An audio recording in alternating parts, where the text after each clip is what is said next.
everyone, I'm really excited to present to you my Space Engine channel on YouTube. Space Engine is a universe simulator that lets you explore the entire known universe. Not only real celestial bodies that we have already discovered, but also procedural worlds, which are generated using artificial intelligence based on known scientific laws and principles. And it's really good because it not only lets you travel via spaceship, using real spaceships that were created by both NASA and by private industry, but also freehand, which means you have no limitations of movement in any direction, go backwards and forwards in time, to any planet, galaxy, or sun that you wish. You can even travel into black holes. I am actually using Space Engine to confirm some of my theories and ideas which I have published and will continue to publish on the origin and future of the universe. Basically, in my book, I conjecture on a new theory of everything. In my theory, each dimension can be analog to a primary color. In other words, in our universe, each spatial dimension will be equivalent to an additive primary color, red, green, or blue, with time as the background, black. With a complementary space-time universe, which consisted of dimensions that analog to subtractive primary colors, cyan, magenta, and yellow, with complementary time as the background, white. As one space expands in the one universe, the other contracts, and vice versa, with the arrow flow of time opposite to each other, but forward within each. It's been peer-reviewed, and it seems there's some excitement over this, as this would solve the dark matter dark energy problem by unifying the strong nuclear force and gravity. The strong nuclear force is carried by gluons and color charge, and analoging dimensions to primary colors is gravity's version of color charge.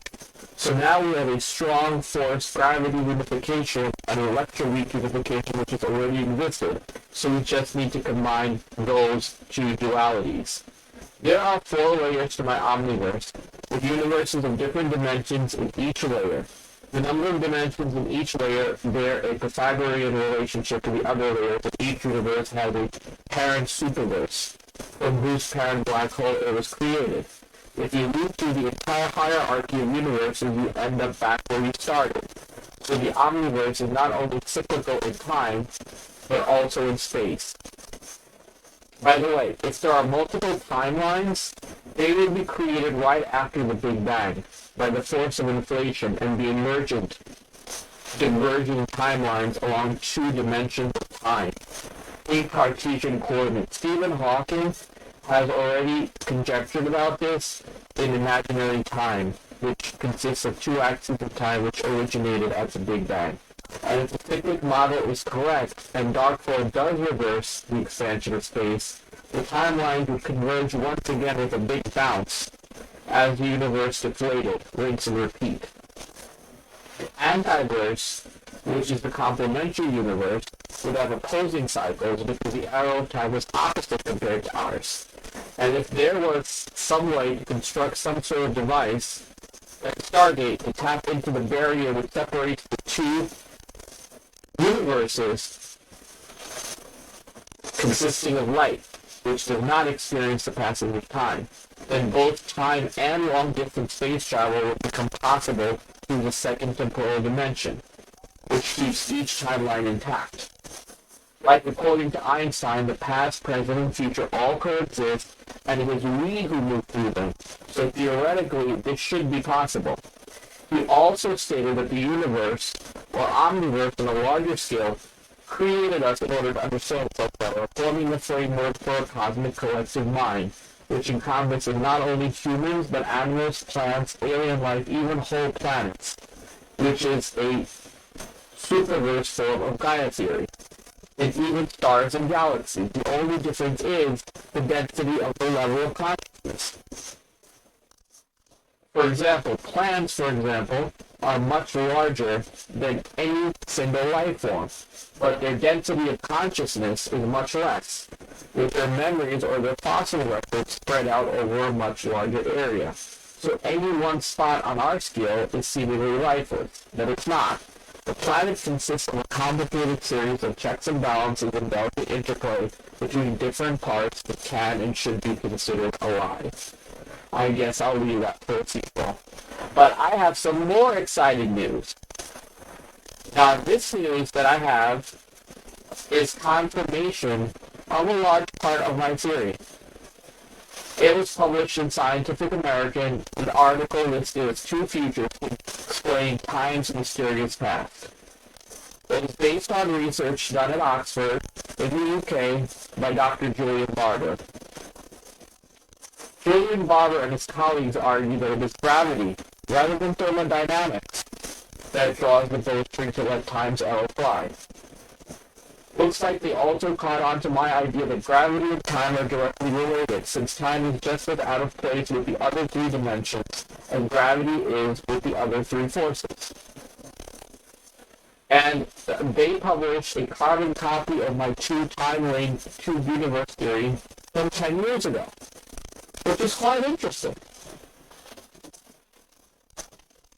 I'm going to quote from the publication so that you can see the similarities to my theory. The theoretical claims put forward in the Physical Review Letters Journal could revolutionize the field of research into the origin and future of the universe.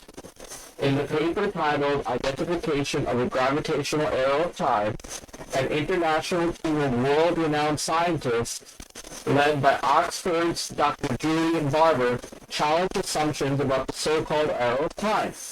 The arrow of time is the theory that time is symmetrical and therefore time moves forward. They contend that there is no scientific reason that a mirror universe could not have been created where time moved in a distinct form opposite to our own. But in a quirk of science, it is thought that if a parallel universe did exist where time moved backward, any sentient beings there would consider that time in our universe in fact moved backwards. That is exactly what I wrote in my proof of concept for my book. So it is very good that colleagues have been finding out the same conceptual idea that I had and actually developing a mathematical framework for it. Anyway, back to Space Engine. So besides using Space Engine to confirm some of these ideas in terms of how matter is clumped in the universe, and to come up with new ideas for what the future of the universe might hold for us, as well as how it originated and any past cycle that existed, we can use Space Engine to test warp drives. The reason why I want to test warp drives is because it has come to my attention that the IIIa drive is actually feasible under some new ideas where it will require much less exotic matter in order to be workable. Basically, we're down from the mass of the planet Jupiter to the mass of the Voyager spacecraft. That is the amount of exotic matter that we need in order to make it work. So that is quite a sizable drop from what it was before. NASA has even drawn a framework for the IIIa drive starship. This is very interesting, and it's one of the practical starships that are included with Space Engine. It's completely consistent with relativity. Now, the concept involves warping space. You contract the space in front of the ship and expand the space behind it. It's sort of like having a dish on a tablecloth. Instead of using your force or your hands to move the dish, you can move it by bending and folding the tablecloth. Contract the tablecloth in front of the dish and expand it behind it. That will automatically cause the ship to move without using propulsion. Now, the ship in Space Engine that uses this idea is the Iss Enterprise. It's a conceptual interstellar spaceship designed by NASA scientist Dr. Harold White. It was revealed in 2013 and was designed for the goal of achieving warp travel. It makes use of a modified version of the IIIa drive, on which experiments are being run using interferometer to develop a proof of concept. The idea has been out since 2013, but in 2014, it was found that you could use less exotic matter in order to make this work. 1,600 hours have been spent on the conceptual artwork for it. CGI representation of the new vessel was designed, and the energy required to power the warp drive is approximately negative 700 kilograms. The ship has twin-stick outer rings to reduce required energy to generate the warp field. The contraction of space and an expansion of space behind it. The space inside the rings is optimized to put more space for cargo, crew, and equipment. I have used this concept to journey to not just interstellar targets, but intergalactic targets. I've been to M31, the Andromeda Galaxy, M33, the Triangular Galaxy, and two other nearby galaxies, NGC 300 and NGC 55, which are both between 6 and 7 million light years away. That is the most I have gone so far, and I can do that in somewhere between 12 and 18 hours. 12 hours for the nearer targets that are within about 5 million light years, and slightly more for the ones that are around 7 million light years. And the way to do it is to have two engines on the ship. There's conventional engines which are responsible for acceleration, and there's the warp engines which are responsible for the bending and warping of space. So first you use the conventional engines, and you aim them in a proper direction to get them out of the solar system. And once you're out of the solar system, out of the gravitational force of the sun, then you can go into warp. Now you have to make sure you aim correctly at the target and use the conventional engines in order to fix any delta V or velocity errors that might be present. Now, you can, with the ship that I was using, you can go all the way up to warp 12. It's a logarithmic scale, which means that each increase is an exponent level over the past. So in other words, if you had, let's say, warp 3, it's twice as powerful as warp 2, and warp 4 is 4 times as powerful, for example. Warp 12, which is the highest speed, is what I use for intergalactic targets. And that is the fastest that this ship can achieve. I use that in conjunction with the conventional engines, and when I get to the target, I get out of warp, and I just use the conventional engines to do a tour of the galaxy, which proves to be quite interesting. So there are different things that this ship can do. The particular ship I picked can also do orbital travel. For example, you can do a tour of Saturn's rings or any other planet's rings, and you can also do a tour of the planet itself by flying over it. Using the procedural generator in Space Engine, I was able to locate what could be considered grassy planets in the Andromeda Galaxy, and I did a trip over one of these planets for 48 hours using this ship. It was quite interesting, and I found it to be very Earth-like, so if such a planet does exist, it will quite possibly be a second home for humankind. So I hope you enjoyed Space Engine and all its features. I will try to update this intro every so often when I become aware of new features. Like, for example, I have not yet tried out some of the features involving docking spaceships or transitioning from one spaceship to another, because the spaceship I'm using currently is an all-in-one that can be used both for planetary travel, interstellar travel, and intergalactic travel. So, I hope that you enjoyed Space Engine, and if you have any questions, feel free to leave comments for me. I will answer them as quickly as possible. And you can find Space Engine at spaceengine.org. It is a free download, and I hope you enjoy it as much as I do. Thank you.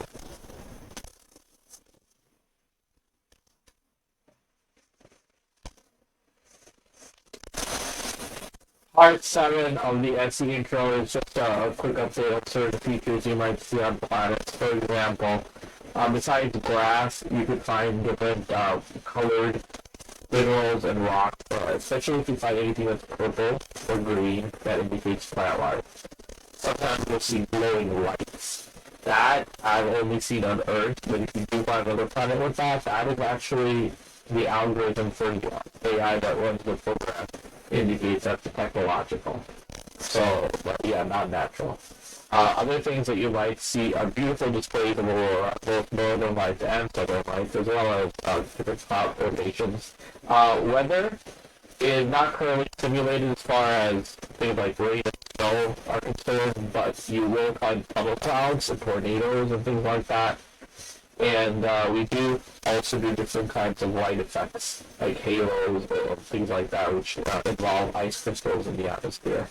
So you might find that of interest also. You can explore them with the station. You can basically fly right through any of these things, including the northern lights or the halos, the clouds, the tornadoes, and whatnot. Anyway, so hope you enjoy the program, and what I need to update, I will.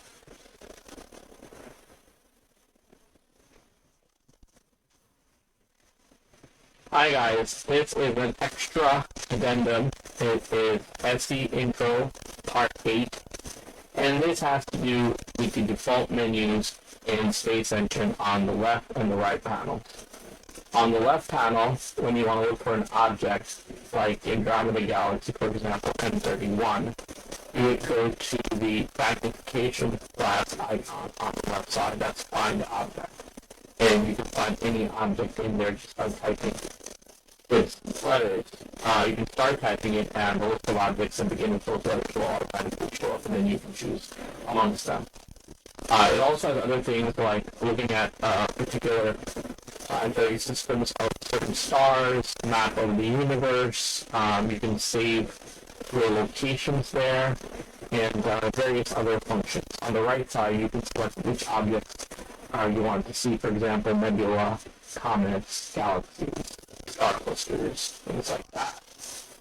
And the other thing that you can do on the menus is actually also select the screenshots to save. So, for example, if you like the view that you see, you can save it. There's also function key combinations that save them for a quicker way to do it. For example, for the screenshot saving method, you use F11. That saves it without the heads-up display information on each object. But if you want to save it with that information, you would do Control F11, for example. And so that is the way that you save screenshots, and then go into your screenshot folder. Okay, that's it for this update.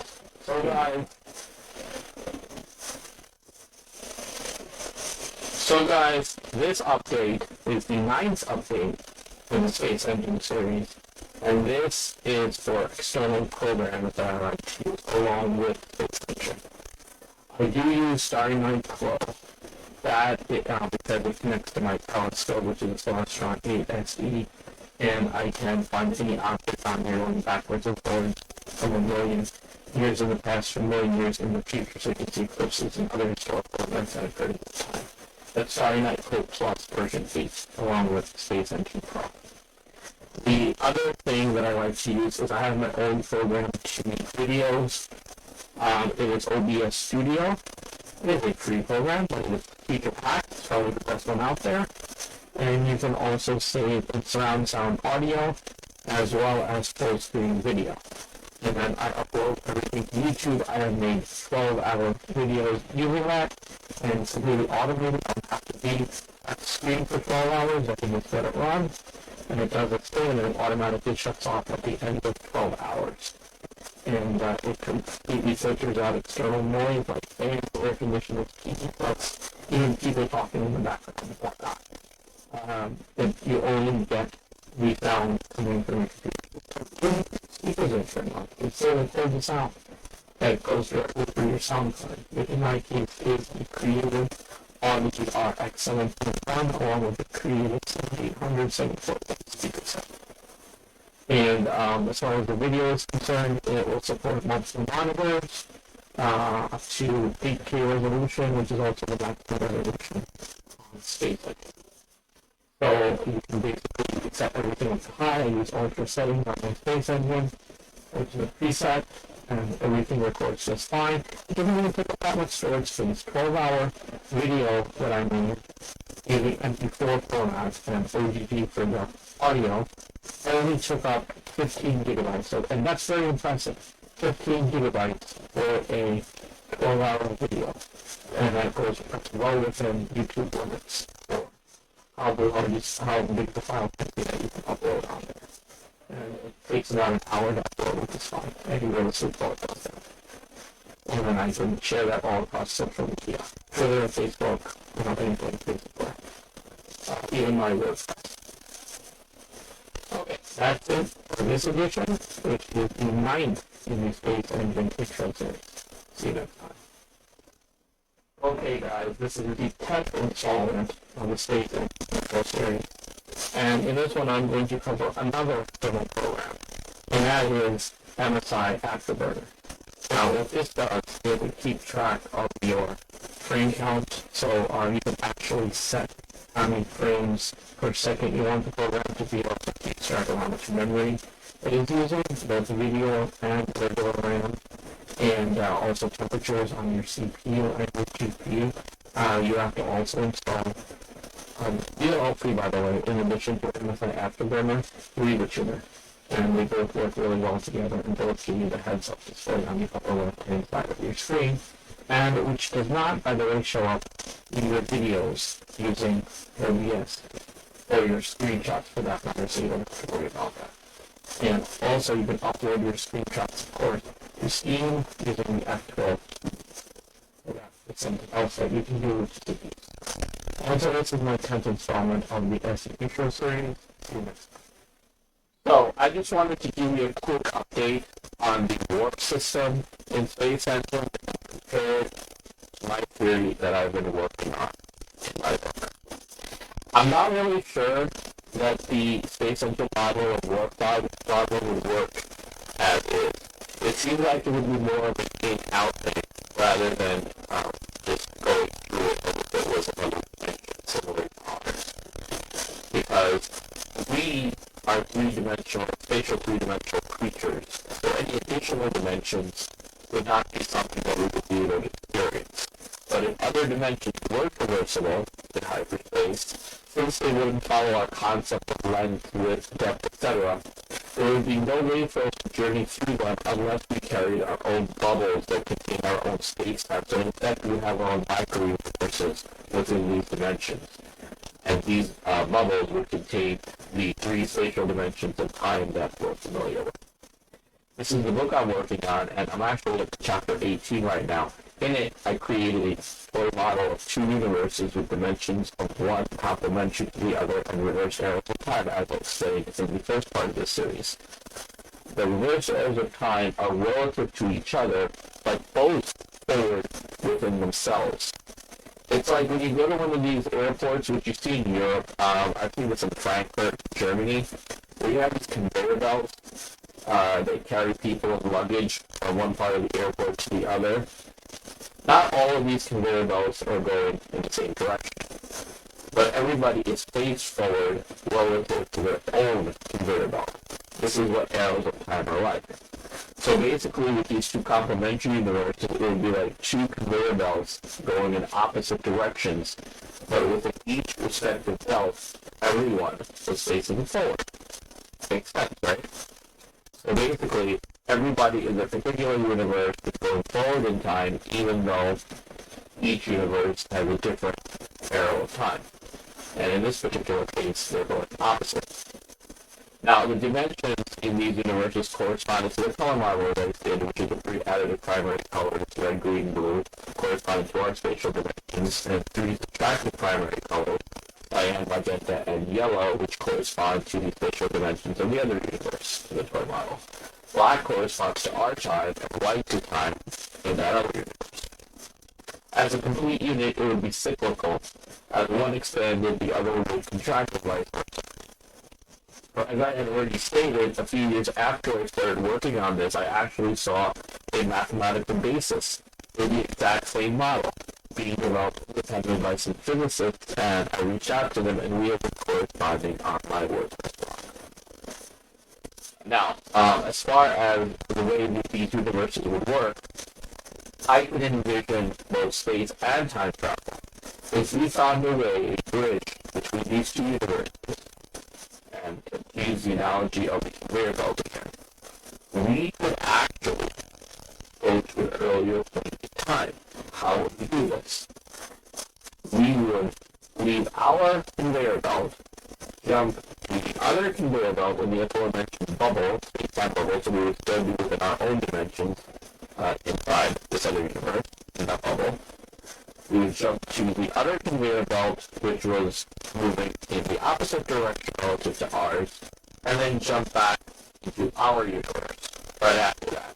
So basically going from one conveyor belt to one going the opposite direction, wait a little bit, and then jump back to ours would put us in an earlier point in our timeline. And it really sounds like a paradox, something that shouldn't be possible in reality, but I have a different way of looking at it because in my theory, we also have the two dimensions of time. Now, what that does is it means that we can nest multiple timelines in each universe. And these timelines are what I call timeverses, since they're own universes in their own right. Each would have a different outcome. So basically, when you jump back into your universe, you would be on a different timeline, one in which you were always destined to be on. Now, this is called super reality as well as superdeterminism. Now, what superdeterminism is that every outcome is already planned out in advance. And this is something I had also heard of Cosmos with Neil deGrasse Tyson, where he talked about how quantum tunneling and quantum entanglement shows that two particles at opposite ends of the universe are connected. How is this possible? Basically, when something happens to one, it also happens to the other. There's only one way that this can be possible, and that is space-time itself is an illusion on the macroscopic level. On the basic fundamental level, everything is connected to each other. Therefore, these connections between two distant objects are entirely possible. And the other thing is with superdeterminism, this connection always existed because the past, the present, and the future all coexist. So basically, when they appear to be much closer in the past, that linkage has survived into the future because it's all past, present, and futures coexist. That linkage still exists today because it's always existed. Because the future has always existed. Now, you may say, what does this do to free will? Free will itself is an illusion of sorts, because we think that we have the power to decide what we're going to do, but really we've already made that decision because the future has already happened. Therefore, the illusion of choice doesn't exist, and the illusion of a future that hasn't happened yet doesn't exist. It also explains certain things on behavioral intuition. With regards to, let's pick the time of the landscape. Time of the landscape with pillars and valleys in it. Sometimes, some of us may be able to climb over the hills and see further ahead in time. That's the future. The future has already happened. If we climb the hill, we see further ahead to that future which has already happened. That's how we experience it. Because the elevation of time is different for different people, and for different parts of the time space that you're on. For example, in noetics, there is a way to predict when bad things are going to happen. You measure the general emotional state of the human population. Predicted things like 9/11, predicted things like the big tsunami in 2004 in Indonesia. The way it does it is it records people's emotional state in advance, and when you see a big dip, it shows that people are dreading or anticipating certain events, certain big events that are going to happen. You also see this in the animal kingdom.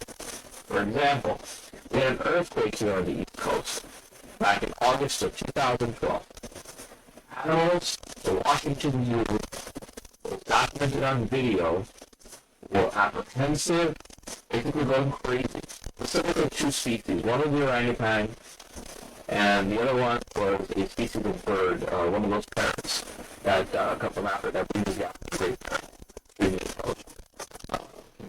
More than mimic, can invent their own words and understands the concept of zero and things like that. Now, these animals were going crazy 30 minutes prior to the earthquake as documented by tourists who were then wondering what was happening. Of course, 30 minutes after that, there was a 5.8 earthquake that was so popular. The other big example was the tsunami in 2004 in Indonesia, elephants and other animals were actually heading for the hills hours prior to the tsunami, where people were setting themselves on the beach was really the reason why people are less in touch with these feelings and intuitions of these things is because as we grow up, we become more hated by our society and lose our basic instincts that we had in the world. If we could find a way to have benefits of society and still preserve those natural instincts, then we would be much better off as a species, probably much more survivable in the long run. Okay, that is it for this video. And I also want to add that now survivability is a great filter, and one reason why if we don't find any other sentient species in the universe ecological, because we do have sentient species on the planet. Animals are, and many plants are sentient. Trees nurture each other through their roots and support each other when one is sick. Basically, they're intelligent and sentient just in a different way compared to us.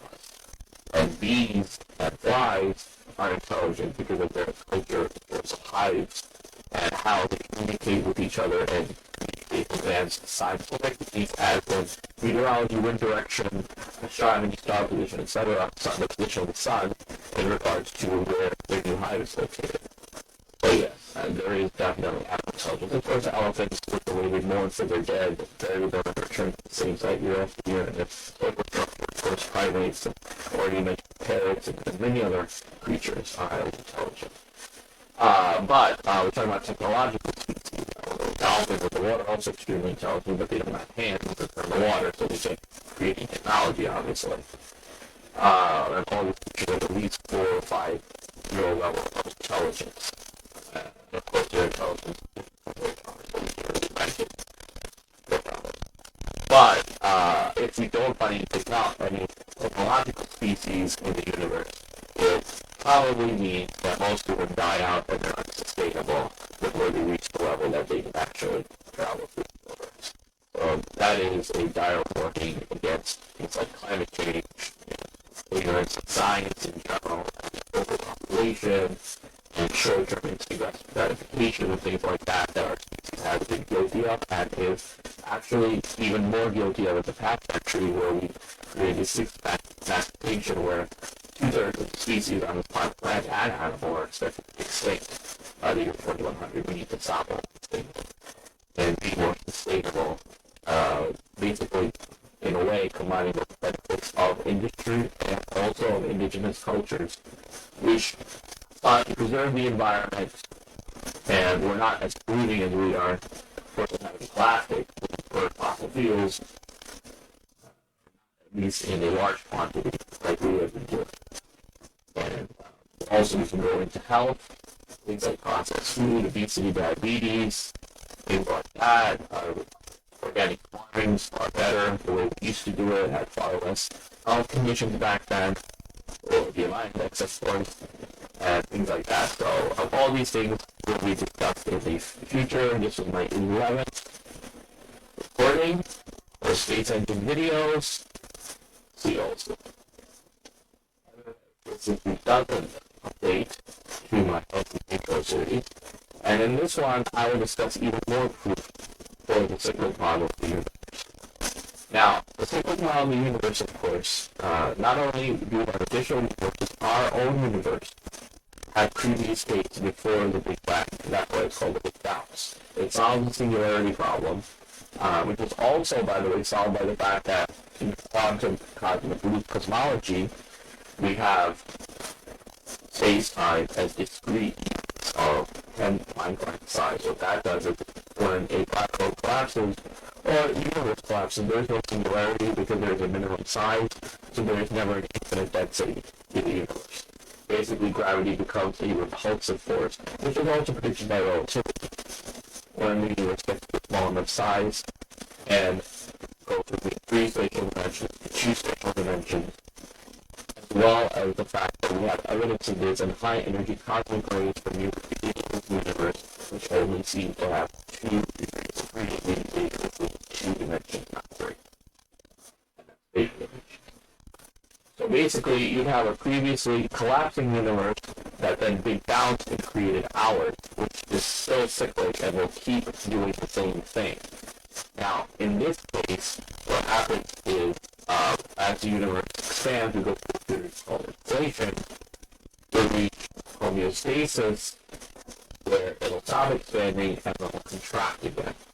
What will create this contraction or deflation is going to be dark energy, which sounds counterintuitive because dark energy is supposed to do the opposite thing.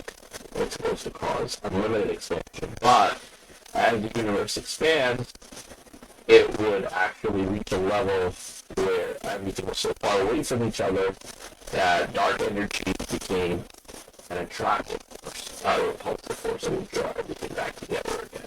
It's like a seesaw going back and forth. Now, the way that this would work is, and the way that we showed it is with quantum gravity, would be the time before the Big Bang. And it's the oscillatory universe and the Big Bang theories. Now, the proof is that the cosmological constant is not a value of 1 or 0, which is what we would expect if it was a single universe. It actually has a very low non-zero value, which is more of something we would expect if it is something that changes with each cycle of the universe and is gradually winding down. Once it reaches 0, then the universe will no longer expand, but then the universe will create so many baby universes inside black holes that you would basically carry on the cosmic DNA of our universe. That's another idea for another time, because then we can connect that to Smolin's idea of basically habitability of the universe being passed down from other universes to daughter universes. Now, one of the main problems with the Big Bang theory is that at the moment of the Big Bang, there is a singularity of zero logarithmic infinite energy, but this is solved with this minimum size of space-time, 10 Planck lines, which gets you infinite energy and infinite density and things like that. So this would not be the end of physics as we know. And this is why we expect the quantum gravity to become important and avoid the singularity. Quantum cosmology shows that previously existing universe collapsed, not going to point a singularity, but where the quantum effects of gravity became so strongly repulsive that the universe rebounds back out, forming a new branch, a new cycle. Throughout this collapse and bounce, the universe and the evolution of it is unitary. Some properties of the universe that collapsed form ours can also be determined. But some properties are determinable due to uncertainty. The uncertainty principle, of course, is when partially weakened with an idea that we can actually determine both position and property and location of an object, but it still is at least somewhat workable. Now, with time being cyclic, our universe will eventually stop expanding and then contract. Before becoming a singularity, as you would expect from black hole theory, the universe would bounce. The reason why it bounces is because singularity violates some of our thermodynamics, so it has to bounce in order to avoid that. And the big crunch would be avoided because gravity becomes repulsive at those small sizes and would create a new Big Bang. In this case, it's actually a big bounce. Now, just because the universe is cyclic doesn't mean the exact same thing is happening in each universe, each cycle of the universe. The history is evolving pyramids. The reason why is, there's certain random things that change from each cycle. So, there's no reason why you would have an exact copy. It's at different timelines. There's something that's going to be a little bit different. Nikodym Papalovsky, who's one of my favorites in terms of being able to show that quantum mechanics and relativity can be combined, showed that black hole cosmology universe and the black hole cosmology universe actually unifies relativity and quantum mechanics. This creates a way for an interaction to avert the Big Bang singularity, replacing it with a cusp-like bounce at a minimum scale factor of 10 Planck lines, before which the universe is contracting. This scenario explains why the present universe at its largest scales appears spatially flat, homogeneous and isotropic, providing a physical alternative to cosmic fixation. Now, cyclic models do the universe with different states. To simplify the view uses two states, high energy and low energy, lowest possible energy. One is the expanding state and one is the contracting state. Now, once the universe contracts far enough, it gets re-energized, causing a big bounce. The entropic state of energy will reside in the lower energy state, meaning that the act of energy ooze to the true vacuum. This would cause the universe to spontaneously tunnel to the true vacuum, and this is the energy that's actually fueling the bounce. Now, string theory, and specifically this string theory landscape, of 10 to the power 500 different universes, also predicts with each cycle of the universe taking about 1 trillion years, 10 to the power 12. The amount of matter and radiation in the universe is reset, but the cosmological constant is not. Instead, the cosmological constant gradually diminishes over many cycles, and the small value observed today and it's continuing to decrease.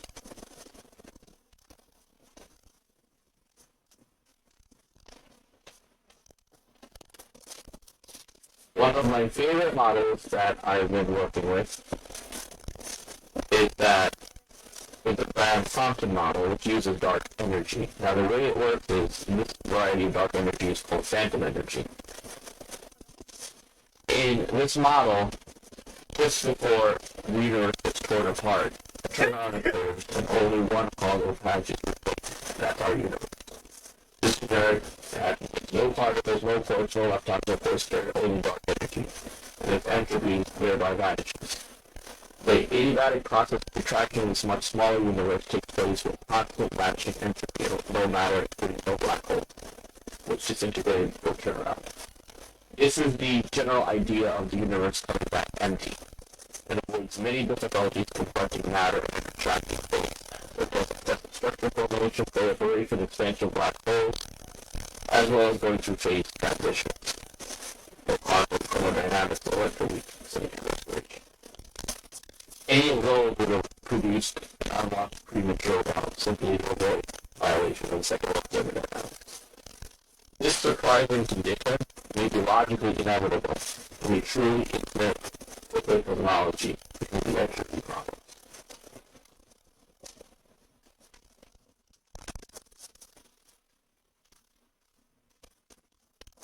Now, black hole cosmology, which is the idea of the universe inside a black hole, is popularized by Nikodym Pawlowski. And this argues that the Hubble radius of the observed universe is equal to its Schwarzschild radius, the product of its mass. This is indeed known to be the case, and is not a coincidence, even though some have considered it such.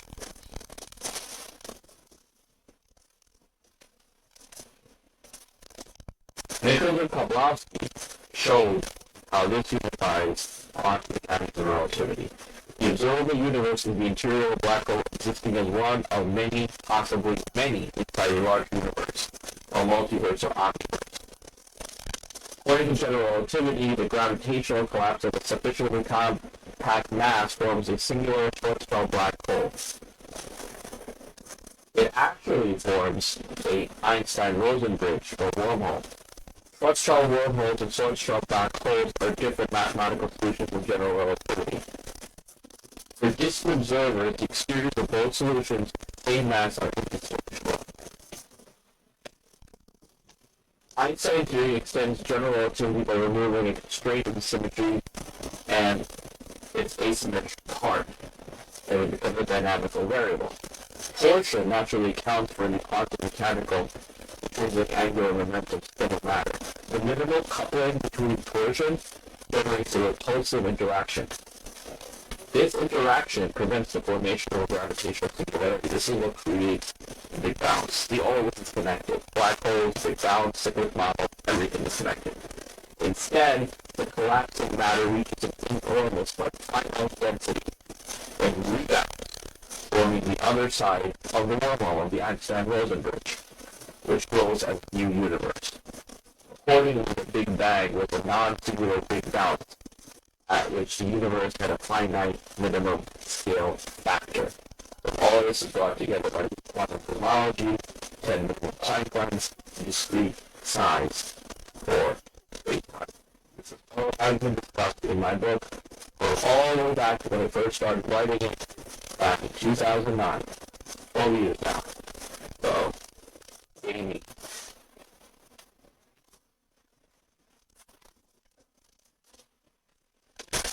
Nicholas Poplawski actually studied at Indiana University to give a background on him. And this is what he's most widely noted for, that our universe may be located within a black hole, which is itself consisting of an even larger universe, or superverse as I call it. This proves that black holes are not gravitational singularities and follows a lot of the paradoxes from physics. And also the quantum, the cosmological constant problem, which low non-zero value is solved by the universe being cyclic. It provides a theoretical explanation based on space-time torsion for a cosmological scenario of universes that was also proposed by Lee Smolin in his quantum evolutionary or cosmic evolutionary formula. This is why our universe has life in it. It's basically something that it inherited from a previous universe and it can pass down. Now, based on the analysis of Einstein's theory of gravity, as a result of torsion and particle spin, Poplawski suggests that when matter density reaches more than about 1,050 kilograms per cubic meter inside a black hole, torsion manifests itself as a force that counteracts gravity. And that rather than forming a singularity, it quickly rebounds like a coiled spring to which pressure has been applied. Poplawski theorized that this extraordinary level of torsion may account for what is observed as the current expansion of the flat, homogeneous, and isotropic universe, the prevailing explanation for which is known as cosmic inflation. So this also explains the rotation of a black hole will influence the space-time inside it. Curl black holes, remember that, curl black holes, which I discussed in the first part of the series, resulting in the preferred direction within our universe. And of course, if there was a complementary universe, it would be the opposite direction. Also explaining the arrow of time being in opposite direction. And therefore, Poplawski suggested that observable anomalies in the rotation of spiral galaxies and violations of symmetry, Lorentz symmetry, might provide evidence for his theory. Neutrinos, which have been observed oscillating from one type to another, have been suggested as the occurrence of such a violation. The theory further suggests that every black hole becomes a wormhole and that contains a new expanding universe, which forms from the big bounce in the black hole. It's a part of the Kerr metric. Remember that. For black holes. Black holes at the center of the Milky Way with other galaxies may thus be bridges to other universes. Accordingly, our own universe may be the interior of a black hole existing inside another universe. This is mind-blowing. I will give you some time to absorb all this, and perhaps read my series. It's on Scribd. It's called the Origin series. It's also on my WordPress blog and on my show blog. So feel free to read it there. I have published the first 17 chapters on all those sites. And once everything's put together, there will be a full-form book. I expect it to be at least 30, maybe even 40 chapters. So I'm about a little bit less than halfway done, probably.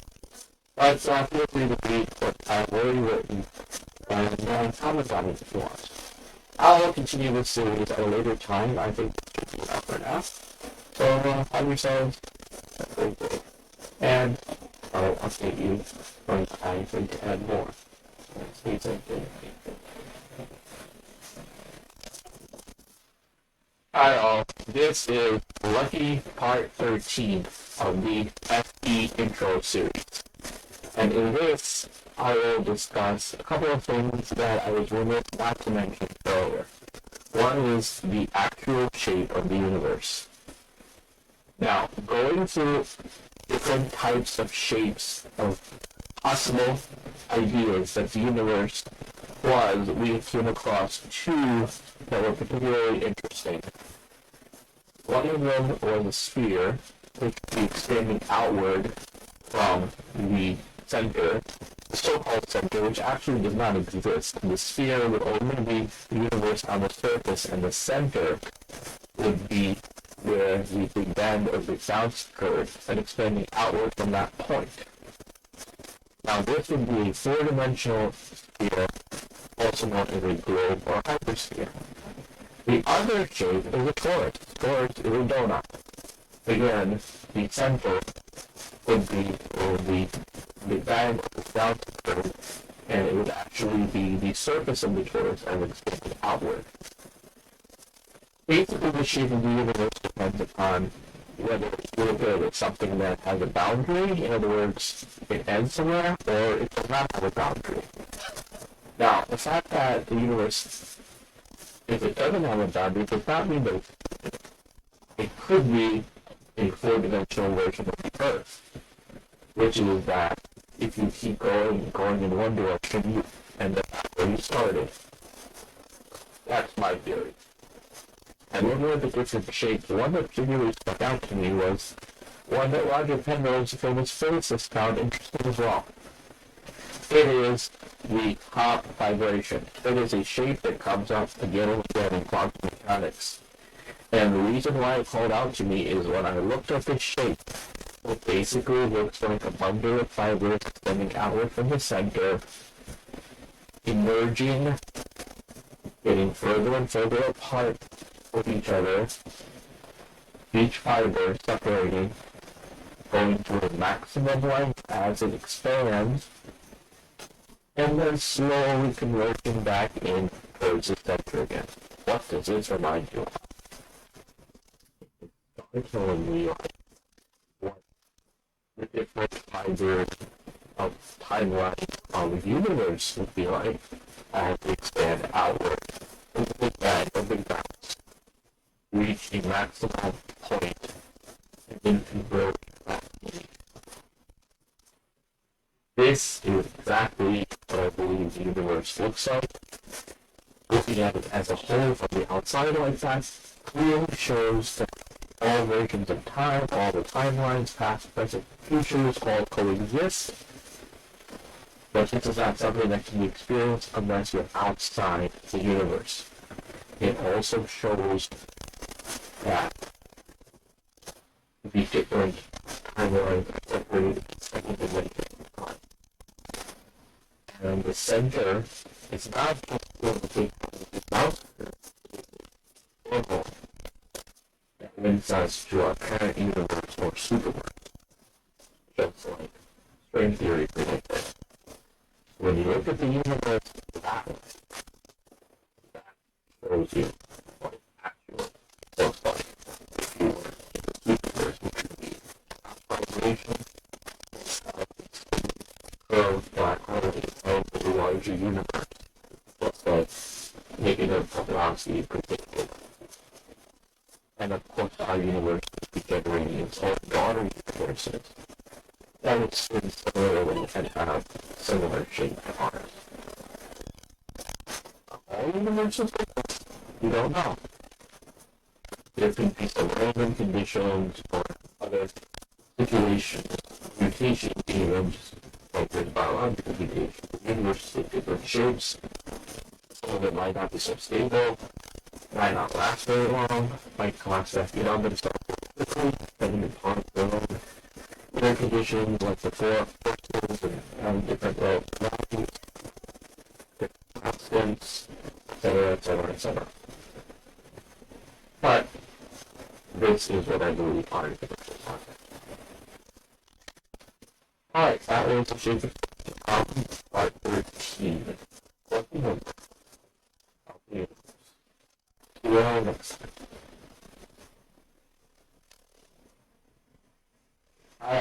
This is part 14 of my SE intro series. And in this part, I also have to correction to warp scale in space engine spaceships. Earlier, we had talked about the logarithmic scale, which is true, it is a logarithmic scale, it's just not based on the number 2, it's based on the number 10. So, warp 6 would be 1 followed by 6 zeros, or 1 million times the base speed. Not the speed of light, the base speed, which is the speed of the conventional engine. So multiply that by 1 million, and you get a warp factor of 6.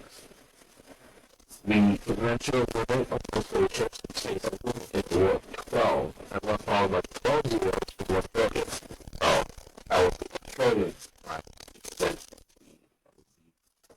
engine of the main engines in the ship. Conventional.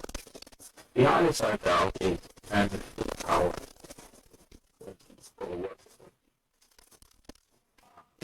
Number is, let's see, that would be trillion is 10 to the 12, you know, 10 to the 13, and trillion, 10 to the 18, that would be 100 quintillion times the speed of the conventional ship. We only found a couple of ships that were at high speed, the highest, the latest, and high-end ships. The Enterprise 30 and the Dragon 5.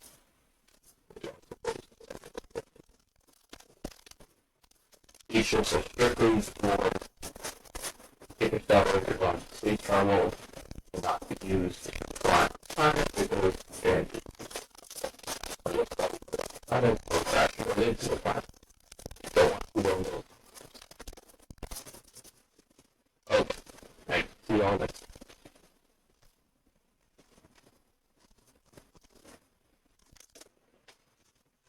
Alright, so this is part 15 of the Msi Intro series. And this one, I'll just postulate around what actually causes the universe to be generated inside a black hole. Now, it could just be the spin of a pure black hole that causes it to happen. Or, there is another theory out there which has been supported by supercomputer simulations. The collision of two supermassive black holes, which often happen when two galaxies interact. For example, the galaxy energy it is the largest galaxy we know, means with a trillion stars. Giant perfect galaxy. It has swallowed so many galaxies whole. And what happened is their black hole collapsed into the black hole of the sun. So the energy, the action of these large galaxies colliding and coalescing, the black holes combined, we see could be the force and energy that is needed to generate enough spin through the torque necessary to generate black holes inside the second dimensionalized Fractal Universe. It's our super black hole. Supermassive black hole of such a galaxy. You could also have a more ordinary black hole with back enough for all the mathematics, for example, through the part of primary sources, meaning follow the matter from their partner star. And that's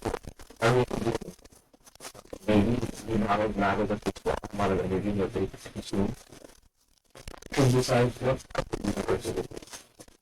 But don't have to classify it as the end of this waves are not having the waves, the bubbles and the circles with magical background as said.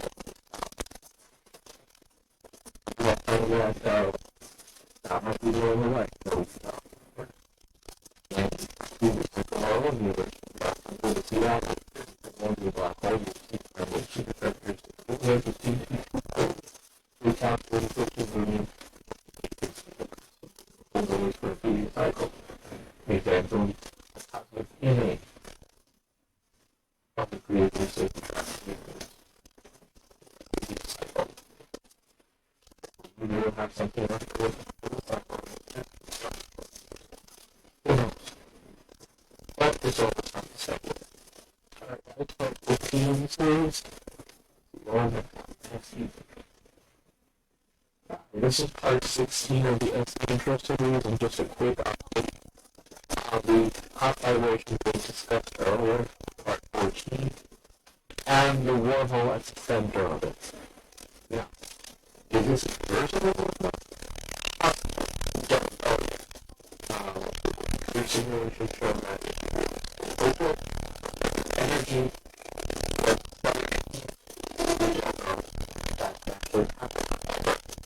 other studies have shown that has been there,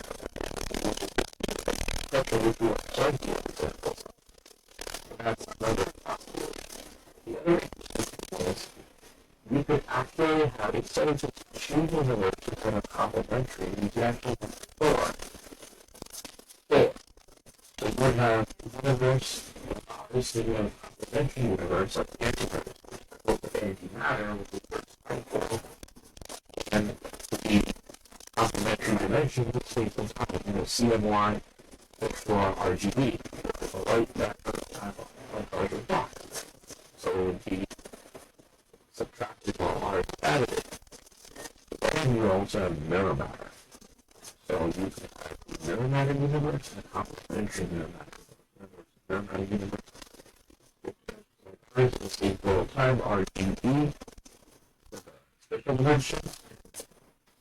For the time dimension, CMY for the local dimension, and light for the time dimension, with the reverse error of time in the negative variable.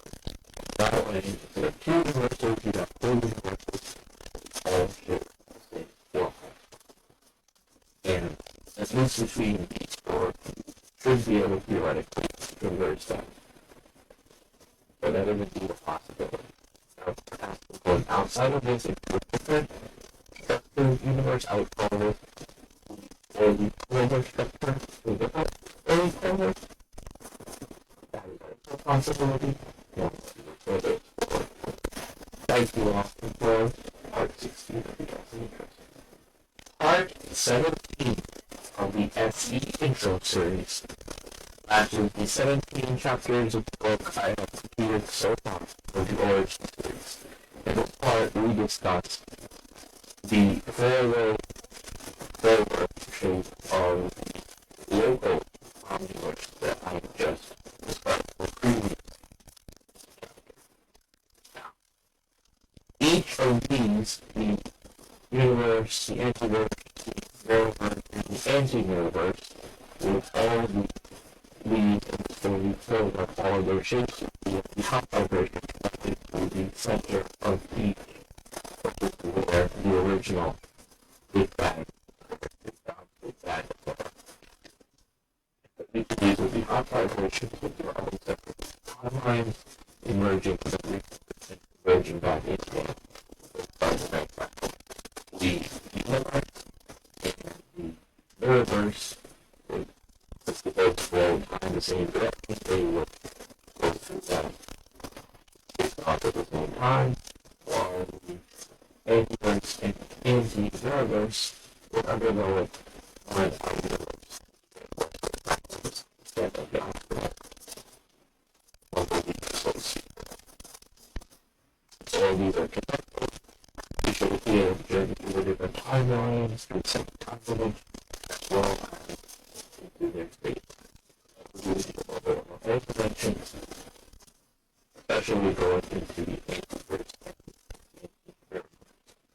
Or anything outside of that, local omniverse, it might be either 4 or 6 according to string theory, and it would so likely be a bubble here to go to the center. And I will do this as necessary. Chapter 17 of the Msi Intro series.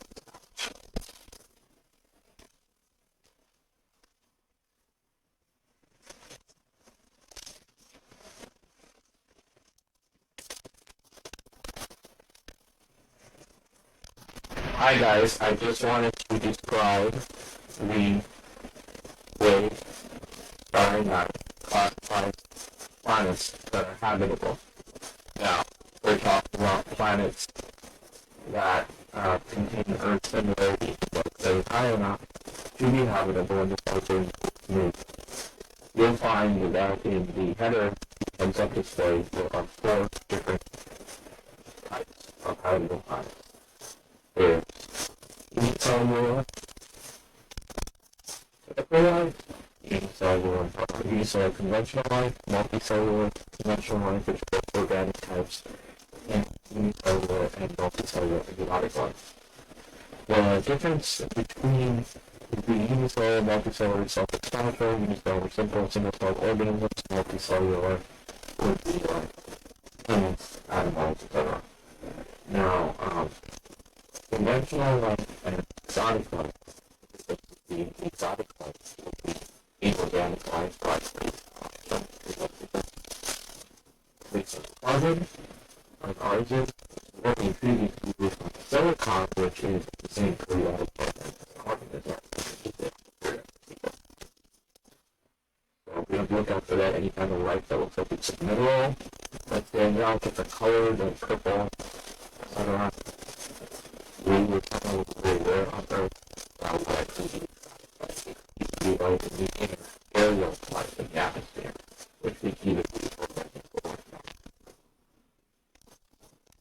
so you have the unicellular organic, multicellular exotic, and multicellular.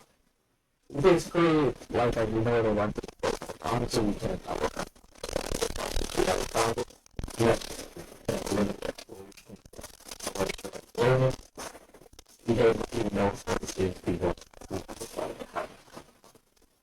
But the latter part of the would show that other kinds of animals will likely to better suitable for like the purpose basically or resource kinds of across its whole surface, like maybe like one.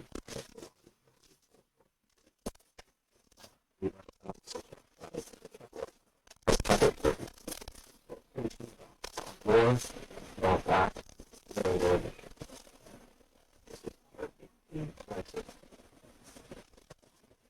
Hey, so I'm doing a new version of part 19 of the SE intro series because I have some exciting new information to add. This is concerning the IIIa drive and the fact that new information has come to light that it no longer requires negative energy. Now, let's go back a little bit. The IIIa drive gets around the relativity limit of the speed of light by compressing the space in front of the drive and expanding the space behind it. Therefore, you reduce the distance to your target without exceeding the speed of light. That way, you get to your destination faster than light would because the amount of space in front of you is decreased since it's compressed.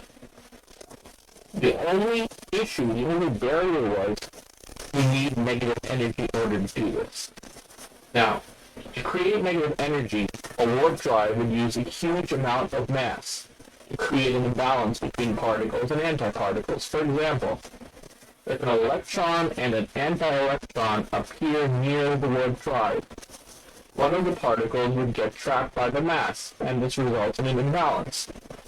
This imbalance results in negative energy density.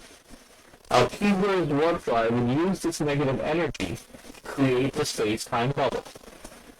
But for a warp drive to generate enough negative energy, you would need a lot of matter. IIIa estimated that a warp drive with a 100-meter bubble would require the mass of the entire visible universe.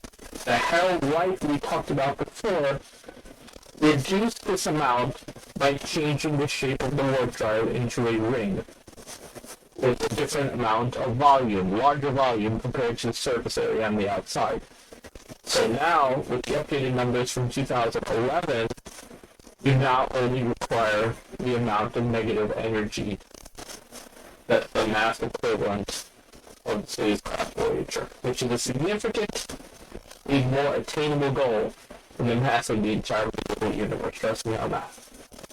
But now, we have a new update. Based on research conducted over the past year, and a couple of recent papers, you might not require any negative energy at all. Eric Lentz provided a solution that seems to bring warp drives closer to reality. He proposed a solution that did not require negative energy. He used a different geometric approach to solve the equations of general relativity, which, after all, rely on geometry, the shape of the universe, the curvature of space-time. And that geometry changes depending on perspective. And this is exactly what he did. By changing his perspective and using a different geometric approach, he found that a warp drive wouldn't need to use negative energy at all.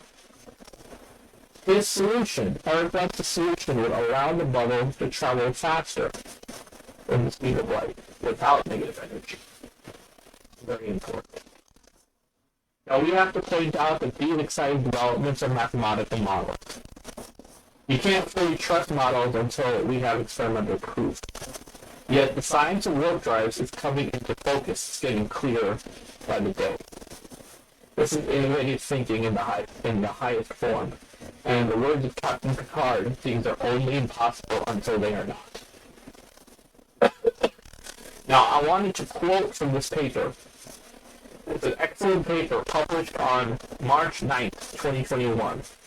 Breaking the Warp Barrier, Hyperfast Solitons and Einstein-Maxwell Plasma Theory. This is the paper that I'm talking about. And here's an abstract from it. Solitons in space-time capable of transporting time-like observers at superluminal speeds have long been tied to violations of the weak, strong, and dominant energy conditions of general relativity. The negative energy sources required for these solitons must be created through energy-intensive, uncertainty principle processes, as no such classical source is known in particle physics. This paper overcomes this barrier by constructing a class of soliton solutions that are capable of superluminal motion and sourced by purely positive energy densities, so no negative energy required. The solitons are also shown to be capable of being sourced from the stress energy of a conductive plasma and classical electromagnetic fields, also very important, very conventional sources. This is the first example of hyperfast solitons resulting from known and familiar sources, reopening the discussion of superluminal mechanisms rooted in conventional physics. This is truly groundbreaking, and that's why I quoted it for my series. And this will be the next breakthrough in warp drives, and I can't wait. Hopefully the engine that I designed will be able to take advantage of this new breakthrough, and we can hit the ground running. Or flying. That way. So that is the exciting portion of the update. Now, we're going to get to the more, I would say, mundane part of the update, but also pretty interesting. And in this part of the update, I am going to talk about Space Engine's bottom right menu, which I had not discussed previously.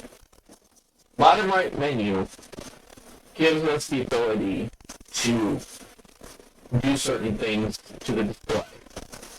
Now, basically, when you look at the display, it's a type of camera, virtual camera, actually multiple cameras.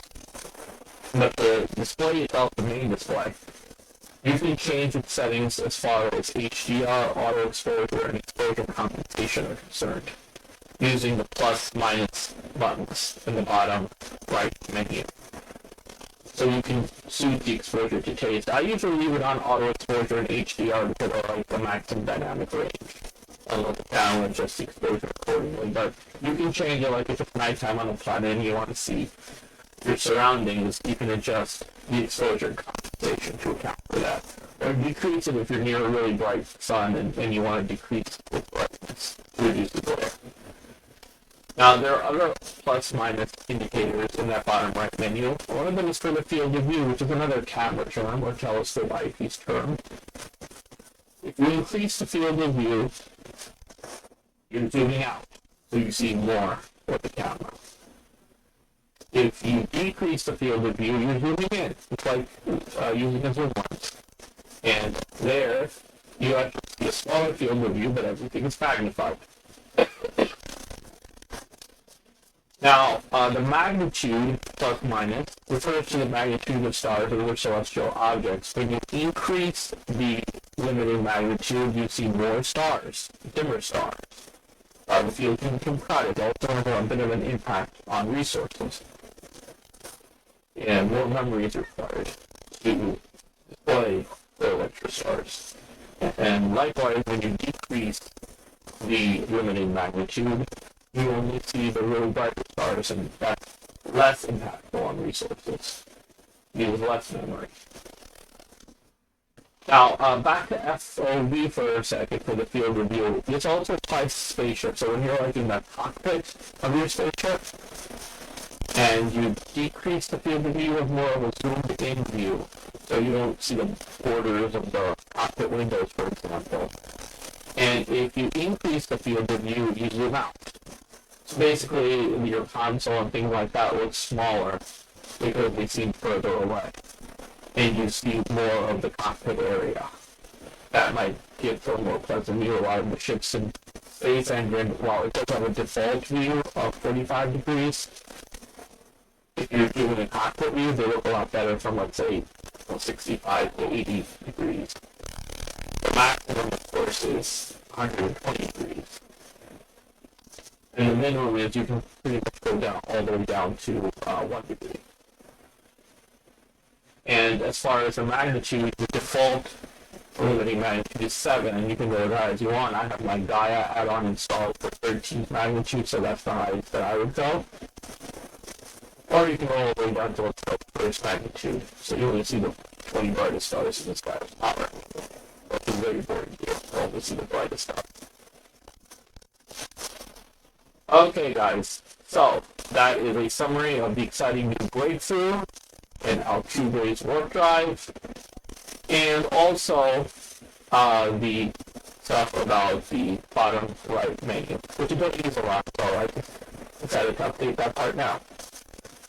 Now, as far as the exciting new developments with the warp drive are concerned, I will put all that information, the articles, papers, on my WordPress blog, on my Twitter, on my Shutterfly, and on my script.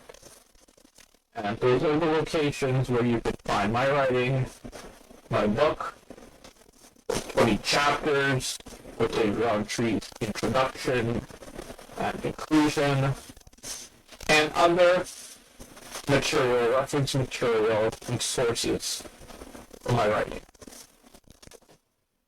Everything is kept up to date, and since this is a quickly evolving field, keep checking back, because it will always keep changing. Okay, thank you all for watching the series, and next will be for the time being, the last part of the series, part 20.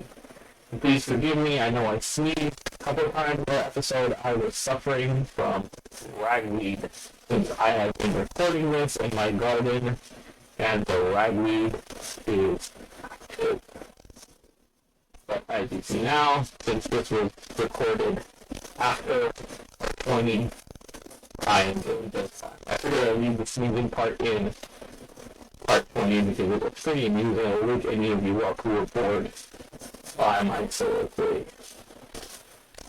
So, we'll talk to you soon, and I will keep updating this as time allows, and new information is provided. See you all later. Feel free to comment on any of my social media outlets. Oh, and my YouTube videos.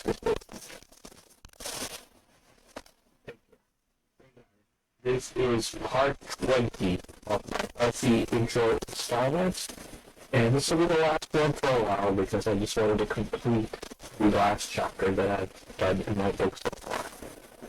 This one is about the Fractal Universe. Now, when you look at the universe, it seems similar on many different scales, which is quite intriguing. For example, the structure of the atom, the structure of the solar system, the structure of the galaxy. They all have a small, dense nucleus. In the case of the solar system, it's the sun. In the case of the galaxy, it's the supermassive central black hole. And in the case of the atom, it's the nucleus, the proton. And in all three cases, they are orbited by even smaller bodies. In the case of the atom, electrons. In the case of the solar system, it's the planet. And in the case of the galaxy, it's the stars. So you see, they're all very similar on different scales. And different forces do this as far as keeping everything intact. In the case of the atom, it's the nuclear force. In the case of the solar system, it's gravity, and it's gravity and dark matter in the case of the galaxy. But it's interesting that this structure is what the universe has settled upon as being the one that is bases everything off of. This practicality also extends to our brain. When you compare the substructure of the brain to the structure of the universe, the superclusters of galaxies, they are startlingly similar, especially in terms of how matter is arranged and how synapses and neurons are arranged in our brain. It actually matches what dark matter has done as far as organizing the structure of our universe, and dark energy with large gaps or synapses in between. What does this all mean? Well, I've been saying for a while how the universe created us in order to understand itself better. It's about the structure that's practically built so similar intuition in this way, because our brain structure resembles the structure of the universe so remarkably. The universe understood itself through us and used intuition to achieve great leaps of logic.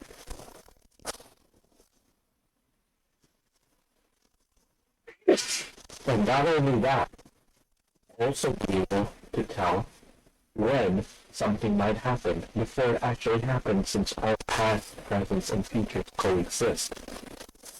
So it should be able to climb the temporal landscape and see further ahead. In addition to that, you notice how clusters of galaxies are networked, connected to each other? Human brains could be like that also. Our brains could be nodes connected to other humans. Humans who are closest to us, our family, our close friends, etc. We can tell when something is about to happen to them first, because they are the ones who are connected most closely to us, even if not physically, emotionally. And this is exactly how quantum entanglement works. Two particles so closely connected that when something happens to one, it immediately happens to the other, no matter how far away it is. And this brings me to the concept of how this occurs. Micro wormholes in the quantum scope at the very basic level of the universe, tiny holes that can transport virtual particles basically anywhere in the universe, no matter how far away the entry point and the destination point might be. This is how quantum mechanics works. Why space and time don't really mean anything at the very basic level, because everything is connected through quantum tunneling and information transfer. Microtubules and quantum entanglement.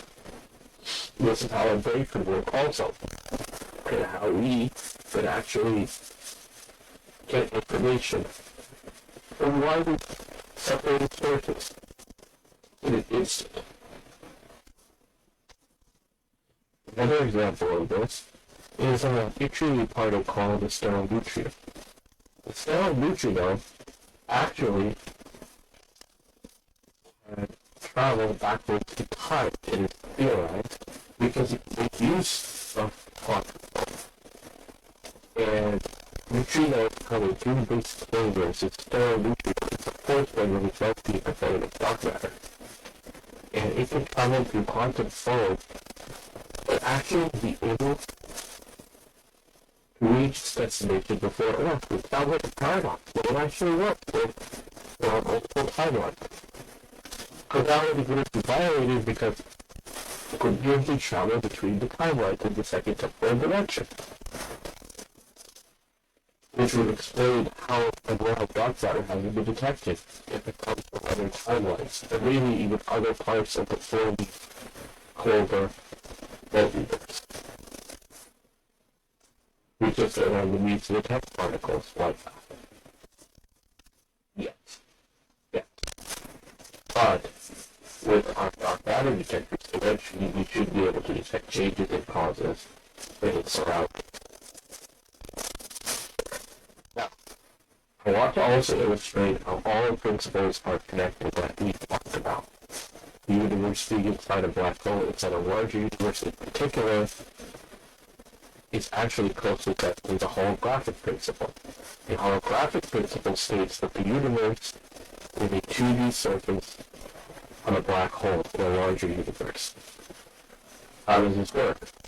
Well, think of the universe as a simulation. The third dimension was actually created on the surface of this black hole. Sounds perplexing. Well, think about it. If the universe is expanding, it needs expanding into this larger universe's exponential. If it's a 2D surface, then the point of origin or the big bang should be in the middle of the black hole, and the surface expanding outward in the actual universe itself. Now, for this surface to be two-dimensional, it means the other dimension gets created by the superverse. And so we cannot experience that directly, at least not yet, until we create our 3D space-time bubble. It would be very much like the allegory of the cave. We are shadows. That's how our information is transmitted. We are shadows of the world of the cave. That's how we experience reality. We don't get to see everything. No, we see hints of what lies beyond it. The underlying elegant universe.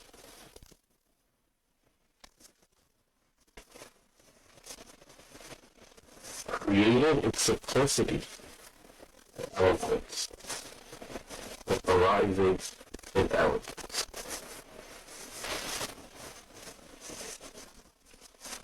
Now, another thing of how everything is connected is the Hopf vibration. The Hopf vibration is composed of fluid coordinates, as I have discussed in the 4-week global multiverse. This is how everything gets transported between our local multiverse. All the 4 Hopf vibrations connect to each other through the central wormhole, the mid-bounce area. That's how everything gets transported, and the different time versions of the time rate, the time excuse. So everything gets transported back and forth through the time versions, which makes it really interesting and how everything works. Another interesting point is that black holes unify all forces within, which is why they seem to be singularities. Now, going back to the idea of black holes containing universes, black hole cosmology. The reason why they seem to be singularities is because part of the universe,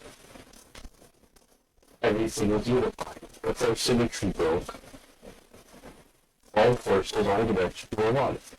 Since we can't see that far back yet, this is what they seem like. This is what the universe looked like at the beginning. And when we look into a black hole, we are seeing the beginning of a new universe, frozen in time, because we are on the outside looking in, so we cannot see what's happening inside as the internal universe, the main universe is expanding and changing. That symmetry is breaking. we have our frozen moment in time from the outside looking in, just like anyone who was in the superworld looking at the black hole that's on our universe would see us. They would see us as a hot vibration as a continuing stage of development. That is what computer simulations show. This is why, at that instant of time, black holes look like everything. That's what they look like. And back to the idea of the hot vibration being composed of linked torus as well as over multiverses. The greatest evidence of that is the fact that our Planck family and our other studies have shown that torus is exactly what a universe looks like. And hot vibration is a link connection between different torus. In this case, there will be four, which makes it so intriguing. And the center would be that wormhole that we have been talking about. That transports everything throughout the local or the multiverse. Actually, we should be calling it a wormhole because it is the world greater than the original world of the entire structure. And I would like to thank everyone for listening or watching. And there is particular thing I would like to say about how magnificent our universe is.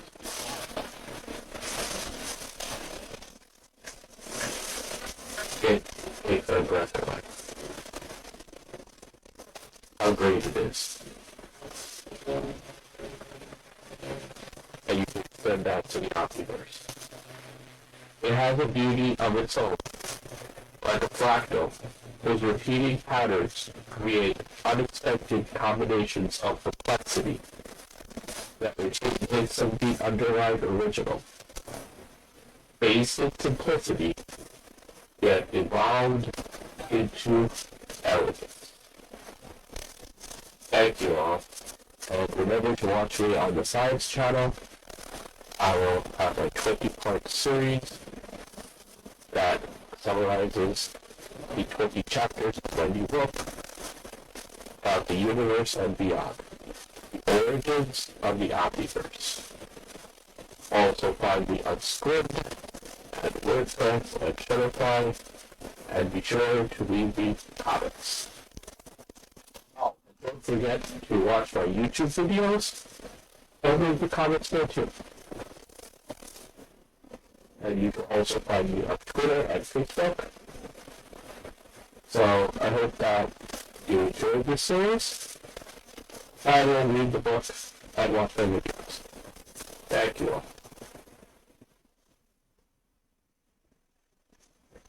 Hey guys, I am doing an unexpected but much needed part 21 update to Msi Attribute and my book, Origins of the Omniverse. Because I realized that there were a few things I left out. When I was talking about the IIIa metric warp drive, I need to mention that there is no time dilation associated with it, because there is no acceleration to or past speed of light. Conventional speeds happen inside the space bubble. The way that simulated cyberluminal velocities are done is that contracting space in front and standing it behind. It reduces the travel distance, so FTL is unnecessary. Now, this is good news because it means that time passes at the same speed for those outside and inside the bubble. So it would be just like any conventional trip. Time would pass at the same rate for the astronauts and for those who stayed behind. Now, I also need to discuss the model that shows how this is possible. It comes from a discovery from a few years ago about negative absolute zero temperatures. This is very important. And it sounds like an oxymoron. How could you have temperatures below absolute zero? Well, this is how it happens. It basically creates a simulated antiverse, which is opposite to ours, but instead of with regard to time flowing in the opposite direction, it's temperatures. The more energy you add from our perspective, the lower the temperature seems to go. And this is the other side of absolute zero, just like the antiverse is the other side of the speed of light. This provides a model that shows how we can do hyperlinear velocities without actually going faster than the speed of light. What we do is we jump from our universe to the antiverse inside the space-time bubble and then back again. This will give us a simulation. How faster than light travel? It's like a tangential curve. The tangential curve goes up, doesn't quite reach the asymptote. In this case, the asymptote is the Luxon wall or the light speed barrier. In the case of a negative absolute zero temperature, it's actually absolute zero, which cannot be reached or crossed. It has to be jumped over.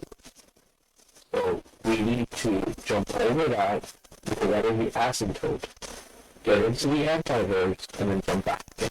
Using this, not only can we do STL, but we can also do time travel, since time in the antiverse moves in the opposite direction. And the way we avoid the paradox is we just re-enter the timeline. Because time has two dimensions according to the Cartesian coordinate system. And when you jump back, time has already flowed, and then you end up in a different timeline. So there are no paradoxes. Now, speaking of the Cartesian coordinate system, we can apply it to the four-leaf clover multiverse model as well. But when you do that, is you consider each axis, instead of them being both for time, for imaginary time and for conventional time, it would be for space-time itself. So the upper right quadrant would be our universe. Positive space and positive time. That's the additive RGB color model for space, and the black model for time. All additive. The antiverse would be directly opposite ours if you do a reflection on the origin, which is where the opposite wormhole are, that connects everything. Diagonally opposite to ours, negative space and negative time, the complementary dimensions. So C and Y for the spatial dimensions and white for time.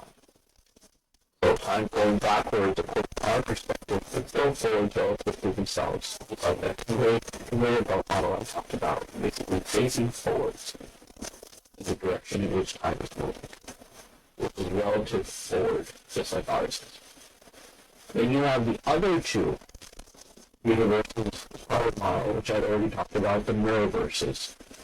There is the normal mirrorverse and the anti-mirrorverse. In the normal mirrorverse, you have minus space and plus time. So you would have C and Y for space and black for time. Now, since this is positive time, this is the universe directly under ours, so it shares our positive time value and expands and contracts and bounces along with ours. But since it's below ours, it's the negative space. Then you have, and that would be, by the way, that is the lower right quadrant. Then you have the upper left quadrant universe. This is positive in time Oh, sorry, it's negative in time. Sorry about that. Negative in time, but positive in space. So this would have light as the direction of time, and RGB as the dimension of space. So, space minus time. This syncs up with the anti-verse or the anti-mirrorverse. And this one would extend and contract and bounce with the antiverse. So basically you have the universe, the mirrorverse, the antiverse, and the anti-mirrorverse. If you go counterclockwise starting with ours. So quadrant 1 is our universe, quadrant 3 is the antiverse, quadrant 2 is the mirrorverse, and quadrant 4 is the anti-mirrorverse. And the origin point is the master wormhole that connects everything together in the middle. And that's the point which is never reached. It bounce, basically interacts close to it, and then gravity becomes a repulsive force in 2 dimensions and expand outward again. So 1 and 4 are in sync, and 2 and 3 are in sync. So they expand and contract and bounce together. So, and by the way, so these are 2 different Cartesian coordinate systems. One is for the global multiverse, and the other one is for the origin point of our universe as it bounces, and all its time verses as we expand with inflation. As they're expanding with inflation, the reason why these time verses were created in the first place is because inflation expanded space faster than the speed of light. And so everything separated outwards, and this is where all these time verses came from. They're separate from each other. It's a second temporal dimension which runs perpendicular to our time and keeps the singularity from happening. That's origin point. And this would be the y-axis, while our time is the x-axis. Just like in the other case with the global multiverse, the x-axis was time itself, our time, and the y-axis is space, the spatial dimensions. So imaginary time in this case is the y-axis, while dimensional time is the x-axis. So all the timelines separate because of inflation, expansion faster than the speed of light. They diverge, they reach a maximum point as our universe expands into a fourth spatial dimension and the hypersphere globe, and then they hit the wall of the Cauchy horizon of the black hole, in which all 4 of our universes are nested, according to black hole cosmology and Minkowski's unification theory of relativity and quantum mechanics. And then the universe starts contracting again, and the timelines converge in the second temporal dimension of imaginary time according to Stephen Hawking. And when we have deflation, we finally all combine back again to bounce. With gravity becomes a repulsive force in 2 dimensions.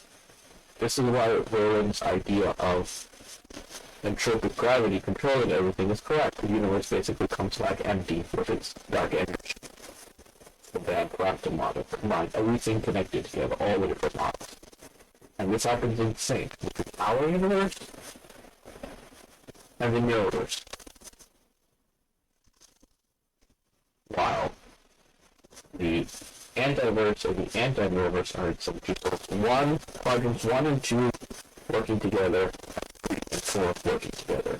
They're in sync. So 1 and 2 and 3 and 4. They expand together, inflation, and contract together, deflation, and bounce together. It's like a 4-way seesaw, where 2 of each are in sync with each other, doing things at the same time, and the lever in the middle is the master wormhole that connects everything together. The traffic cop, the backbone of of the fully global multiverse. Yeah, we can journey within in order to go to different points, and maybe even outside into the superverse, and other baby universes, branches of that, with their own wormholes, inside supermassive black holes. Now, this model, since everything's connected together, it's basically nestled on top of each other. And there's no singularity because the big dots result from a previously contracted universe, just another iteration of the cycle, with the cosmological constant draining downwards with each iteration, but it keeps winding down. So eventually we stop expanding and contracting, and then basically, for lack of a better word, it will die, but it will have the baby universes to transfer the cosmic DNA to. Now, with Superverse, of course, the Superverse is the umbilical cord, and its DNA transferred over to our multiverse, and that also will have its own folder, whether it's 4 leaves or more, or maybe even less, maybe even 2. We have no way of telling at this point. Or will one day, and maybe one day we'll travel there. And who knows, maybe we'll figure out that our universe was generated by a hyper-intelligent alien race inside that superverse. I mean, it's not God, but it's the concept of a cognitive skill to erase the ability to create its own universes. Maybe if we don't extinguish ourselves, we will reach that point one day also. One can only hope. So, once again, we don't cross over the light speed barrier, we jump over it. It's like with absolute 0 temperatures. You jump over and everything is reversed relative to ours, but forward relative to itself. Important point. Now, as far as the wormhole is concerned, there's actually new evidence that we don't need negative mass or negative energy to hold the wormhole's throat open. It's some new breaking evidence that's really interesting and something I'll be looking into for future editions. So if you can hold the wormhole open without negative energy and negative mass, that makes traversable wormholes a lot easier. And maybe we can even make our own from the large hadron collider, or we can make micro black holes. We use just to test it out and then maybe scale it up to something that we can use. So that would be an interesting point and something I will tackle in future editions of my work, my book and these audio files.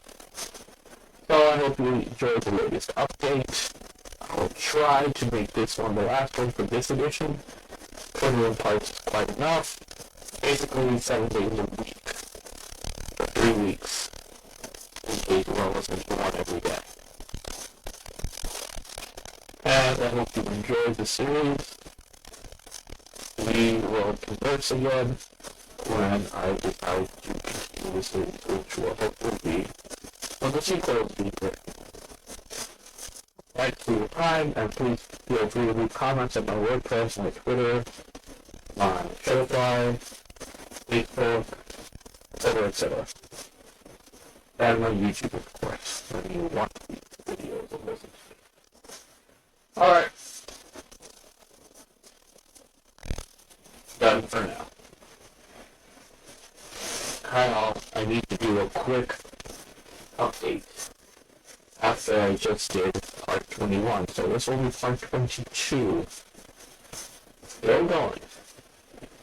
Now, in part 22, I realized that I haven't really described all the dimensions that we're working with, so I'm going to go into that now. We had already discussed the additive dimensions and the subtractive dimensions of space. So basically that's 6. RGB, CMY. Symbolize those. Then we have the 2 time dimensions, which would be white and black, flowing reversed compared to each other. So that's 2 dimensions of time. We have a total of 8 dimensions using this. So we got both dimensions of time covered, but in M theory and S theory, there's a total of 12 dimensions. There's 10 of space and 2 of time, so we still have 4 more to account for. So there will be 4 extra spatial dimensions come in. Now, first of all, I also need to mention that there's been research done in JCER, Journal of Consciousness, where it's discussed that the mind, by analyzing brainwaves, seems to function in 8 dimensions. That covers our 8 dimensions, 6 of space and 2 of time. But there's an additional 4 spatial dimensions to account for, to cover M theory and F theory. By the way, that JSON article, it's quoted in my origin. It's a nice quote. That means 4 extra spatial dimensions. Well, there's also other color models that we can use, for example, complementary colors, where these 4 extra spatial dimensions could comprise these. And as such, they would still have either white or black. But these white or black for time, but these universes would have a different geometry compared to ours. And likely they would not follow the fully Clover multiverse model because they have a different number of dimensions, so a different number of universes in each step.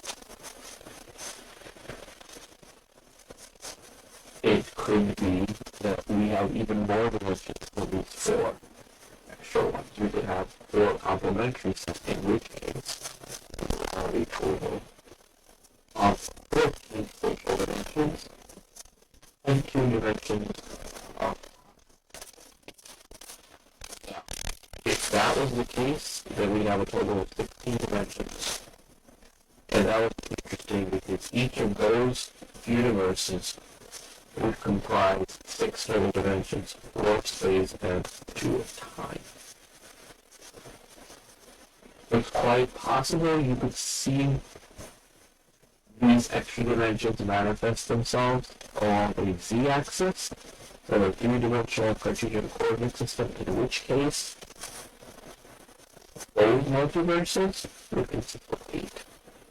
Since there's 2 for each axis, so basically it's 2 times 2. For us that's 4, so we only have x and y, that's our Cartesian coordinate system. And for these other universes, if we have a z-axis, it would be 2 times 2 times 2, or 8. Inversion. Since of course we haven't detected any such things yet, it's a sheer speculation, but it would be really interesting if this were the case. Because string theory does promote 4 and 6 dimensional universes. Even though it did not originally predict the extra dimension of time, you could get those 4 and 6 in another way. This is the way to do it. And then you add the extra dimensions for the complementary colors as well as complementary time, like black. So, to summarize, we have our universe, which is 3 plus 2, which is not measured space and time. Space plus time. So, space plus 2 times. This holds true throughout our local multiverse. And with the other multiverse, you would have 4 plus 2. 4 plus 2, 4 plus 2, 4 spatial, 2 temporal. Different geometry, different number of each multiverse. 4 in ours, 8 in that one, with the extra z-axis. We would be x and y, space and time. There would be x, y, and z. What the z would stand for, I'm not sure, but that's 2 times 2 times 2. They would be complementary to each other. So basically, the space axis and time axis would be complementary. Or complementary space time axis, and it would be completely together. So I will leave that for a future update. Now I'm actually going beyond my origin series to do a sneak peek at what the sequel will contain. How I will use a color model and even additional primary colors, like for example certain species of shrimp have 12 primary colors. That's absolutely amazing. You can see far more into both the infrared and the ultraviolet than we can. They're called mantis shrimp. And we'll analyze the extra colors and how they could create new multiverse units. And how many multiverses they might contain, what the shape of those universes and multiverses might be. We won't be able to close. And if they're traversable through our multiverse unit, and how our wormhole could actually connect to other wormholes in these other types of multiverse units, just like we have small wormholes in our own universe that connect to our master wormholes. So from the rivers basically form through the ocean, to the ocean. The bulk that contains all the different multiverses being the ocean, and each multiverse unit being an island within, and these master wormholes being rivers that flow through the island into the ocean, connecting every single like a vast highway system. It almost reminds me of how slime molds actually build architecture similar to our own on a much smaller scale. Of course, everything being fractal. The fractal brain mimics the universe and the multiverse, everything is connected together. All creatures are sentient, even inanimate objects like the rocks in the sky itself are sentient. If the consciousness spread out of a larger area, the planet's fossils are actually its memory system. Stars are like the heartbeats, blood circulation, the galaxy itself is like a fractal complete version of the human body. Each star has a blood vessel. Central black hole would be the brain. Each star would be its own life-supporting blood vessel capillary system. Arteries being capillaries.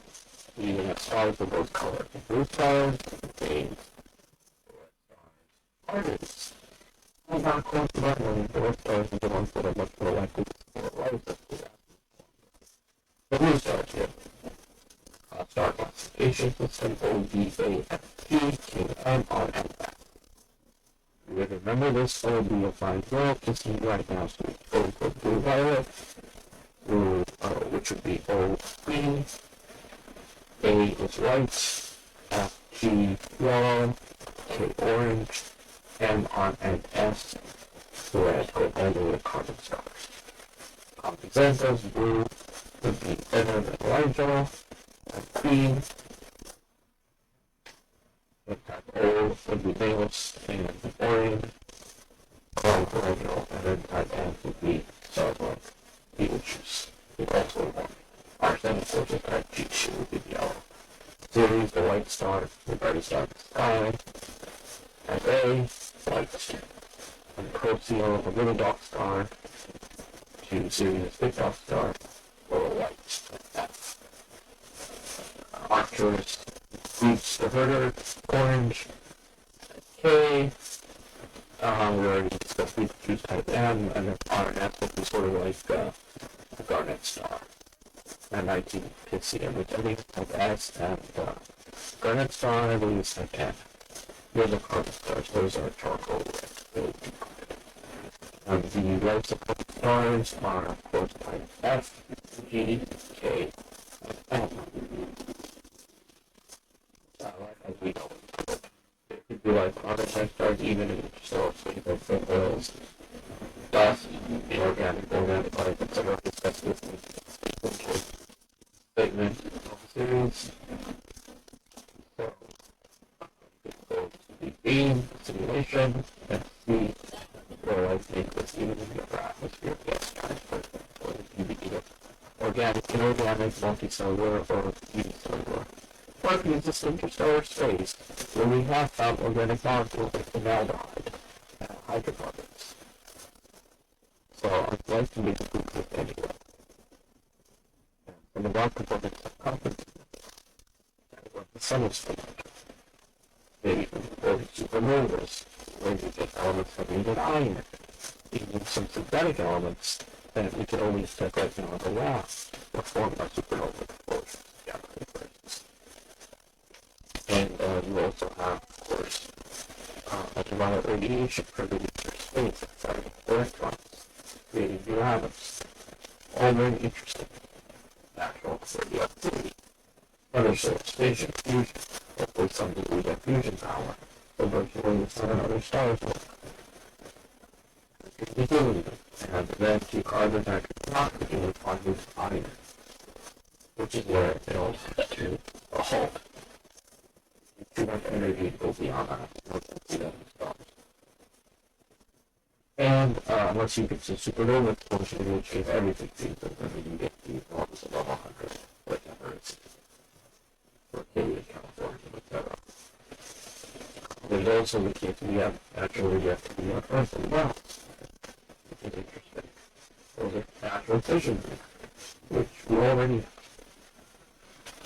and now, as far as these elements are concerned, a lot of these elements inside our bodies, I mean, even gold, silver, precious metals, form inside supernovas. Hydrogen and helium are prevalent throughout the universe. They're very common. These other ones are located inside stars, either through natural fusion processes or through a supernova accident. That's where we get our oxygen and our nitrogen. And when you look at nebula, you can tell by the different colors what the everything, for example, nitrogen, green, red, oxygen. So English was hydrogen is also yellow. Helium is yellow. That's why our side is yellow, because it has so much helium after hydrogen fusion. So anyway, we're getting off topic here. We'll just close segment 22 and encourage you to read the Origins of the Universe series on Scribd, Shutterfly, on WordPress. Please feel free to leave comments, and of course on YouTube to the audio version. Thank you very much. I hope to see you on my social media, Twitter, Facebook, etc. Interact with me at any time.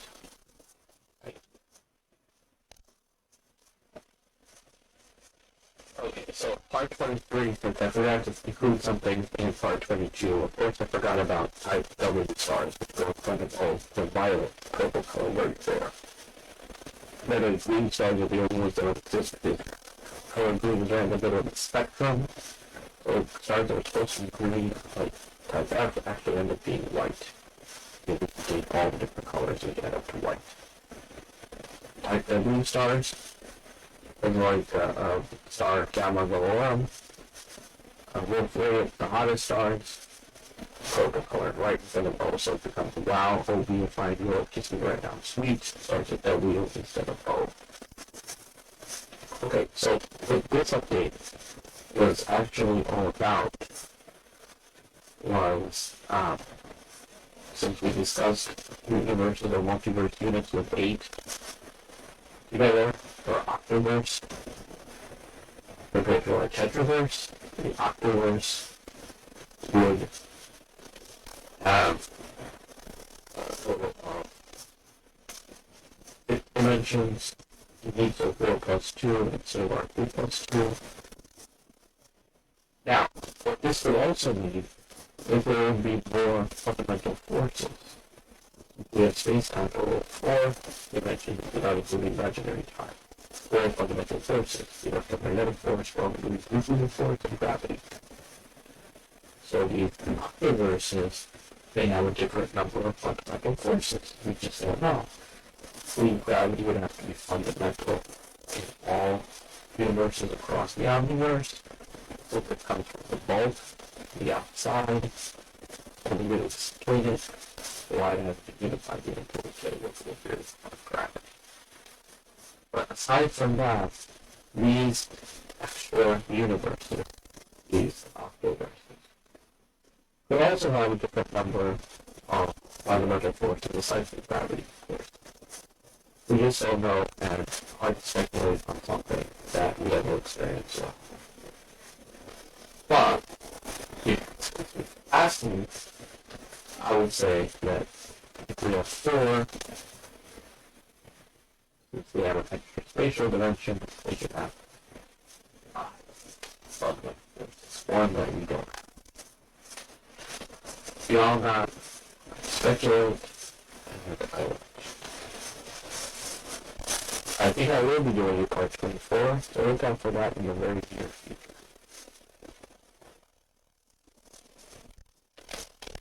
Hi all, this is part 24, which is most definitely my last recording series.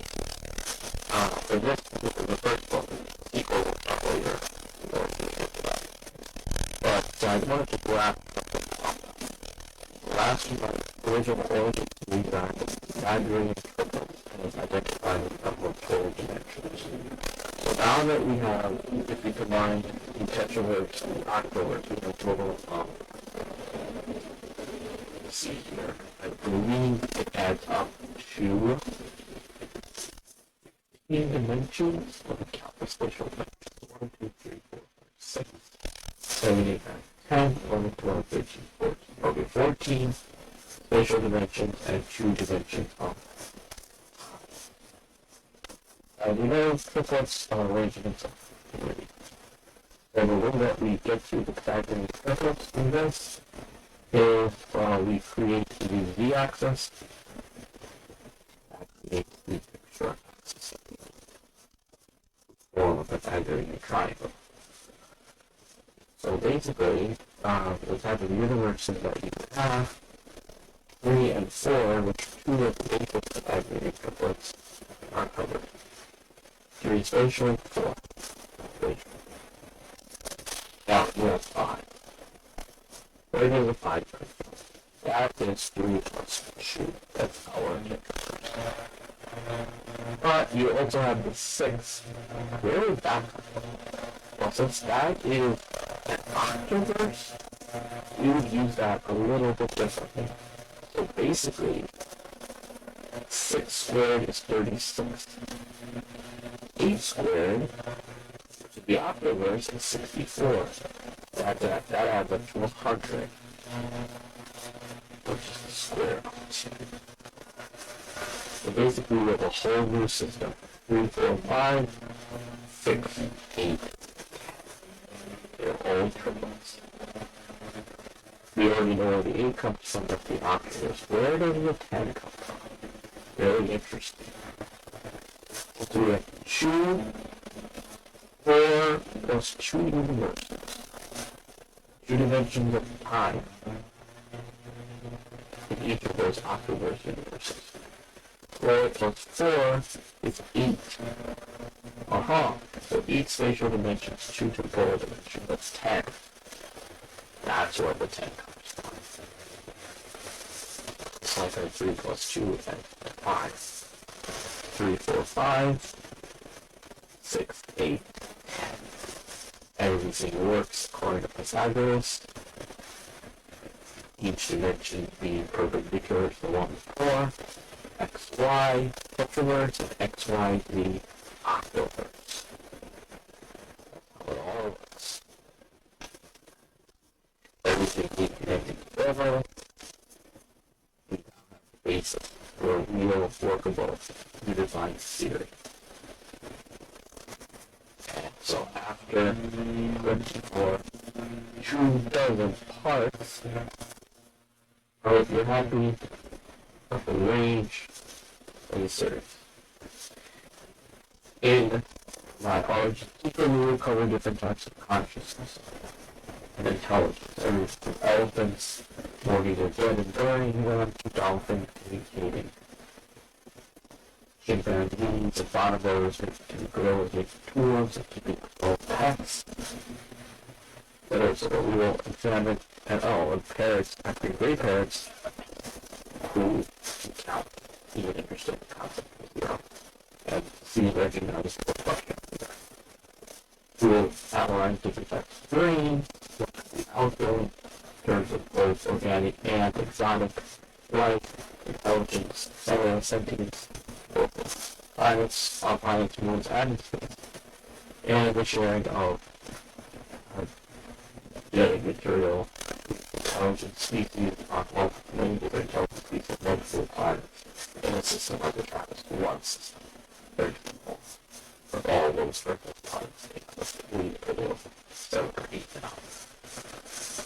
So, we're will go more into detail about that, and go into more detail about what the octaverse might be like and some other concepts I haven't tried yet, as well as more updates on the LQB drive and space engine. And my own plan for having semi-series in the future.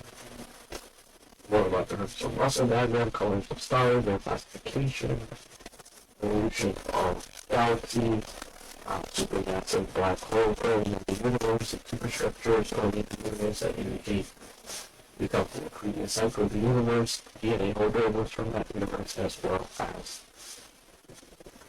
how cosmic DNA gets passed down from parent to baby universe, so from superverse to baby universe. And the river of material, how that gets transported to formals, which are your circular sources and gravity and how it functions in the bone and case of muscle in the universe. This is all fascinating stuff. And of course, more of the fundamental forces where they came from the constants, how they're changing them, create different types of universes, different shapes of universes, which expand, which don't, which are dead on arrival, which are very much alive, and live through the cycles, all that will be covered when they start learning ice, which will be the origin of it all. So, hope you stay tuned for that and enjoy it. And when I get started on that, I will let you all know. And you can give me some feedback on how this creature is. Thank you all. Please feel free to leave comments on my Squid, my Shutterfly, Facebook, my Twitter, my WordPress, of course, and my YouTube videos. Take care. We'll see you.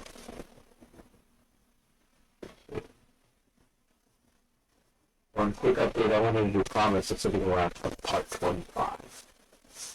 This is the original Omniverse series. This is about cosmic strength. An interesting topology of the universe that we had actually discovered these cosmic strings.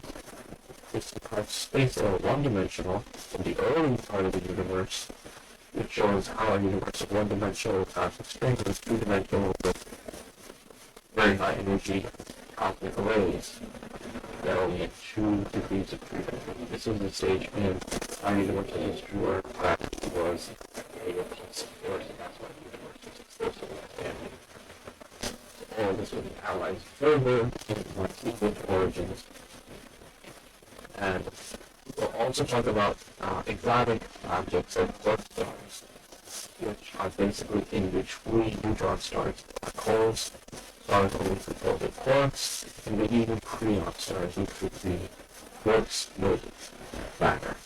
So you have quarks, 3 different types of quarks, and gluons which connect them together. Of course, the 3 have their complements, so it's almost like dimensions, basically. So the 3 spatial and their complements, 2 types of quarks and their complements. And then you have preons, which are more fundamental than quarks and are basically building blocks of quarks. And we know those might be 3, or they could be like the octaverse and the 4.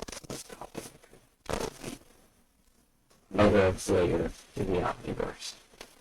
3 for quarks and their complement 3, and then 4 for preons and their complement 4. That would be very interesting. And of course, they would have their own body particles. It would be more basic for the gluons, and I don't even know what they would want to call them. Maybe call those gluons, which would be very interesting. But yeah, so basically it's that, and it's that it actually there are 8 terms including the complements. Yeah, we have the 3 plus 3 for the quarks and the 4 plus 4 for the preons, and you get 14 right there. And then you have the 2 the gluons, which would be for time, and then you would have the trilon, which is your high point, or what keeps preons together. And basically a microcosm version of the S's and the octaverse right there. particles will both be functioning correspondently forces together the other hand, although the prevents that take the extra force that we were talking about. That would be still taken by the octaverse. Basically, they're like a rubber band, those sources. Very tightly pack those together, but the further away you get, the stronger the forces get. That's why you can never actually see 3/4 or 3/3 for that matter. Because unless you have enough energy to make that rubber band can happen, maybe you don't want to try to cover the other angels because those free particles. But the analog to this is if you part two correspondence dimensions, and this is the reason why we have space-time around tetraverse and octaverse. And these particles, it could be these particles in parts of the tetraverse, omniverse, and the octaverse on its own. So each particle could be its own universe. So being in the black hole cosmology, is you have micro wormholes. And micro black holes in which these particles exist. And therefore, the universe on many different scales. So the world things that back to the original. Space, time, matter, all of that is relative.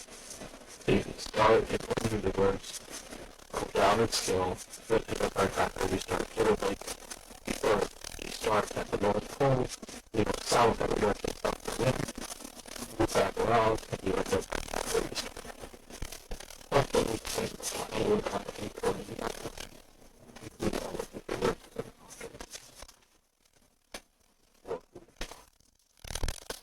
So this is where we end up from 35. Feel free to leave comments on my social media, you know, my WordPress, YouTube, Squid, Facebook, Twitter, Verify, and YouTube, of course, all of my videos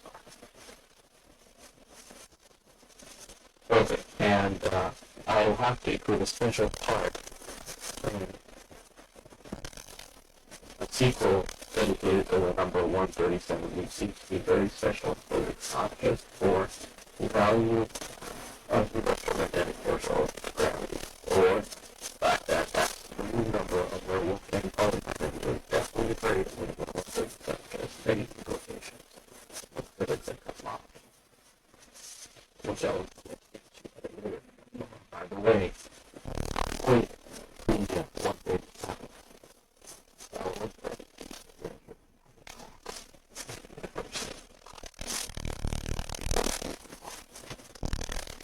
Take care, everyone. I'll talk to you soon. Hi, I just needed to do one last quick update, part 26 of the SE intro series, and wanted to reiterate that according to the Pythagorean triplets 3, 4, 5, 6, 8, 10 are the two that we're working with, and the 4 and the 3, 4, 5 signifies the tetraverse, which is the multiverse we belong to, and the 6, 8, 10 signifies the 8 in it signifies the octaverse, which is another possible combination with 4 plus 2 dimensions in each universe inside it. So basically, you would have 8 spatial dimensions and 2 time dimensions. That's where you get the 10 from, of course. And then in our universe, we'd have the 3 plus 2, which is where you get the 5 from, and the 3, 4, 5. And of course, the 3 spatial dimensions. And in the octaverse, you would have a total of 8 spatial dimensions. So you also got that in the 6, 8, 10, plus the 2 time dimensions, of course, in the 10. And this is not to say that there are other combinations possible. As a matter of fact, Bosonic string theory has 26 spatial dimensions, and this is part 26, so it's very fitting that we concluded with this.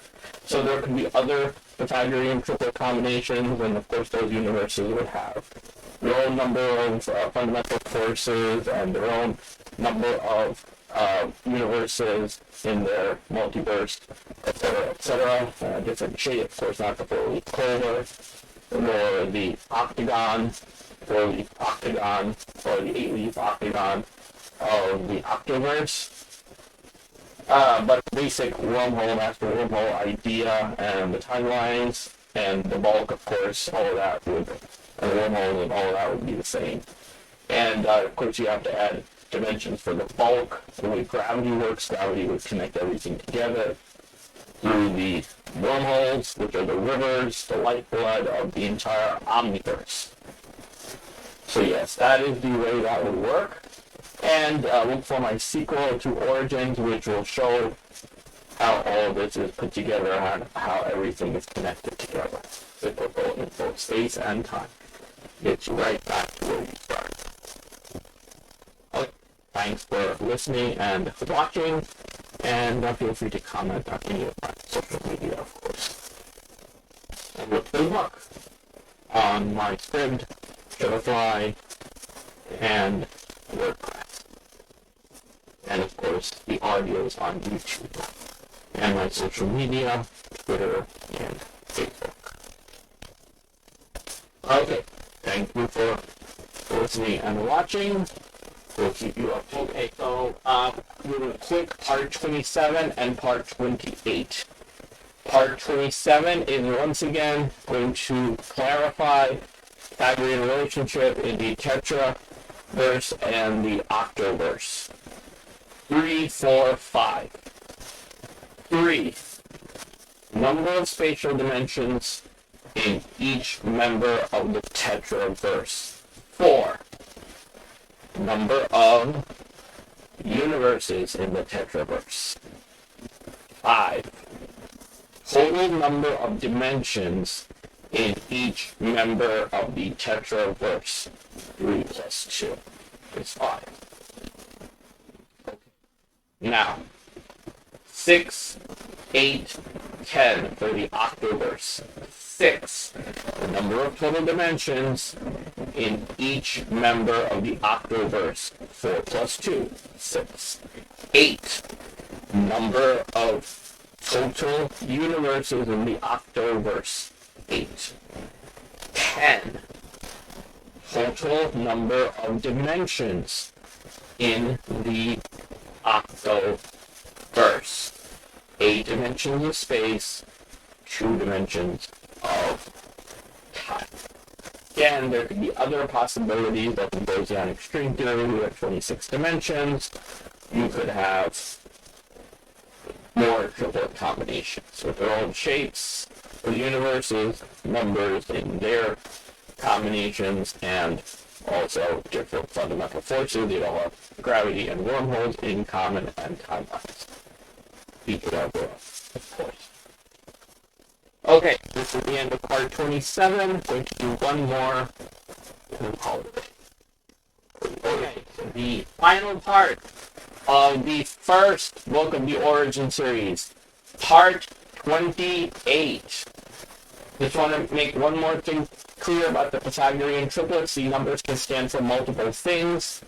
Since our Tetraverse has 6 spatial dimensions and 2 temporal dimensions, this is a total of 8. You can also put that into the 6, 8, 10. So in addition to the Octoverse, it's also symbolic of the number of dimensions in our Tetraverse. It goes right alongside the 10 total dimensions of the Octoverse. 8 plus 2, 8 space, 2 time. Okay, so that goes there. And of course, the other options we already had for 3, 4, 5, 3 spatial dimensions in each member of our Tetraverse, 4 spatial dimensions, and 3, 4, 5 for each member, spatial dimensions for each member of the Octoverse, or of course it could also be symbolic of the Tetraverse. So we made that clear, so we have multiple options for each number. And of course, we also have the 6, 8, 10. And in that, we already did that. So we did the 4 plus 2 for the Octoverse numbers for the 6. And of course, the 6 could also stand for the total numbers spatial dimensions in each member of the tetraverse. So the 3 RGB and the 3 complementary CMY. So we sorted that out, and that should do it for part 26. Contact me on social media, you already have it, and leave comments, YouTube, WordPress, Scribd, Shutterfly, Twitter, Facebook. Remember to watch the videos on YouTube. Thank you very much. And just another note real quick. The sequel to Origin is now being worked on. I gave you some nice little nuggets in here, some Easter eggs for what might be coming up in the sequel. Where you talk about lots of different things on how they're connected to each other, lots about fractals, of course, universal building blocks of the omniverse, wormholes, distribution of matter, virtual particles, bumping, how it resembles the structure of our brain, as far as the structure of the omniverse goes. Wormholes are like our capillaries, arteries, and veins, etc., etc. And of course, Gaia and the nature of collective consciousness that includes planets, stars, the omniverse, and how the omniverse created us in order to understand itself better. And when we're creative, we actually fulfill its ultimate purpose, since that is what the omniverse does. So we're more closely connected to it and to each other. Of course, quantum mechanics, quantum tunneling, quantum brain theories, quantum consciousness, quantum biology, also linked to photosynthesis, and inheritance, DNA, genetic transfer, of course. Lots and lots and lots coming up. So look out for that. That will probably also be another 20+ chapter book, an audio version, as well as videos. Thank you, take care, and we'll be talking. Hey guys, it's part 29 of the SE intro series. This one is about string theory landscape. String theory landscape predicts that there are a large number of bubble universes that exist for bulk. As a matter of fact, the string theory landscape predicts that there are 10 to the power 500 of these universes. Is it accurate? We don't know yet, but at least it makes a prediction. The string theory landscape has been right about many things, including the idea of a multiverse dependent on these bubble universes expanding into their own space. So, stay tuned. String theory landscape will also be correct. Prediction of 10 to the power 500 universes. So back to you. Hi guys, so this is part 30 of the SE intro series, and this will be the last one for the first book of the Origin series. This one we're going to talk a little bit about technicolor and color theory. As you know, we talked about the color model being used to describe strong nuclear force with regards to gluons, keeping close together inside photons and neutrons.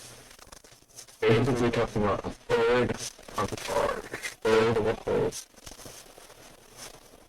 And as the three forces are combined, the gluons keep them tight, like a rubber band.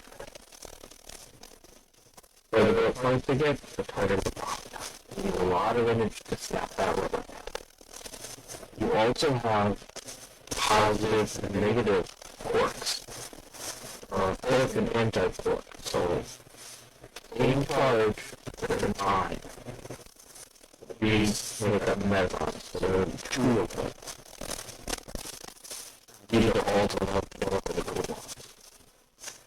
Now, when we're looking at the color model, we understand that there's more than 3 primary colors, when it comes to some very sharp-sighted creatures who have managed to shrink at 12 primary colors, not only can they see into the infrared and the ultraviolet, they also see the polarized light.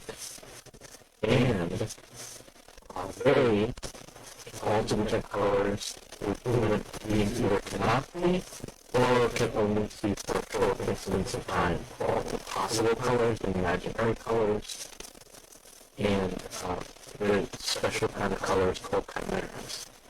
For example, where the color animals happen with red and green at the same time, or blue and yellow at the same time. We just don't have enough of the right kinds of cones of it on to see these colors together. But then shrinkable, they have an awful of all different primary colors, so there's 15 possible colors and imaginary colors of chimeras. Very much like a second dimension of time, imaginary time. They exist perpendicularly to our dimensional time, and these colors perpendicularly to our dimensional time. In that, every color fits theory, and also quantum thermodynamic theories and quantum mechanics that describe how these tiny particles called quarks behave according to the Coulomb law. You also have quantum electrodynamics, which goes how the electromagnetic force behaves. All very, very, very interesting. Now, all this will be covered more in my next edition of the Origin series sequel, so be sure to stay tuned for that. It was a pleasure doing this 30-part series. I hope that it was very informative, meaningful, and be sure to check out my social media. Twitter, Facebook, WordPress, Squid, Spotify, and of course my YouTube. Videos, leave comments, and we can interact. Until next time, this is the conclusion of the first part of the Origin series. With information about space engine. By the way, with space engine, don't forget, you can use a resolution up to 8K.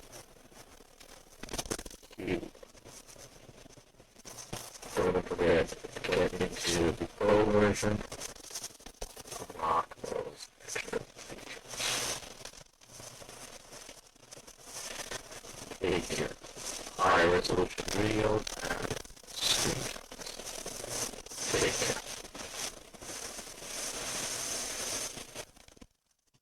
Hi guys, I was supposed to end the Iss Enterprise series after 30, but I needed to add a couple more thoughts, so we're doing a quick number 31 and a number 32. And this is the first about the universe and its relationship to the universe, and also the asymptote to the Fractal wall. Now, I had explained earlier that the universe has reverse time compared to ours, or ours in reverse compared to them. The residents of each universe experience that forward relatively to themselves because they're facing forward in the direction they're about to go. In a similar way, brother sees us behind the room while we like that. We can jump there and then jump back and see the traveling through the room. They do the same thing. They can jump to our side and then jump back. And so create a time machine with the parallax we land at a different timeline. We did it going across the excited control dimension, but also superluminal. Because our timelines and their belts are moving opposite we would have to generate a bubble around space-time, and we would have to do something to be able to make this all the way than our antimatter annihilation. And we need each other for both space and time. The other thing I want to talk about is speaking of backwards time travel. They are moved from space-time. They only respond to gravity. We have the same forces, so that we can travel backwards in time. We also have universes, different energy levels, and basically the universe being both cyclical in time and space. We can actually develop a planet energy universe to secure energy that will create a time pump. It's something that acts as an energy in the gods themselves. Each of these is a simple form of a very interesting. Back to quantum mechanics. Quantum spatial and temporal entanglement illustrates the cosmic activity of the universe and immediately the previous cycles of the universe. That's why the third continue after the universe exploded and will continue to gas and acid. There are four layers of omniverse that are stated four people really pushing up. That's one of the dimensions here on the surfaces. We pass another layer of fourth axis over the 16 layers of magnets. A little bit of the axis K-axis. That would be another layer beyond the afterwards. Maybe 15 to 25 diagonal circles for the monster, and including the spatial men.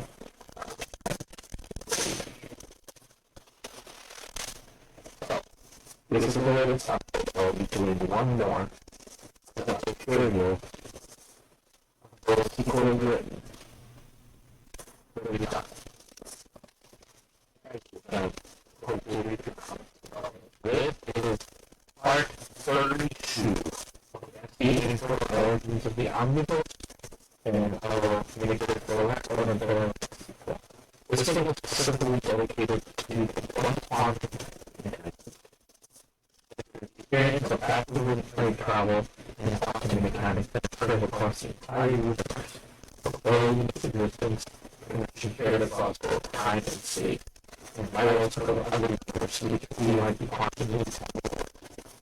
Quantum collision. This would mean that each universe is own. It would especially occur with complete alternate like afterwards, and at 16 minutes, could occur also outside of the quantum collision, which will both spatial and temporal particle university and it continues as a new particle company. So more connections to the brains.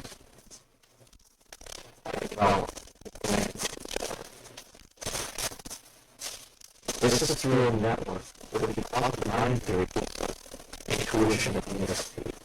And this is an example of the universe, the omniverse is often fractal. All brains in all one. Which was already mentioned earlier, because of how matter is called. It's another way. It runs and it's flat.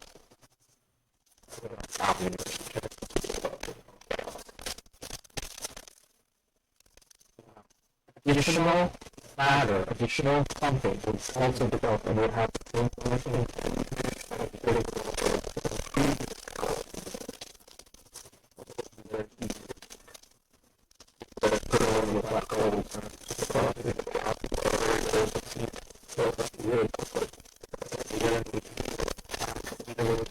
memory of these structures from past states.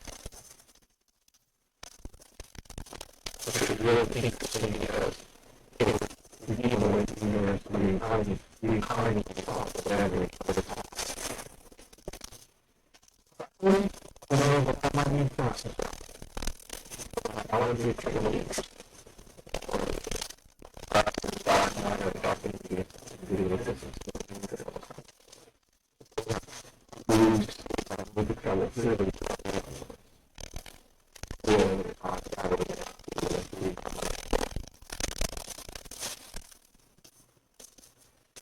and now in the 16 verse, you could also have additional forces, additional constants, and should not operate with the that is something to think about. Also, the bulk, and then the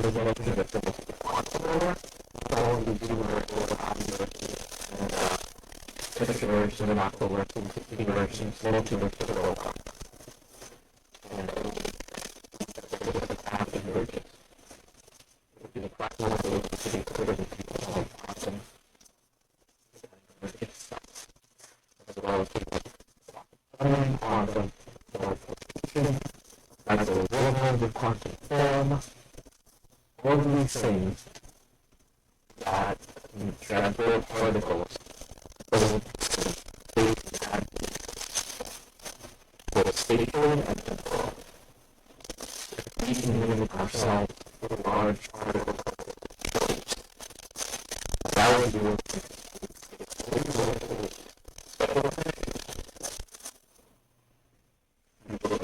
micro from the outside world. Matter, energy, seemingly hard to be to an atom. Originally traveling with the forward reverse throughout the chapter. Making you wonder if it's just simply traveling instead of going soul and created that's how power in the itself is actually being created. Wouldn't that be something? How would that think that case? And the way that it was done when we were created, we will do when we do this new artificial multiverse. If that's the word artificial really be maybe the reason why we consider artificial because we're doing it together. That's how our universe is created. That's artificial because we are all part. And the universe created this understanding. Therefore, we would all be it's all natural. We don't know if the structure of this is like or if the view is that I suspect we can. But it would involve some kind of communication or the benefit of the size of the economy. Size of the world. Tiny little particle or massive particle, but in reality, will be in the universe and in the world. We're not getting stuck around because there's no boundary. The journey inside is like what is our own universe. It's global. Create our own dimension inside of it. We can do something for the module and see how it works. Tweak the parameters of the special concept. It's about to work to each other. And to see if it's collaborate using these parameters. Is it like writing the words or not like writing the words? And not writing the words. But I'm excited. The DNA would be transferred from how we do it.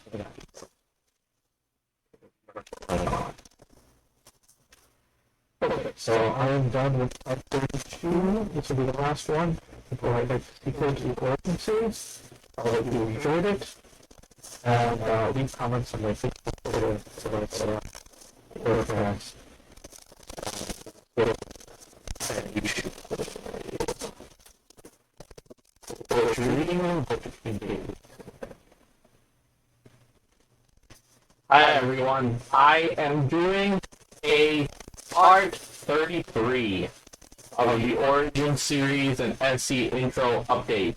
The reason why is I have been doing a lot of analysis of some recent theories that have come out, and they are in the Origin series. I can proudly say I anticipated many of them, and they're also going to be discussed in more depth in the sequel, which basically picks up right where Origin 17 left off.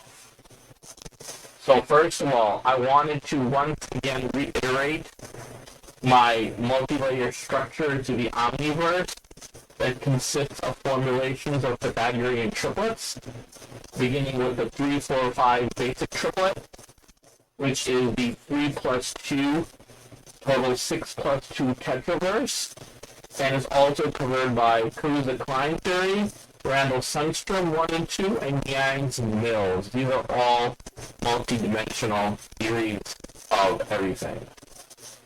Now, the next layer is the 6, 8, 10 octoverse, 8 plus 2, which covers supergravity, superstring theory, M theory, and 6-dimensional Calabi-Yaw manifolds. That is where the octet exists. Now, 9, 12, 15, which is the next level up, includes the previous layers plus the bulk. Now, the interesting thing here is that besides the bulk, it also includes F theory, which has 2 dimensions of time. But the fact that there are 8 total colors in quark gluon pairs means that that must be left for a different level to incorporate. So we go into the next layer, which is 12, 16, 20.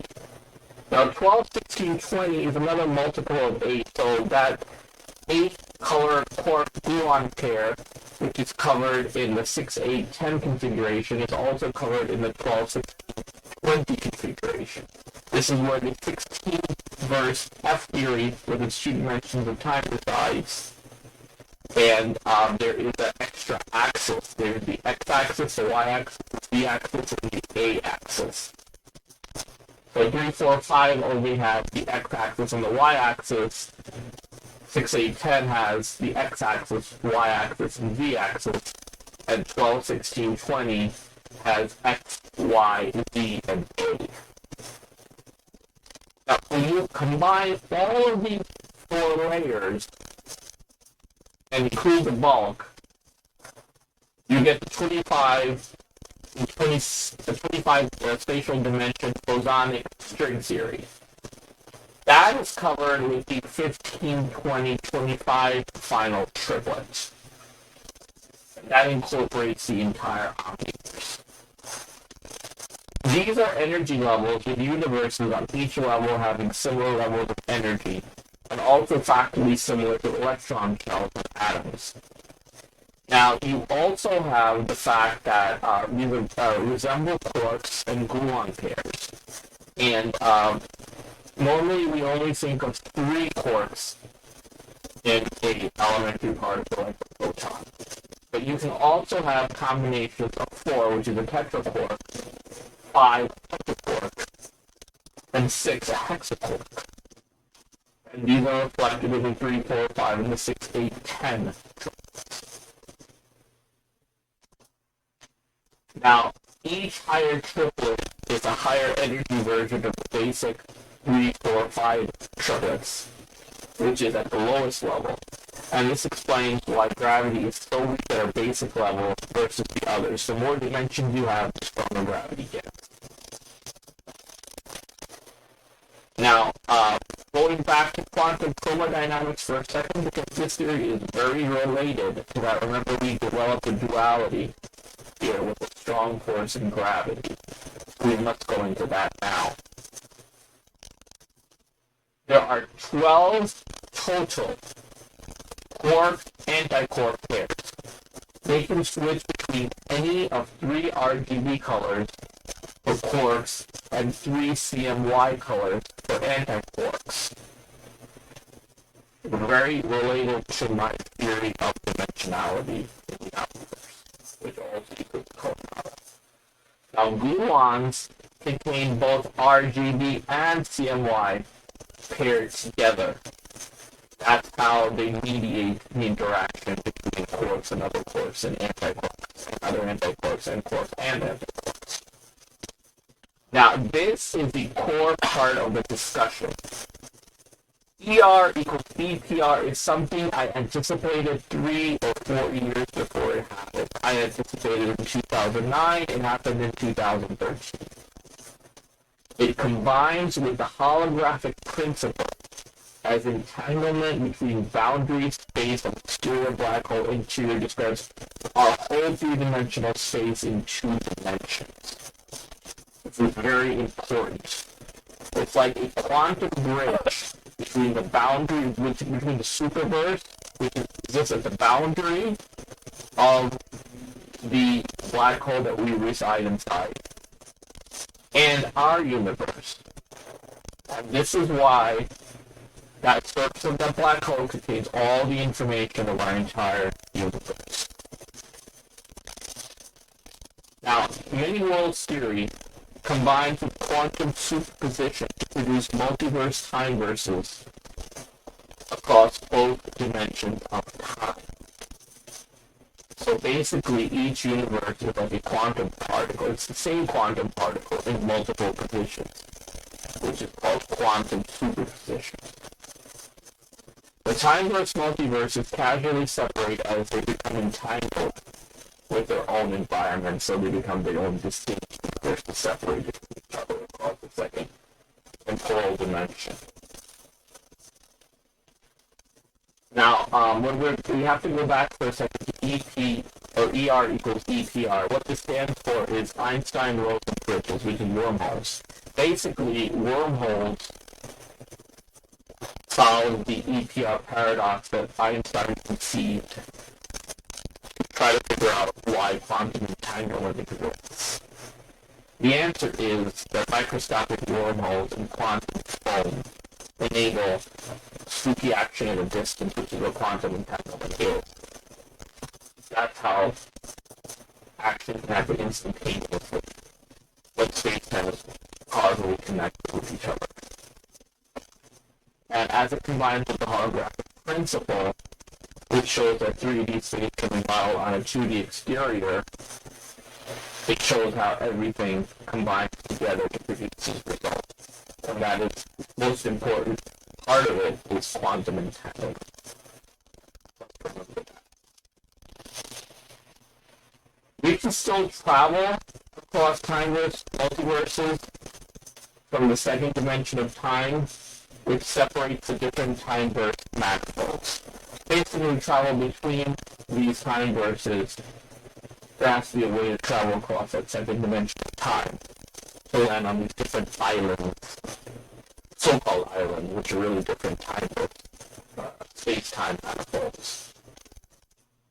They're all basically the same universe, but in quantum superposition with each other, so they're different parts of the same layer that they exist on different manifolds. If you can picture different islands in the same sea, and each sea is its own layer. Space-time is produced by quantum entanglement, which results from micro wormholes across quantum foam. And quantum entanglement is fractal with wormholes, which means that quantum entanglement is the same thing as a wormhole, just on a different scale. Smaller scale wormholes to larger scale. Or macro wormholes at the larger scale, and quantum entanglement is a micro wormhole. Gravity is emergent. That is important. With EPR, ER equals EPR, gravity is emergent and entropic, and naturally arises from quantum entanglement of spacetime. So ER equals EPR, what does it do? It combines gravity with quantum entanglement. This is exactly what we've been seeking, a theory of quantum gravity. And where does it come from? Quantum entanglement. And it arises naturally. It's not something forced like classical gravity would be. It actually is there right from the beginning. This was first formulated by Juan Maldacena, who is previously well known. We're also figuring out the Maldacena conjecture duality. And of course the holographic principle, which is related to ER equals EPR. Now, Maldaceno's conjecture was actually the first step towards ER-EPR. This duality, what it did was combine gravity with quantum field theory. And it was one of the most quoted papers in the last 20 years. Why? Because it showed a way for a theory of everything. It wasn't the theory of everything, but it showed the pathway towards developing one. And this was the duality that showed the relationship between gravity and quantum field theory.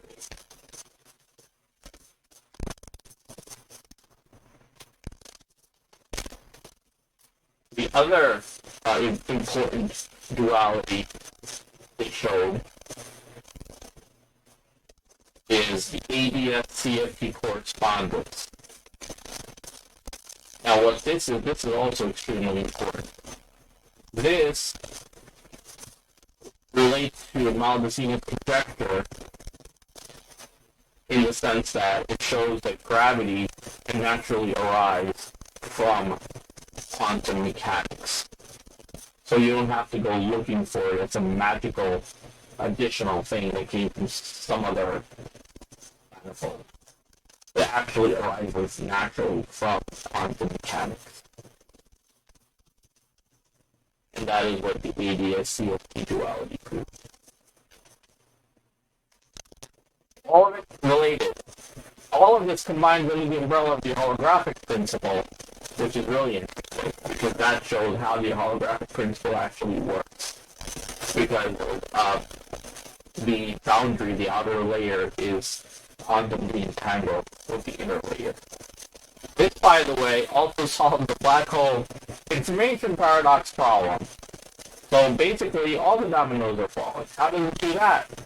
Well, if the particles on the outside of the black hole's event horizon are entangled with each other, they can also be entangled with the particles inside the event horizon. And how is that? It's because they were entangled from the beginning.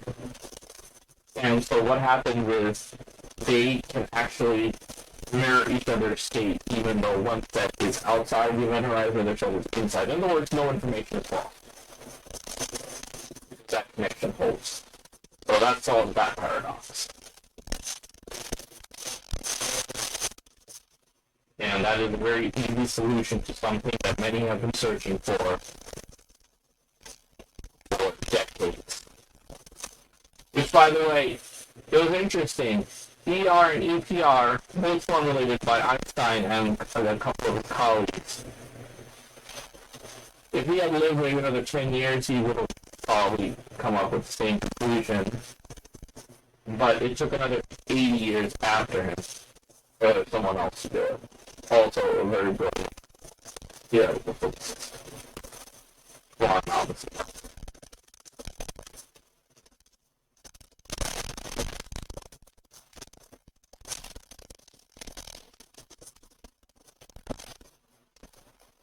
Now the important thing about quantum entanglement is it solves this issue which quantum mechanics has with space-time. Because quantum mechanics shows that space-time is dynamic, if quantum entanglement didn't exist, space-time would be torn apart. Obviously it's not, it's stable. And the reason is that quantum entanglement is the glue which holds everything together. Otherwise space-time would tear apart because it is dynamic and always moving. Now the other interesting thing is, with all these timelines, it means more entropy. And in a way, entanglement and timelines can be considered as increasing entropic energy. With time, the timelines become more numerous and the entanglement becomes stronger. That corresponds to rising entropy. So the three are intrinsically related. And can possibly be considered different expressions of the same thing. Interesting. Now, as we've discussed before, because of the degrees of freedom we've discovered high energy, very high energy primordial quantum cosmic rays. Space-time is two-dimensional at the time scale. And space is fractal, and time is an emergent property that naturally arises from it. Big news. Negative mass has been discovered by Washington State University in plasma. I'm going to read that article in a bit with the details to follow. Negative mass makes it possible for micro-wormholes to stay stable, and those formed early on in the universe could be expanded to traversable sizes by inflation. Total energy in multiverse always stays the same, as amplitude of each time verse gradually drops with time that total energy inside each time verse is conserved. In higher dimensional spacetime, gravity is much stronger, and black holes become more important in the structure of spacetime and can be produced by particle colliders like the LHC and, naturally, by cosmic rays, which makes it interesting for black hole theory. Which, by the way, it seems that there is a possibility that micro black holes and wormholes could contribute to the issue with dark matter, and could also contribute to why we can't see it, because we're so small, but they add up across the entire universe. Now I'm going to go ahead and read some excerpts that are cogent to the issue.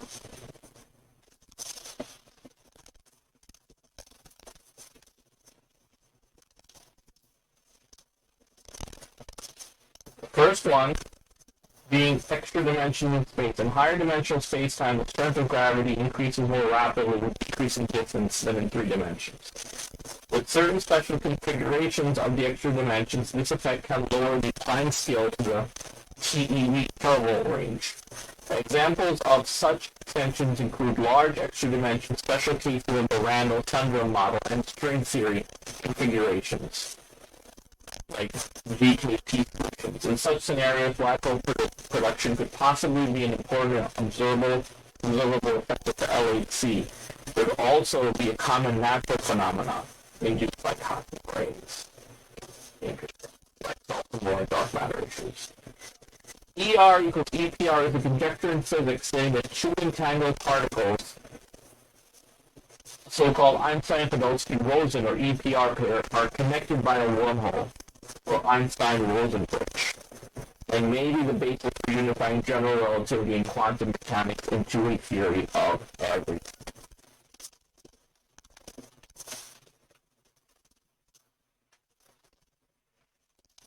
Now, quickly going into the Higgs boson, which I had discussed earlier, but there are interesting issues with that now, because there is a composite possibility that it's not an elementary particle. The composite Higgs boson arises naturally in top color models, top quark, basically. These are extensions of the standard model using a new force analogous to quantum chromodynamics. To be natural without excessive fine-tuning, to stabilize the Higgs mass from large radiative correction, the theory requires new physics at a relatively low energy scale. Placing new physics at 10 TeV, for instance, the model predicts the top quark to be significantly heavier, 600 gigavolts versus 171 gigavolts. Now, there are other models called top seesaw models that are based on top color that circumvent this difficulty. The predicted top quark mass has been proved agreement with the fixed point if there are many additional big scalars beyond the standard model. This may be indicating a rich spectroscopy of new composite Higgs fields at energy scale that can be produced at the LHC as an upgrade. The general idea of a composite Higgs boson connected in a fundamental way to the top quark remains compelling, though the full details may not yet be understood, so stay tuned. As always.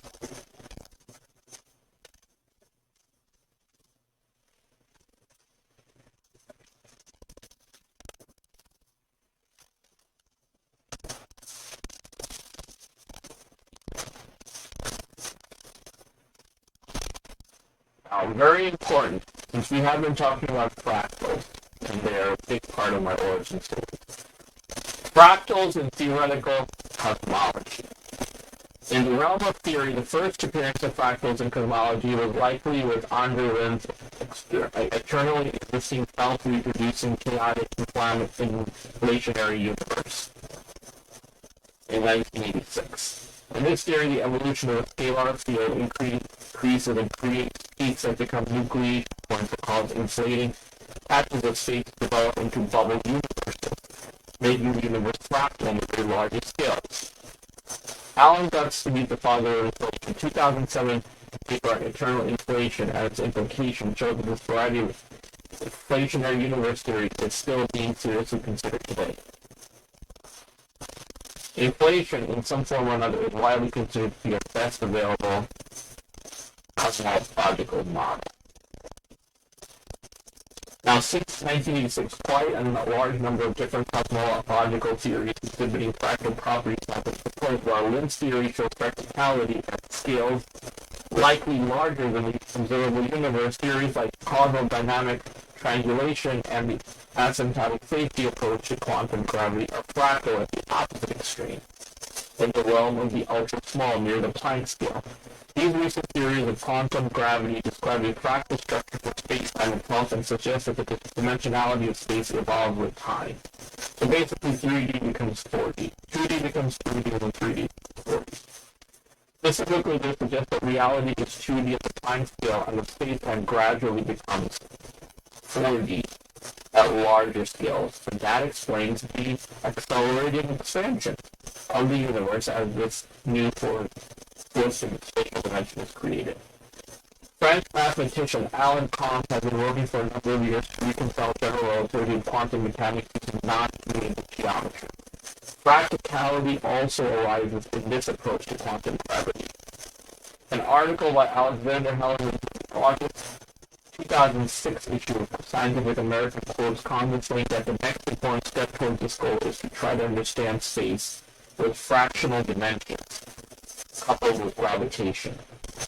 Try to understand how space with fractional dimensions coupled with gravitation. Work of Hans and physicist Paolo Rovelli suggests that time is an emergent property or arises naturally in this formula. The same way gravity arises naturally. So ER equals EPR. The interesting connection between time and gravity again. Whereas in causal dynamical triangulation, treating those configurations where adjacent building blocks share the same direction of time is an essential part of the recipe. Both approaches suggest that the fabric of space itself is fractal.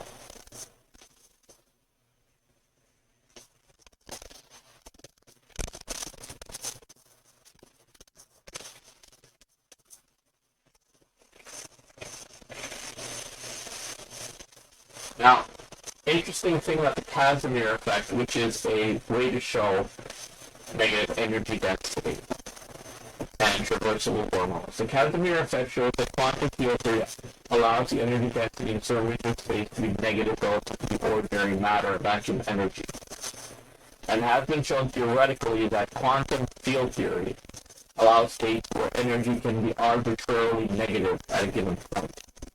Many physicists, such as Stephen Hawking, Kip Thorne, and others, argued that such effects might make it possible to stabilize a traversable wormhole.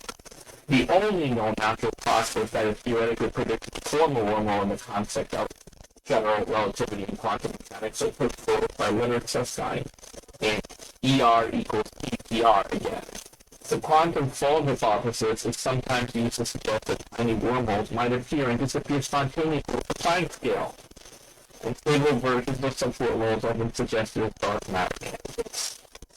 It has also been proposed that if a tiny wormhole held open by a negative mass cosmic string had appeared around the time of the Big Bang, it could have been exploded to macroscopic scales. Like cosmic strings, that could still be around. Now, we also talked about Penrose diagrams. Penrose diagrams, which I had discussed earlier, shows how time and space coordinates can interchange within the horizon of a black hole. It's space is unidirectional within the horizon, time is unidirectional outside the horizon.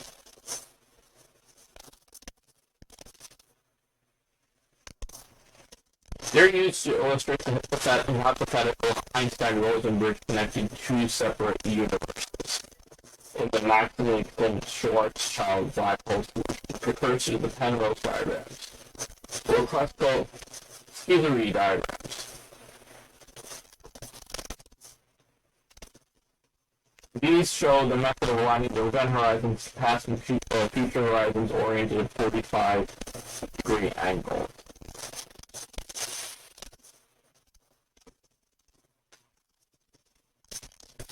Split the singularity into past and future horizontally oriented lines, since the singularity cuts off.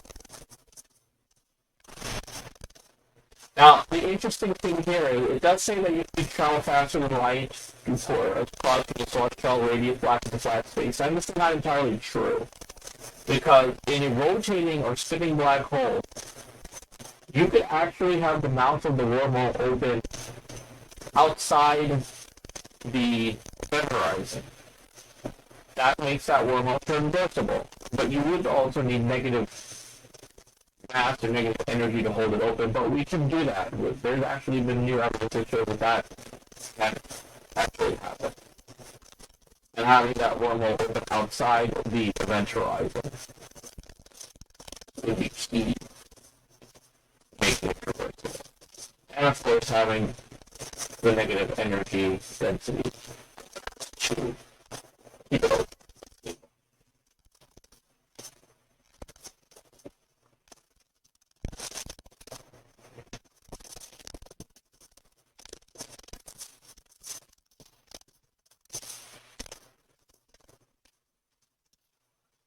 Now, the maximally extended solution of the Penrose diagram for the black hole.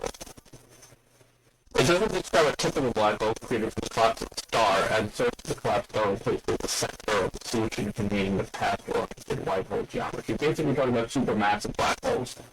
This is what we need to have the traversable wormhole.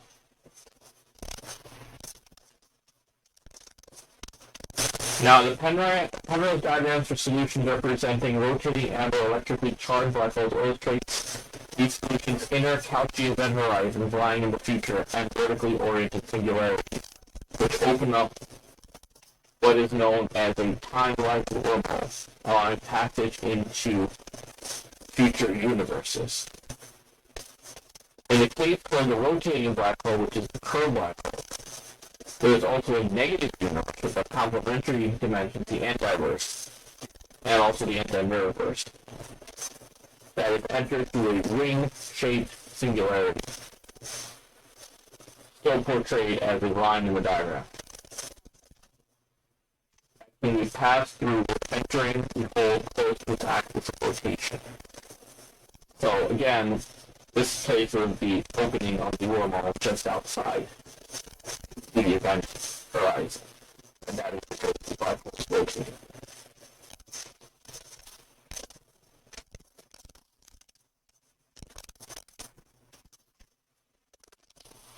Very interesting.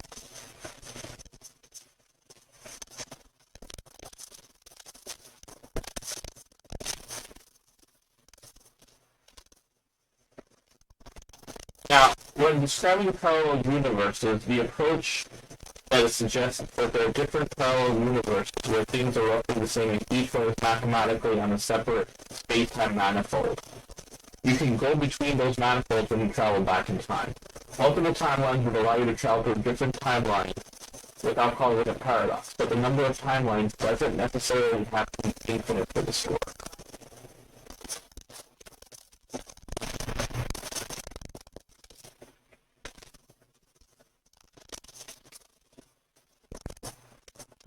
Okay, now we get to the really big article. This is the one about finding negative mass. Washington State University physicists have created a fluid with negative mass, which is exactly what it sounds like. Push it, and like every physical object in the world we know, it doesn't accelerate in the direction it was pushed. It accelerates backwards. Ooh, reminds me of negative absolute zero temperatures. And and also the Luxon wall, which separates the universe and the different directions of time's arrow. The polar world, or to themselves, opposite worlds to each other. The phenomenon is rarely created in laboratory conditions and can be used to explore some of the more challenging concepts of the cosmos, said Michael Forbes, a WSU Assistant Professor of Physics and Astronomy, and an affiliate assistant professor at the University of Washington. The research appeared in the journal Physical Review Letters, where it is featured as an editor's suggestion. Hypothetically, matter can have negative mass in the same sense that an electrical charge can be either negative or positive. People rarely think in these terms, and our everyday world sees only positive aspects of Isaac Newton's second law of motion, which of course is equal to the mass of an object times its acceleration, or F equals ma. In other words, if you push an object, it will accelerate in the direction you're pushing it. Mass will accelerate in the direction of the force. That's what most things that we're used to do, said Ford, thinking at the design is to come. With negative mass, if you push something, it accelerates towards you. Conditions for negative mass. He and his colleagues created a condition for negative mass by cooling rubidium atoms to just a hair above absolute zero, creating what is known as a Bose-Einstein condensate. In this state, predicted by Titania, Max Bose, and Albert Einstein, particles move extremely slowly and, following the principles of quantum mechanics, behave like waves. They also synchronize and move in unison in what is known as a superfluid, which flows without losing energy. Peter Engel, WSU Professor of Physics and Astronomy, researchers on the sixth floor of Webster Hall created conditions by using lasers to slow the particles, making them colder. Now, hot, high-energy particles to escape like steam, cooling the material further. Lasers trapped the atoms as they were in a bowl measuring less than 100 microns across. At this point, the rubidium superfluid has regular mass. Breaking the bowl will allow the rubidium to rush out, expanding as the rubidium in the center pushed outward. To create negative mass, the researchers applied a second set of lasers that kick the atoms back and forth and change the way they spin. Now, when the rubidium rushes out fast enough, it behaves as if it has negative mass. Once you push, it accelerates backwards. The Forbes, who acted as a theorist, analyzing the system. It looks like the rubidium hits an invisible wall, avoiding underlying defects. The technique used by the WSU researchers avoids some of the underlying defects encountered in previous attempts to understand negative mass. What's the first here is the exquisite control we have over the nature of this negative mass, without other complications but force. Their research clarifies in terms of negative mass similar behavior seen in other systems. With heightened intelligence, researchers have used to engineer experiments to study analogous physics and astrophysics like neutron stars and cosmological phenomena like black holes and dark energy, where experiments are currently impossible. It provides another environment to study a fundamental phenomenon that is very peculiar to itself. So this is very interesting and could have application for traversable wormholes, negative mass, or it could be release mass, negative mass, equivalent to the Voyager. But hey, this is the beginning. So this is very interesting. It's also interesting that you push an object that will accelerate towards you. That's the thing. It's something that we have to get used to because it's not something that we see every day or at any time. Usually, unless experience all this experiment proved it. It's also interesting that you have to do it in your absolute zero, which I expected because that is where all the weirdness begins. That's how we get negative absolute zero.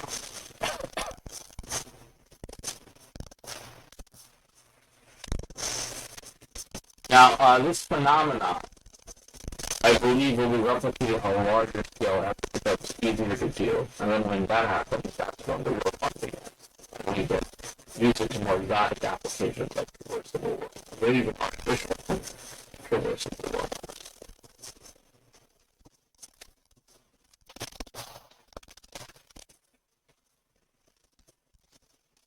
Now, I'm looking at string theory and different dualities, and extension of T-duality produces mirror symmetry. In many string theory models, this is where mirror matter comes in that aspect of the tetraverse and octaverse. The extra dimensions form a six-dimensional shape called a Calabi-Yaw manifold. Six dimensions, interesting because it's part of the 6, 8, 10 triad. Now, there are millions of different Calabi-Yaw surfaces, each with a slightly different structure. The properties of the Calabi-Yaw manifolds affect four-dimensional physics. So we must put down the correct possibility for the physics we observe. This also will change the values of constant and the relative strengths of the fundamental forces and many other aspects. This requires a lot of calculation. Math is hard in 6 dimensions, as you might guess, but here where mirror symmetry comes in. In the late 80s, it became clear that Calabi-Yaw shapes come in pairs. For any given pair, both equal the same physics. Very interesting to universe and antiverse, and mirrorverse and anti-mirrorverse pairs.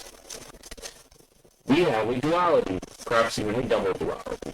Physicists could chop and change between mirror pairs, making computations more tractable.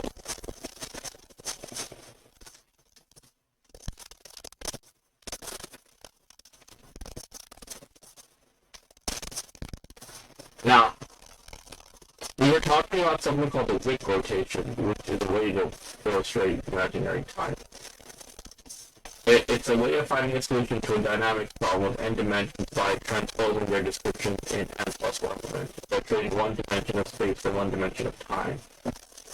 More precisely, substitute a mathematical problem in Minkowski space to a related problem in Euclidean space by means of a transformation that substitutes an imaginary number variable for a real number variable.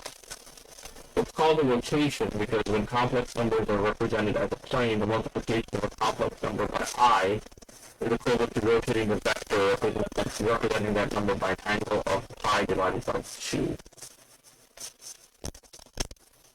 Radians about the origin.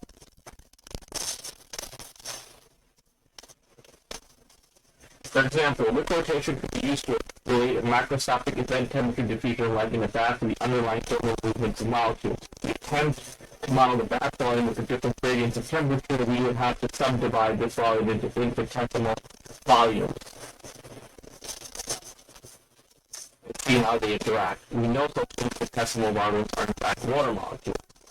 If we represent all molecules in the bath by only one molecule and attempt to simplify the problem, this unique molecule should walk along all possible paths that the real molecules might follow.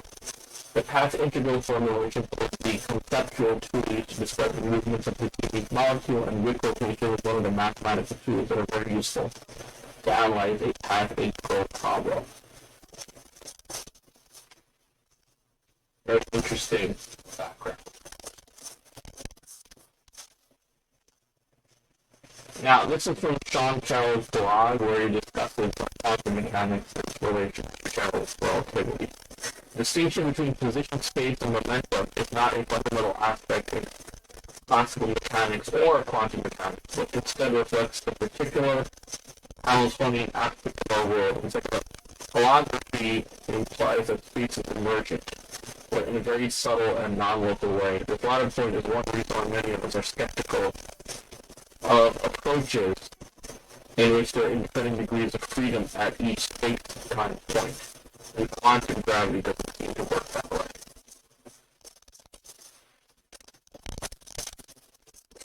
Now, this is an interesting thing, first time I read this, about how energy is conserved in multiple timelines.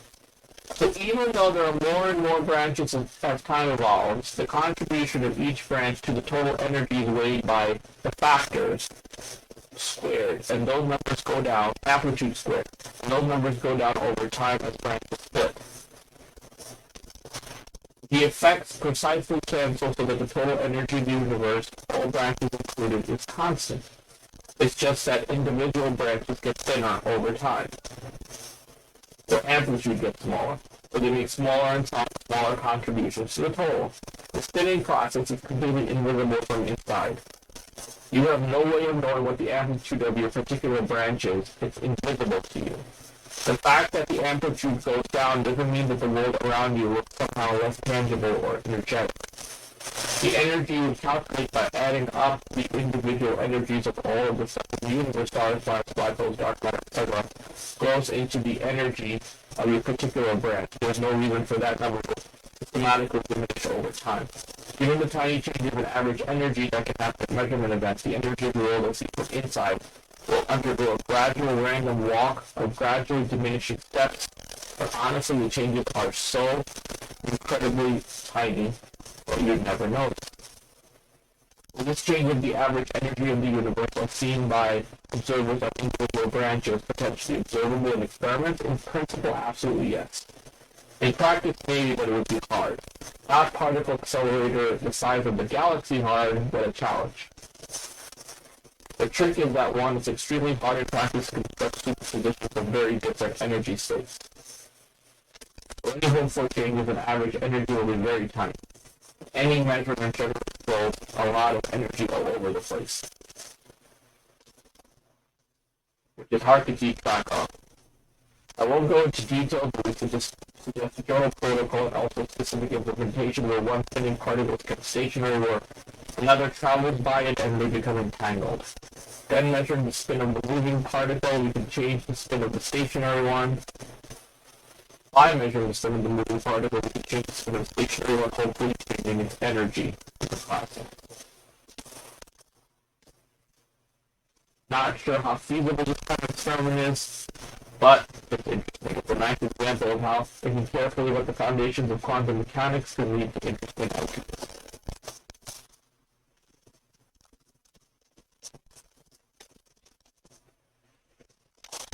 Another interesting aspect of this is the ever-increasing number of ever-radiant branches of timelines as analogous to the ever-increasing entropy of the universe. That makes me wonder if entanglement is entropy increase, or is related in some other way. Also, similarly, if local fluctuations in energy on an ever-radiant timeline branch is similar to local fluctuations in entropy.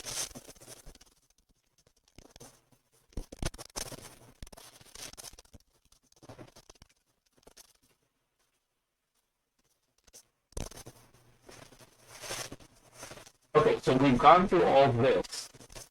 This is the basic nature of everything that I've been researching over the past couple of days. Yeah, it's about 150 different articles that I've read in a matter of maybe 6 hours.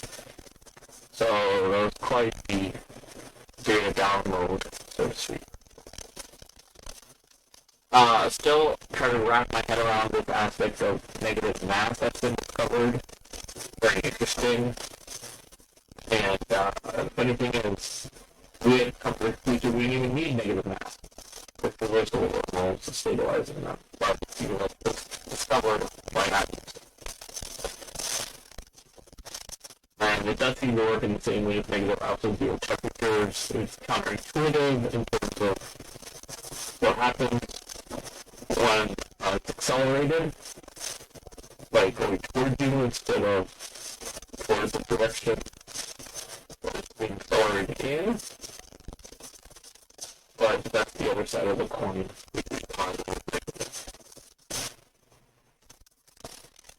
Now, I also wanted to get further into some of these other aspects of these theories. But one of them that I wanted to get into, which I didn't get into before, was that, well, because I don't know if this works this way, but I think that it's worth talking about.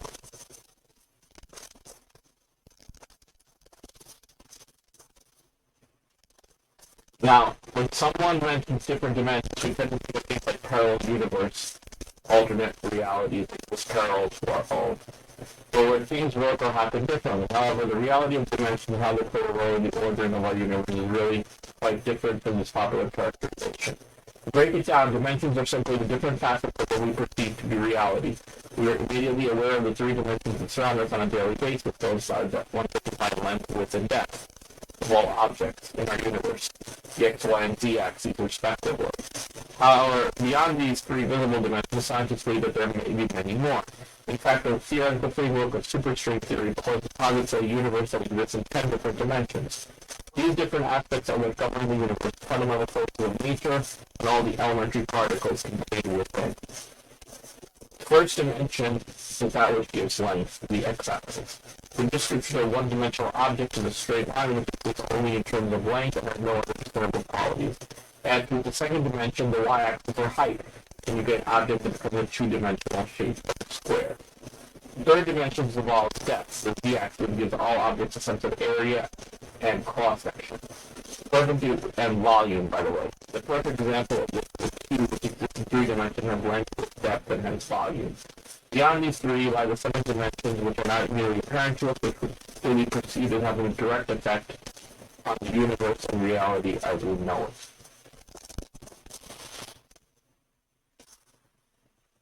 The fourth dimension is time, which governs the properties of all known matter at any given point. Along with the three other dimensions, knowing an object's position in time is essential to plotting its position in the universe. The other dimensions are where the deeper possibilities come into play, explaining the interaction with the others, where things get particularly tricky for physicists. Oh, by the way, time, which is changed in the other three dimensions, can also be viewed as a fourth spatial dimension. So it is the effect of the fourth spatial dimension in changing the other three, making them dynamic. And that is apparent to us and perceived by us as time. According to superstring theory, the fifth and sixth dimensions are where the notion of possible worlds will arise. If we could see on through to the fifth dimension, we would see a world slightly different from our own. That would give us a means of measuring the similarity and difference between our world and other possible ones. In the sixth, we would see a plane of possible world where we could compare the position of all the possible universe and start with the same initial positions with this one. That is the Big Bang. In theory, if you could master the fifth and sixth dimensions, you could travel back in time or go to different futures. This is, by the way, covered also by the second temporal dimension, in which the timeline is. In the seventh dimension, you have access to the possible world to start with different initial conditions. Whereas in the fifth and sixth, the initial conditions were the same and subsequent actions were different. Here, everything is different at the very beginning of time. The eighth dimension again gives us a plate of possible universe histories, each of which begins with different initial conditions and branches out infinitely. That's why they are called infinities. In the ninth dimension, we can compare all the possible universe histories, starting with all the different possible laws of physics and initial conditions. In the 10th and final dimension, we arrive at the point in which everything possible and imaginable is covered. This is the mathematical universe by Max Tegmark.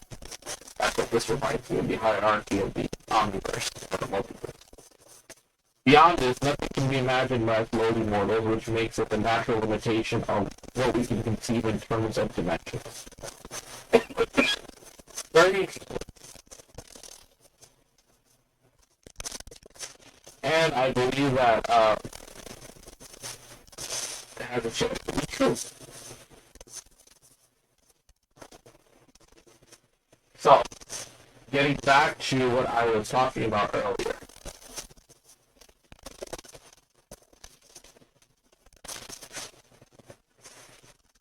It's this idea of negative matter and negative energy density draws fruit. When we are well on our way to traverse what we'll call improving many of these theories, which is an exciting time to be around.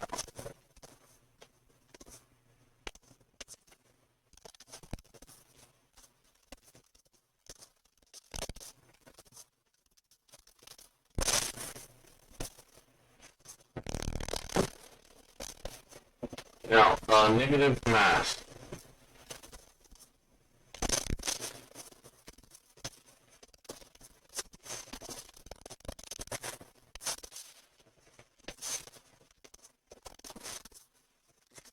In the article, they reminded us that electric charge could also be either negative or positive, but what it reminded me of is that electric charge is one of those mysterious properties that could be transmitted with microwormholes.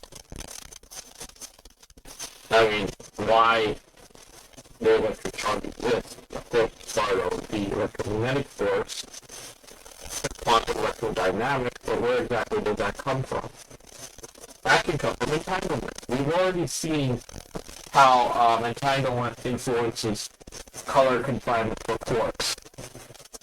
So entanglement exists on every scale. It's fractal. Unfortunately, people barely think of these terms.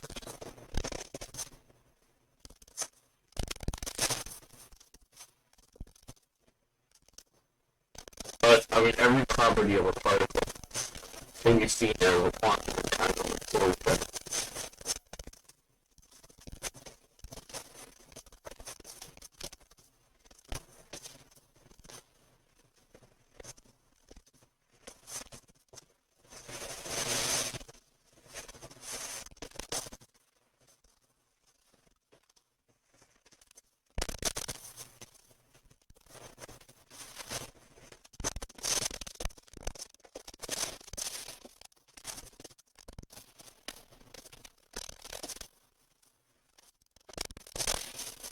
Now, getting back to this issue of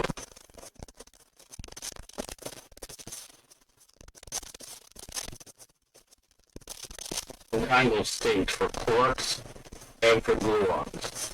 These are the signals I talked about, where there's 9 different possibilities, which are basically quarks, RGB, antiquarks, CMY, and gluons, which are a combination of CMY and RGB. So you get 3 plus 3 plus 3, 9. And, but since everything needs to pair up, 9 is an odd number that does not become conducive to pairing up. So instead you have 8. 8 is the maximum. So there's an octet. Like the octaverse.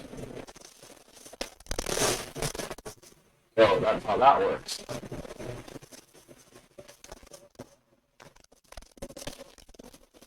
That's what there's 8 colors. Total, pretty cool.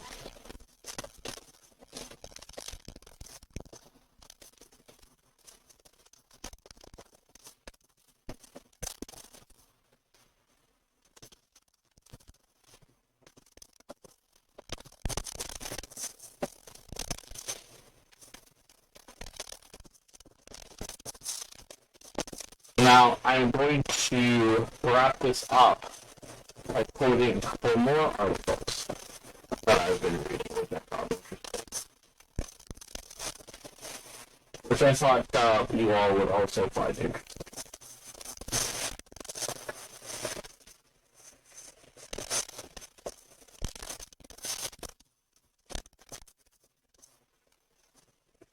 Let me just pop them up. I will start reading from them.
also seems to me that with negative mass, the fluid like a superfluid might have superconductive properties, especially with a low temperature.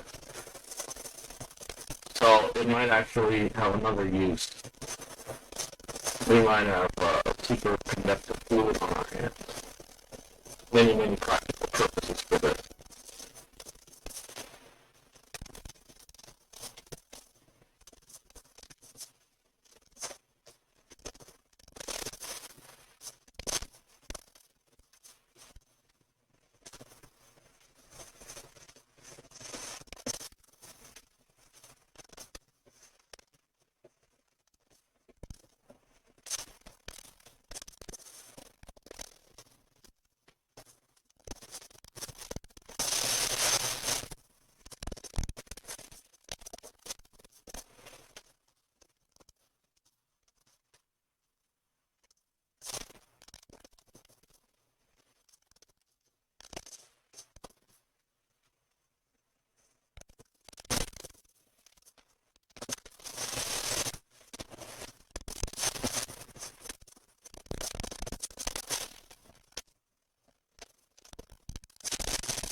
Now, I wanted to extend further with ADS-CFT.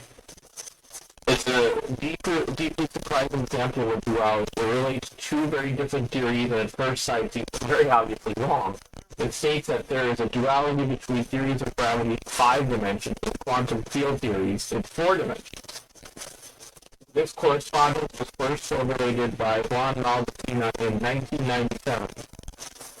It was generally thought to be the single most important result in string theory in the last 20 years. Wow. The original example of ADS-CFT linked two very important theories. The gravitational side involved a particular extension of gravity type 2b supergravity on a particular geometry, 5-dimensional anti-de Sitter space. The QFT is a unique theory with the largest possible amount of supersymmetry. There is a specific dictionary that translates between the theories. This relationship has no formal mathematical proof. However, a very large number of checks have been performed. These checks involve two calculations using different techniques and methods of quantities related by the dictionary. Continual agreement with these calculations constitutes strong evidence for the correspondence. The first example has now been extended to many other cases of ADS-CFT, more generally referred to as the gauge-gravity correspondence. Formally, this is a statement that gravitational theories in n+1 dimensions can be entirely completely equivalent to non-gravitational field theories in n dimensions. Again, the holographic principle comes into effect. The ADS-CFT correspondence has a very useful property. When the gravitational theory is hard to solve, the QFT is easy to solve, and vice versa. Wow, they're complementary. This opens the door to previously untractable problems in QFT through simple calculations in gravity theories. Moreover, ADS-CFT allows a conceptual working of the classical problems of general relativity. Indeed, if general relativity can be equivalent to a QFT, then neither one is deeper than the other. So like yin and yang, they correspond and complement each other. Finally, physicists can use it to develop new intuitions for both QFT and general relativity. Very interesting.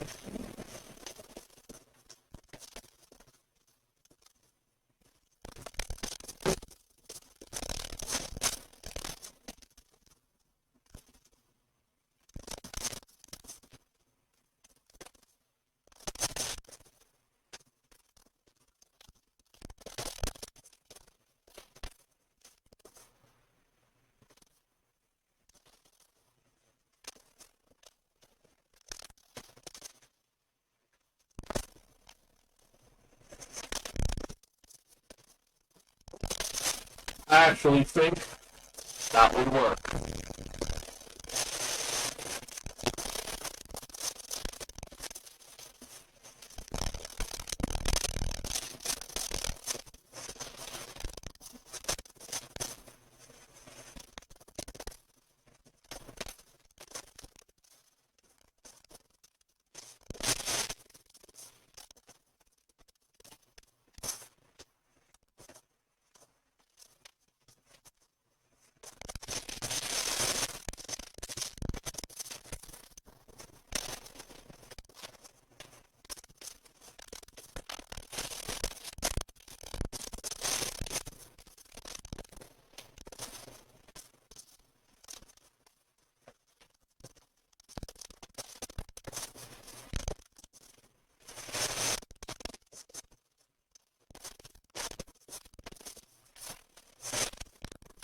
One other thing that I found really interesting and I wanted to discuss was this idea about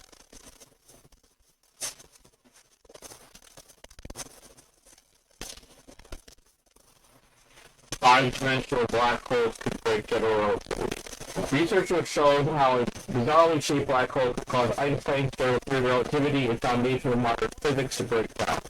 However, such an object could only exist in a universe with 5 or more dimensions. It would definitely work in the 6, 8, 10 later, the afterwards. The researchers from the University of Cambridge and Queen Mary University of London have successfully simulated a black hole shaped like a very thin ring, which gives rise to a series of bulges connected by strings that become thinner over time. These strings eventually become so thin that they pinch off into a series of miniature black holes, similar to how a thin tube of water from a tap breaks up into droplets. Ring-shaped black holes were discovered by theoretical physicists in 2002, but this is the first time that the dynamics have been successfully simulated using supercomputers. Should this type of black hole form, it would lead to the appearance of a naked singularity, which would cause the equations behind general relativity to break down. The results are published in the journal Physical Review. General relativity underpins our current understanding of gravity, everything from the estimation of the age of the universe to GPS signals we rely on. We navigated based on Einstein's equations. In part, the theory tells us that matter warps its surrounding space-time, and what we call gravity is the effect of that warp. In the 100 years since it was published, general relativity test was at the level that was thrown at it, but one of its limitations is the existence of singularities. A singularity is a point where gravity is so intense that space-time laws of physics break down. General relativity predicts singularities exist at the center of black holes, but any they are surrounded by an event horizon, the point of no return where the gravitational pull becomes so strong that escape is impossible, meaning they cannot be observed from the outside.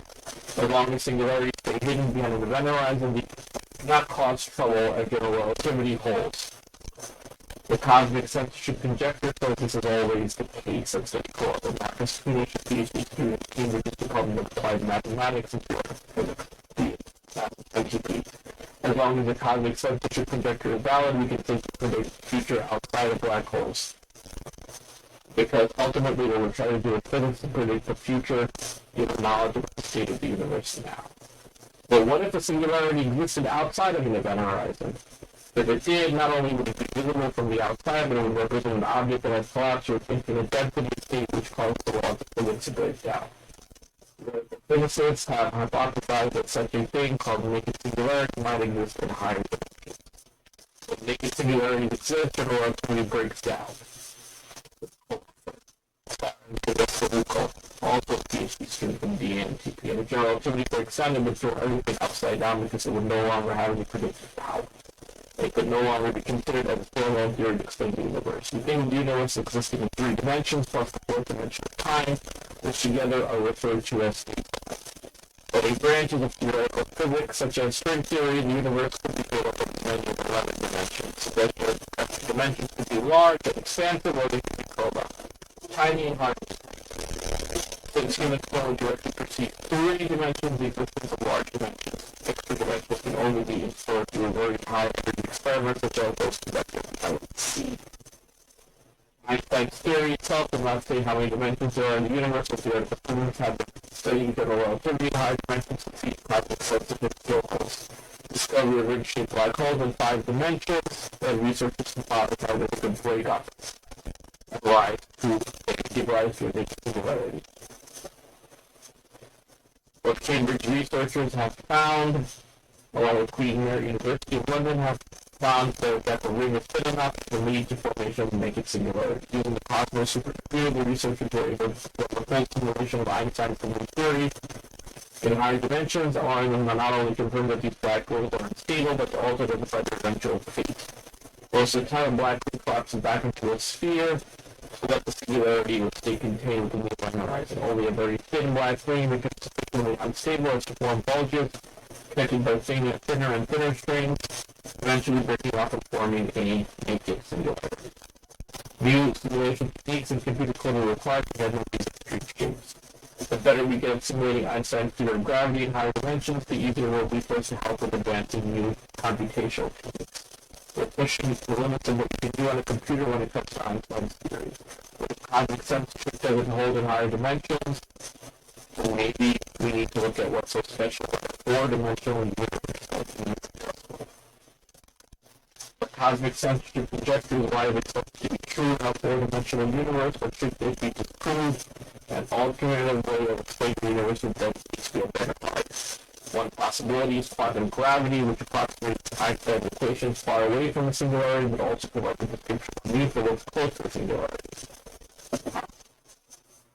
Very interesting. And I believe very instructive.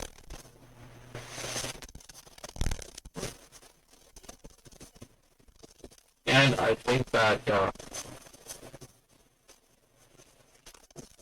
these models are very instructive on how to create artificial black holes in extra dimensions. I will like that. Let me see that one day.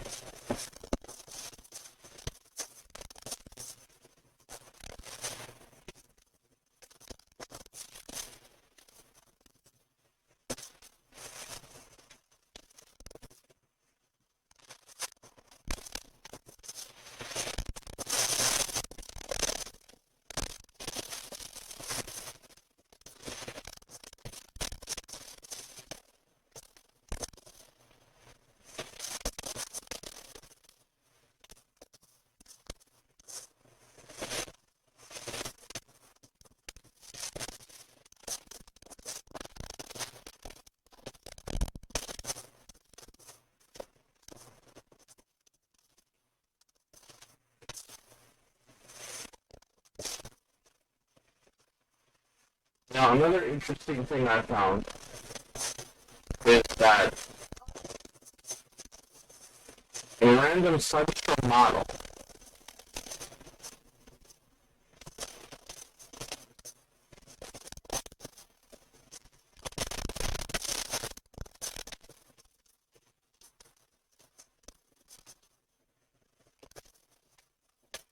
predicts traversable wormholes. Unfortunately, it covers time dilation, which means that if you travel 10,000 light years, it might, for you, take an instant in time. Well, outside observers, it would take the full 10,000 years.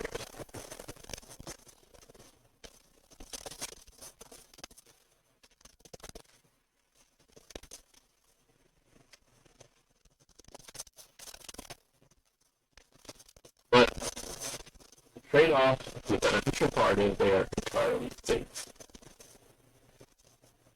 Now the China explained that traversable wormholes require special circumstances in order to exist. This includes the existence of negative energy, which is not permissible in classical physics, but is possible within the realm of quantum physics. A good example of this, they claim, is the Casimir effect, where quantum fields produce negative energy while propagating along a closed circle.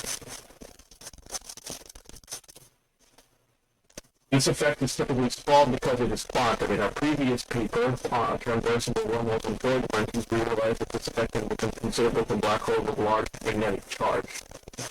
The new idea was to use special properties of charge mass of fermions, particles like the electron but with zero mass. For magnetically charged black holes, these travel along the magnetic field lines, in relation to how the charged particles of the solar wind create the auroras in the polar regions of the Earth. The fact that these particles can travel the circle that entered one spot and emerging with the starting in ambient flat space implies that the vacuum energy is modified and can be negative. The presence of this negative energy then suppose the existence of a stable wormhole, a bridge between points in space-time that won't collapse before something has a chance to traverse it. Such wormholes are possible based on matter that is part of the standard model of physics. The only problem with these wormholes would have to be macroscopic in size and would only exist over very small distances.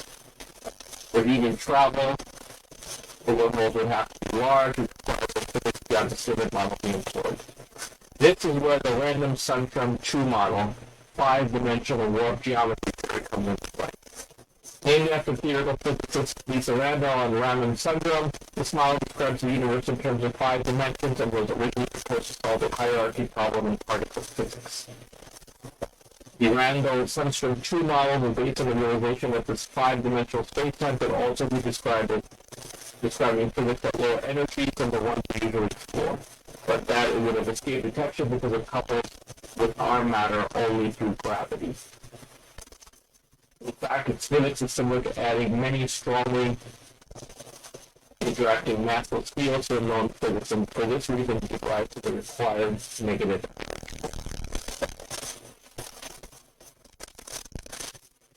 From the outside, Malchina concluded that the wormhole would resemble intermediately sized charged black holes that would generate similarly powerful tidal forces that spacecraft would need to be worried of.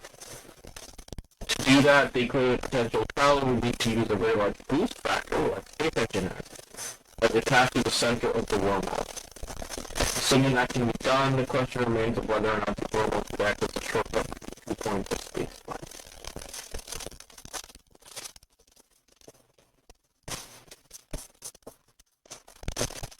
And Daniel Jeffries at Harvard showed that while it's possible, stable wormholes would actually take longer to traverse than normal space for outsiders. According to Maldacena, however, the wormhole would take almost no time to traverse from the perspective of the traveler. From the perspective of an outsider, the travel time would be much longer, which is consistent with general relativity, where people traveling close to the speed of light will experience time dilation. Time slows down. For astronauts going through the wormhole, it would take only 1 second of their time to travel 10,000 light years, 1/10 of the Milky Way size. An observer who does not go through the wormhole and stays outside seems taking more than 10,000 years. And all this with no use of fuel, since the gravity accelerates and decelerates the starship. Oh, that's like space engine. Another bonus is that traversing these wormholes can be done without the use of fuel, since the gravitational force of the wormhole itself would accelerate and decelerate the spaceship. In a space exploration scenario, the pilot would need to navigate the tidal forces of the wormhole at the position where its spacecraft just right, and then let nature do the rest. A second later, they would emerge on the other side of the galaxy.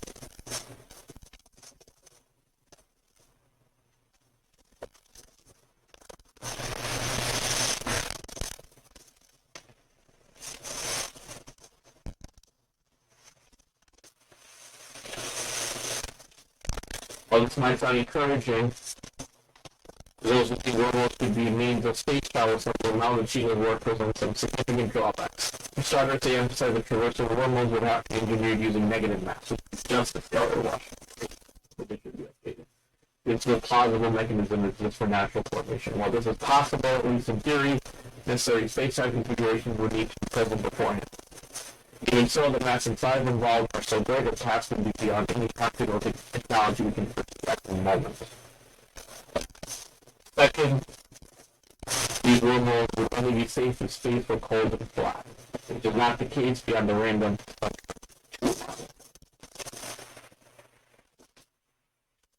On top of all that, any object that enters the wormhole would be accelerated, even the presence of pervasive cosmic background radiation would be a significant hazard.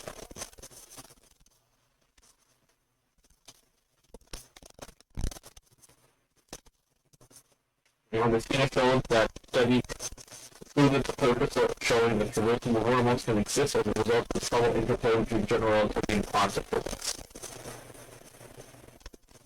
They might be practical for a Type 2 or Type 3 intelligence civilization, but that's speculative. Not beyond the realm of possibilities, certainly encouraged.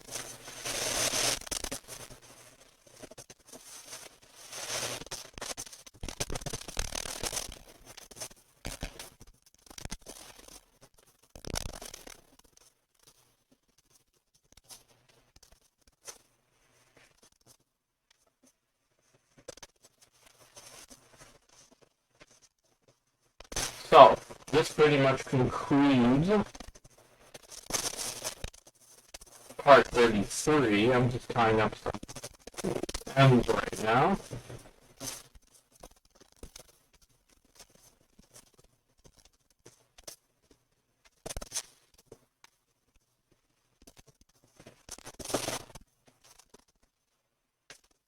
So that everything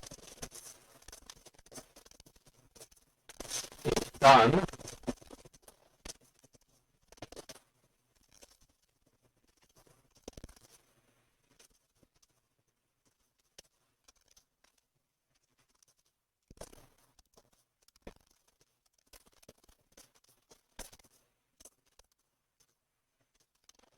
And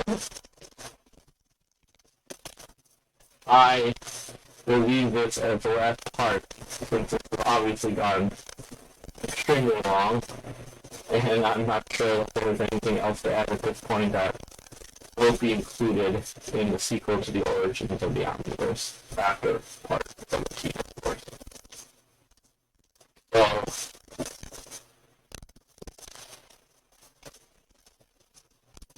this should pretty much cover it.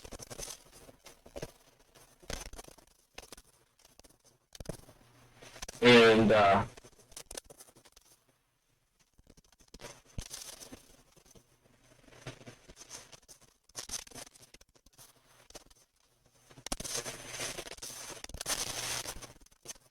looking through,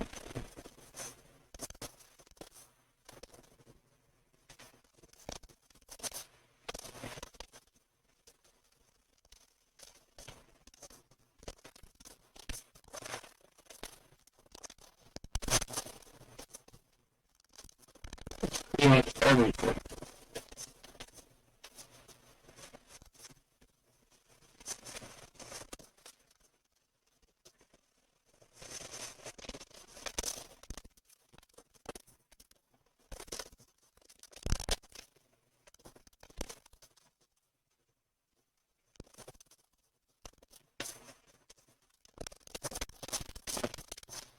So, just wanted to add, we have some more evidence of stellar neutrinos being detected. I'm just waiting to get an update on that, but it seems like we basically have two studies that they have over 6 sigma degree of certainty. We need 5 for it to be worthwhile. So there's less than more than 6 billion chance of it, not being true. So that will do it for this update. And I think this will be the last one in this series for now, until I complete more of my second book. So this is pretty exhaustive and covered pretty much everything that I needed to cover. I can't think of anything that I left out. If I did, God help me, this is already too much. So, I will leave it here. Part 33. Finally done with this. And hopefully you enjoy the entire series, which is now over 4 hours long. So yes, that's quite a series. Okay, everyone. I will catch you in my comment section on my Twitter, Facebook, WordPress, YouTube videos, as well as Shutterfly, Scribd, etc., etc. We'll be updating those to reflect this new information so that I can have a good starting off point to continue my origin series. Take care, everyone. We'll talk to you soon.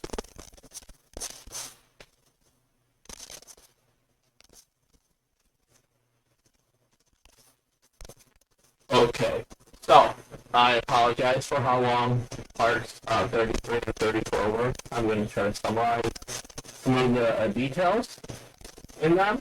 As you know, this is part 35, by the way, of the Origin and Msi Attribute series. And I'm going to do a quick summary of what we discussed. One was, of course, the ER equals EPR breakthrough, which I have been writing about for a few years now, actually before it became well known, or known at all. And ER equals EPR is basically wormholes in quantum foam are the carrier of quantum entanglement. It's brilliant. It gives a connection between quantum mechanics, gravity, and general relativity. Gravity naturally emerges from it, as well as the fact that it's directly connected to the holographic theory, which I have my own theory for catchphrase as a maybe, and that's n equals n plus 1. Because any number of dimensions can be described by the boundary of those dimensions or one less dimension. Because of quantum entanglement and wormholes. So ER equals EPR and N equals M plus 1 are closely related. It's the combination of general relativity, quantum mechanics, gravity, and holographic theory. This has very many applications, not just with entanglement, but also with some quantum mind theories, including intuition. If you can take all the information from your environment and process it subconsciously, because we all have outside stimuli that affect our brains, but we can process this on a different level in terms of fight or flight, etc. Know when we're in danger, know a loved one is in danger, etc., something big and bad is going to happen. This would be an explanation for intuition, for ESP, for precognition, for all of it. Because space and time would emerge from this. So this would be something that actually could be in our environment, in our surroundings, and we would gather the information subconsciously and act upon it. So that would be a quick summary of ER equals EPR and N equals N plus 1. Now, I also wanted to talk about cosmic strings for a little bit. And the reason why I wanted to talk about cosmic strings is because I came across a theory, or actually a blueprint, for creating a wormhole, a stabilized wormhole, using cosmic strings, two cosmic strings connected together, and basically have them inside a wormhole, and it would keep the wormhole open. It's a very far-fetched idea, because first of all, cosmic strings probably did exist in the early universe. We don't know if they exist anymore, and secondly, it takes a lot of energy to bring them together. Probably extremely difficult to do that. They're one-dimensional objects that were formed in the early part of the universe during the first spontaneous symmetry breaking when the universe first started to expand. Basically, it's like having a crystal, part of a crystal has a defect in it. As the universe is expanding, that defect stays frozen in place. This topological defect is one-dimensional, about the width of a proton or less, etc., etc.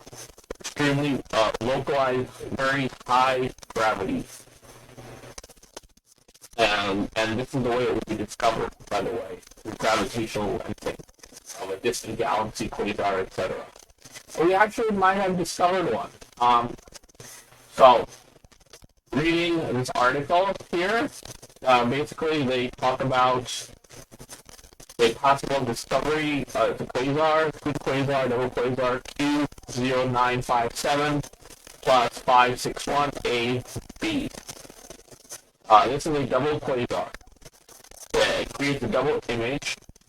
Now, quasar was studied at Harvard between 1994 and 1995. The two images, the double image, the gravitational lens, appeared to have no time delay. Changes in the brightness of the two images occurred simultaneously on 4 separate occasions. The team believes that the only explanation for this observation is that a cosmic string passed between the Earth and the quasar during that time period, traveling at very high speed and oscillating with a period of about 100 days. We have 2 gravitational telescopes, LIGO and LISA, out there. that search for gravitational waves, they are sensitive enough to detect signals from cosmic strings. So hopefully we'll get an answer soon enough. So basically, these one-dimensional topological defects that formed during the phase transition in the early universe, I mean, they were probably pretty common back then. So there might be a few still left over, and if they are, they're actually relics and basically fossils from that time period. They occurred right after cosmological inflation. Basically, from 10 to the negative 36 seconds after the Big Bang or Big Bounce, to somewhere between 10 to the negative 33 or 10 to the negative 32. So just after that meter. So there's a relationship between cosmic strings and string theory also. F strings. And if we find one, it could actually be some observational proof of string theory, which would be really interesting. So, there's also a possibility of a negative mass cosmic string. We have been discussing negative mass, right? Dictated 2 articles that showed that negative mass actually does exist, has been created in the lab, and that was very interesting. Very interesting properties of being the exact opposite. Normal mass, basically, you push on it and it comes towards you instead of going in the opposite direction.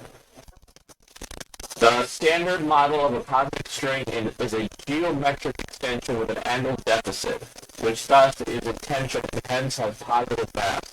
In 1995, it was proposed that cosmic strings could theoretically also exist with angle excesses, and thus negative tension and hence negative mass. So it's exotic matter. They suggested that if a negative mass string were to be wrapped around a wormhole in the early universe, that the wormhole could be stabilized sufficiently to exist in the present day. Very interesting. So this could be something that would work.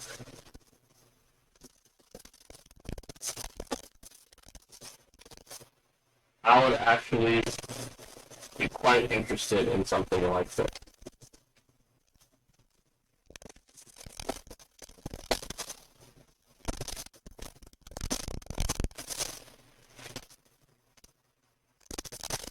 Okay, so this is from the original article submitted on September 20, 1994. We have suggested traversable three-dimensional wormholes that could plausibly form naturally during Big Bang inflation. A wormhole mouth embedded in high mass density might accrete mass, giving the other mouth a net negative mass of unusual gravitational properties. The language of such a gravitationally negative anomalous compact halo object, it's a G NATO, will enhance background stars with a time profile that is observable and qualitatively different from that recently observed for massive compact halo objects. Machos, or positive mass.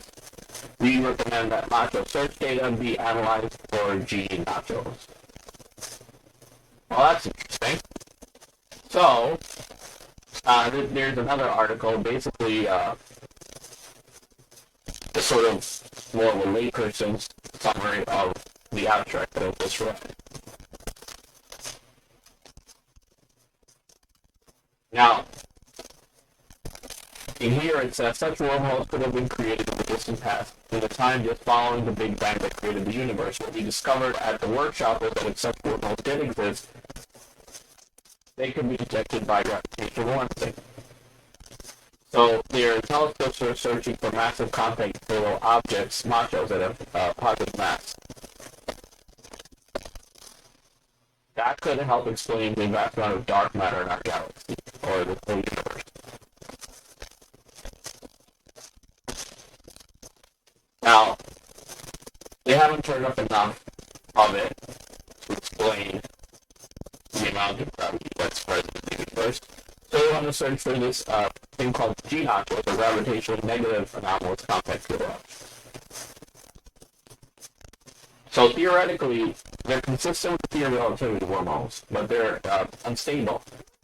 Now, previous scientists have detailed the theory, but never suggested plausible means by which one might be created. In this work, we realized that during the formation of the universe, the Big Bang, wormholes could have been stabilized by loops of negative mass cosmic strings. Cosmic strings are discontinuities in the structure of space that have been theorized by cosmologists, and so they could still be here, and it's worthwhile to look for them. If we find one, the implications are enormous. Wormholes provide one possible way to create astronomical objects of negative mass. A key element of the theory is finding that as mass passes through the wormhole, the entrance and exit mounts of the hole gain and lose mass. According to theory, either end of a wormhole can swallow mass, ejecting it out the other end. But a wormhole mouth in a dense region of matter, so near dark matter, swallows mass faster than its other end if that end is in a sparse region. Mass, well, this all makes sense. Obviously, more concentration of mass follows factor. Mass emerging from an end curves space-time oppositely. It's as though the end loses mass, finally reducing to zero mass and then negative. Gravitationally, that negative end looks like a negative mass, maybe even a large stable one. So basically, they want this telescope lens experiment, OGO, expanded, search for these and other possible negative mass objects. That would be relatively simple, because G-naught shows that they provide a distinctive light enhancement profile. Passing between us and the stars, this resembles the twinkling of starlight in the Earth's atmosphere. Ordinary mass causes the sun brightening of a star image, exerting gravitational focusing of light, like focusing of a lens. Ordinary mass causes a single peak in brightness because it focuses the light, but negative matter deflects the light rays, creating a shadowed umbra region where light from the source is extinguished. At the edge of the umbra, the light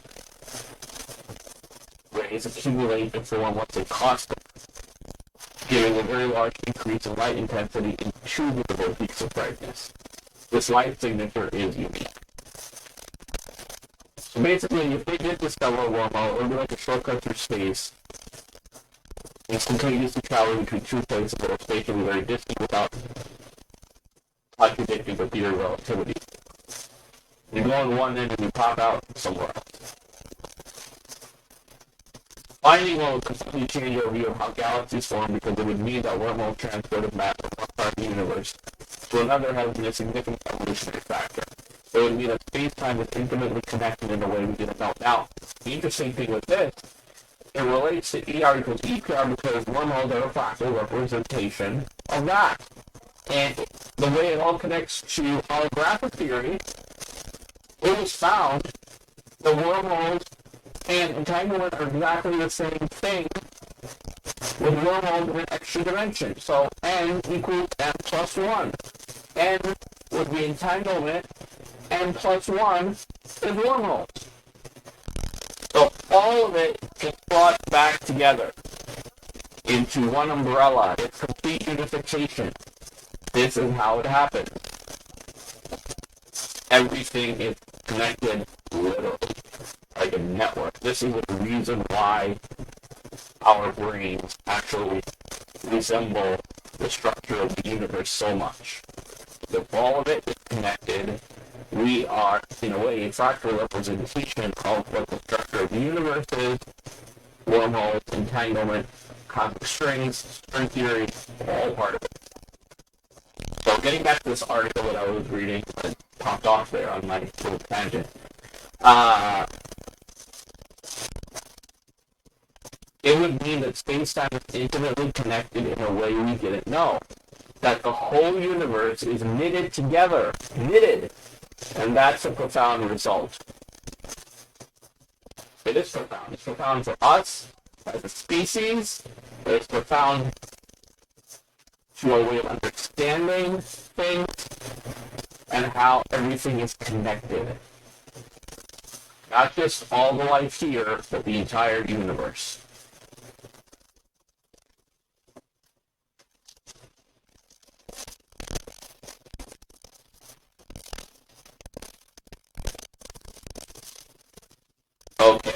So, that's my thing on cosmic strings. I would also like to add that in addition to what we discussed about stabilizing the wormhole with two cosmic strings joined together, you could actually form a time machine by having two ends of the string parallel to each other and moving them back and forth to actually create negative energy between the two parts of the cosmic string, and would create a closed timeline curve to close the whole thing together. Basically, you would relive the same way. You'd be like Groundhog Day, basically. You would relive the same day over and over again. So that's a paradox, but we know that with time paradoxes, it can be resolved because you have different timelines, which by itself, which by the way, is quantum superposition, so that's another aspect of quantum theory affecting relativity, different universes. You don't go to your ancestors, you're actually in a different timeline, which is across the second temporal dimension.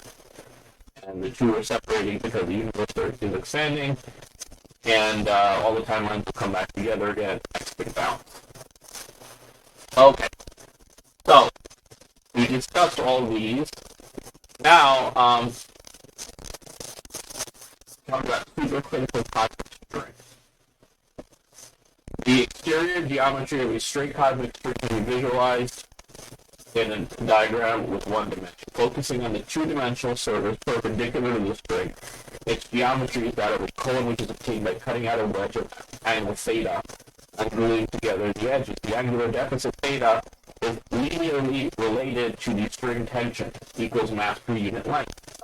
The larger the tension, the steeper the cone. Therefore, theta reaches 2 pi for a certain critical value of the tension, and the cone degenerates to a cylinder. In visualizing the setup, one has to think of a string with a finite thickness. For even larger supercritical values, theta exceeds 2 pi. The two-dimensional exterior geometry closes up and becomes compact, ending in a conical singularity. However, the static geometry is unstable in the supercritical case, unlike for subcritical tension, small perturbation, which is dynamics of space-time, which expands in axial direction at a constant rate. The 2D exterior is still compact, but the conical singularity can be avoided, and the embedding picture is that of a glowing cigar. Interesting. For even larger tensions exceeding the critical value by approximately a factor of 1.6, the string cannot be stabilized in radial direction anymore. Realistic cosmic strings are expected to have tensions of around 6 orders of magnitude below the critical value, and are thus always subcritical. However, the inflating cosmic string solutions might be relevant in the context of brane cosmology, where the string is promoted to a 3-brane corresponding to our universe in a 6-dimensional bulk. Very interesting. Okay. Oh god. Now, going into string theory and cosmic rays really quickly. Excuse me.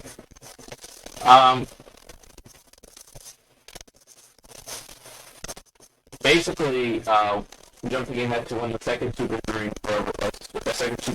revolution in M theory happened, it is now known that string theory, in addition to the fundamental strings which define the theory perturbatively, also contain other one-dimensional objects, such as D strings and higher dimensional objects, such as D branes, NS branes, and M branes, partially wrapped on compact internal space-time dimensions, while being spatially extended in one non-compact dimension. Possibility of large compact dimensions and large warp factors allow strings with tension much lower than the Planck scale. Furthermore, various duality has been discovered, points to the conclusion that actually all these different types of strings are just the same object, as it appears in different regions of parameter space. These new developments have largely revived interest in cosmic strings. 2002 was predicted that the production of cosmic superstrings during the last stage of brane inflation, a string theory constructed of the early universe that leads to an expanding universe of cosmological inflation. It was subsequently realized by string theorists that the expanding universe could have stretched a fundamental string, so it was superstring theory considered, until it was of intergalactic size. Such a stretched string would exhibit many of the properties of the old cosmic string variety, making the older calculations useful again. String theory cosmologists have discovered cosmic strings lurking everywhere in the undergrowth. Other proposals for rejecting cosmic strings could now be used to investigate superstring theory. Superstrings, these strings, or the other stringy objects mentioned above, stretch to intergalactic scale to radiate gravitational waves, which can be detected using experiments at LIGO, especially the space-based gravitational experiment LISA. They might also cause slight irregularities in the cosmic microwave background, too subtle to have been detected yet, but possibly within the realm of future observability. Note that most of these proposals depend on the appropriate cosmological fundamentals, string strength, etc. Cosmic strings provide a window into string theory. If cosmic strings are observed, which is a real possibility for a wide range of cosmological string models, this would provide the first experimental evidence of a string theory model underlying the structure of space. Very interesting. Okay, so that is very important. We discussed that. I discussed my Pythagorean layer theorem with 3, 4, 5 corresponding to our brain. 6, 8, 10. Well, our brain is the tetraverse. 6, 8, 10 is the octaverse.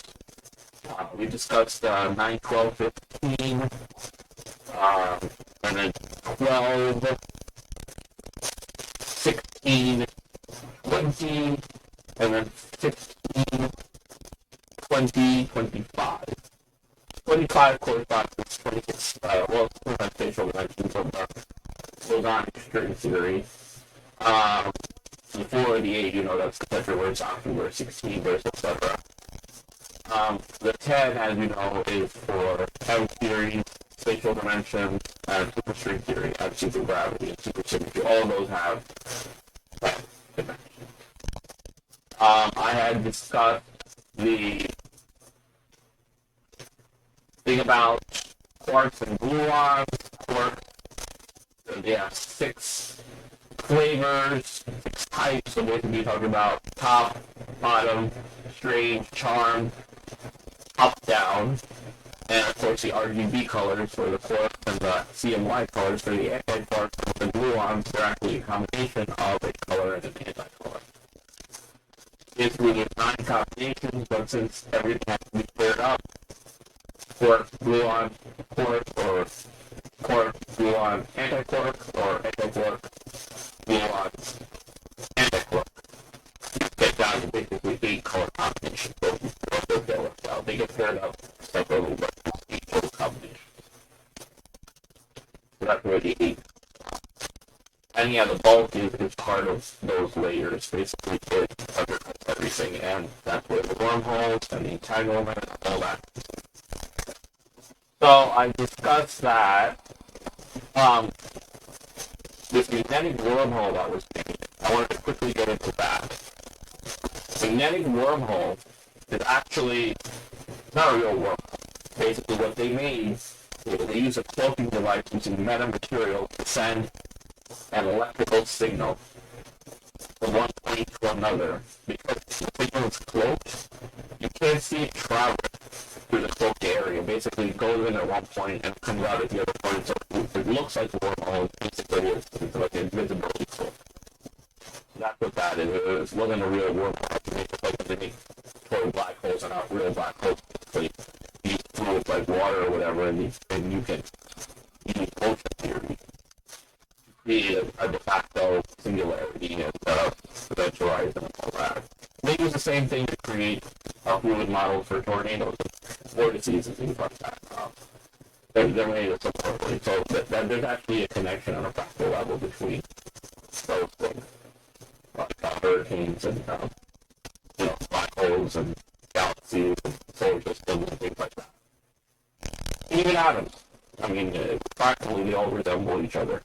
Similar forces going on that create the structures for each. Like the magnetism and the other cases, gravity. In some cases, the combination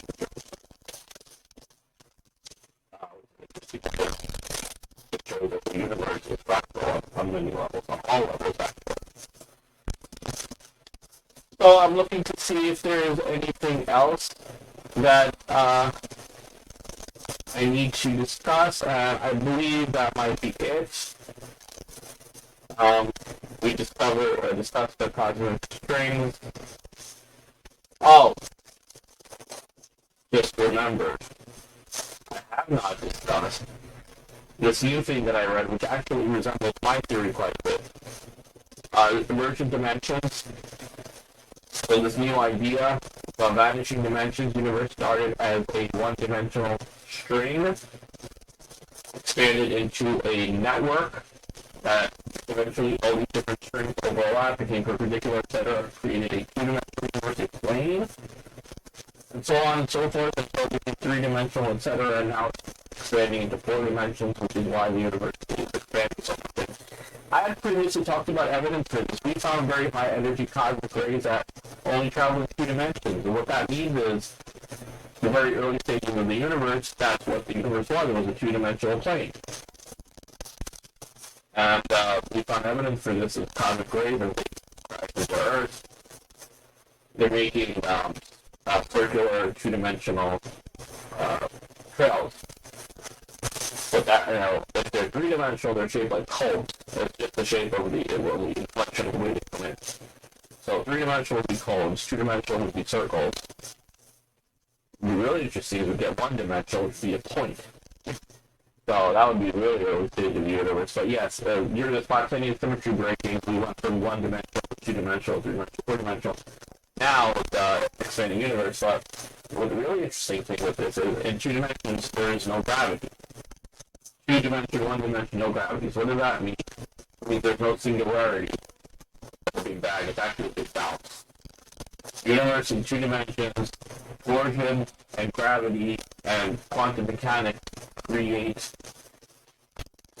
this bounce. So what happens is, quantum bounce. Basically, since gravity ceases to exist, this force, repellent force takes over. And that expands the universe. So basically, if you can imagine it, picture a contracting universe, previous universe to this one, with the timelines all collapsing into each other, going from 4 dimensions, 3 dimensions, 2 dimensions, 1 dimension. Once this happens, no gravity, it stops contracting, ultimately expands again. When the dimensions come back, 2 dimensions, 3 dimensions, etc., the timeline. Do we have any remnants from past universes? I discussed this, it's a possibility. We've seen some very huge black holes very early on in the history of the universe. That should be there. And it seems like that could be from a previous cycle. And of course, we talked about cosmological constant, how that value is a weird non-zero value that seems to indicate that we're in one of the cycles of the universe. So the value is slowly going down with each cycle, of course, and the universe is a big universe, and maybe some of that is being transported there. Cosmic DNA of universes, we discussed different types of multiverses, Tegmark's model. I think we have 5 layers. Multiverse, no, I think we have 4 layers in Tegmark's, and Brian Greene had 9. Actually, Brian Greene's a little bit more, but I do like both of them. Brian Greene had more, they had the time verses separately, and universes with different physical laws separately, different layers, etc. In mine, I have 5, so I guess I'm between both of them, between the 4 and the 9. Some of them in their hierarchy seem like a distinction without a difference. In mine, basically, what I have is the tetraverse, the octoverse, the 16-verse. Now, I have 2 others. Basically, I have not gone into detail about those. One is the basic level. It's symbolic. It's not really universe. It's in the structure that underlies everything. Fundamental. So, that's the 4th. Now, the 5th, I had not discussed it. It's not actually about universe. It's basically the connection between everything. So, one is the background. bulk, environment, everything. And I guess you call 2 would be like the wormhole and entanglement that connects everything together. So basically, it's 3 layers of universes, 4, 8, 16, plus the underlying bulk as another layer, and then the wormhole entanglement as another layer. So that's 5. But I mean, I did go into the multiverses, the time verses, which is part of the position. All those really belong on the layer that the universe is making those time verses. So basically, our time verses are on our own layer. It's just a second dimension of time on our own layer. It's part of ours. And same thing would be the case with the octoverse and the 16-verse. I should call that the hexadecimal verse, because 16 is a hexadecimal in computer code. So it's 4, 8, 16. And yeah, those 2 layers have their own laws of physics and their own constants and all that. But you're on a layer, everything in that layer is the same laws of physics, the same constants, even if they're reversing dimension, like negative dimension. Which we also discussed negative dimension, basically going into like a curved black hole. Well, Eisner Nordstrom black hole. A curved black hole would be a spinning variety. Eisner Nordstrom is a charged variety. And both of them you create extra event horizons, total of 4. 2 event horizons and 2 Cauchy horizons, and once you get out the other side, you end up in a negative space with the edge. Like, you have to bring a couple of your own space-time with you. You get another universe, and it would still end up. So, likewise for us. And as you know, when we discussed this whole structure with the tetraverse, it was the full time would be opposite. Compared to ours, they would be a tachyon universe to ours, and we would be tachyon to them. They would always use the back to the vice versa. The only purpose for going there would be to come back to an earlier point in the timeline and avoid the paradox, because we would be going across the same time dimension with a different timeline, or to use wormhole shortcuts to go to other places. You can use it both ways.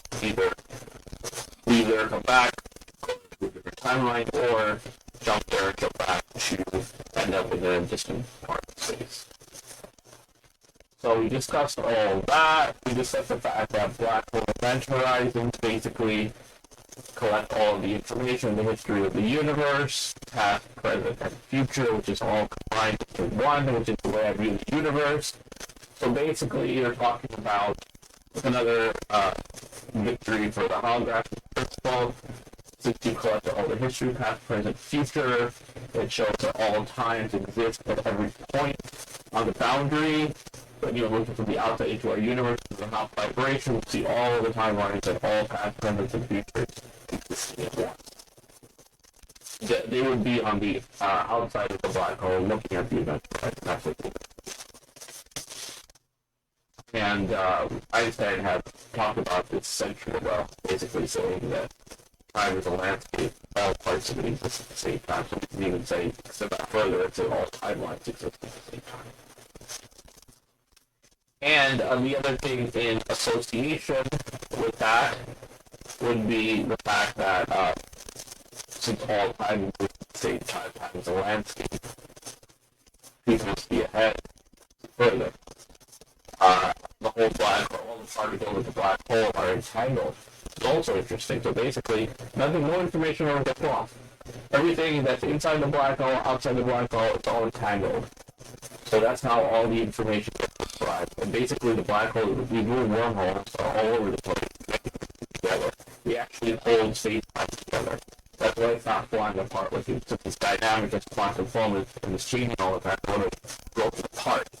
But with little wormholes, with quantum entanglement, everything together, you have the big wormholes that you can use to connect everything together, like a blood supply for the whole omniverse. So all of that is connected, and it's basically like you can consider that equal factor representation of a living being. So it's not just the brain, it's the entire body, it's the heart, the blood supply, all of it connected together.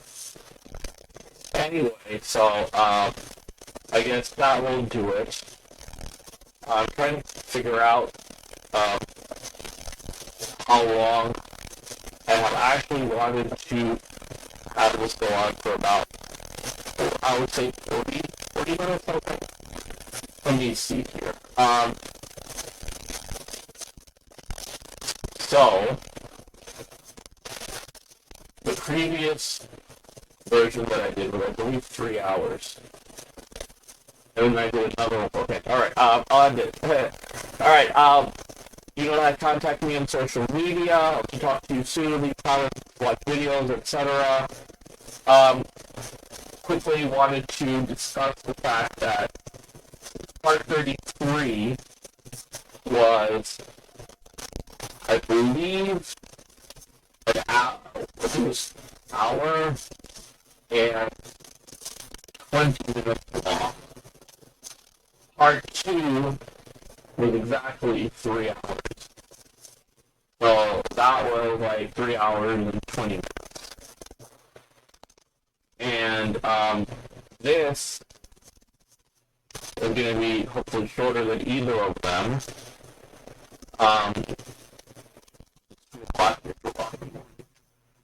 So, I believe I started this at 120, maybe 123. So basically, we are talking about, yeah, this is going to be almost 40 minutes. It will be 40 minutes if I keep going for the next 2 minutes, so I'll just do that. So, 40, yeah, that would be 5 hours between the 40, is basically what it adds up to. Yeah, that's a lot. And then I also have the other parts I did for 3 hours. So it ends up being a total of 8 hours. Wow. Okay, so I'm going to probably edit some of these because 8 hours is a long time to hear me talk. So I'll probably edit these and try to shorten them a little bit. This one I think I'll keep because this one is the most condensed, or the condensation basically of the previous two. So basically, instead of having the 3 hour one and the 1 hour 20-minute one, we'll just do the 40-minute one. So basically, if you see me going from part 32 to part 35, you know exactly why that happened. It happened because those two in between were probably a little bit too long.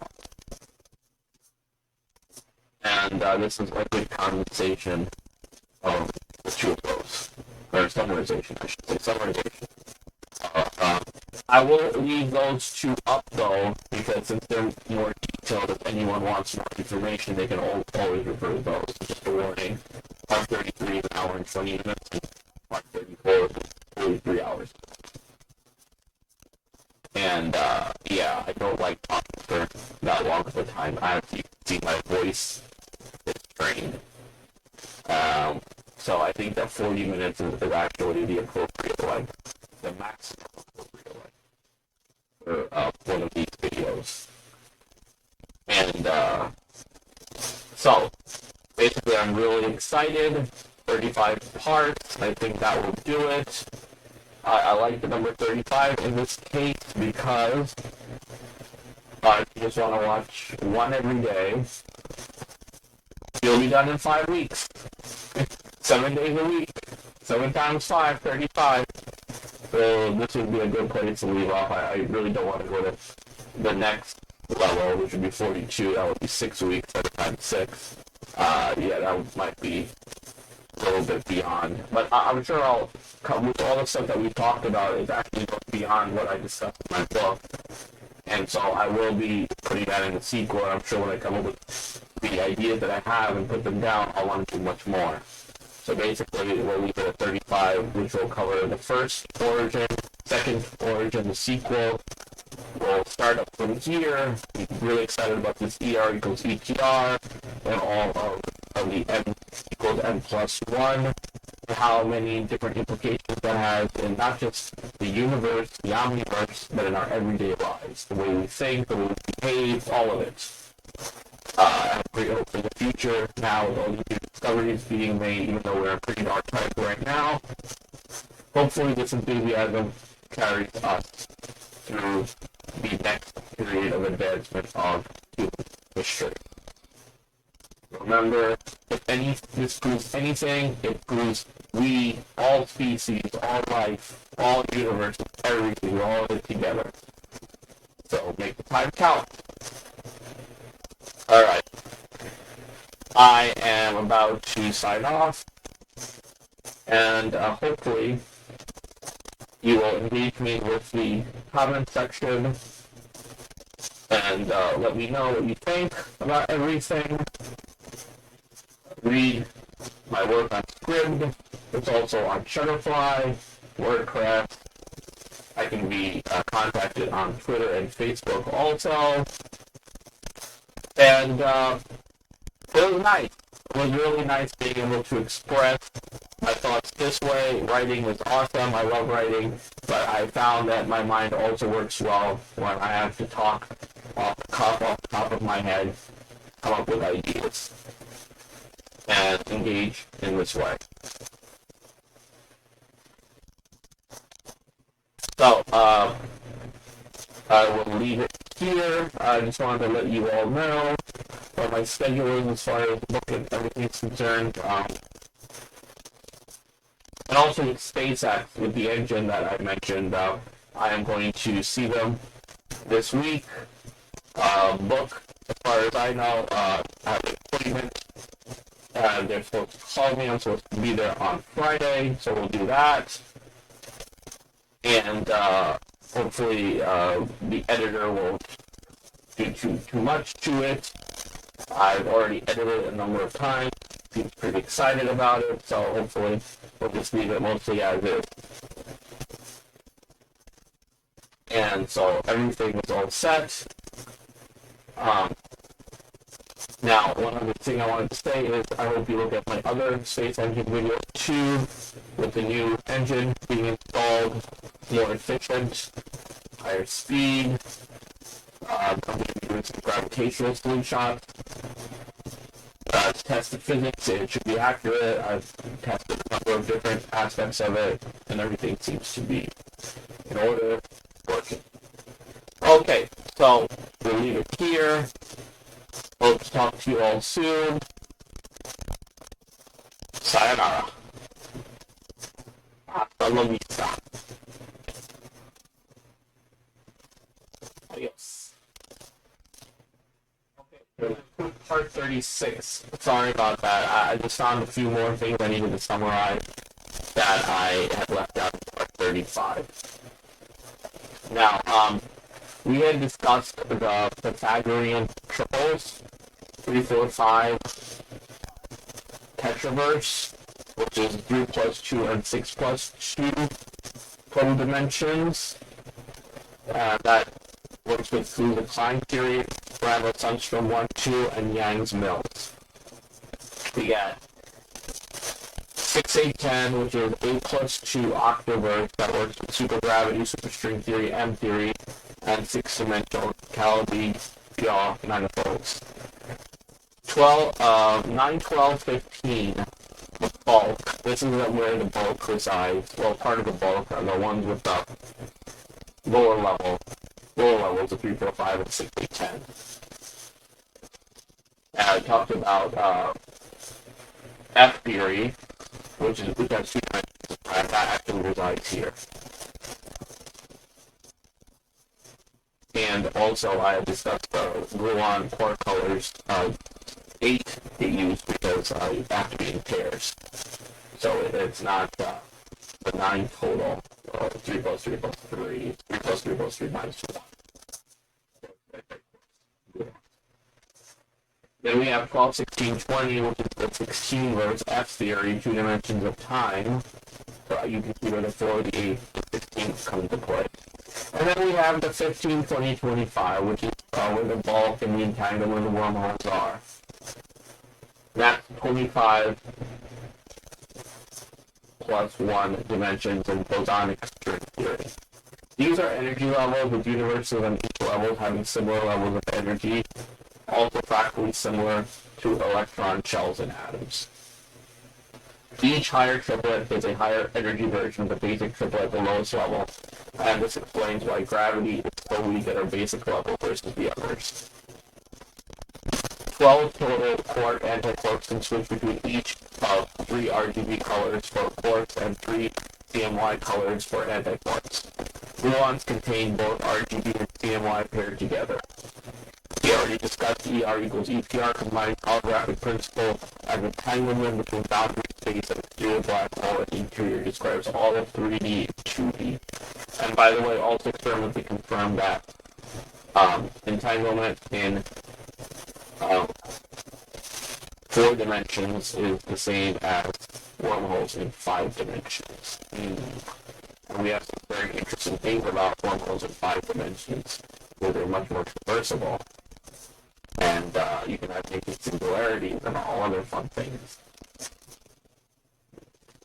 And it's controversial because negative mass is more common, and the wormhole actually opens up outside of the singularity. And the wormhole is much more stable in 5 dimensions. That's awesome. Anyway, we're combining gravity and quantum entanglement. Malvicino projected duality between gravity and quantum field theory. This is where ADS-CFT duality for string theory comes in. Proves it. Black hole information paradox solved. Many worlds theory combines with quantum superposition to reduce multiverse timelines across both dimensions of time. The timeverse multiverse is causally separate as they become entangled with their own environments. Everything is connected through these worlds. Like blood of the omniverse. But we can still travel across the second dimension of time, which separates the different timeverse manifolds. Space-time is produced by quantum entanglement, which results from micro-wormholes across quantum fold. Quantum entanglement is fractal with wormholes. Gravity is emergent and entropic and naturally arises from quantum entanglement of space-time. It is the glue which holds everything together, otherwise space-time would tear apart because it is dynamic and always moving. More timelines means more entropy and entanglement, and timelines can be considered as increasing entropy or entropic energy. Space-time is 2D at the Planck scale. We already discussed this, not 2D. Space is fractal and time is an emergent property that naturally arises from it. Okay, so negative mass has been discovered in plasma. Negative mass makes it possible for micro wormholes to stay stable, and also the large wormholes to stay traversable. And those formed early on in the universe could be expanded to traversable sizes by inflation. Total energy in multiverse always stays the same, and the amplitude of each timeverse gradually drops with time. But total energy inside each timeverse is conserved. The higher dimensional space-time gravity is much stronger, and black holes become more important in the structure of space-time and can reach at the LHC and by cosmic rays. So all of this is very interesting. Okay, we had discussed the ADS-CFT conjecture. Basically, it proves that gravity and quantum field theory are very close. They're very closely connected. And all the checks have been performed. This is the first big proof of string theory. 1997, it was formulated by Juan Malvicino, single most important result in string theory in the last 20 years. Now it's soon to be 25 years. So, really glad for that. And I hope you all stay tuned. Part 36 will for sure be the last one I do for a while until I get the second volume of my series in production. I'm going to start working on it soon, so once I have more done there, there will be more to talk about with this. So, anyway, I am very happy that it's now 3 dozen series. So, by the way, so basically, it looks like I am going to take 33 and 34, and instead of having them in the main section, it's going to be 35 and 36, because 33 and 34 add up to something like 4 hours and 20 minutes, 4:20. And these two, it looks more like they're going to add up to 44 and 8 minutes. So basically, I'm replacing 4 hours and 20 minutes with, looks like it will be a total of 52 minutes. So that'll be good. At least a little less than an hour. An hour is a little bit too much. Or more than an hour would be too much. This is probably the right length. Okay, contact me on my media. You know how to get in touch with me. And be sure to listen to and watch my videos and read me on Script, etc. Twitter, Facebook, WordPress. And Shopify. Okay, guys. Have a good one.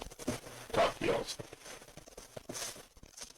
Hey guys, I have to do one more update because I found another summary that I forgot to add. This is pretty exciting though because there's some new information in here which I wanted to add. Everything really is connected. I'm going to start with the first one that I wrote.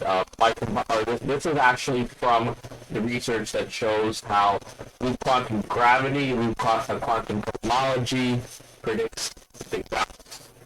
By combining quantum physics with general relativity, postdoctoral researchers at Penn State were able to develop a model that traces through the Big Bang to a shrinking universe that exhibits physics similar to ours.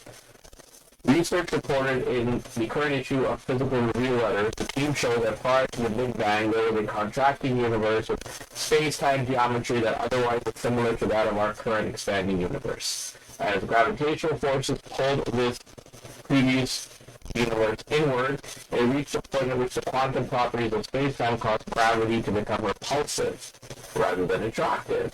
Just like I had been saying all along. Using quantum modification of Einstein's cosmological equations, we have shown that in place of a classical Big Bang, there is in fact a quantum bounce.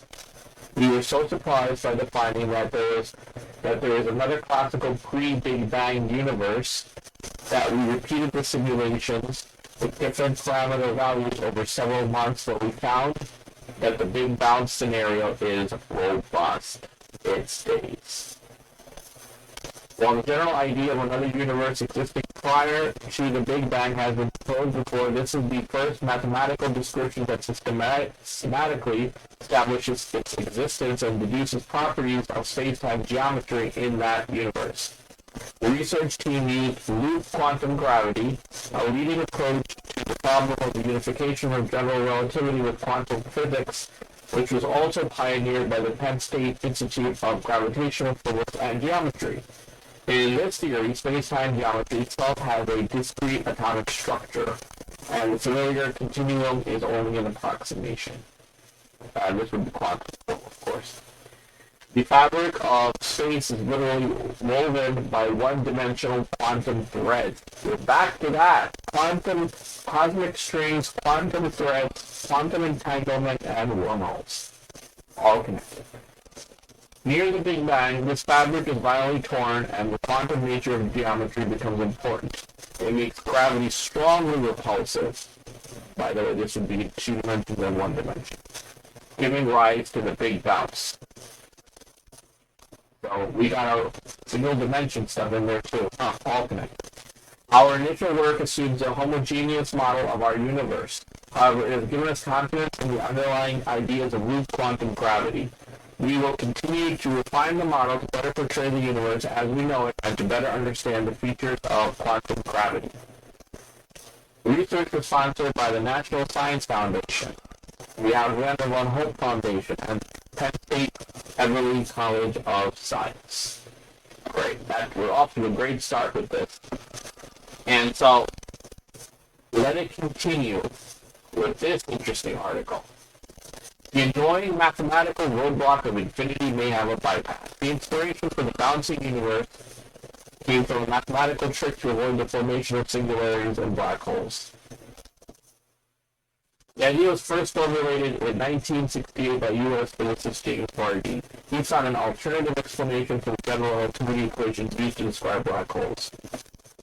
What defines a black hole isn't a singularity, but an event horizon. Outside the event horizon,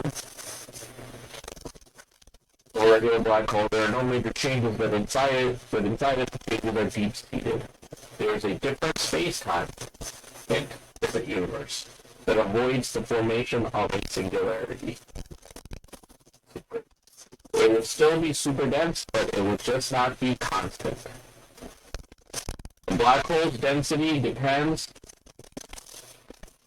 on how far from its center you are. This means mass, the stuff the universe is made of, still acts as though it has a physical volume, even though it is still squeezed into a singularity like space. It has a volume, because space has a minimum size, just like group quantum gravity predicts. So there is no infinite density, or infinite physical volume, or real volume. He says Bardeen's argument can be applied to the other known type of singularity, the one that produces the Big Bang. Another duality, commonality. In order to measure the rate at which the universe is expanding with standard cosmology, the model in which there is a Big Bang, mathematical function is used that depends only on the cosmological time, you said. The argues scale also plays a part, and once this is incorporated in the equation, the Big Bang evaporates. It eliminates the need for the infinitesimally small quantum universe to burst out into the physical space 13.82 billion years ago. These arguments this is the Big Bang segment. These arguments propose that the universe without singularities would produce an eternal cycle of expansion and contraction. The universe races outwards until it reaches a tipping point. The space between the widely dispersed mass acts as a rubber band, reversing its motion. Now, in my theory, the rubber band is the innermost Cauchy horizon of the black hole in which the universe resides, inside the superverse. This rubber band also reminds me of, guess what? Just strong force. Yes. Quarks, antiquarks, and gluons. The way gluons keep quarks together, and antiquarks, and the hybrids, quarks and antiquarks. Further away, let's them get a little bit away. The further away they get, the tighter the rubber band gets, and then it snaps right back. And this is what's happening here. Another duality, another fractal representation. This contraction would continue, with galaxies moving ever faster and ever closer towards the common point, light. And then the timelines would also converge after the word convergence first. Then we have deflation now. Then they merge in a big crunch, which produces a rebound. Rebound comes from gravity becoming a repulsive force in 2 dimensions and 1 dimension. Never gets to the singularity point. Once again, it's not a new idea. Right? So space expands in 4 dimensions. It fits the singularity of the superverse, the black hole that resides with it, which might actually be in the same number of dimensions, comes right back.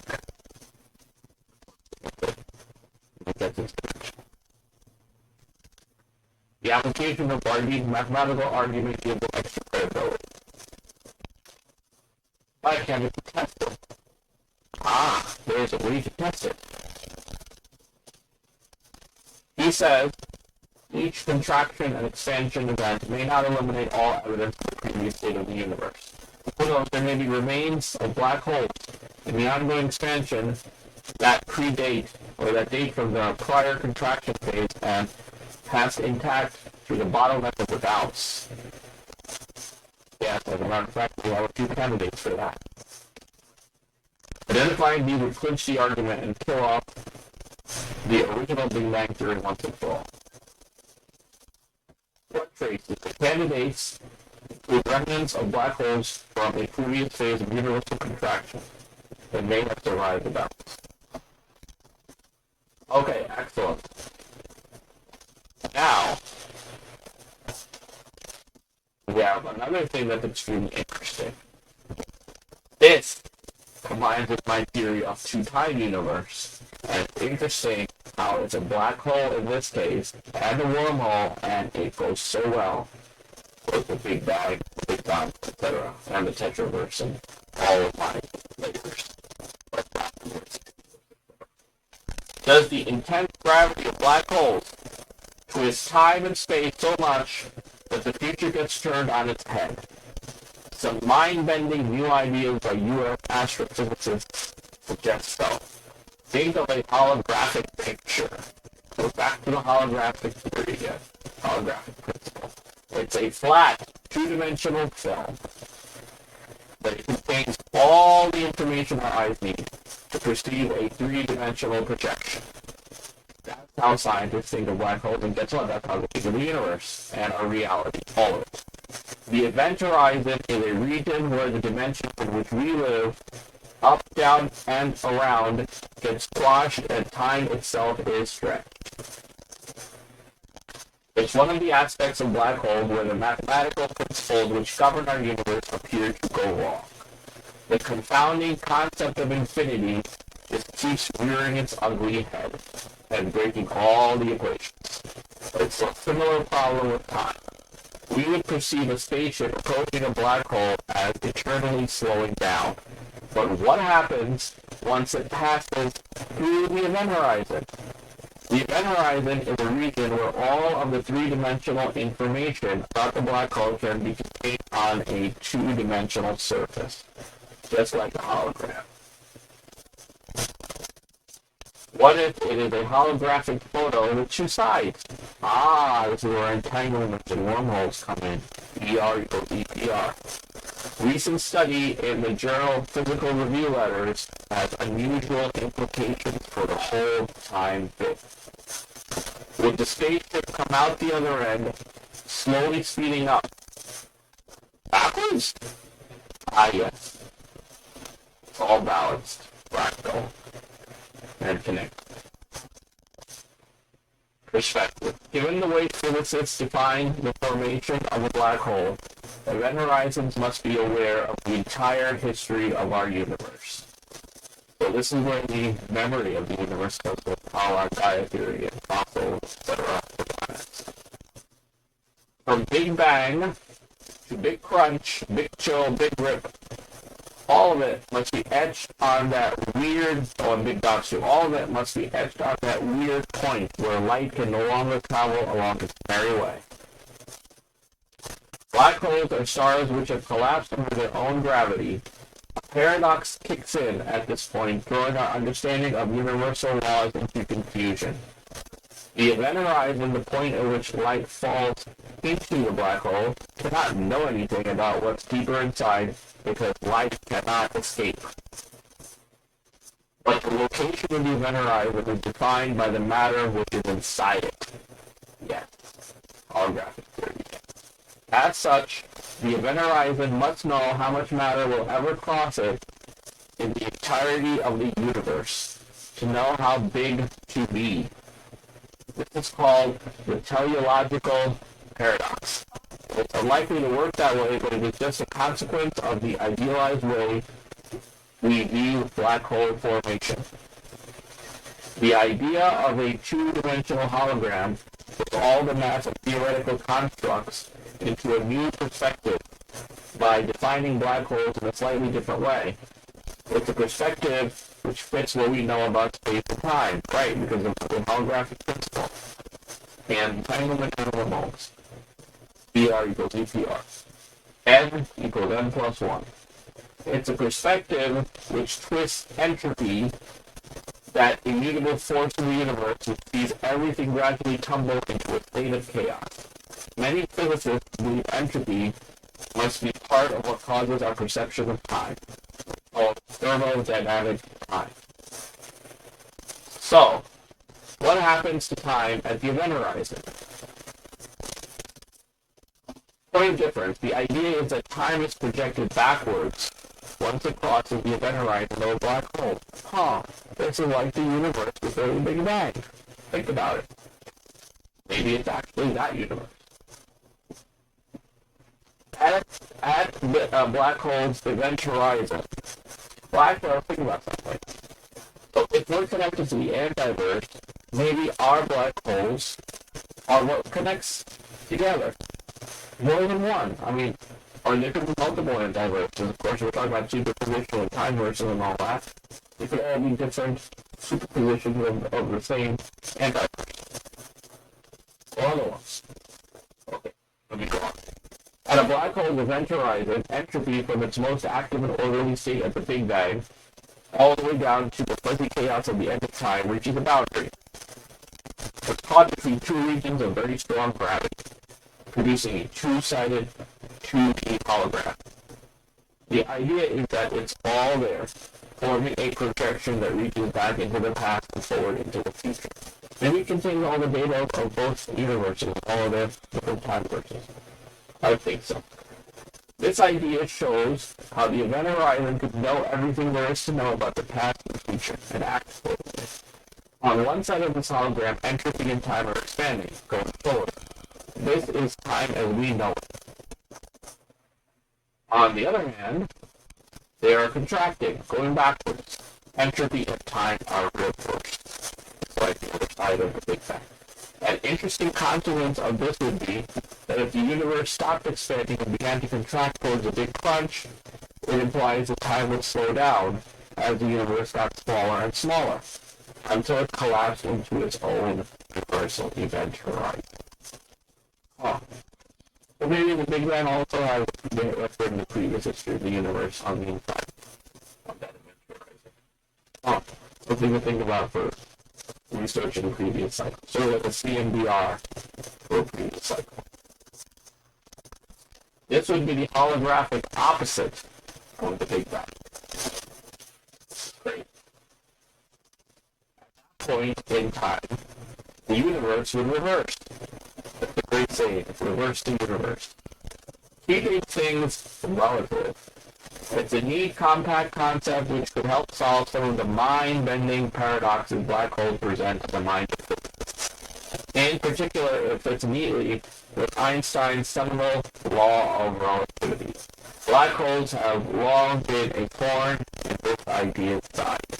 Relativity states that we live in a four-dimensional universe, where space and time are relative to your movement through these dimensions, while the force of gravity curves and warps both space and time in strange ways. It's a theory that has been repeatedly demonstrated in the universe as we know it. But apply it to black holes, the idea falls apart. That's because quantum mechanics never been brought in. Until now, the concept of a two-directional entropy hologram being part of an event horizon appears to preserve relativity's role at the center of our understanding of physics, along with quantum mechanics. But, like all of physics, it needs to be put to the test repeatedly. No tell. I love this idea, by the way. It's great. Okay, so I think I am just about done.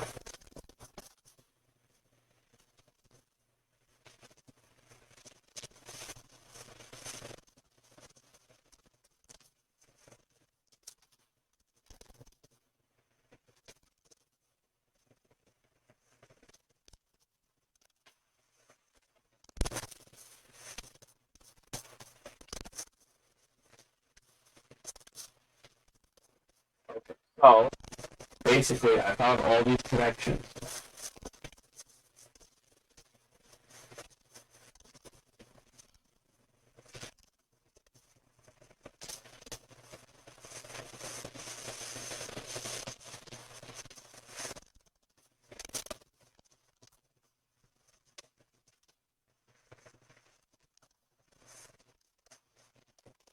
And it all really makes a lot of sense. So I will just leave it here. This is going to be another, looks like 20 minutes. And yeah, that's plenty of time. So basically, everything combined, I did like 44 minutes, and 8 minutes, that's 52. This is going to be, gonna look like another 20 minutes. So, 20 minutes, let's see, what did I get up to? So yeah, it's probably a little bit over an hour with the three combined. But still, shorter than shorter of the two long ones. So that one was an hour 20 minutes, so it's more maybe like like an hour 15 minutes, maybe a little bit less than that. So hopefully you like the discussion, that we got everything done. And I will see you on my social media. Okay. Take care, everybody. Okay, this is going to be quick because I actually found some more proof for our cyclic model, so I wanted to go through with it really quick. This is from Cornell University. The first one is the Planck 2013 satellite results, and this is Origin Update 38. And here we go. Okay, we showed that the results from the Planck satellite reported in 2013 are consistent with the simplest cyclic models for natural parameter ranges.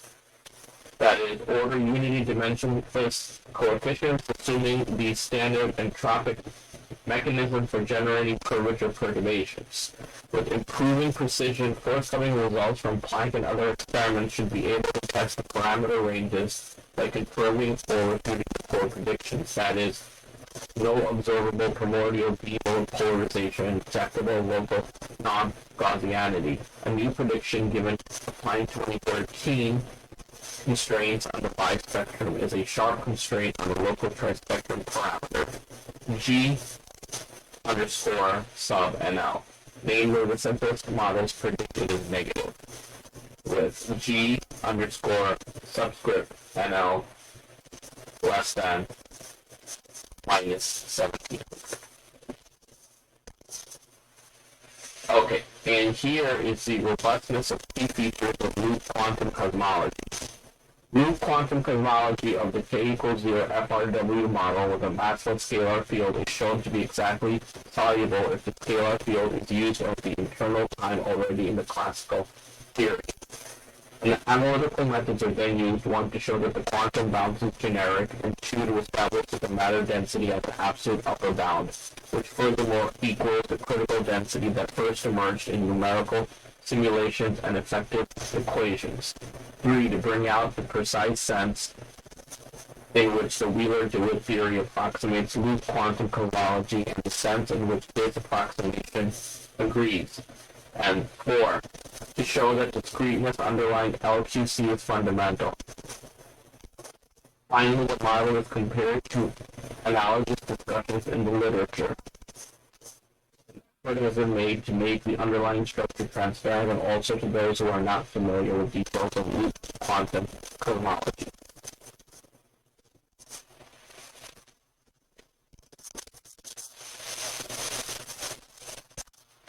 Two changes from the published version. Use of the scalar field clock already in the classical field theory leads to a soluble model without any assumptions. LQC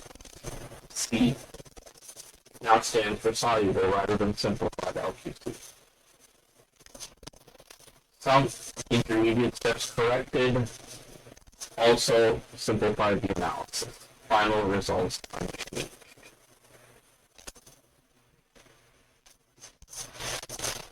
Now here's the research from Nikodym Poplawski, very popular, that figures very strongly into the new models. The Einstein-Cartan-Sciama Kibble theory of gravity removes the constraint of general relativity that the affine connection be symmetric by regarding its asymmetric part, the torsion tensor, as a dynamic variable. The minimal coupling between the torsion tensor and direct spinors generates a spin-spin interaction with a significant in fermionic matter at extremely high densities. We show that such an interaction averts the unphysical Big Bang singularity, replacing it with a cusp-like bounce at a finite minimum scale factor before which the universe was contracting. This scenario also explains why the present universe at larger scales appears spatially flat, homogeneous, and isotropic.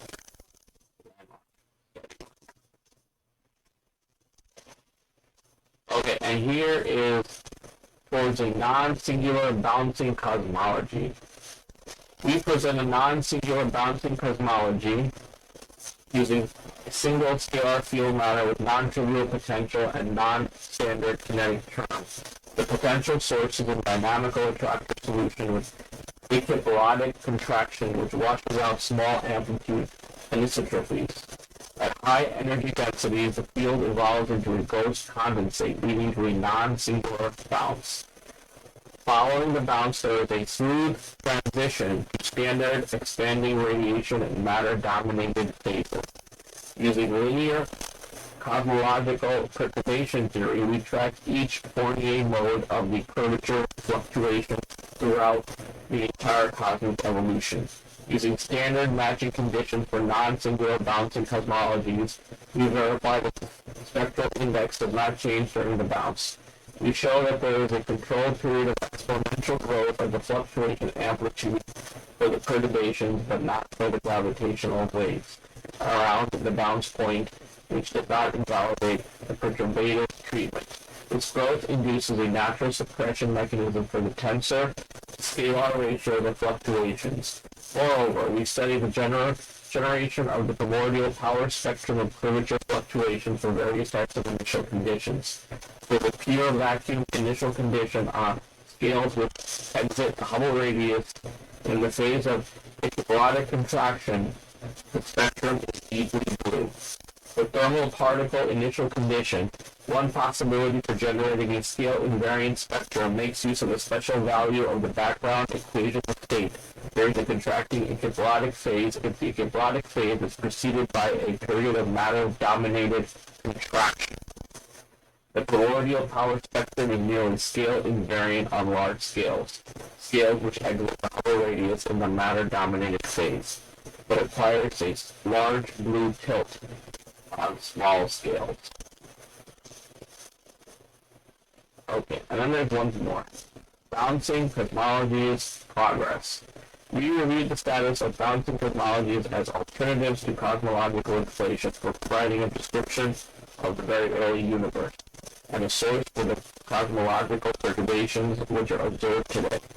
We focus on the motivation for considering bouncing cosmologies, the origin of fluctuations in these models. And also, we go forward and compare the models to each other to see which one compares the best with observations that have been made both with visible and infrared data.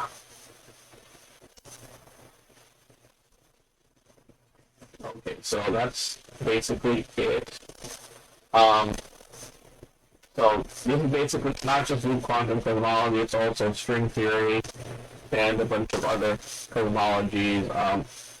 So we were talking about the universe contracting, and as it contracts, we notice that dimensionality goes down to 2 dimensions and then 1 dimension, with gravity basically ceases to be an attractive force and repel, and that's the cycle of the universe. So, that's why there's a critical density. Once it reaches that density, gravity spells it out. Basically, causes it to bounce. And it's not just one bounce, it's not singular, meaning it happens over and over again. At least as many times as it would take for the cosmological constant to go from 1 to 0.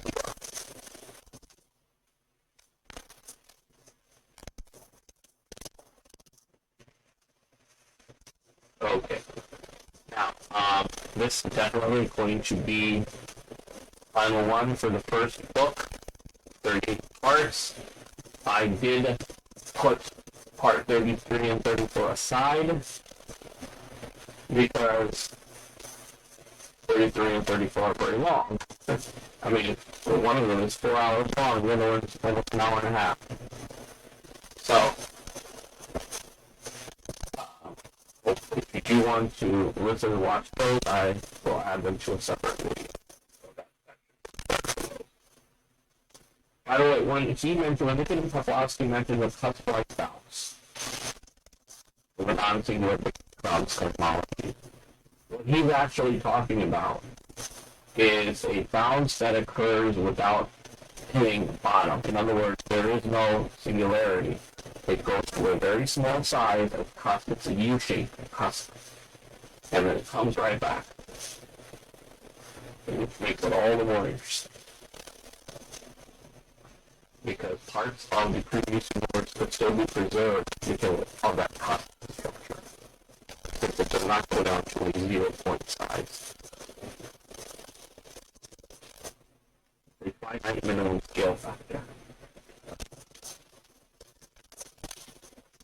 And in the sequel, I'll also explain more about what causes the other dynamic and opposite effect, which is when it's all the way 4 dimensions, it bumps up against the boundary horizon of the superverse, and then back at the lower band and starts contracting. And the time verses start converging in the second temporal dimension for the next 6 hours. And then emerge again, diverge, second temporal dimension, etc., etc. Maximum separation is achieved in the fourth one. The universe has 4 spatial dimensions, right as it's about to hit the event, the second Cauchy horizon of the superverse inside the black hole that we inhabit, that our universe inhabits. Anyway, that should do it. I guess I will look forward to the comments, and you can also contact me on social media, etc. Okay, alright, take care, guys.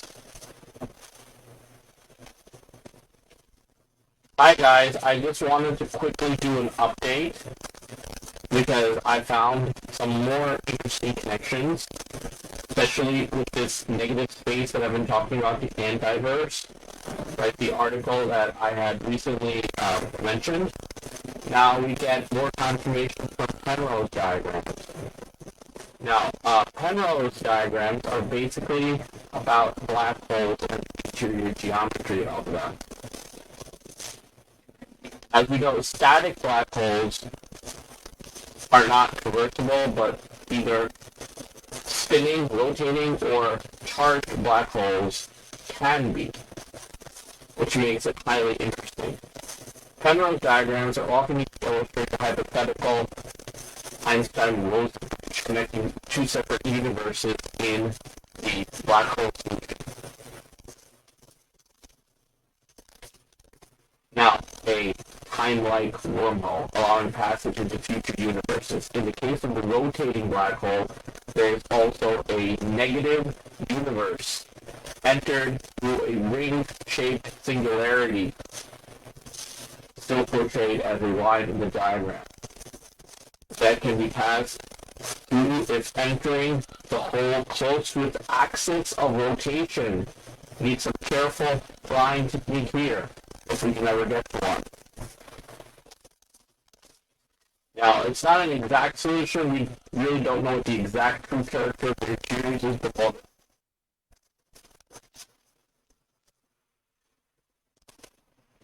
hi all.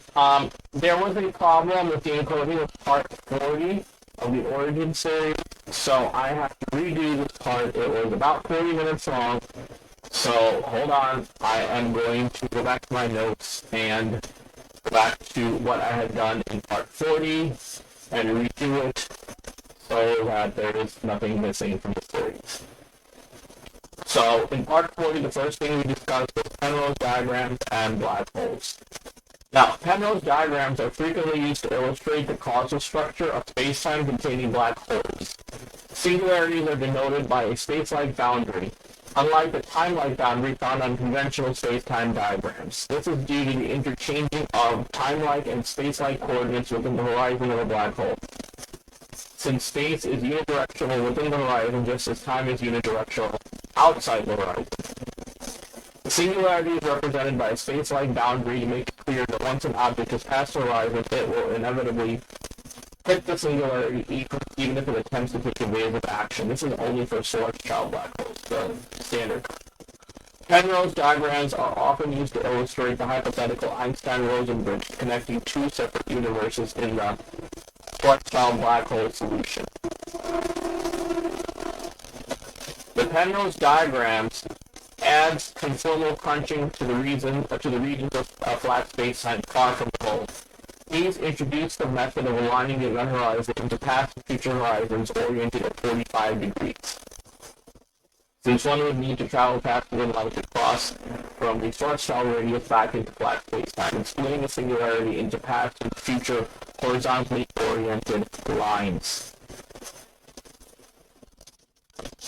Since the singularity cuts off all paths into the future once it enters the hole. The Einstein-Rosen bridge closes off forming future singularities so rapidly that passes between the two asymptotically flat exterior regions would require faster light travel.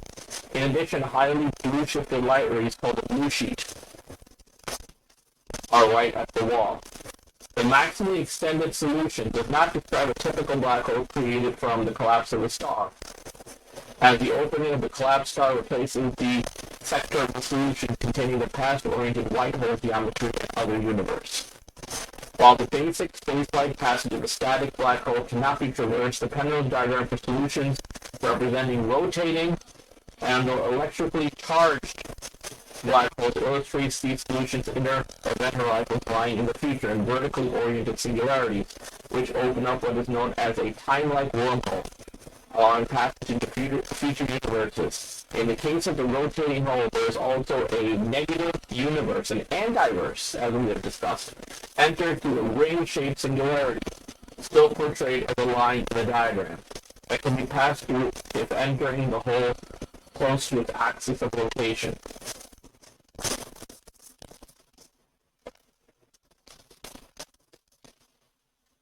Okay, now, we are going to discuss the curve geometry, or the curve metric.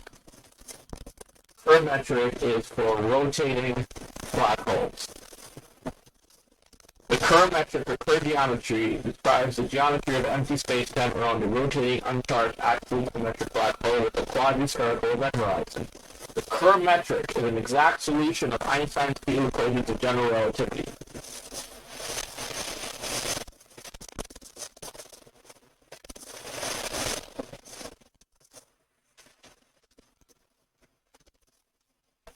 Okay, so, going back into the curve solution.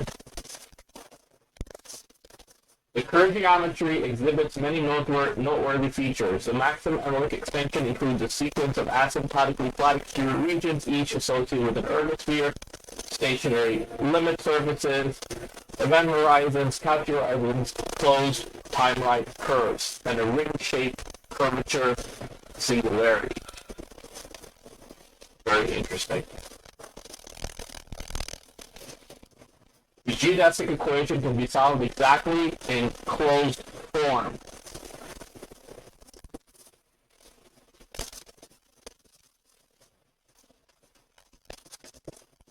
The surface on which light can orbit on a black hole is called a photon sphere. The curved solution has infinitely many photon spheres lying between an inner and an outer one. In a non-rotating Schwarzschild solution, with A equals O, the inner and outer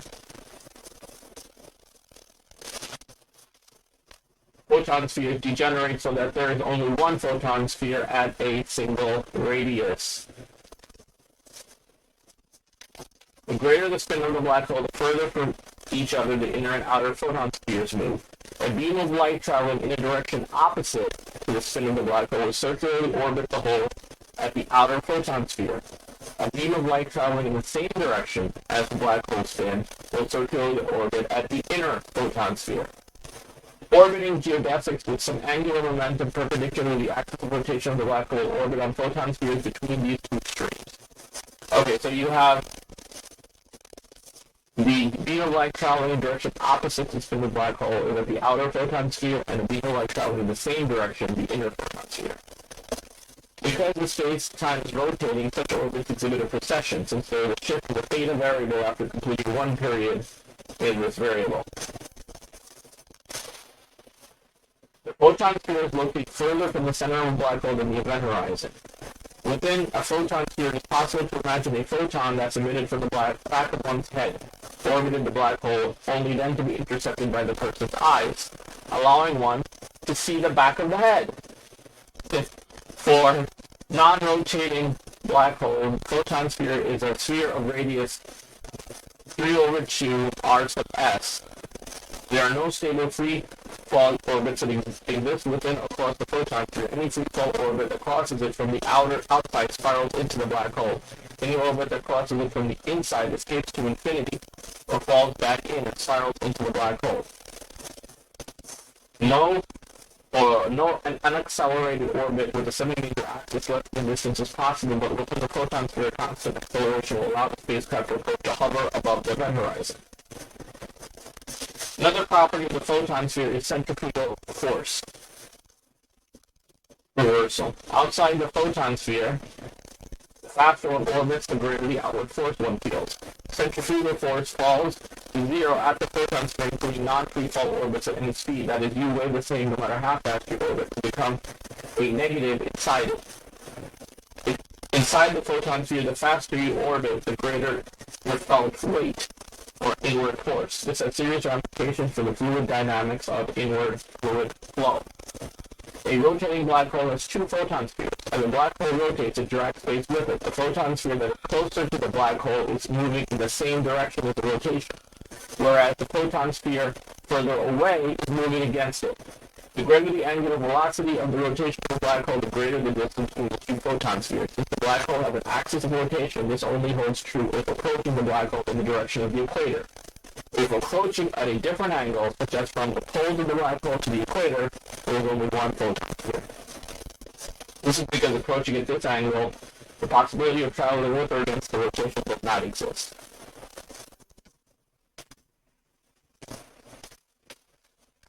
In contrast to a Schwarzschild black hole, a curve-spinning black hole does not have spherical symmetry, but only an axis symmetry, which has profound consequences for the photon orbits. A circular orbit can only exist in the equatorial plane, and there are two of them, prograde and retrograde, with different radii. There exist other constant coordinate radius orbits, but they have more complicated paths which oscillate in latitude about the equator.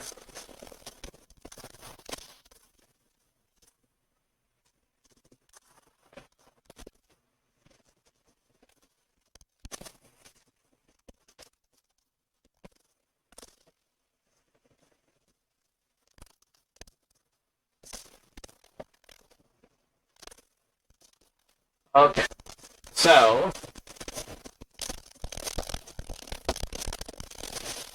we are going to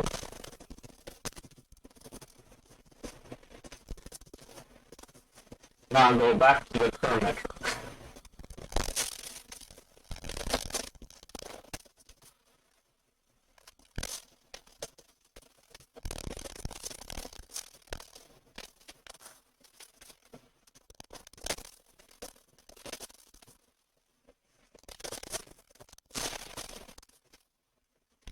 Location of the event horizon is determined by the large root of delta equals 0. When r sub s divided by 2 is less than alpha, g m2, g stands for the gravitational constant, mass squared is less than jc. There are no real value solutions to this equation, and there is no event horizon. With no event horizon, to hide it from the rest of the universe, the black hole ceases to be a black hole, and will instead be a naked singularity. Although the Kerr solution appears to be singular at the roots of delta equals 0, these are actually coordinate singularities. And with an appropriate choice of new coordinates, the curved solution can be smoothly extended through the values of r corresponding to these routes. The larger of these routes determines the location of the event horizon, the smaller determines the location of a Cauchy horizon. A future directed timeline curve can start in the exterior and pass through the event horizon. Once having passed through the event horizon, the r coordinate now behaves like the time coordinate, so it must decrease until the curve passes through the Cauchy horizon. The region beyond the Cauchy horizon has several surprising features. The r coordinate again behaves like a spatial coordinate and can vary freely. The interior region has a reflection symmetry, so that a future directed timeline curve may continue along a symmetric path, which continues through a second Cauchy horizon and to a second event horizon and out into a new exterior region, which is isometric to the original exterior region of the curve solution. So basically you're going through two event horizons and two Cauchy horizons. The curve could then escape to infinity in the new region, or enter the future event horizon of the new exterior region and repeat the process. The second exterior is sometimes thought of as another universe. On the other hand, in the curve solution, the singularity is a ring, and the curve may pass through the center of this ring. The region beyond permits closed timeline curves. Since the trajectory of observers and particles in general relativity are described by timeline curves, it is possible for observers in this region to return to their past. This interior solution is not likely to be physical, and is considered mathematical. While it is expected the exterior region of the curve solution is stable and that all rotating black holes will eventually approach a curve metric. It's like a pencil balanced on its point.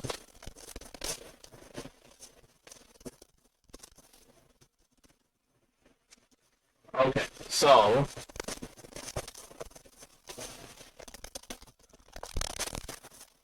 the curve geometry is often used as a model of a rotating black hole.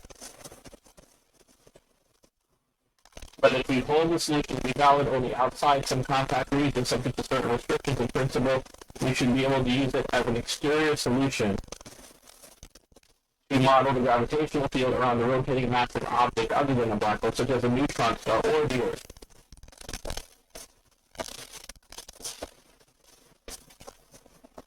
This works out very nicely for the non-rotating case where we can match the Schwarzschild vacuum exterior to a Schwarzschild fluid interior, and in the more general static, spherical, symmetric, perfect fluid solutions.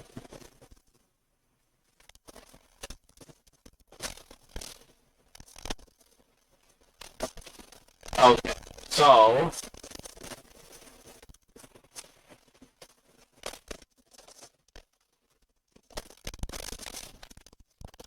we are going to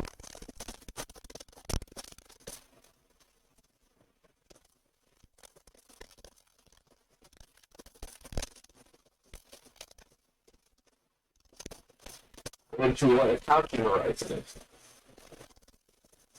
Cauchy horizon is a light-like boundary of the domain of validity of the Cauchy problem. Particular boundary value problem in the theory of partial differential equations. One side of the horizon contains space-like geodesics and the other side contains closed time-like geodesics. Named after Augustin Louis Cauchy. Under average weak energy conditions, AWEC, Cauchy horizons are inherently unstable. However, cases of AWEC violations, such as the Casimir effect caused by periodic boundary conditions, do exist, and since the region of space-time inside the Cauchy horizon has closed time-like curves, it is subject to periodic boundary conditions. If the space-time inside the Cauchy horizon violates AWEC, then the horizon becomes stable and frequency-boosting effects will be cancelled out by the tendency of the space-time to act as a divergent length. Were this conjecture to be shown empirically true, it would provide a counterexample to the strong cosmic censorship conjecture, and this is where we are headed, so that's a heads up. In 2018, it was shown that the space-time beyond the Cauchy horizon of a charged, rotating black hole exists, but is not smooth, so the strong cosmic conjecture is false. And we are headed here. Simplest example is the internal horizon of a Reisner-Nordstrom black hole. Reisner-Nordstrom is a charged black hole. So, just letting you know where we're headed.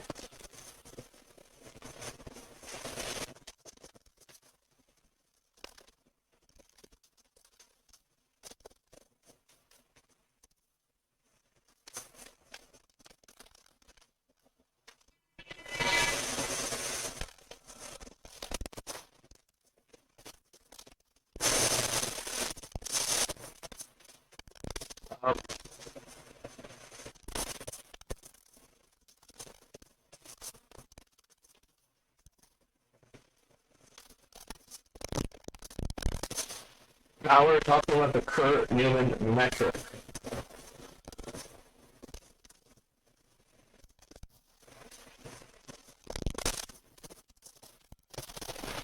This is basically taking Kerr metric and expanding it to active galactic nuclei and supermassive black holes. So I can go back, and we can now talk about mathematicians disprove conjecture made to save black holes. Mathematicians have disproved the strong cosmic censorship conjecture. Their work answers one of the most important questions in the study of general relativity and changes the way we think about space-time. This is very, very important. Nearly 40 years after it was proposed, mathematicians have settled one of the most profound questions in the study of general relativity. It has been proven that the strong cosmic censorship conjecture, which concerns the strange inner workings of black holes, is false. This is a tremendous achievement. The strong cosmic censorship conjecture was proposed in 1979 by Roger Penrose. It was meant as a way out of a trap. For decades, Albert Einstein's theory of general relativity had reigned as the best scientific description of large-scale phenomena in the universe.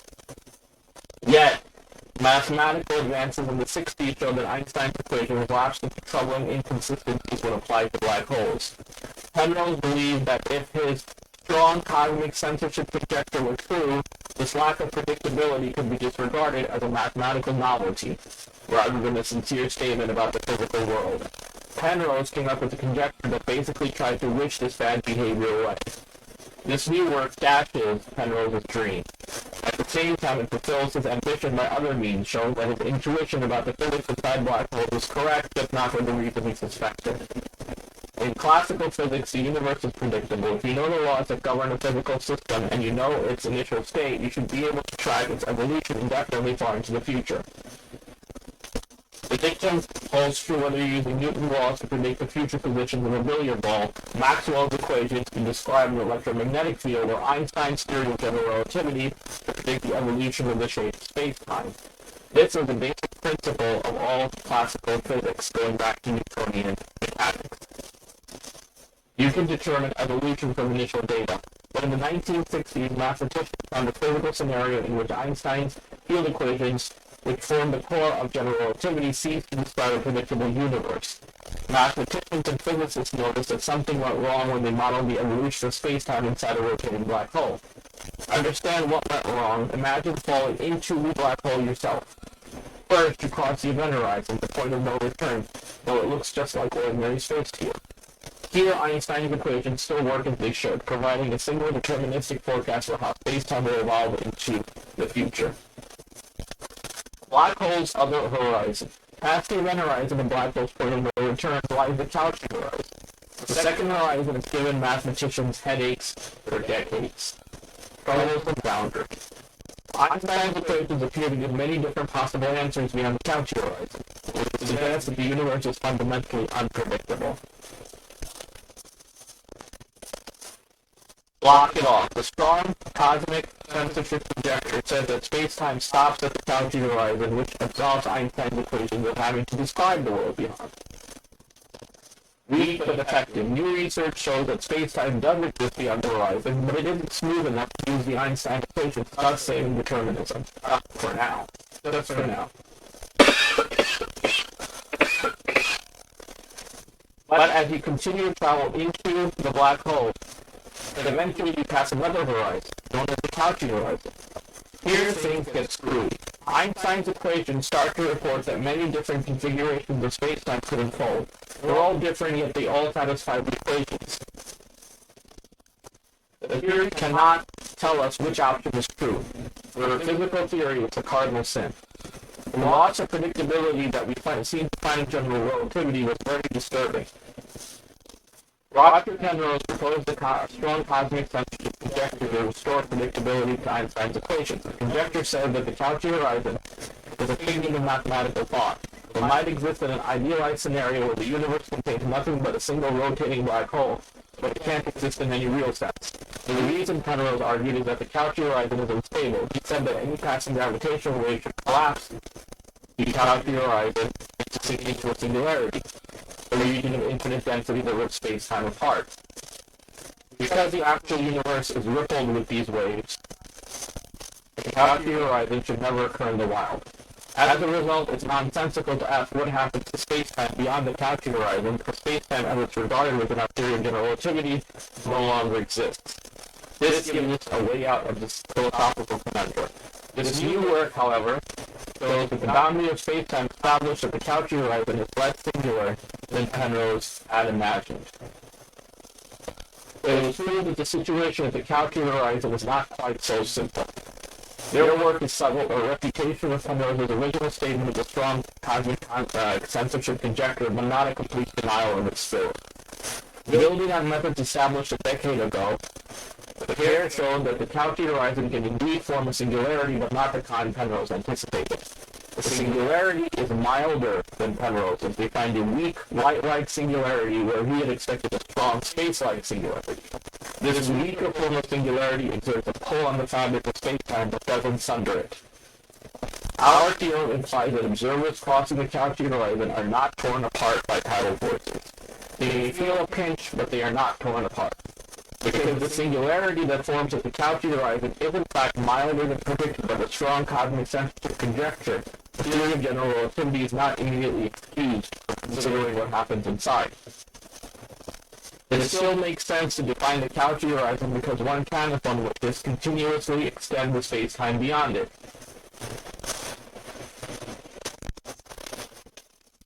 They prove that space-time extends beyond the Cauchy horizon. They also prove from the same starting point it can extend in any number of ways. Past the horizon, there are many such extensions that one can entertain, and there is no good reason to prefer one to the other. Yet, and here's the subtlety in the work, these non-unique extensions of space-time don't mean that Einstein's equations go haywire beyond the horizon.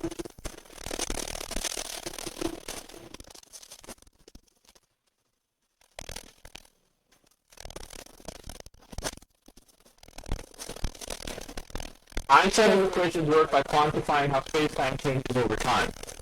In mathematical language, it takes derivatives of an initial configuration of space-time. In order for it to be possible to get derivatives, space-time has to be sufficiently smooth, free of discontinuous jumps. It was indicated that while space-time exists beyond the Cauchy horizon, this extent of space-time isn't smooth enough to actually satisfy Einstein's equations. Thus, even with the strong cosmic censorship proven false, the equations were still spared the ignominy of outputting non-unique solutions. It makes sense to talk of the Cauchy horizon, however, you can continue beyond it as a solution of Einstein's equations. You've offered pretty convincing evidence that that is true. You can think of this outcome as a disappointing compromise. Even though you can extend space-time beyond the Cauchy horizon, Einstein's equations can't be solved. But it's precisely the fact that this middle ground seems to exist that makes this work so interesting. This is people really discovering a new phenomenon in the Einstein equations.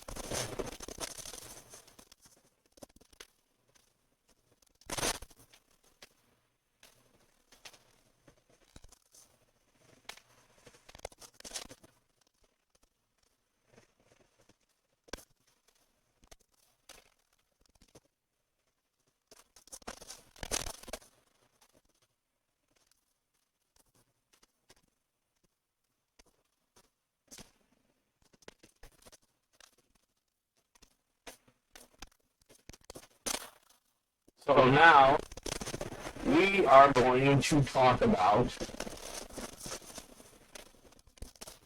this work. the interior of dynamical vacuum black holes. CO stability of the current Cauchy horizon. We initiate a series of works where we study the interior of dynamical rotating vacuum black holes without symmetry. In the present paper, we take up the problem starting from appropriate Cauchy data for the Einstein vacuum equation defined on a hypersurface already within the black hole interior, representing the expected geometry just inside the event horizon. We prove that for all such data, the maximal Cauchy evolution can be extended across a non-trivial piece of Cauchy horizon as a Lorentzian manifold with continuous metric. In subsequent work, we will retrieve our assumptions on data, assuming only that the black hole event horizon geometry is suitably asymptotes to a rotating Kerr solution. In particular, if the exterior region of the Kerr family is proven to be dynamically stable as is widely expected, then it will follow that the CO inextendability formulation of Penrose's celebrated strong cosmic censorship conjecture is in fact false. The proof suggests, however, that the CO method Cauchy horizons thus arising are generally singular in an essential way, representing the so-called weak null singularities, and thus that a revised version of strong cosmic censorship holds. Okay. So, before we go any further, I wanted to introduce these Penrose diagrams. First is the Penrose diagram of a Schwarzschild black hole. The Penrose diagram shows that the horizon is really two distinct entities, the horizon and the anti-horizon. The horizon is sometimes called the true horizon. It is the horizon you actually fall through if you fall into a black hole. The anti-horizon might reasonably be called the illusory horizon. In a real black hole formed from the collapse of the core of a star, the illusory horizon is replaced by an exponentially redshifted image of the collapsing star. As the collapsing star settles towards its final no-hair state, its appearance tends to be that of a no-hair black hole. Penrose diagram illustrates that light rays that start from the anti-horizon or from the horizon and hit the observer. The diagram shows that when you look at the black hole from the outside, you are looking at its anti-horizon or illusory horizon. When you fall through the horizon, you fall not through the anti-horizon, but rather through the horizon or true horizon. The horizon becomes visible only after you have fallen through it. The anti-horizon continues to remain ahead of you, and you never fall through it. What is beyond the anti-horizon of a black hole? In a real black hole, the other side of the anti-horizon or illusory horizon is a star that collapsed redshifted to blackness. However, the Schwarzschild geometry is a simple mathematical form, and that form can be considered analytically. The mathematical extension consists of a second copy of the Schwarzschild geometry reversed in time, glued along the anti-horizon. The complete analytical extension of the Schwarzschild geometry contains not only a universe and a black hole, but also a parallel universe and a white hole. This is a mathematical construction, and it's amazing, although cute, that even the simplest kind of black hole, a Schwarzschild black hole, harbors alien mathematical patterns. Okay, now moving on to charged or Reisner-Nordstrom black holes. Shows on inpolar infinitely bright, infinitely blue-shifted bursts of light. On passing inward through the inner horizon, the inpolar sees the infinite past of the universe, reflected in the gravitationally repulsive singularity. On passing back through the inner horizon, the inpolar sees the infinite future of the universe. On passing outward through the outer horizon of the white hole, the inpolar sees the infinite past of the new universe.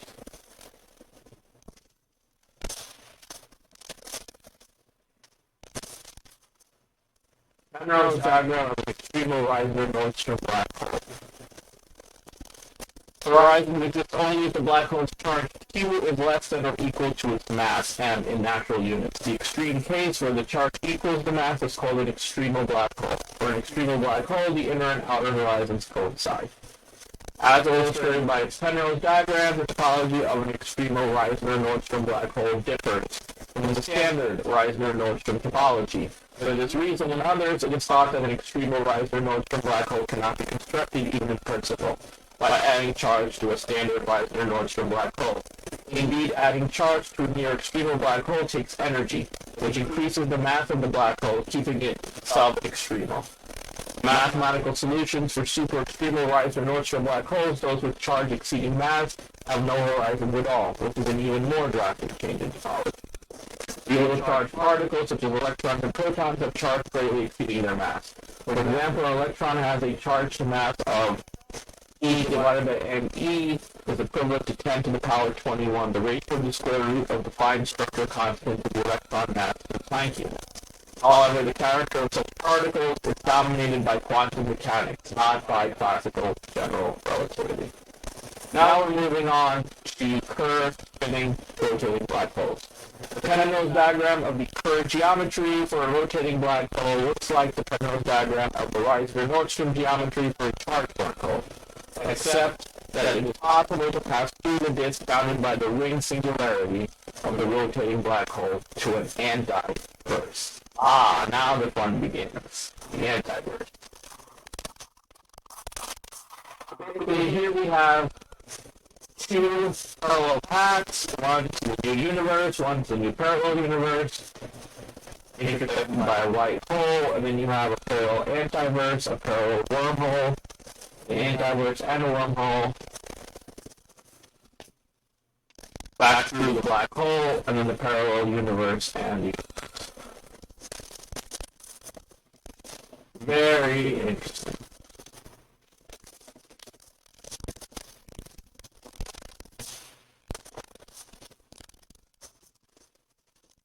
Okay.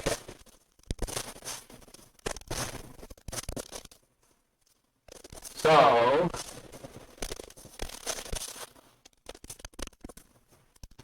let's see how far we can go with this. Ring singularity or singularity with a gravitational singularity of a rotating black hole or a curved black hole that is shaped like a ring. When a spherical, non-rotating body of a critical radius collapses under its own gravitation under general relativity, theory suggests it will collapse to a single point. This is not the case with the rotating black hole, a curved black hole.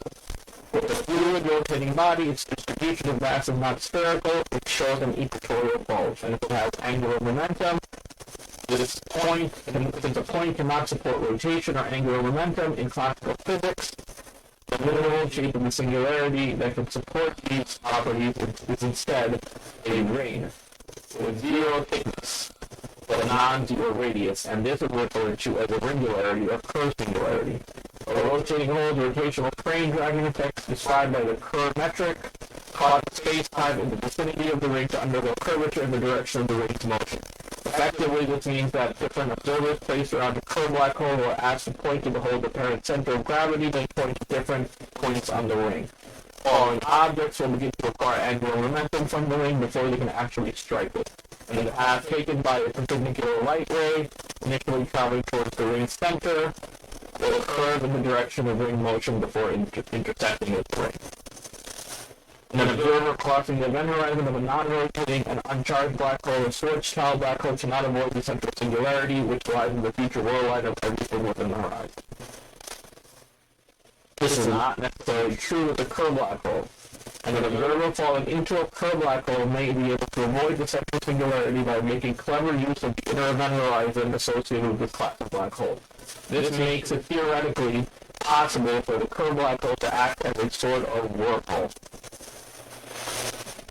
possibly even a traversable wormhole.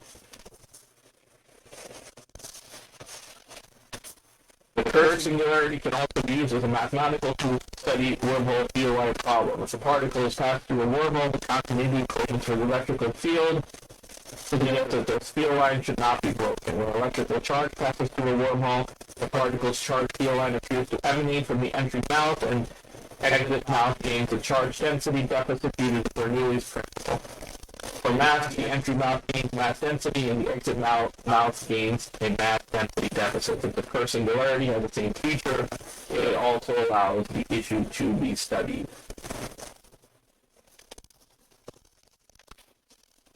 It is generally expected that since the usual classical point singularity under general relativity involves arbitrarily dense conditions, quantum effects may become significant. To prevent the singularity form quantum fuzz. Without quantum gravitational effects, there is good reason to suspect that the interior geometry of a rotating black hole is curved geometry. The inner event horizon of the curved geometry is probably stable due to the infinite blue shifting of infalling radiation. The observed observation was supported by the investigation of charged black holes, which exhibited similar infinite blue shifting behavior.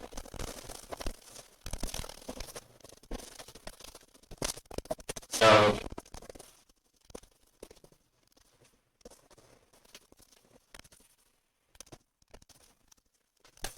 a Wormhole-Einstein-Rosen bridge is a speculative structure linking disparate points in space that is based on a special solution of the Einstein field equations. It is a transcendental bijection of the space-time continuum, an asymptotic projection of the Cauchy-Yell manifold in manifesting itself in anti-de Sitter space. A wormhole can be visualized as a tunnel with two ends at separate points in space-time. Different locations, different points in time, or space, or both. Wormholes are consistent with geometry relativity, and sometimes we talk to wormholes are projections of a fourth spatial dimension. Analogous to a two-dimensional 2D being only experience only part of two-dimensional space.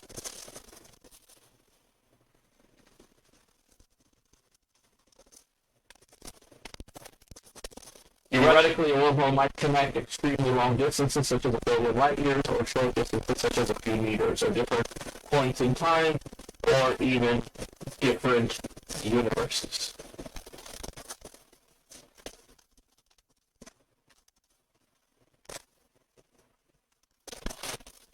In 1995, it was suggested there may be many wormholes in the universe if cosmic strings with negative mass were generated in the early universe. Some physicists have suggested how to make wormholes artificially.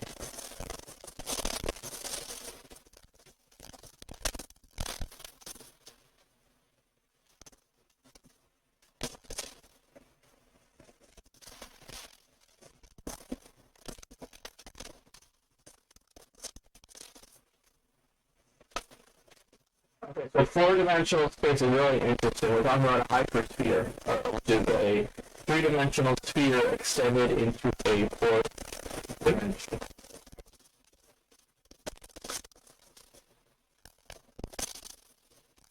Four-dimensional cube, also called a tesseract. You draw two ordinary 3D cubes in 2D space, one encompassing the other separated by an unseen distance, and then draw a line between their equivalent shapes.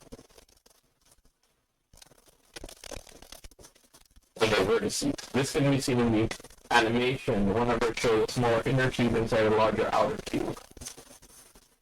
The A lines connecting the vertices of the two cubes in the cube represent a single direction in the unseen fourth dimension. Higher dimensional spaces have become a way of formally expressing modern mathematics and physics. Einstein's concept of space-time uses such a 4D space, though it has a Minkowski structure that is slightly more complicated than Euclidean 4D space. Coordinates are x, y, z, and then w. So we don't go back to A, it's x, y, z, w. There's only one such location that are linked together into more complicated shapes and the full richness and geometric complexity of higher dimensional spaces emerges. And into that complexity can be seen in the accompanying animation of one of the simplest possible 4D objects, a tesseract, also called a hypercube.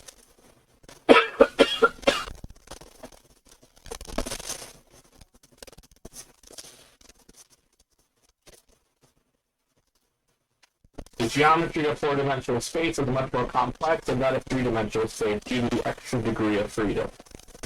Less than 3 dimensions, there are polyhedra made of 2-dimensional polygons. In 4 dimensions, there are 4 polytopes made of polyhedra. In 3 dimensions, there are 5 regular polyhedra known as the platonic solids. In 4 dimensions, there are 6 convex regular polytopes, the analogs of the platonic solids.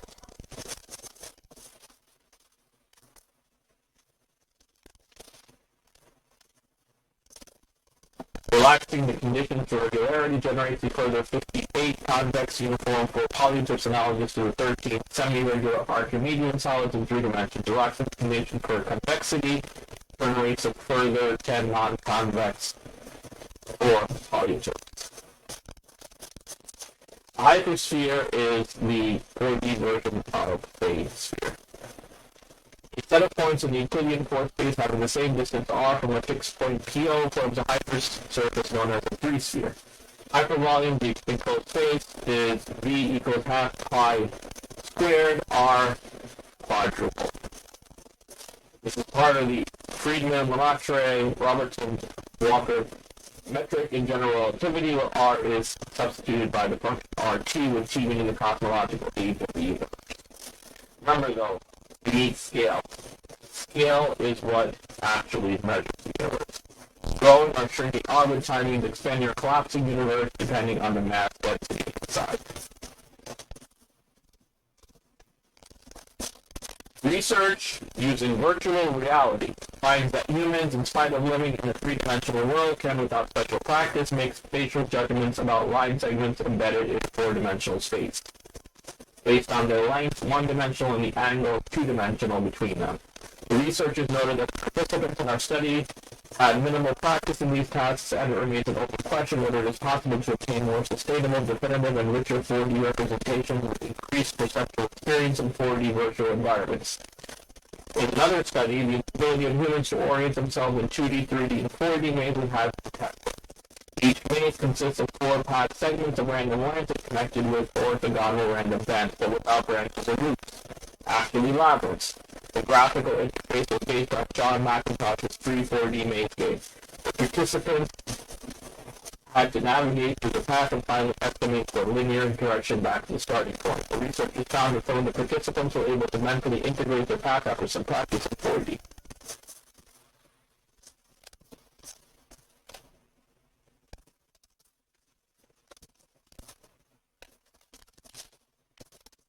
To understand the nature of 4-dimensional space, a device called dimensional analogy is commonly employed. Dimensional analogy is a study of how n-1 dimensions relate to n dimensions, and then inferring how n dimensions relate to n plus 1 dimensions.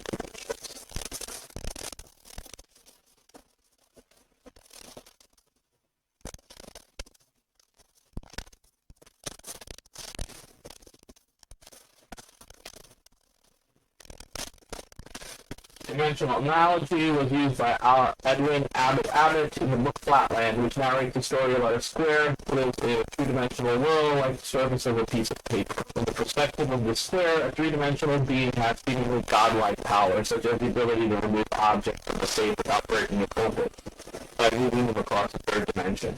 See everything that, from a 2-dimensional perspective, is enclosed behind walls, and to remain completely invisible by standing a few inches away in the 3rd dimension.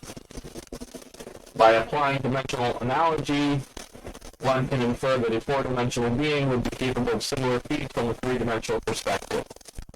Lee Rucker illustrates this in the novel Spaceland, in which the protagonist encounters 4-dimensional beings who demonstrate such power.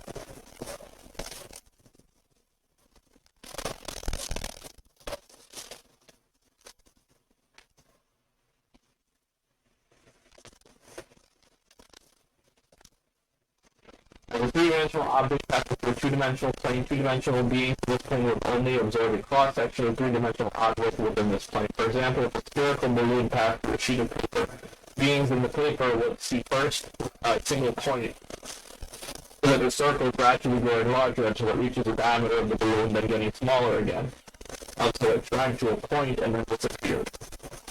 It is important to note that 2D beings would not see a circle the same way as we do. Rather, only a 1-dimensional projection of the circle on their 1-dimensional retina. Similarly, if a 4-dimensional object passed through a 3-dimensional hypersurface, one could observe a 3-dimensional cross-section of the 4-dimensional object. For example, a 3-sphere would appear first as a point of a growing sphere, with the sphere then shrinking to a point and then disappearing. This means of visualizing aspects of the 4th dimension was used in the novel Flatland, and also the several works of Charles Howard Hinton. And in the same way, 3-dimensional beings such as humans with a 2-dimensional retina are unable to see a sphere in its entirety in the same way that 4D beings would with their 3D solid array.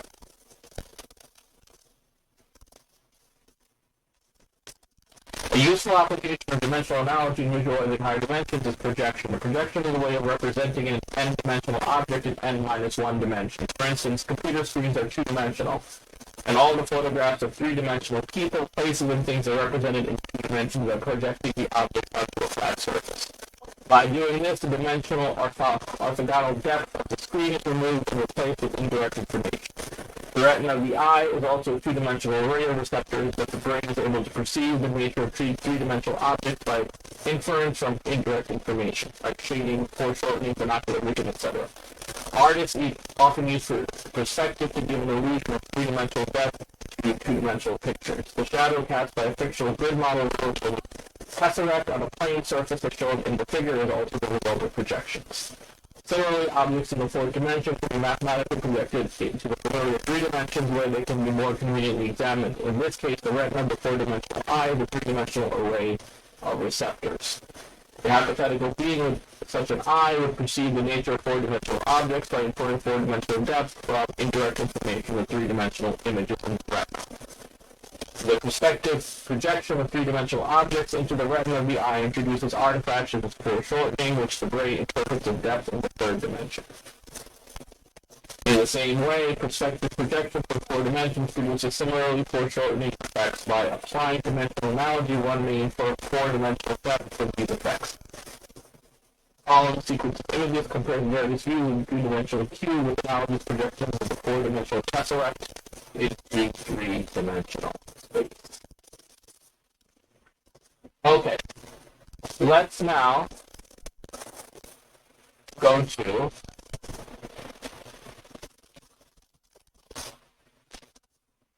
this.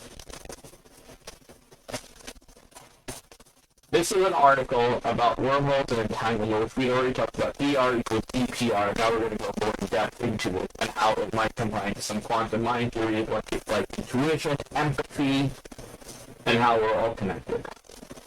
Wormholes, shortcuts that in theory can connect distant points in the universe, might be linked with the spooky phenomenon of quantum entanglement, where the behavior of particles can be connected regardless of distance. These findings could help scientists explain the universe from its very smallest to its biggest scales. Scientists have long sought to develop a theory that can describe how the cosmos works in its entirety. Currently, researchers have two disparate theories, quantum mechanics and general relativity, which can mostly explain the universe on its tiniest and largest scales, respectively. These are currently several competing theories seeking to reconcile them. One prediction of theory of general relativity devised by Einstein involves wormholes, also known as Einstein-Rosen bridges. In principle, these warps in the fabric of space and time can behave like shortcuts, connecting any black holes in the universe, making them a common staple of sci-fi. Intriguingly, quantum mechanics also has a phenomenon that could link objects such as electrons, regardless of how far apart they are. Quantum entanglement. This is true even when the electrons are light years apart. Einstein derivatively called a seemingly impossible connection, spooky action at a distance. However, numerous experiments have proven quantum entanglement is real, and it may serve as the foundation of advanced future technologies such as incredibly powerful quantum computers and nearly unhackable quantum encryption. Entanglement is one of the most bizarre but important features of quantum mechanics. And if entanglement really is connected to wormholes, that could help reconcile quantum mechanics with general relativity, the two examples of this phenomenon on tiny and deep scales. Recently, theoretical physicists Maldacena and Susskind argued that wormholes are linked with entanglement. Specifically, it suggested that wormholes are each pairs of black holes that are entangled with one another. Entangled black holes can be generated in any number of ways. For instance, a pair of black holes could in principle be made simultaneously, and these would automatically be entangled. Alternatively, radiation given off by a black hole could be captured and then collapsed into a black hole, and the resulting black hole would be entangled with the black hole that supplied the previous source. Maldacena and Susskind not only suggested that wormholes are entangled black holes, but they argued that entanglement in general was linked to wormholes. They conjectured that entangled particles, such as electrons and photons, were connected by extraordinarily tiny wormholes. Yeah, micro wormholes.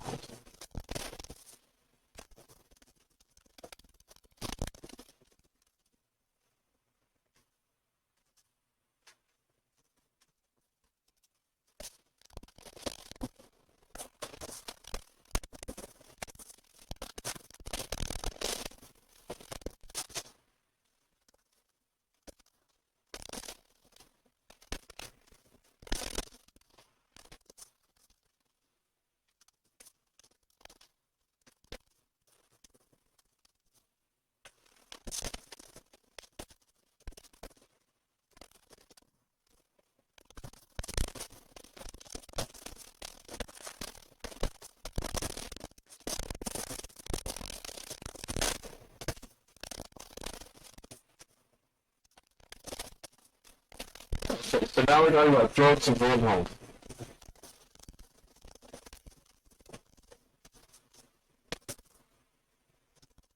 Exotic matter, which has less energy than a pure vacuum, does exist, at least in small amounts, thanks to the ghostly virtual particles in certain quantum physics experiments, basically the Casimir effect. Number of theorists have claimed to construct special wormholes that do not require exotic matter.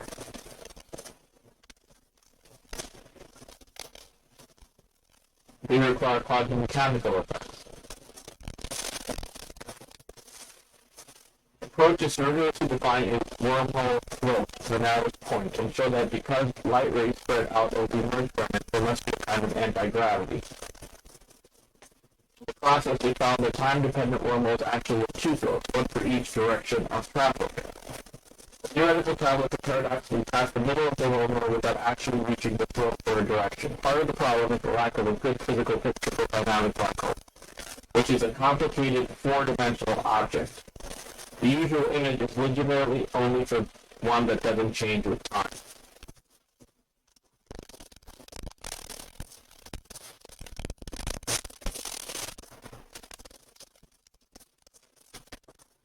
Okay.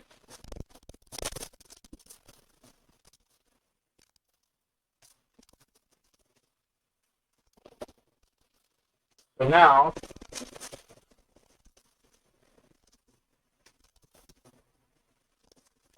we're going to move beyond. Talking about ER equals EPR. Wormholes entangle a black hole paradox.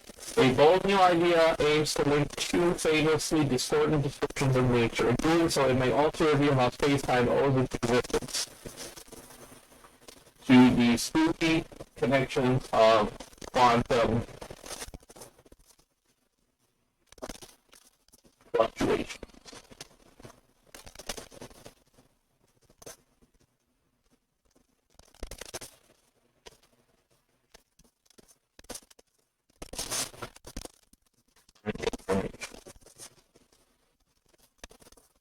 Physicists are still stuck with perhaps the greatest incompatibility problem in the universe. The smoothly worked space-time landscape that Einstein described is like a painting by Salvador Dali. Seamless, unbroken, geometric. But the quantum particles that occupy the space are more like something from George Seurat. Pointillist, discrete, described by probabilities. At their core, the two descriptions contradict each other. Yet a bold new strain of thinking suggests that quantum correlations between specks of impressionist painter actually create not just Dali's landscape, but the canvases that it sits on, as well as the three-dimensional space around them. And Einstein, as he so often does, sits right in the center of it all, still turning things upside down from beyond the grave. Like initials carved in a tree, ER equals EPR, as the new idea is known, the shorthand that joins two ideas proposed by Einstein in 1935. One involves the paradox implied by what he calls spooky action of a distance between quantum particles, the EPR paradox. The other showed how two black holes can be connected through far reaches of space through wormholes, ER, short for Einstein-Rosen bridges. At the time that Einstein put forth these ideas, and for the most of the 8 decades since, they were thought to be entirely unrelated. But if ER equals EPR is correct, the ideas are disconnected. They're two manifestations of the same thing. And this underlying connectedness would form the foundation for all space-time. Quantum entanglement, the action at a distance that so troubled Einstein, could be creating the spatial connectivity that sews space together. Without these connections, all of space would atomize.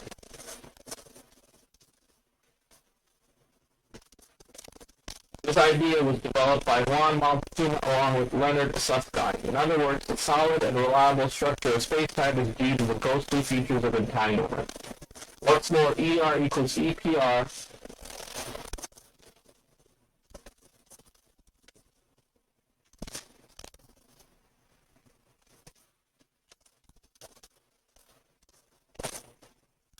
What's more, ER equals EPR has the potential to address how gravity fits together with quantum mechanics.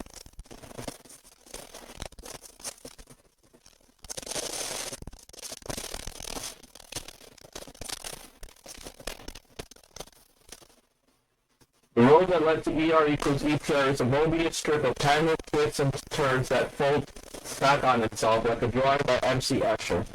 A fair place to start might be quantum entanglement. If two quantum particles are entangled, they become, in effect, two parts of a single unit. What happens to one entangled particle happens to the other, no matter how far apart they are. Very much like entropy on the human scale. Maltesino sometimes uses a pair of gloves as an analogy. If you come upon the right-handed glove, you instantaneously know the other is left-handed. There's nothing spooky about that.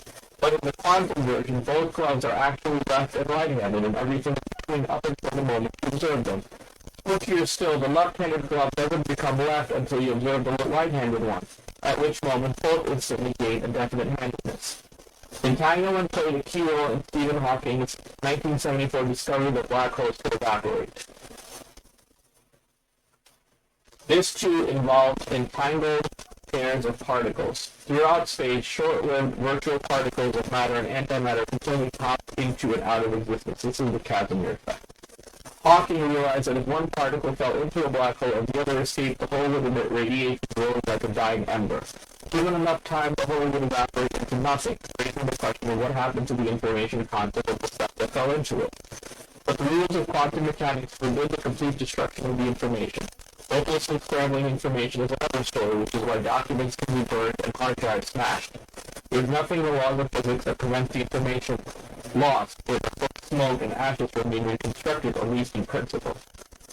So the question becomes, would the information that originally went into the black hole just get scrambled, or would it be truly lost? The argument set off what Susskind called the black hole wars, which have generated enough stories to fill many books.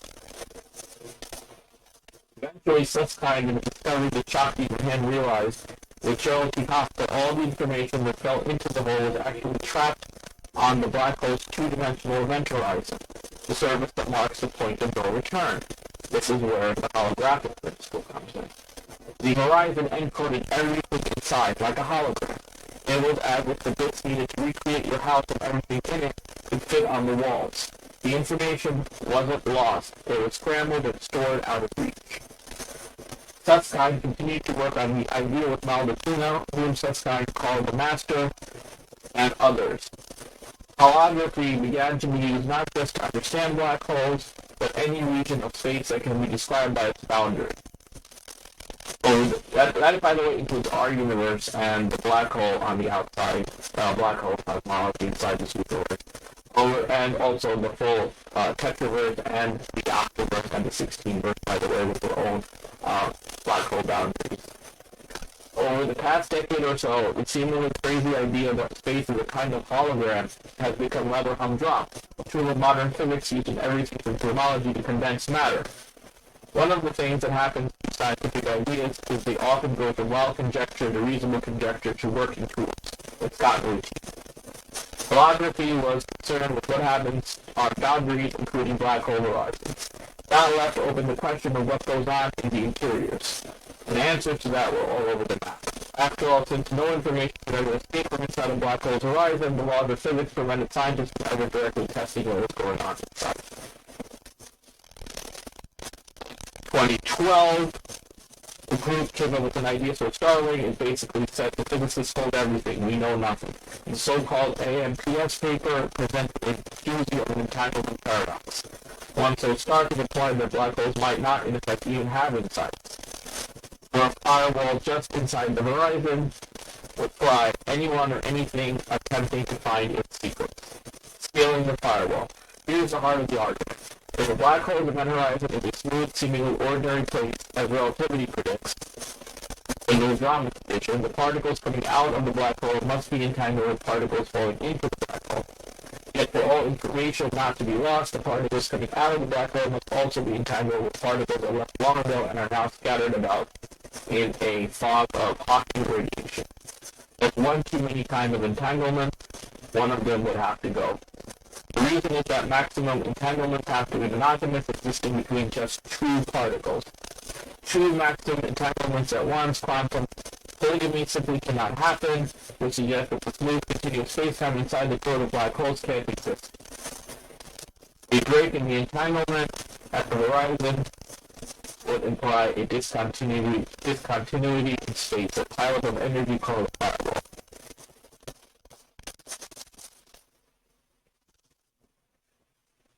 The AMPS paper became the real trigger. Captain Sharp relieved just how much was not understood. Of course, physicists love such paradoxes because they're fertile ground for discovery. Both Susskind and Valdicina got on it immediately. They'd been thinking about entanglement and wormholes, and both were inspired by work of Mark Ramsdonk, a physicist at the University of British Columbia in Vancouver, who had conducted a pivotal thought experiment suggesting entanglement and space-time are intimately related. Then one day, I received a very cryptic message that contained the equation ER equals EPR. I instantly saw what he was getting at, and from there on we went back and forth expanding the idea. The investigation, which they presented in a 2013 paper, Cool Horizons for Entangled Black Holes, argued for a kind of entanglement that said the ANPS authors had overlooked. The one that hooks space together according to Susskind. ANPS assumed that the parts of space-time inside and outside of the event horizon were independent. But Susskind and Valdicina suggests that, in fact, particles on either side of the border could be connected by a wormhole. The ER equals EPR entanglement could kind of get around the current paradox. The paper contained a graphic that some refer to have jokingly as the octopus picture, with multiple wormholes leading from the inside of a black hole to Hawking radiation on the outside. In other words, there was no need for an entanglement that would create a kink in the smooth surface of the black hole's throat. The particles still inside the black hole would be directly connected to particles that left long ago. No need to pass through the horizon, no need to pass go. The particles on the inside and the far out ones could be connected one and the same, Valdicina explained. Like me, myself, and I.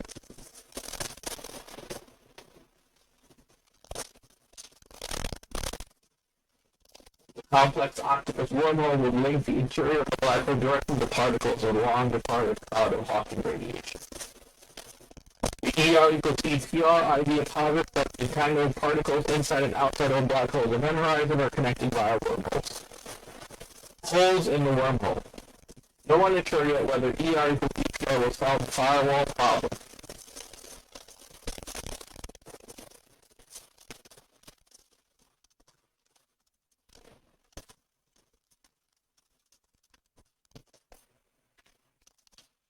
At first, with ER equals EPR may sound fresh and sweet, but it will have to ripen on the shelf for a while.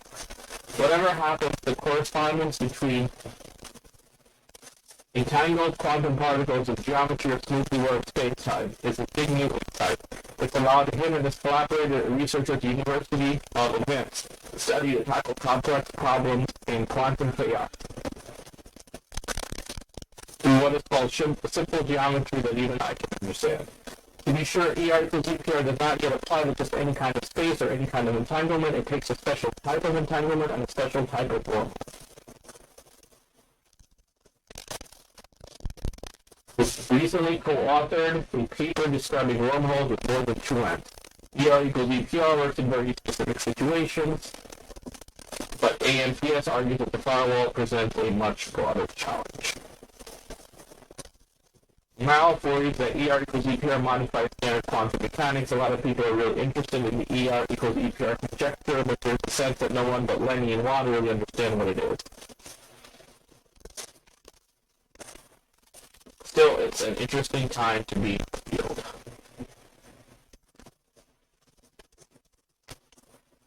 Cool horizons for entangled black holes.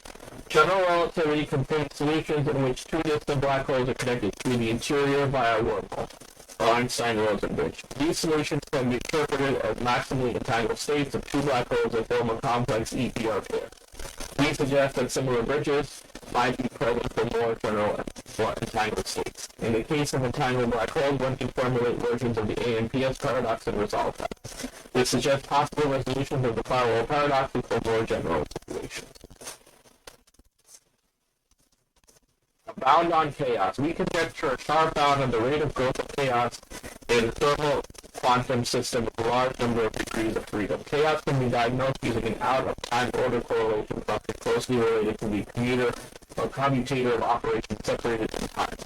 We conjecture that the influence of chaos on this correlator can develop no faster than exponentially with Lyapunov exponent. We give a precise mathematical argument based on plausible physical assumptions establishing this conjecture.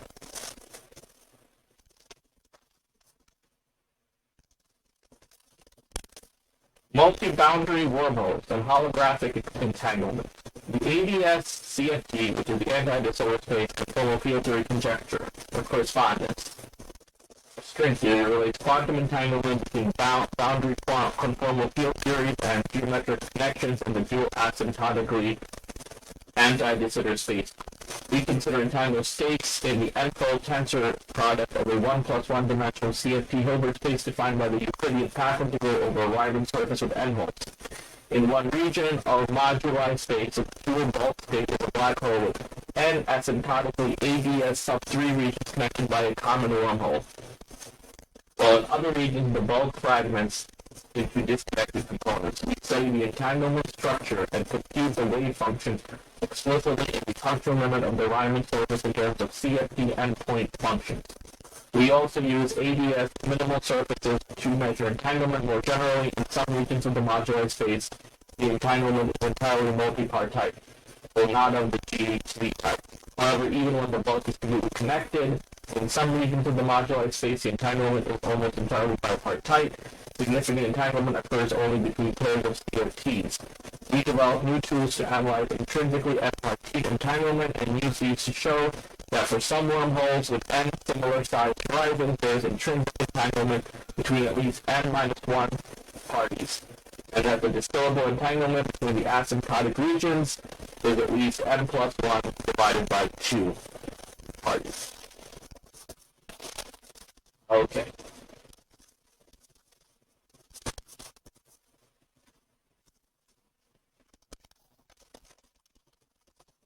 So here's the paper by Mark Ramsdorff, Building Up Space-Time with Quantum Entanglement. In this essay, we argue that the emergence of classically connected space-time is intimately related to the quantum entanglement of degrees of freedom in a non-determinative description of quantum gravity.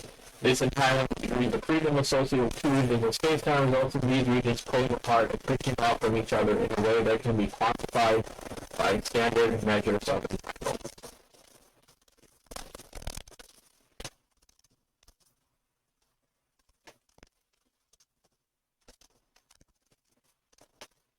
External black holes and ADS anti-de Sitter space. We propose a dual non-perturbative description for maximally extending Schwarzschild anti-de Sitter spacetimes.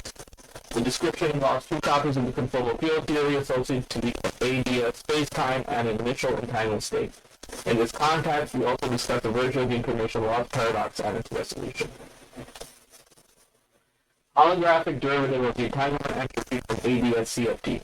A holographic derivative of the entanglement entropy in quantum conformal field theories is proposed from ADS CFT correspondence. We argue that the entanglement entropy in d plus 1 dimensional conformal field theories can be obtained from the area of d-dimensional minimal surface in ADS, sub d plus 2. Analogous to the Bekenstein-Hawking formula for black hole entropy. We show that our proposed perfectly reproduces the correct entanglement entropy in 2D CF2 applied to ABS sub 3. We also compare the entropy computed in ABS sub 5 divided by times s to the 5th exponent with that of the 3 n equals 4 super Yang mills. Grandstein proposes that the quantum entanglement is the fundamental ingredient underlying space-time geometry.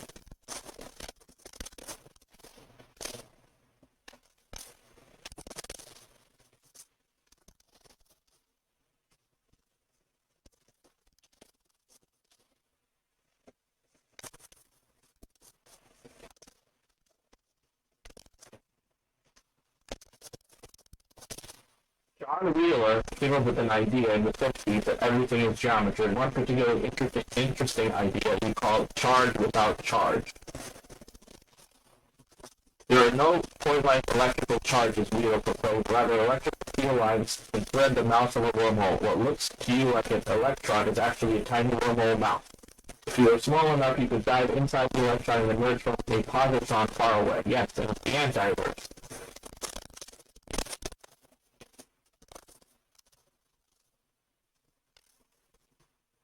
Okay. Classical physics as geometry.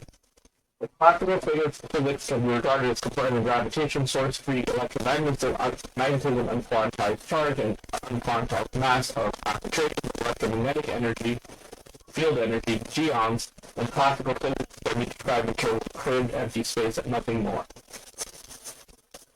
No changes are made in existing theory. The electromagnetic field is given by the Maxwell square root of the contracted curvature tensor of Ricci and Einstein. Maxwell's equations then reduced as shown 30 years ago by raising it to a simple statement connecting the Ricci curvature as rate of change. In contrast to unified field theories, one then secures from the standard theory of Maxwell and Einstein already unified field theory. This purely geometrical description of electromagnetism is traced out in detail. Charge receives a natural interpretation in terms of source-free electromagnetic fields that 1 are everywhere, subject to Maxwell's equations for free space, while 2 are trapped in the wormholes of a space with multiply connected topologies. Electromagnetism in such a space receives a detailed description in terms of the existing beautiful and highly developed mathematics of topology and harmonic vector fields. Elementary particles and real masses are completely excluded from discussion belonging to the world of quantum physics.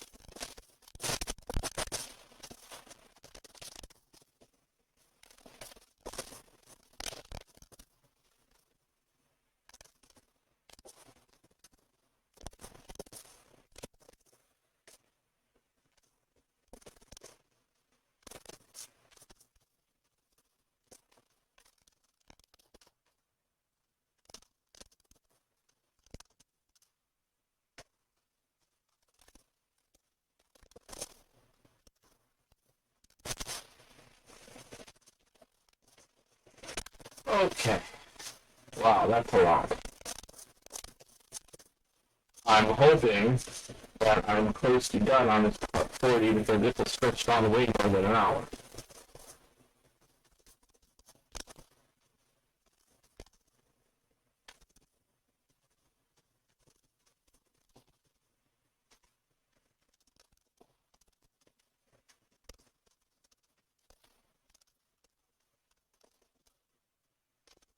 We conjecture a sharp bound on the rate of growth of chaos in thermal quantum systems with a large number of degrees of freedom. Chaos can be diagnosed using an out-of-time order correlation function closely related to the commutator of operations separated in time. Okay. Let me check this out, see if this is something I need to go over. Okay, so far,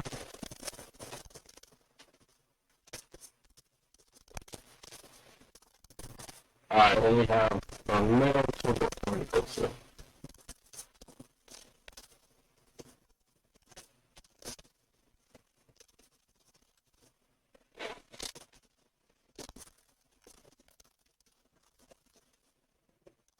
This paper presents strong observational evidence of numerous previously unobserved circular spots in the cosmic microwave background sky. The spots have angular radii between 0.03 and 0.04. This is for Penrose's theory on the universe, or for cosmic cyclic cosmology.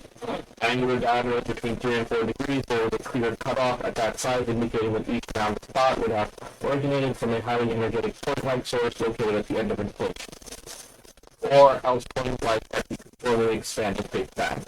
If it is considered that there was no inflationary phase. The significant presence of these anomalous spots was initially noticed in the Planck 7 gigahertz satellite data with comparison with 1,000 standard simulations, and then confirmed by putting the comparison to 10,000 simulations.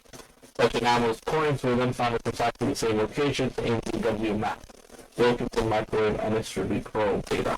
Their significance was confirmed by the comparison with 1,000 W map simulations. Planck and W map have very different noise properties, and it seems exceedingly unlikely that the observed presence of anomalous points in the same direction, and both maps may come entirely from the noise. Subsequently, further confirmation was found in the Planck data by comparison with 1,000 FFP 8.1 MC simulations, with L is less than or equal to 1,500. The existence of such anomalous regions resulted from point-like sources at the conformally stretched out Big Bang to the predicted consequence of conformal cyclic cosmology. These sources being the Hawking points of the theory, resulting from the Hawking radiation from supermassive black holes in the cosmic eon prior to our own.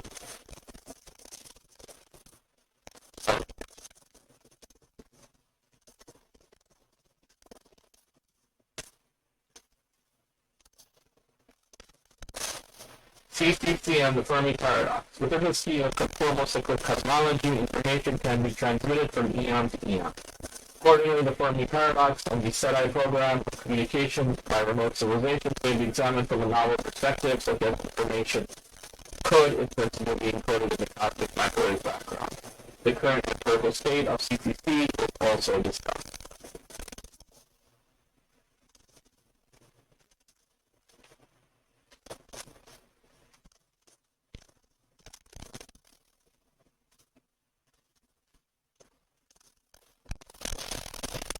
It was purely an excellent byproduct of these developments in gravitational theory that another possibility for time travel was uncovered by a New Zealand mathematician named Roy Kerr. It came from the study of black holes. Schwarzschild's solution had served well for many decades, but it was clearly unrealistic in one respect. A real star would undoubtedly be spinning or in collapse, and nobody knew the solution to Einstein's equations corresponding to a rotating black hole until Kerr found it. Outside the event horizon, the properties of Kerr's black hole solution are broadly similar to those of the Schwarzschild case, but the interior is structured quite differently. Whereas a particle, not a tachyon, falling into a Schwarzschild black hole necessarily hits the central singularity, after a short time, a particle falling into a Kerr hole may avoid the singularity altogether. Where does it go? Nobody really knows. The Kerr solution gives a possible answer. Just as Schwarzschild's solution can be extended into an anti-world, another universe, an antiverse, by the way, where time runs backwards, as I suggested, so Kerr's solution extends into an infinity of other universes, both worlds and antiworlds. In addition, there is a weird region within the black hole where the light goes over, Gödel light, and permit world lines to form closed loops. A closed time like Kerr's, by the way. Unfortunately for aspiring temponauts, most experts think the Kerr solution will only apply in specific regards throughout the interior of a real black hole. Quite apart from its idealized mathematical form, which may or may not resemble a real spinning black hole, the gateway to the other universes and the time travel region described by this solution turns out to be intrinsically unstable, except for specific cases. Furthermore, the singularity inside the Kerr black hole is naked. This means it can be seen by an observer in the interior region. By contrast, the singularity inside the Schwarzschild hole lies to the future of all observers. They don't know it is there until they hit it. A naked singularity is far more fearsome. Remember, singularities are only the boundaries where space and time cease to exist, because the laws of physics break down there. It is impossible to know what might come out of a singularity. So long as the singularity remains hidden, we need not worry too much about it, but a naked singularity could influence events in an unknown way, making attempts to draw any physical conclusions, providing alternative routes to dash lines. Possibility of two loops connecting the same point in space is another example of how, in general, relativity spacetime may be bent around far enough to reconnect with itself, thus providing a possibility of loops in both space and time. As shown, the wormhole loop looks longer, but this is because my drawing is largely symbolic. Remember that space-time diagrams can really distort distances. A careful mathematical study shows that wormholes in space 2 points A and B may be connected by a path in normal space, either line or one that leads to the wormhole dashed line. The length of these loops may be very different. As shown, the wormhole path looks longer, but under some circumstances it can be much shorter. Wormholes can actually shortcut the distance from A to B. This is made more plausible if the diagram is folded over, where the wormhole now appears on the short tube. Remarkably, Einstein anticipated this type of geometry and wrote code that was made in Rosen in the mid-30s. For that reason, the wormhole is sometimes known as the Einstein-Rosen bridge. It may happen that an abstract can get from A to B through the wormhole faster than light can get there via the normal route. By outpacing light, in this manner, the abstract can also travel backwards in time. Actually, for him, time is going normally. The distance is shown here. If you want to turn the wormhole into a time machine, the wormhole mouths have to be regarded somewhat like our twin Stan and Betty. One and Betty needs to be accelerated somehow close to the speed of light relative to the other end and stopped and accelerated back again. The inner mouth. Okay. So basically, you move one mouth of the wormhole fast at the speed of light relative to the other, and then you create a closed time-like loop in the region in between, and that creates your time travel machine. For both this and for the space travel, you need to have a negative mass or negative energy density canceling effect, and both of those we've already covered. That holds open the wormhole so it remains stable, and it gives a source for anti-gravity. And it's also going to be opening to the wormhole outside of the event horizon of the black hole. So, you need to both space and time travel.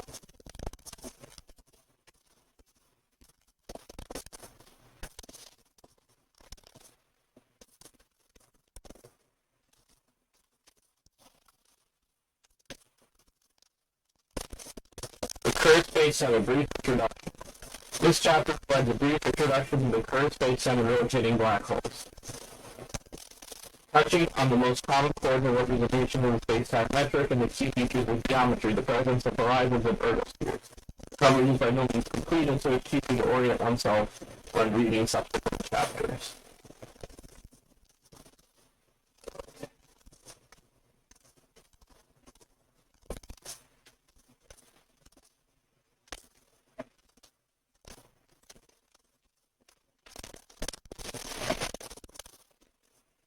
Alright, here's the movie, The Journey into the Reisner-Nordstrom Black Hole.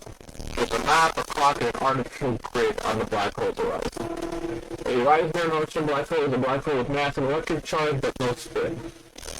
Real black holes probably spin, but probably have almost no electric charge because the universe appears to be electrically neutral, and a charged black hole is quickly neutralized by attracting charge at the opposite side. Nevertheless, the internal geometry of an electrically charged black hole resembles mathematically that of a rotating black hole. For this reason, the behavior inside a charged black hole is often taken as a surrogate for that inside a rotating Kerr black hole. The big difference between a charged Reisner-Nordstrom and an uncharged Nordstrom black hole is that the mathematical solution of the charged black hole is inside its horizon is a one-way wormhole, that connects to a white hole that propels you to another space-time.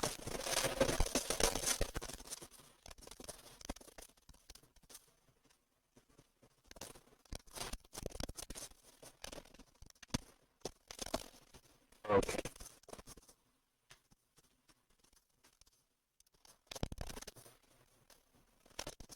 Gravitationally repulsive core. Remember, the no-hair theorem states that an isolated black hole is characterized outside its horizon by the three quantities, mass, charge, and spin. Whereas the geometry for black holes, mass, and charge, the Reisner-Nordstrom geometry, was discovered within a few years of Einstein's development of general relativity. It took until 1963 for Roy Kerr discovered the geometry of a rotating black hole. After that, Newman quickly generalized Kerr's solution to a black hole that has both charge and spin. The no-hair theorem part of Kerr-Newman geometry constitutes the most general description of an isolated black hole outside its horizon. As might be imagined, for a long time attempt to discover black hole solutions with spin, the Kerr-Newman geometry is technically much more complicated than the comparatively simple Reisner-Nordström geometry. It is for this reason, as of this 2009 period, I have yet to implement rotating black holes in a black hole flight simulator. Instead, use the Reisner-Nordström geometry as a surrogate for the Kerr geometry. You can be sure that one day to have the opportunity to implement the Kerr-Newman geometry, but it will not be easy and it will take time. Reisner, Nordström, and Kerr-Newman, which is Maxwell's charge and Maxwell's charge plus spin geometry, is assume that the black hole is empty except at its singularity, which forms a ring in the Kerr-Newman geometry. Empty here means empty of energy momentum, such as that produced by matter or light, aside from the energy momentum of the electric field produced by electrical charge located at singularity. So it may come as a surprise to learn that a Reisner, Nordström, or Kerr-Newman black hole is gravitationally repulsive at its core. Indeed, the singularity is infinitely gravitationally repulsive. In the case of a charged black hole, the gravitational repulsion of the core comes from the tension or negative pressure of the radioelectric field. In relativity, mass is a form of energy, so it is not surprising to learn that not only mass but also energy in any form, including photons, which have energy but no less mass, gravitate. In a rotating black hole, the gravitational repulsion of the core can be explained more simply. It's produced by the centrifugal force. Outside the outer horizon, the orbital structure of the charged Reisner-Nordström black hole is similar to that of the uncharged Schwarzschild black hole, with regions where circular orbits are stable, unstable, and non-existent. But whereas the uncharged black hole is a single horizon, the charged black hole is two horizons, an outer and an inner horizon. You follow a real free fall trajectory through the charged black hole. The blue line inside the inner horizon marks the periapsis of the trajectory, the radius of the closest approach to the center of the black hole. The clock records the time you left until you hit the inner horizon, which in a real black hole is where you would be vaporized by mass inflation and stability. The time is in seconds with the black hole's mass equals that of the supermassive black hole at the center of the galaxy 5 million times. On your trajectory, it takes 20 seconds to fall from the outer to the inner horizon. The trip to the outer horizon, the Reisner-Nordström black hole, similar to that of the Schwarzschild black hole. If you pass through the outer horizon, the horizon splits in two, same as for the Schwarzschild black hole. Without the horizon grids, there is no sign that you have crossed the horizon. For a while, the black hole appears to increase in size. For a while, the view inside the Reisner-Nordström black hole continues to look similar to that of the Schwarzschild black hole. As you fall deeper inside the horizon bubble enlarges. But then the black hole appears to shrink. But as you approach the inner horizon, the black hole ahead stops expanding and starts to shrink. It looks like you are moving away from the black hole, but that is not true. You are still free-falling inwards towards the black hole. The shrinking is caused by relativistic beaming, which concentrates the view ahead. The same relativistic beaming causes light from the outside universe to become brighter and more blue-shifted around the black hole. Through the inner horizon, as you fall deeper into the black hole, the inward flow of space is slowed by the gravitational repulsion produced by the negative pressure of the radioelectric field. At a certain radius, the inner horizon, the flow of space goes back down to the speed of light. Down to this point, it has been impossible for light or other information to propagate upwards to you from parts of the black hole below you. For example, if you look at your feet, you do see them below you, but in fact the feet that you see emitted their light at a time when they were outside the current condition of your body.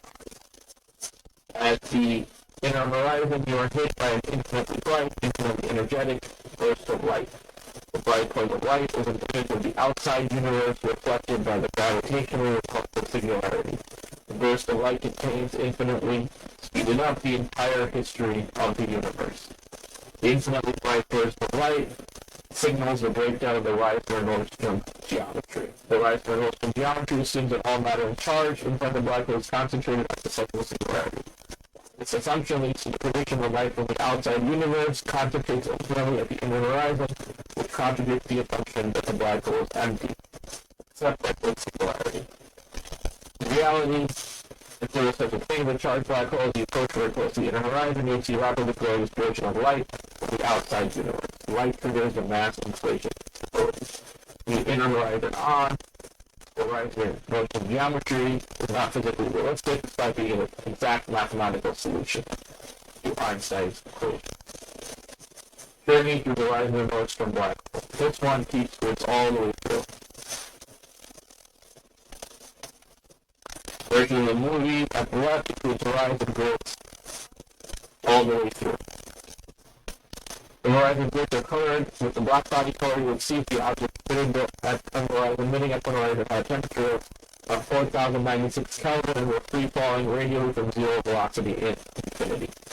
As we fall inward through the inner horizon, a new grid appears marking the ingoing inner horizon. The dark red grid markings marking anti-horizon are temporarily invisible as we turn around inside the wormhole, but then reappear as we approach the inner horizon going outwards. As you pass back through the inner horizon, the third grid appears, the outgoing inner horizon or inner anti-horizon. As this Penrose diagram shows, the outgoing inner anti-horizon is not the same as the ingoing inner horizon.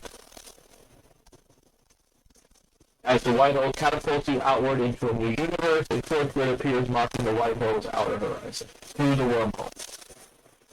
Inside the inner horizon, the flow of space slows down, turns around, and accelerates you back out again, back towards the radius of the inner horizon. This region inside the inner horizon is the wormhole. The wormhole part of the longer movie linked at the top of these pages. In the movie, the camera is initially pointed inwards towards the black hole, but as space turns and accelerates back out, the camera turns around and points outward, away from the black hole.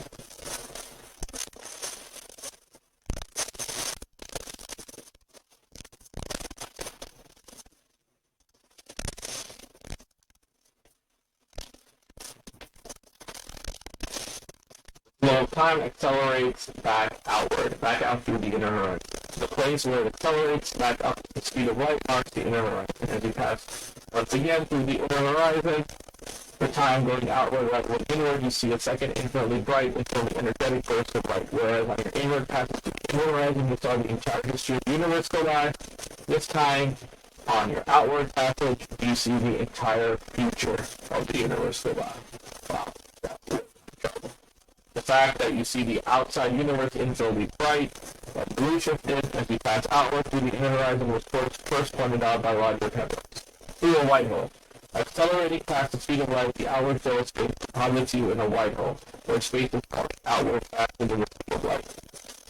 A white hole is like a black hole, except time reversed in the sense that space in a white hole falls outward faster than light. So basically, for the anti-black hole, this like particle antimatter, so this is a fractal representation of that in the macro world. So instead of electron positron, we have black hole, white hole, universe, and diverse, all connected at different scales. Time reversed in the sense that space in the white hole falls outward faster than light, whereas space in the black hole falls inward faster than light.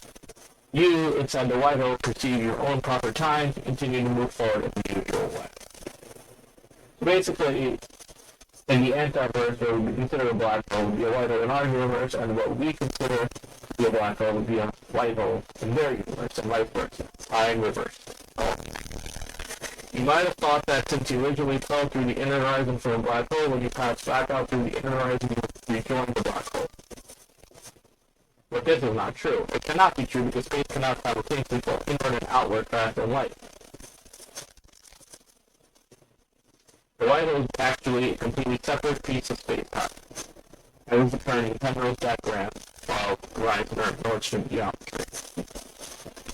You need to protect the bubble so that you don't get annihilated by the antimatter. You would need a bubble of our own space-time protection. The white hole continuation and vice versa prevention. The white hole continuation of the horizon or Nordstrom geometry in an exact mathematical solution.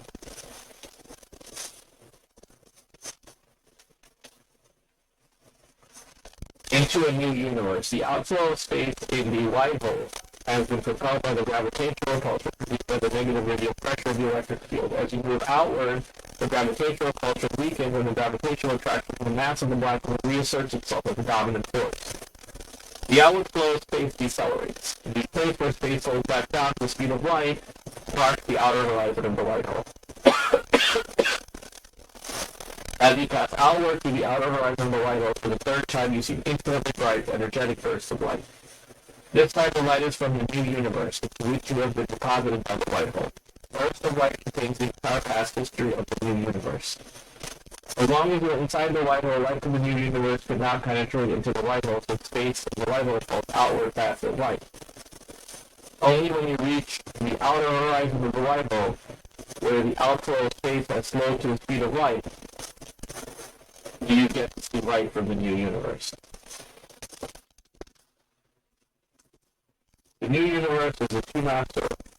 Where is the new universe into which the white hole thrusts you? Since the right-hand motion geometry is a mathematical solution, does not specify who or where or when the new universe is. If you're right, you can imagine that the new universe might be another place and time in our own universe. But in reality, motion geometry, we have no idea. Looking back at the white hole. Turning around and looking back to see the white hole from which you emerged. You see light from the original universe. Light will traverse the same journey as you through the black hole, through the wormhole, through the white hole, into a new universe.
Okay, we're looking at the rising Northshire waterfall. It works equally well for a charged black hole. However, whereas the torch star geometry of the waterfall falls at ever-increasing velocity all the way to the central singularity, in the rising Northshire geometry, the waterfall slows down thanks to the gravitational repulsion produced by the potential negative pressure of the electric field. Centrifugal. The rising Northshire waterfall is described by exactly the same metric as the source child metric, but the mass m and the escape velocity is replaced by the mass mr inferior to radius r. The interior mass mr equals the mass m at secant infinity minus the mass energy q2 divided by 2r in the electric field. Electromagnetic mass q2 divided by 2r is the mass outside r associated with the energy density e2 divided by 8 pi of the electric field. E equals q divided by r squared surrounding a charged cube. The inflow velocity v of space has the speed of light at the outer horizon. R plus equals m plus bracket m squared minus 2 squared bracket half power or square root of. That goes back down to less than the speed of light at the inner horizon. R sub equals m minus m squared minus q squared to the half power or square root. The velocity slows all the way to 0 at the turnaround point. R0 equals q2 divided by 2m inside the inner horizon. At this point, space turns around and accelerates back out, putting the speed of light 1/4 the inner horizon r. Space now enters a white hole where space is moving outward faster than light. The diagram at left seems to show the white hole in the same place as the black hole, but actually just as we compared the pendulum diagram, the white hole and black hole in distinct regions of space-time. Where space falls outward in the white hole, The gravitational repulsion produced by the negative pressure of the electric field weakens relative to the gravitational attraction produced by the mass. The outgoing states slow back down to the speed of light at the outer horizon r plus of the white hole. Space then emerges into a new region of space-time, a new universe.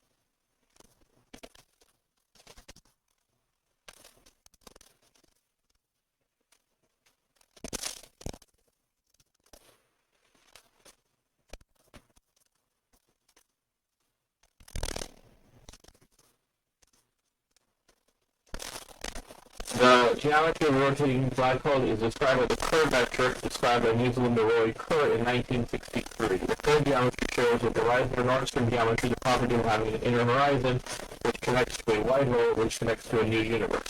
The centrifugal force following the horizon of the black hole to bulge out into an ellipse. The same centrifugal force opens the singularity into a ring. The outer horizon and inner horizon form confocal ellipsoids with the ring singularity at the focus of the ellipsoid. The rotating black hole drags space around with it. Outside the horizon black hole is a region called the ergosphere, where space is dragged around so fast that nothing can remain at rest there. A former student once called the ergosphere the place where little children come from, because nothing can remain at rest there. The Kerr antiverse. The antiverse. Favorite subject of mine. If you pass through the bounded by the ring singularity of the Kerr black hole, then you enter a different region of space, the antiverse. The antiverse continues the Kerr geometry to negative radius and ellipsoid coordinates. An observer in the antiverse perceives the Kerr geometry to be rotating black hole of negative mass. Opposite of one, as I said. Winding around the ring singularity is a toroidal region, which I call the vicissitude, containing closed time-like curves. CCC, the observer who circulates retrograde around Taurus, shape of the universe, can find themselves joining their old past. Like Sisyphus, they are doomed to repeat the same loop of time forever.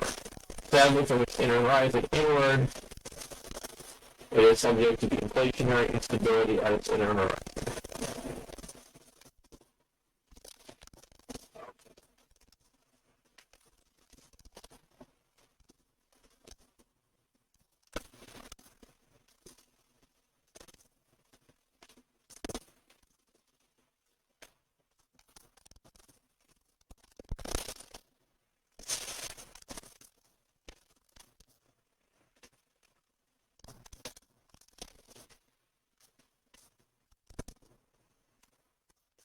Bright object was exactly behind the black hole. The light from the bright object appears a ring on the black hole called the Einstein ring.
Singularity is not a point, rather it is a three-dimensional spatial boundary where general relativity commits suicide.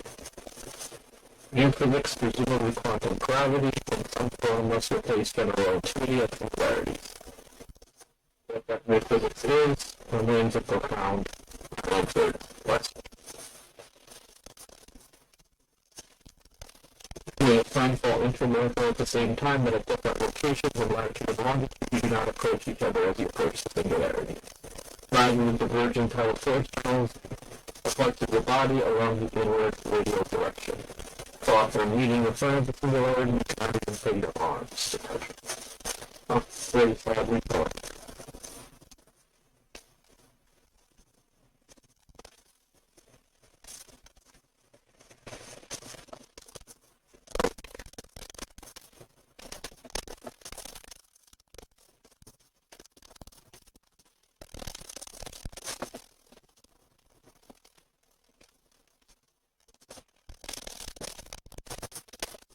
Extreme limits in black hole entropy. Taking the extreme limit of a non-extreme wiser Nordstrom black hole by externally varying the mass or charge. The region between the inner and outer event horizon experiences an interesting fate.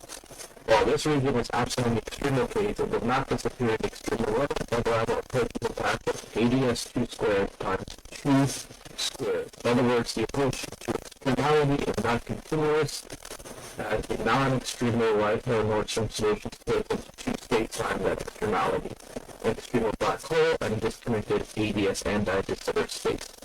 We suggest that the nature of this limit may help in understanding the entropy of extremal black holes.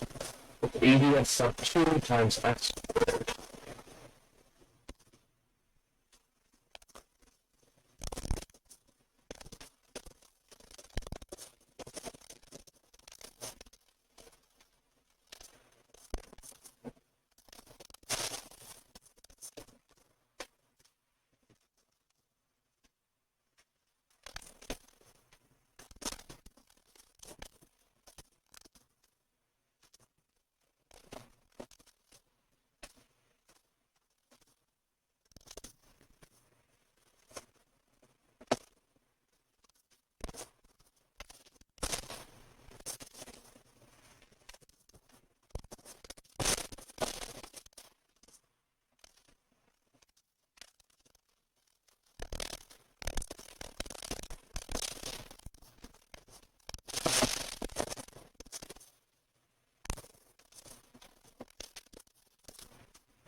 Okay, so we're just going to do a few conformal cyclic cosmology, and then we should be done.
Conformal cyclical cosmology is a cosmological model in the framework of relativity. Advanced by the theoretical physicist Roger Penrose. In CCC, the universe iterates through infinite cycles with a future timeline infinity. Each previous iteration being identified with the Big Bang singularity of the next. And the topic of this theory in his 2010 book, Cycles of Time. Extraordinary view. Penrose's basic construction is a connected, countable sequence of open FORW spacetimes, each representing a Big Bang followed by an infinite future expansion. Penrose notices the past conformal boundary. One copy of FORW can be attached to the future conformal boundary of another after an appropriate conformal rescaling. In particular, each individual FRW metric is multiplied by the square of the conformal factor GAB and omega. It approaches zero at time like infinity, effectively sloshing down the future conformal boundaries of conformal regular hypersurface with the space-out equals a positive cosmological constant, as is currently believed. The result is a new solution to Einstein's equations, which Penrose takes to represent the entire universe, and which is composed of a sequence of sectors that Penrose calls eons. The conformal cyclical cosmology hypothesis claims that all massive particles eventually vanish from existence, including those which become too widely separated from all other particles to annihilate with them. As Penrose points out, photon decay is a possible possibility contemplated in very speculative extensions of the standard model that has never been observed. Moreover, all electrons must also decay lose their charge and or condense as and no conventional speculations allow for this.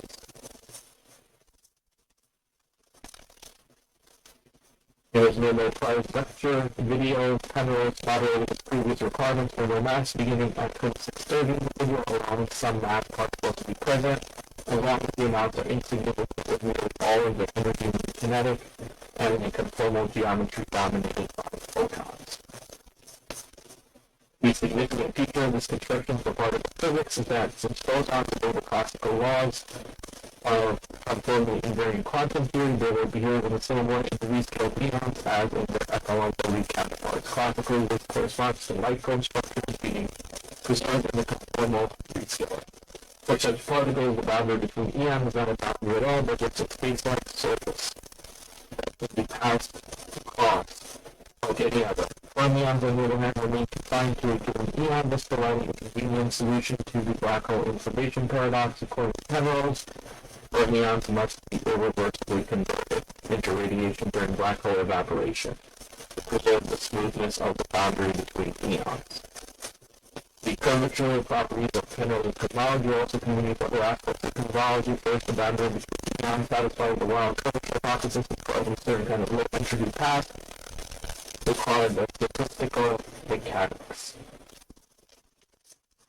and by observation. Second, Penrose has calculated that a certain amount of gravitational radiation should be preserved across the boundary between eons. Penrose suggests this extra gravitational radiation may be enough to explain the observed constant acceleration without appeal to a dark energy matter field.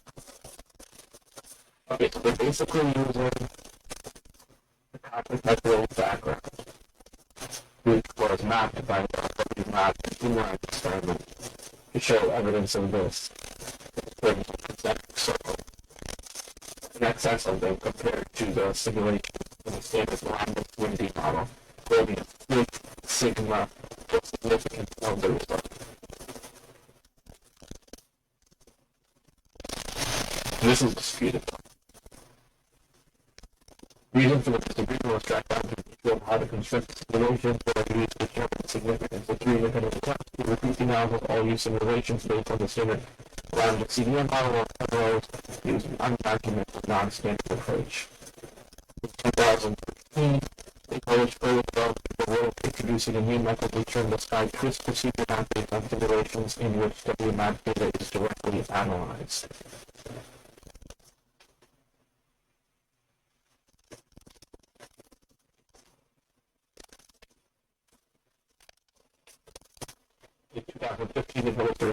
good enough for confirming those that do not really inhomogeneous distribution of those structures. In 2018, we presented a continued analysis of the CD1B data that showed anomalies pointing to a lot of important new input to cosmology irrespective of the validity of CCCD also suggested that those anomalies could be Hawking point remnants, signals from Hawking evaporation of supermassive black holes in the eon prior to ours. This is a local improvement from the speed location highlighted by some two teams looking at what indeed Hawking points. This claim was later removed. The 2020 analysis claimed that the anomalies were not statistically significant, however, further 2020 paper, the Penrose group argued for further evidence of anomalies in the TMD that could be explained by Hawking points and not by current conventional inflationary picture.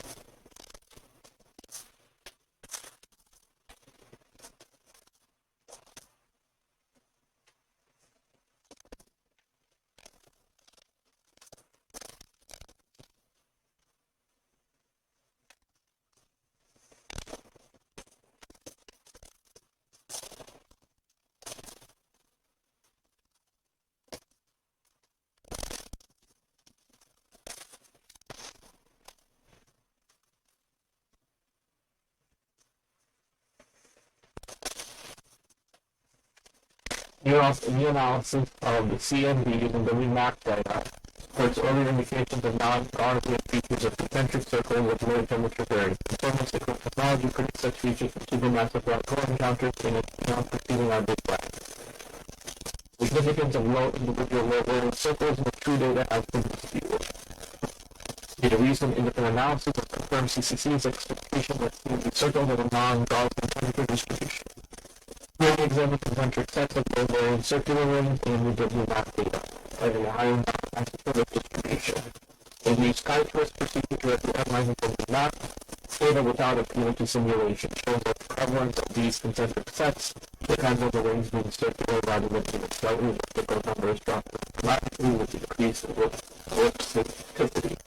This is consistent with CCC's expectations, so also the crucial fact that whereas some of the rings radii found to reach around 15 degrees none exceeds 20 degrees. Not isotropic distribution in concentric sets will be increased in more anomalous and non-Gaussian features. On CCC predicted concentric low varying circles in the TNB. Okay.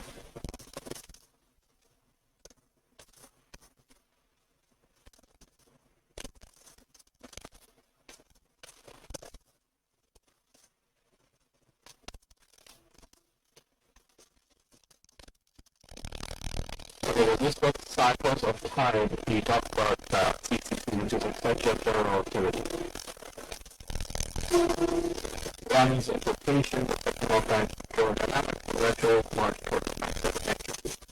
And also illustrates entropy of information state-based space and fundamental gravity freedom where particles end up moving through everyone frames of this space from smaller grains over time due to random motion. Heroes aren't escaped over enormous scale of time beyond 10 to 100 years. Real physics seems to be meaningful as all mass-based time is extremely small. The shifted photon energy whereupon time has no influence and the universe continues to expand without a net to infinity.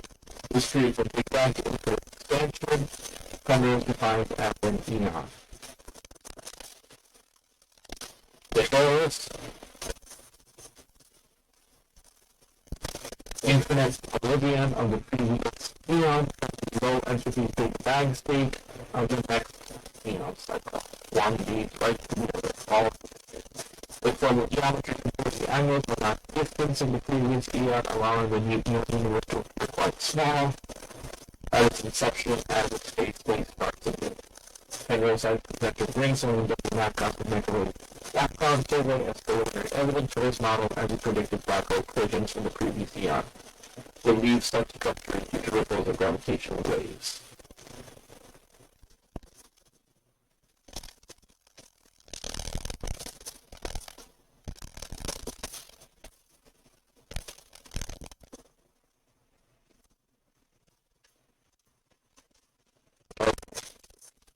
So,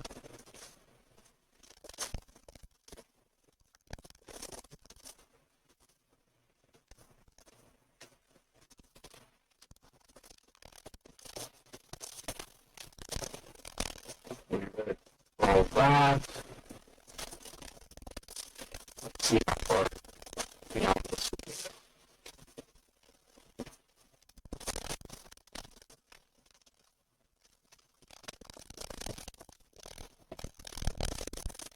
2 dimensions versus higher dimensions. The number of independent conformal transformation is infinite in 2 dimensions and finite in higher dimensions. This means conformal symmetry is much more constrained in 2 dimensions. All conformal field theories carry the ideas of techniques of the conformal bootstrap.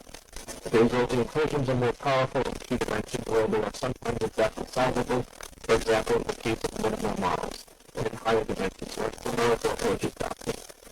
Development of conformal field theory has been earlier and deeper in the 2-dimensional case, in particular after the 1983 article on development of the Untitled Chapter.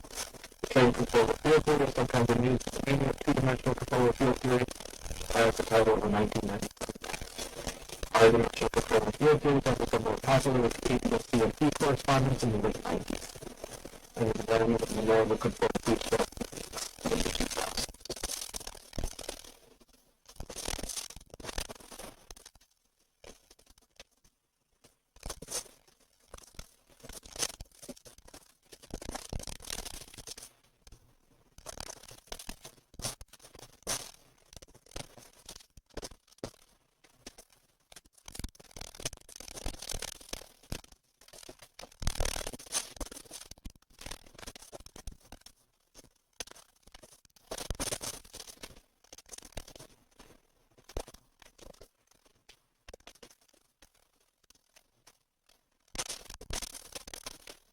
Hawking oscillates the black hole under software, giving the black hole more degrees of freedom. Previously thought said permeates at a very low energy state, which why didn't come up in previous calculations, the topsoils and no theorem. This was the subject of Hawking's final paper, which was published posthumously.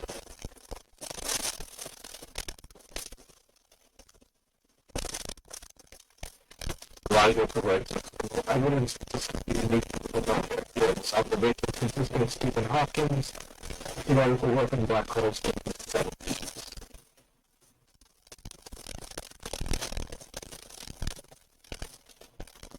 Mass electric charge and angular momentum.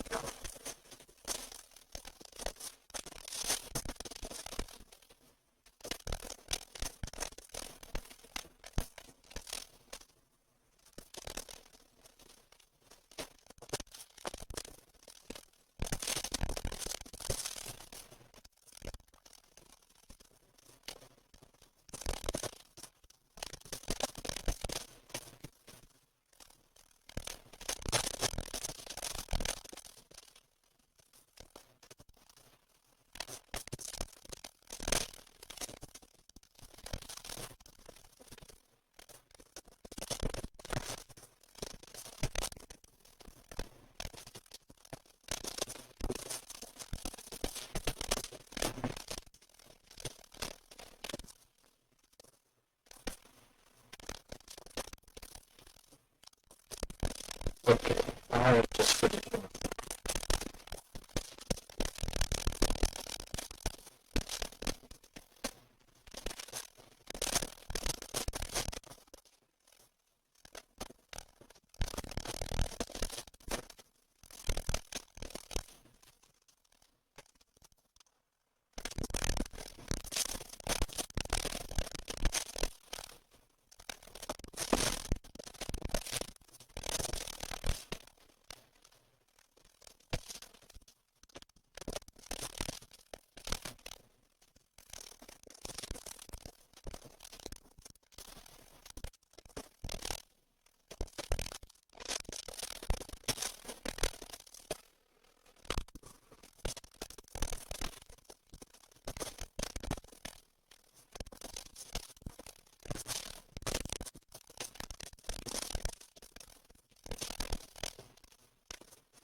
Trivial black hole. The black hole is a minimal possible mass that can be compiled with a given charge and angular momentum. In other words, this is the smallest possible black hole that can exist for a locally given fixed constant speed. It is suggested by the concept of an external black hole is theoretical and none has been proved. Many theories are based on this. Supersymmetric theories, extreme black holes are often supersymmetric, but invariant under several supercharges. The consequence of the being is found. Such black holes are stable, but with no Hawking radiation. The black hole attribute can be calculated in string theory. It has been suggested by Sean Carroll that the attribute of a human black hole is equal to 0. Carroll theory of the black hole attribute by creating a separate dimension for the black hole to exist with it.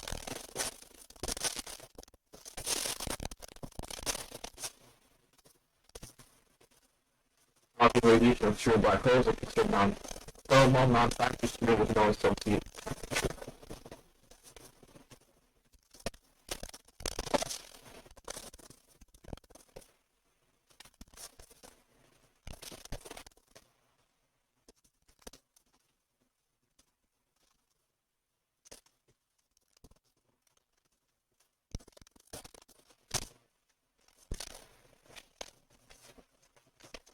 Black hole physics and inflationary cosmology try to tag team problem with the problem of the appearance of quantities beyond the Planck scale, which raises doubts on the physical validity of some results in these theories. You can expect the physical lessons of a radical modification beyond the Planck scale. In black hole physics, the original derivation of Hawking radiation while field models that made a black hole as an arbitrarily high frequency, the physical high order with inverse time. All of these cannot appear in the final results. A number of different alternative derivations have occurred to overcome this problem. Trans-Planckian problem can consider the framework of sonic black holes connect matter systems which can be described with similar ways as real black holes. In these systems, the analog of the Planck scale is the interatomic scale, where the continuing description was its validity.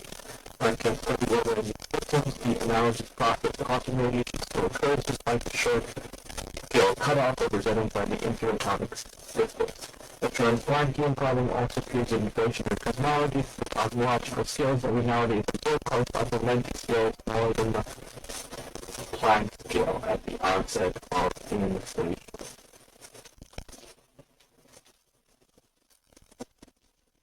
Okay, so further on with the Trans-Planckian problem in Hawking radiation. Now, the Trans-Planckian problem also appears in inflationary cosmology. The cosmological scales that we nowadays observe correspond to length scales smaller than the Planck length at the onset of inflation. The Trans-Planckian problem is the issue that Hawking visual calculations includes quantum particles where the wavelength becomes shorter than the Planck length near the black hole's horizon. This is due to the peculiar behavior there where time stops as measured from far away. A particle emitted from a black hole with a finite frequency traced back to the horizon must have an infinite frequency and therefore a Trans-Planckian wavelength. The unreal effect and the Hawking effect both talk about field modes in the superficially stationary spacetime that change frequency relative to other coordinates which are regular across the horizon. This is necessarily so, since the state outside the horizon requires acceleration, which constantly downward shifts the modes. An outgoing Hawking radiating photon, if the mode is traced backwards in time, has a frequency which diverges from that which it has at great distance as it gets closer to the horizon, which requires the wavelength of the photon to scrunch up infinitely at the horizon of the black hole. In a maximally extended short-style solution, that photon frequency is regular only if the mode is extended back into the past region where no observer can go. That region seems to be unobservable and is physically suspect. So Hawking used the black hole solution without a past region, which forms at a finite time in the past. In that case, source of all outgoing photons can be identified in microscopic point right at the moment the black hole first formed.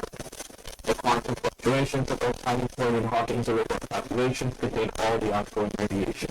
The modes that eventually contain the outgoing radiation at long times are redshifted by such a huge amount by their long sojourn next to the event horizon, that they start off as modes with a wavelength much shorter than the Planck.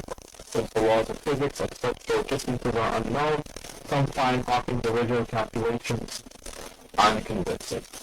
The transplanting problem is nowadays mostly complete with mathematical artifact at horizon calculations.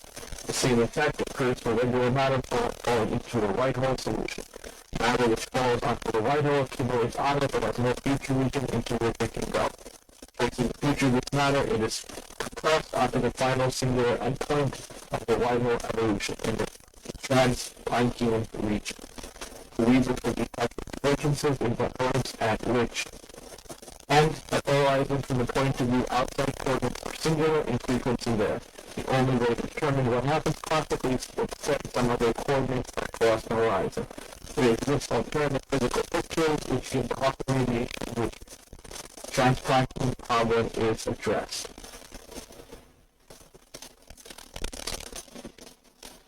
The key point is that similar transplanting problems can occur when the modes of the radiation are traced back in time. In the unknown effect, the magnitude of temperature can be calculated for ordinary Minkowski field theory and is not controversial. Hawking radiation is seen in both thermal and miniaturization. Where does Hawking radiation originate? A common picture is that it arises from excitations very near or at the horizon. These are support the firewall argument and arguments for keywords of UV dependent entanglement entropy and describing the quantum mechanics of black holes. So back to IIIa. On a closer investigation of both the total emission rate and the stress test of Hawking radiation supports the statement that its source is a near-horizon quantum region or atmosphere, whose radial extent is set by the horizon radius scale. This is potentially important since Hawking radiation needs to be modified to restore unitarity and is a natural assumption that scales relative to such modifications are comparable to those governing the Hawking radiation. Moreover, related discussions suggest a resolution of questions regarding extra energy flux and non-violent scenarios that does not spoil black hole thermodynamics as governed by the second speed of Hawking entropy.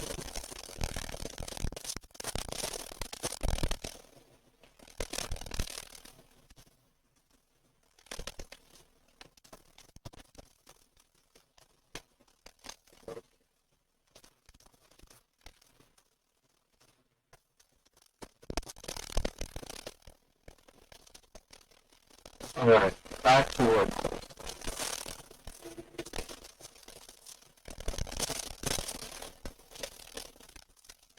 Geometrical wormholes can be described as regions of space-time that constrain the incremental deformation of closed surfaces. For example, Enrico Rodriguez's physics of stargates, the wormhole is defined conformally as a region of space-time containing a world tube.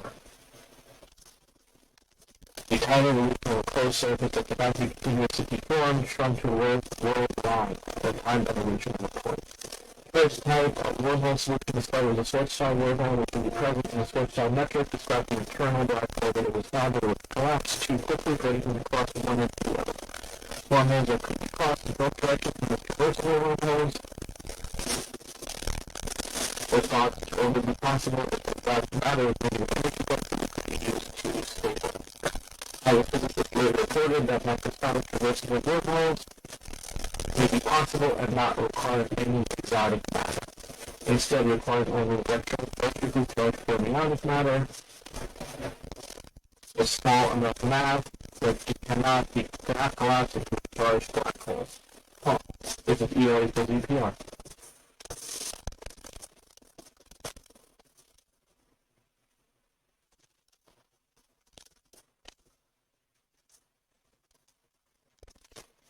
Also, wormholes are possible may be limited to transfers of information. Humans who transfer their wormholes may exist if reality can be broadly described as a random Sundrum model 2, a brain-based theory consistent with string theory.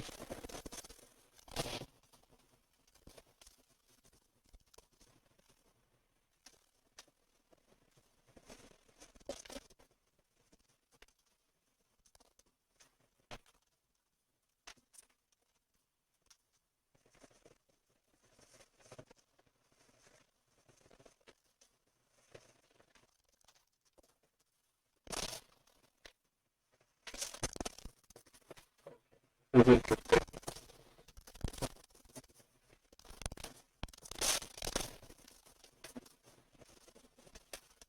Schwarzschild well, wormholes are connections between areas of space that can be modeled as vacuum solutions to the Einstein field equations and are now understood to be intrinsic parts of the maximally extended version of the Schwarzschild metric, describing an external black hole with no charge and no rotation. Here, maximally extended refers to the idea that the space-time should not have any motion. It should be possible to continue this path arbitrarily, following the particle's future or past, or any possible trajectory of a free-falling particle following a geodesic in the space-time.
We should demonstrate model of wormholes that do not require exciting matter.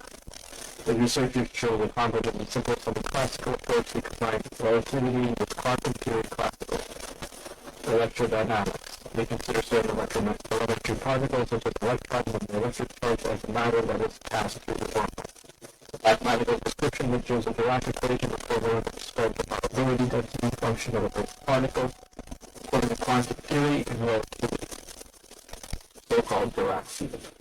As the physicists reporting their study, it is the Dirac field into the model that permits the existence of a wormhole, reversible by matter, following the ratio between the electric charge and the mass of the wormhole reads a certain limit. In addition to matter, signals, for example, electromagnetic waves could also traverse the tiny tunnels in space-time. A microscopic wormhole is postulated by the team would probably not be suitable for interstellar travel unless humans can be sized out. Moreover, the model would have to be further quantified whether such unusual structures could actually exist. We also think that wormholes could exist in complete models.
Virtual wormhole creates an active nuclear radiation colliding accreting flows. The underlying hypothesis of this work is that the active galactic nuclear wormhole now cells in supermassive black holes under some called general assumptions such wormholes may emit gamma radiation as a result of a collision or creating flows inside the wormholes. This radiation is a distinctive spectrum much different from those of jet accretion disks of ATMs. Observation of such radiation report as evidence of the existence of wormholes and AGMs.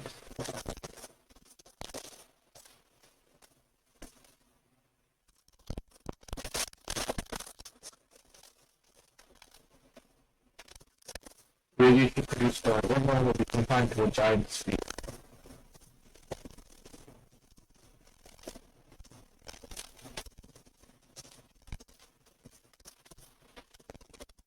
goes further away from the galactic center would be more traversable because the temperatures would not be so high.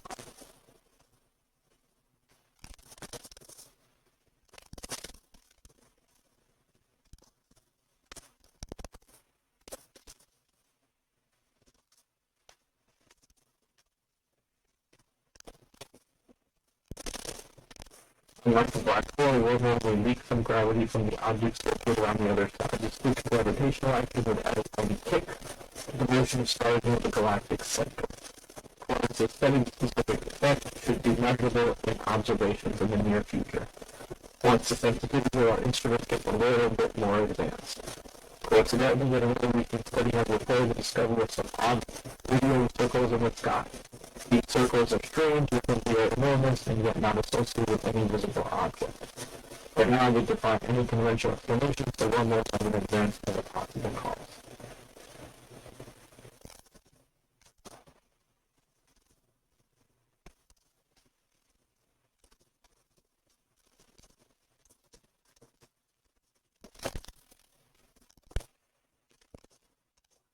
Wormholes are an interesting topic in physics.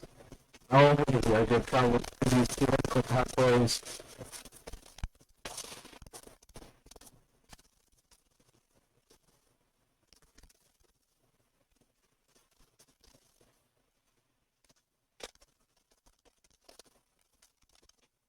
different regions of space-time debatable, but the very existence and paper suggests a method to look for a wormhole inside a black hole. These observations could occur within a decade. I'm a pre-cryptozoic old astrophysicist, detailed tests determine whether Sagittarius A is supermassive black holes or the galaxy harbors of wormhole black holes are thought to be potential holes to wormholes because of the extreme conditions both types of objects have in common. If the wormhole does exist, then say the stars looking at the other side would conceivably observe a subtle but detectable gravitational influence of those on our end. The research paper has been accepted for publication in Physical Review B.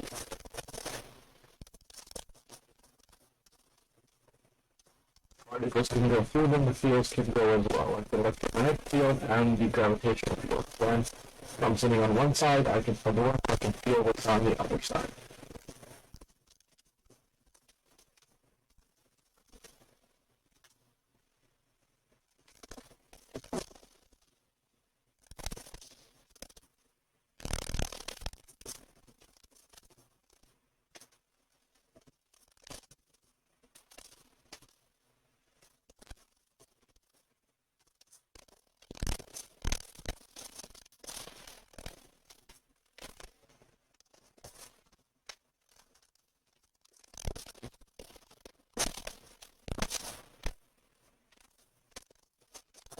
In order for it to work, any wormhole within Sagittarius A must lack an event horizon, the boundary in which gravity control will go off or nothing, not even light to it. So it would be different from the Einstein rules of the black hole on one side of the white hole on the other. Basically, there is no event horizon. Here is this gate where you can go to the other side and come back. It is true in some cases that black hole can be a wormhole, but in this case we are talking about a traversable wormhole.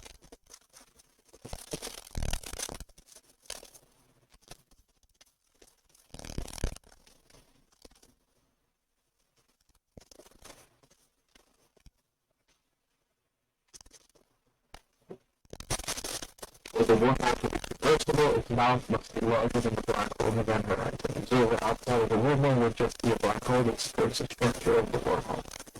If the mouth is small or equal to the event horizon, the wormhole is not traversable because nothing can come out of the horizon.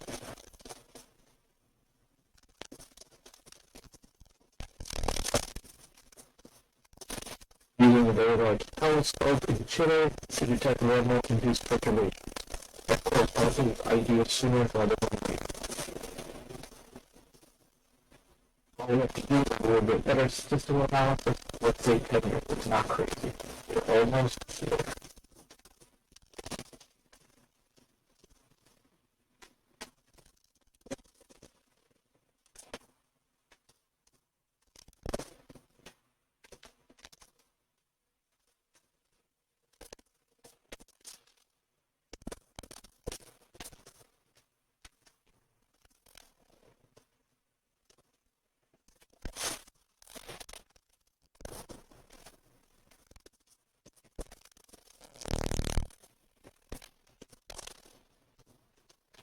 Gravitational echoes could reveal colliding wormholes. A unique signature in gravitational wave observation could show that hypothetical tunnels in space-time exist.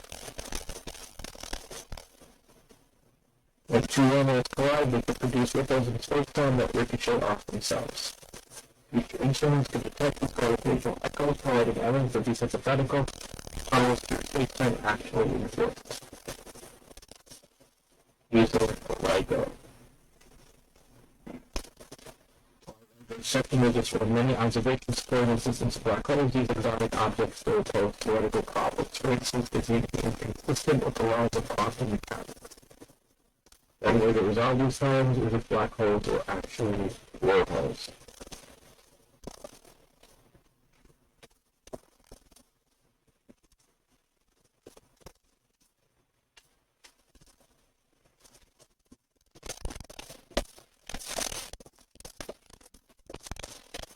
One of the main features of black holes is the event horizon. The regional space-time beyond which nothing can escape out of light. If you throw anything into a black hole, it's lost forever. Stephen Hawking discovered that the extra phenomenon known as quantum doppler. Black holes can actually produce a tiny bit of radiation which would come to be known as Hawking radiation. Over a long period of time, black holes even evaporate away due to this radiation. What comes out is random. Radiation contains no clue as to what went into the black hole. In quantum mechanics, if you know everything about a system, then you should be able to describe its past and future. Because any information that goes into a black hole is not recorded, and the horizon doesn't drive with quantum mechanics. Some physicists have suggested that event horizons don't exist. Instead of abysses from the term black holes, could be a host of speculative black hole-like objects that lack an horizon, boson stars, gravel stars, pug balls, and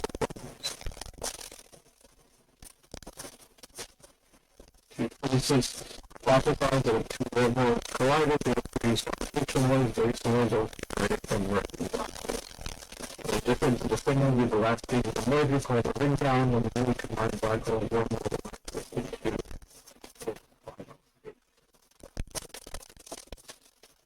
the wormholes don't have event horizons, gravitational waves that hit these objects would bounce back, producing an echo during the ring down. We created the object sort of cavity where gravitational waves are reflected. Production of gravitational echoes is not very different from ordinary sound echoes.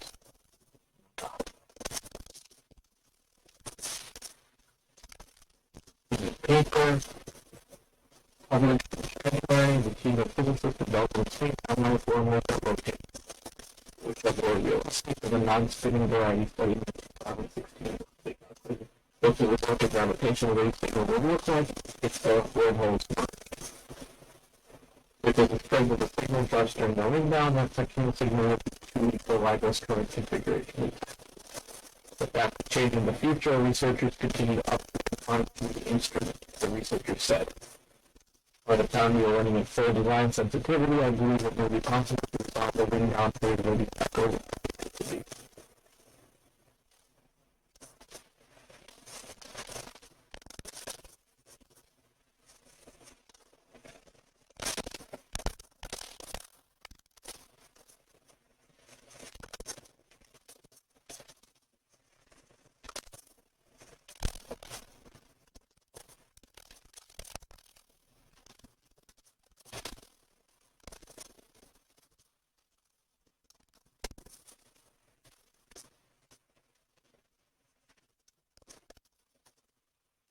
The gravitational wave ring down occurred of the event horizon. It is common to believe that the ring down signal from the binary coalescence provides a conclusive proof of the formation of event horizon after the merger.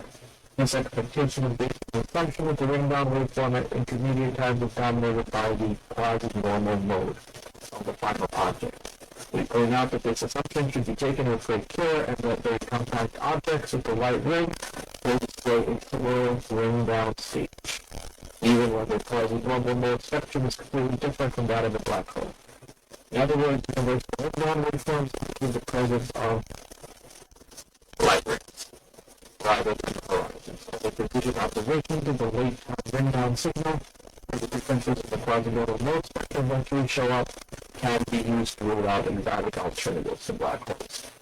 plus quantum effects at the horizon scale.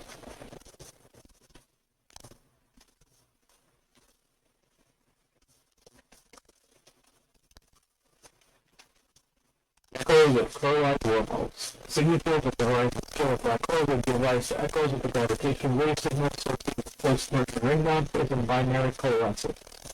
We study the waveform of echoes, static and stationary traversable wormholes, which perturbations are governed by symmetric effective potential. We argue that echoes are dominated by the wormhole quasi-normal frequency nearest to the fundamental black hole frequency that controls the primary signal. We put forward an accurate method to construct the echo waveforms from the primary signal and the quasi-normal frequencies of the wormhole, which we characterize. We illustrate this in slide the more Lucan wormhole and an immediate rotating generalization that approximates a clear black hole outside the probe. Rotation gives rise to a potential with the intermediate small fill region that breaks the degeneracy of the quasi-normal frequencies. Rotation also leads to late time instabilities that however fade away for small angular momentum.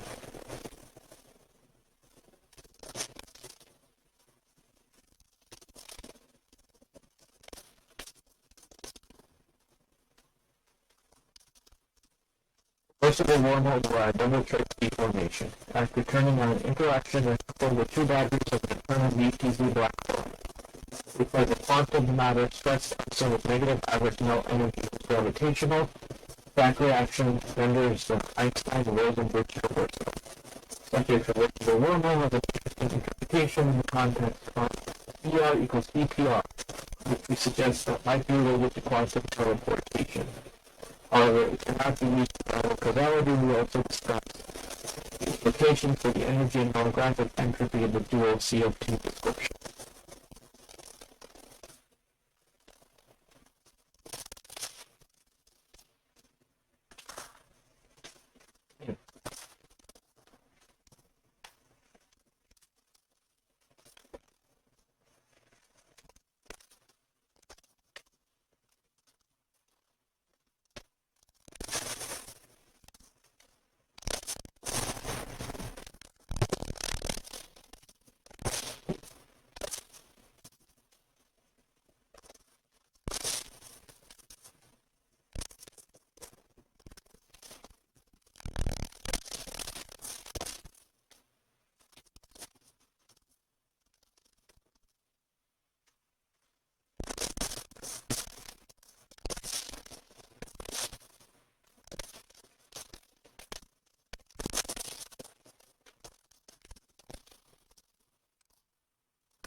So,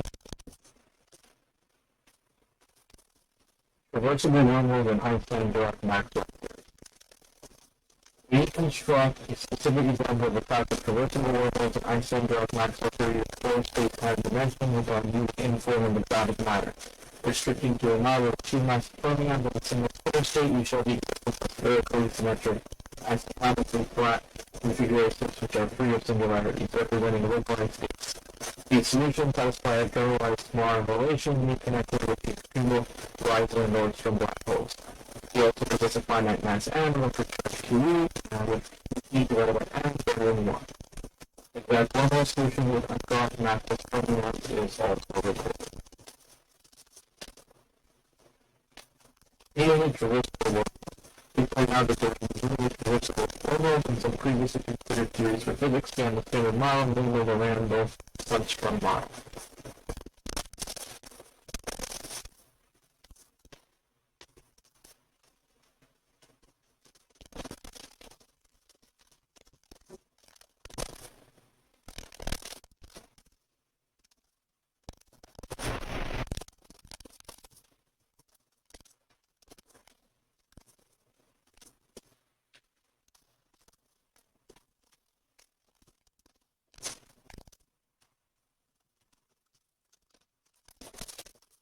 is a traditional wormhole solution that requires no exotic matter. The two model the wormhole using a semi-classical framework in which matter is traced for a set of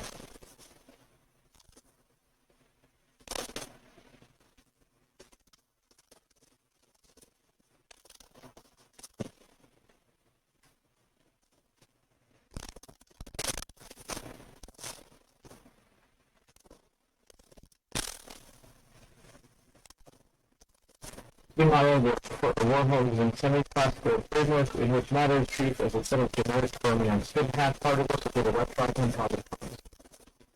By quantum wave functions.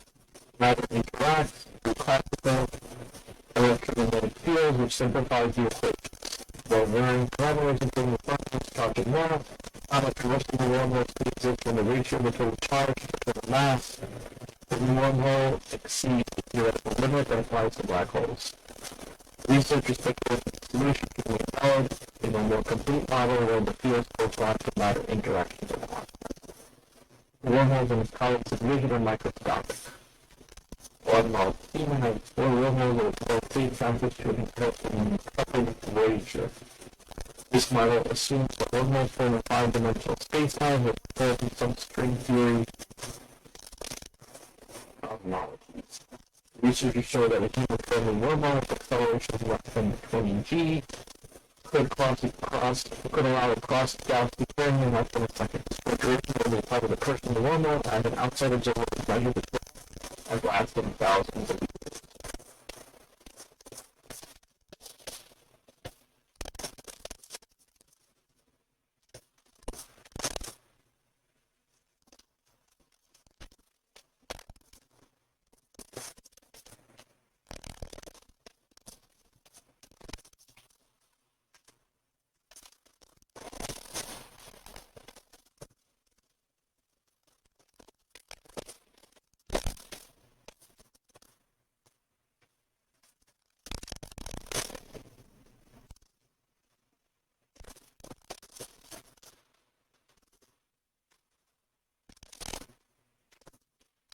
Requires at least 9 spatial dimensions, and proponents only claim that all but 3 of them are compactified or only accessible if they are already part of the equation. An alternative to compact dimensions, Lisa Randolph and Raman syndrome describe this ability as an extra infinite dimension to have remained undetected. Other researchers have pointed out that extra dimensions exist, the strong weak electromagnetic forces that were associated with particles might operate within a three-dimensional subspace on the high-dimensional level. Like beads on a wire that lie on the table, the particles would be restricted to their own set of dimensions, unable to move beyond them. But gravity is different and consists of the motion of space-time, which includes all dimensions simultaneously. So in one assumption, imagine a world with 4 spatial dimensions where gravity exists in all 4, but the other forces our experience is equally within a 2-dimensional point along the 4 spatial dimensions. Following Einstein's general relativity equation for this arrangement, the team found that gravity would not have the same strength everywhere in the universe. Players of the gravitational force in this graviton would be restricted to an extra dimension and could only rarely straight at the neighborhood near our 3 brain, making gravity weaker far away. But the very important result is that according to Roman's factors, relations, experiments, and its 2 brain will be very closely with Newton's law of gravity because the gravitons we observe with our very little experience of the extra dimension. Observing the effects of an extra dimension is difficult, but sheer scientists are still hoping to come up with a way to look for it. Because in human science theory evades experimental detection. If we really change our perspective, if we're an extra dimension, and it's hard to thought it would be obvious in experiments, and they're surprised by the result. It's a very clever idea, and as it's so simple, no one is why first. Okay.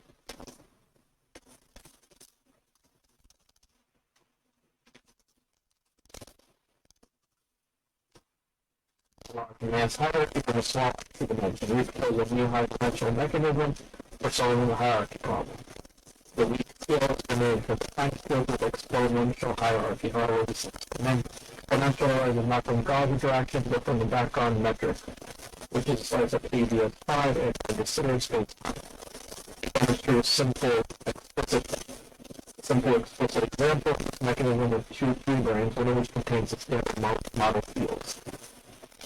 The phenomenology of these models is more dramatic. None of the current constraints on theories with very large extra dimensions apply.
Monitoring the motions of stars in our perspective as two unknown star orbiting 17 light-years from Sagittarius A, we look for tiny but perceptible accelerations caused by a wormhole's presence. Static observation of that whose motion reach completion of 1 millionth of a meter per second squared, we do a calculate such measurements to reveal the phase of the star.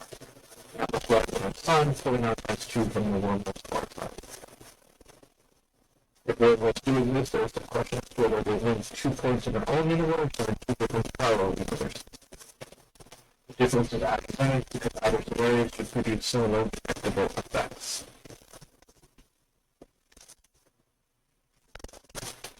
We'll also be providing hints that unseen smaller black holes nearby that is uncommon.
Wormholes may even be time machines providing a way to travel backwards as suggested by late Stephen Hawking in his final book. Wormholes also represent quantum mechanics, which will ruins the world of atoms and particles. Particles do not automatically space, only to disappear a moment later. This notion is being held experiments and the particles can be created by not wormholes. Basically, wormholes may have formed in the early universe when the form of particles complicated out of existence. Some of these primordial wormholes may still be around today.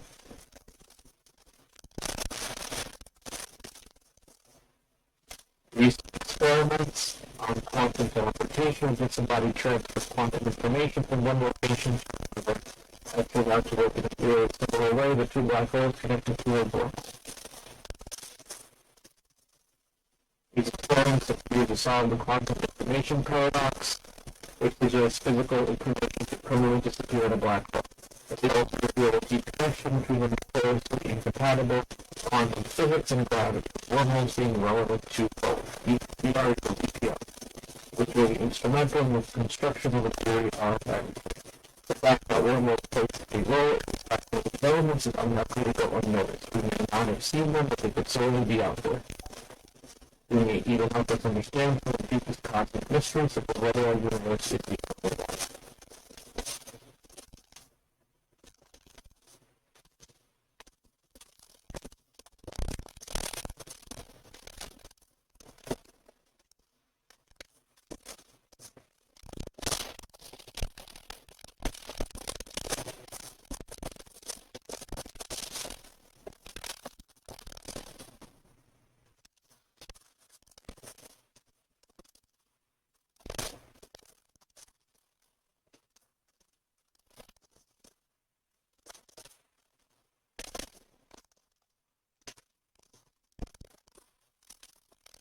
Let's say a particle falls into a newly forming particle. Can, if it has high enough energy, spontaneously decay into two new particles.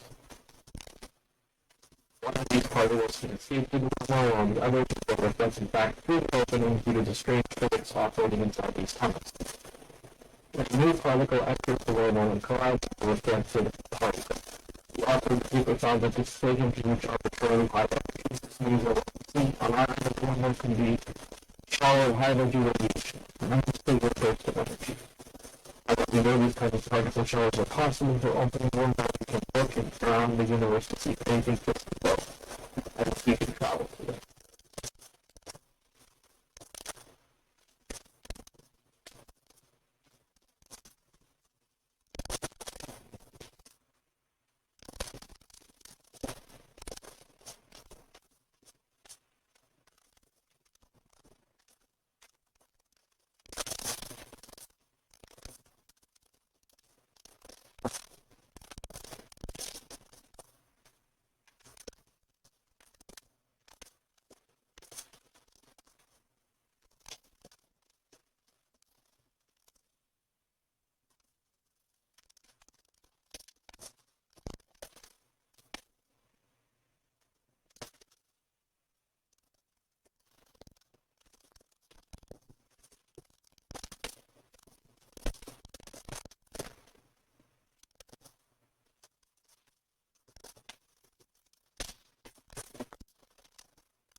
Experimental proposals go.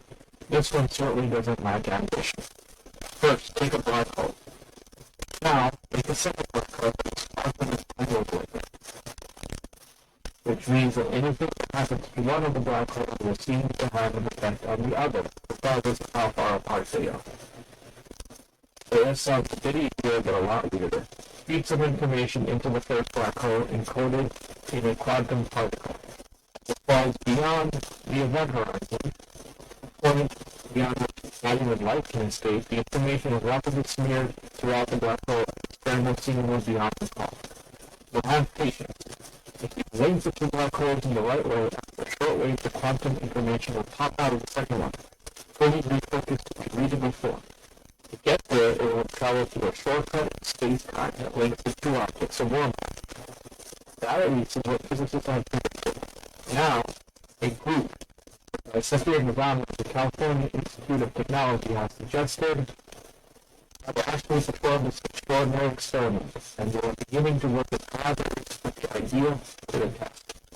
If the predictions are borne out, the work can offer clues about which is the most elusive theory in physics that unites quantum mechanics with the theory of general relativity that describes gravity.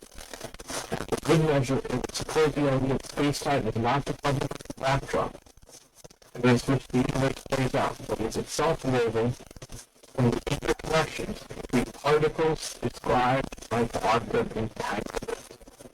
ER equals EPR again. Death and resurrection of information. This experiment, as you might have guessed, only requires black holes in the usual sense, meaning massive stars that are collapsed by their own gravity to infinitesimally small bodies. The researchers say it can be done on a lab benchtop using just a few atoms or ions. All the same, the ideas arise out of theoretical research and astrophysical black holes that struggle to resolve the deep and unsettling question. Do these all-divine masters destroy information irreversibly? It's widely thought that information like energy should obey conservation. The total amount of information in the universe will always stay the same. That's what quantum mechanics seem to imply. The wave function that describes quantum entities always evolves smoothly in an information-conserving way and can't be suddenly snapped out. But black holes do seem to remove information from the universe. Let's say a quantum bit or qubit falls into a black hole, it can no longer be observed from outside the event horizon. One possible resolution. of this black hole information paradox can be found within the radiation the black holes emit from their event horizons. Hawking radiation, predicted by Stephen Hawking in the 70s, will cause a black hole to produce gravitational energy and thus mass. In effect, black holes are not eternal, they slowly evaporate. Hawking initially believed that even if a black hole fully evaporated, the information it consumed would remain lost forever. But an idea known as the AD&CFT correspondence, string theory, shows how the photons of Hawking radiation might be able to encode information about the interior of a black hole, thereby carrying that information back up to the universe at large. The AD&CFT correspondence was postulated by theoretical physicist Juan Valentino in 1997 as widely regarded as one of the most promising directions in which to pursue theories of quantum gravity. It suggests that the physical structure of space-time in, say, 4 dimensions is equivalent to the operation of quantum theory at a 3-dimensional boundary. The holographic principle. This connection is strange, deep, and surprising. Whereas if you construct a space-time with a particular kind of curvature with gravity known as anti-de Sitter space, that's the ADS part, the mathematical description turns out to be equivalent to the description of part of quantum field theory, called the conformal field theory. That's the CFT part. In one field dimension. In other words, the correspondence works like a hologram. All of the information in the higher dimensional space-time projection is encoded within the lower dimensional quantum interactions. The holographic principle was first proposed by the physicist Nobel laureate Joe Koff and Martinez Ortiz. CFT correspondence provided the first concrete proof and picture of how it might work for a particular form of space. In this view, what looks like continuous space in the ADS universe manifests in the CFT quantum view as entanglement. The interdependence of quantum bits. Here, some models seen as the emergence of space-time is supposed to happen in systems with a large number of qubits that are highly entangled and highly interactive. In other words, quantum entanglement can produce a space-time that seems to have gravity in it. Gravity, you might say, is one of quantum effects. There is gravity in time of both emergent. And so what does all this have to do with black holes? The black hole information paradox asks what happens to the information that gets tossed into a black hole. The AD&CFT correspondence is a key component of one proposed solution since it supplies the means by which quantum entanglement would encode the information in Hawking radiation and can be irrevocably lost. In 2004, Hawking explained, assuming the AD&CFT conjecture is true, we could recover this information by capturing a single Hawking photon of black hole radius in its entire lifetime before it fully evaporated. If you were God, you could collect those Hawking photons, then in principle some ungodly calculation you could use to extract the information each swallowed qubit. Maybe generate a whole new universe. Up until the halfway point of the black hole evaporation, information inside it remains concealed. After that point, however, the black hole starts to reveal the information of Hawking radiation. So you have a long way to wait before you can start to get at it. To quote an argument made in 1993, it will then seep out gradually at a constant rate. In 2007, they revised this picture by showing that in fact, after the halfway point, the information emerges more rapidly than that. Weirdly enough, once the black hole is half evaporated, the first quantity of information tossed into it literally bounces right back. That's because the black hole has by that stage become so quantum entangled that the Hawking radiation is already emitted. If any more information is felt, it is effectively registered at once in any further radiation emits. The black hole then acts like the information bearer. How does gravity work in the quantum regime? A holographic duality. The string theory offers a powerful tool for unraveling the mystery. ADS EFT. Get on a connection between black hole thermodynamics and quantum information theory that invokes a phenomenon called quantum scrambling. This effect is rather like the way heat gets evenly distributed to the system over time and becomes equilibrium, a process called thermalization. Imagine creating two systems in localized pockets of energy and then bringing them into contact. The energy is spread throughout both systems until they have lost the memory of the initial starting state, and you can no longer distinguish them. Scrambling is the same in essence, but much slower. You can distinguish two scrambled systems, even if you want to do it not just locally, with correlations across both systems. Scrambling is a very strong form of thermalization. It is the delocalization of quantum information. It's a quantum analog of shuffling. If you start with an ordered pack of cards, you say shuffle, you look at the cards and think there's an obvious pattern with it. This is not the same thing that you've made it entirely random. It's sufficiently mixed up that you have to be very sophisticated to know that it's not random. It happens much sooner than genuine random.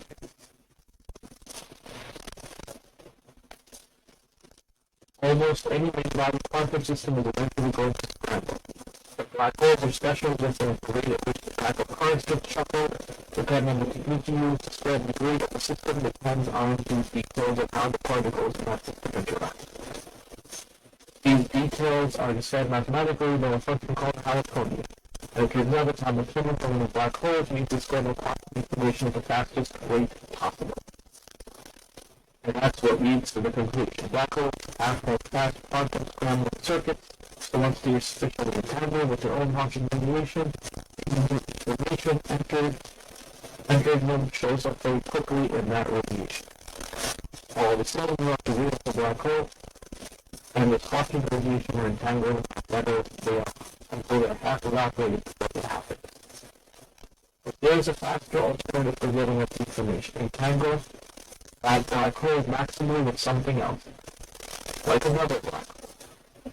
That's the information reported in 2019 or 2016 at Princeton. To entangle a pair of black holes this way, they say that if students followed by the first black hole, you registered in the other.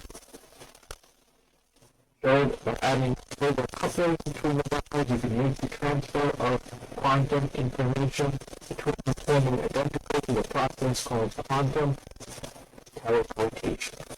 Where the entanglement between two particles is used to transfer the quantum state of one of them to the other. The particle ends up looking identical to the initial one. In fact, there is a meaningful way to say that it is not the same particle. Vanished for one part of space and reconstituted in another. The entanglement acts like a bridge for the information. Systems with the dynamics of black holes allow teleportation on the fastest possible timescale. That's because any information that enters one of them is quickly shared from all its particles and because of the entanglement of the second black hole, it's shared quickly with that one too. Quantum teleportation has been demonstrated experimentally many times and has already been used to send secure encrypted information to a quantum device. It does not, however, allow us to send messages instantly because the signal can't be decoded or it looks broken without adding additional information sent by the classical mechanism which means it can't fire faster.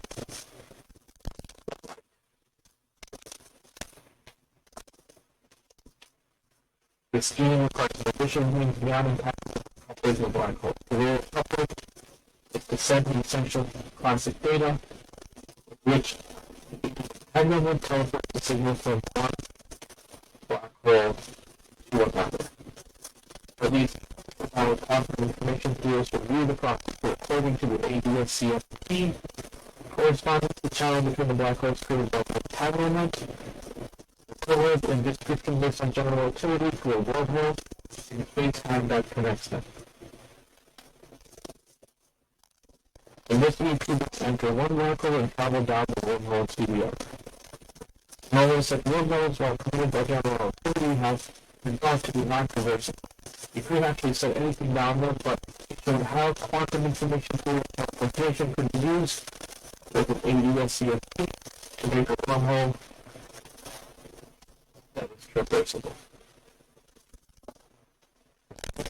If the IIIa correspondence is real, it allows a radical change in perspective. In principle, researchers can construct systems entirely equivalent to one hole connecting black holes by entangling quantum circuits in the right way and teleporting qubits between them.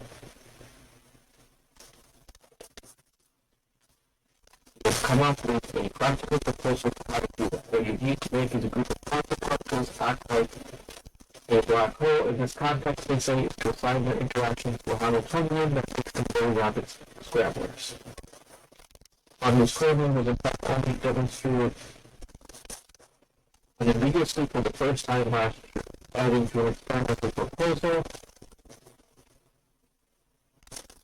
created a quantum circuit made from electrically charged ions whose quantum states had been entangled in real systems. Like this, scrambling can be hard to spot among other unruly processes such as classical memory and quantum decoherence.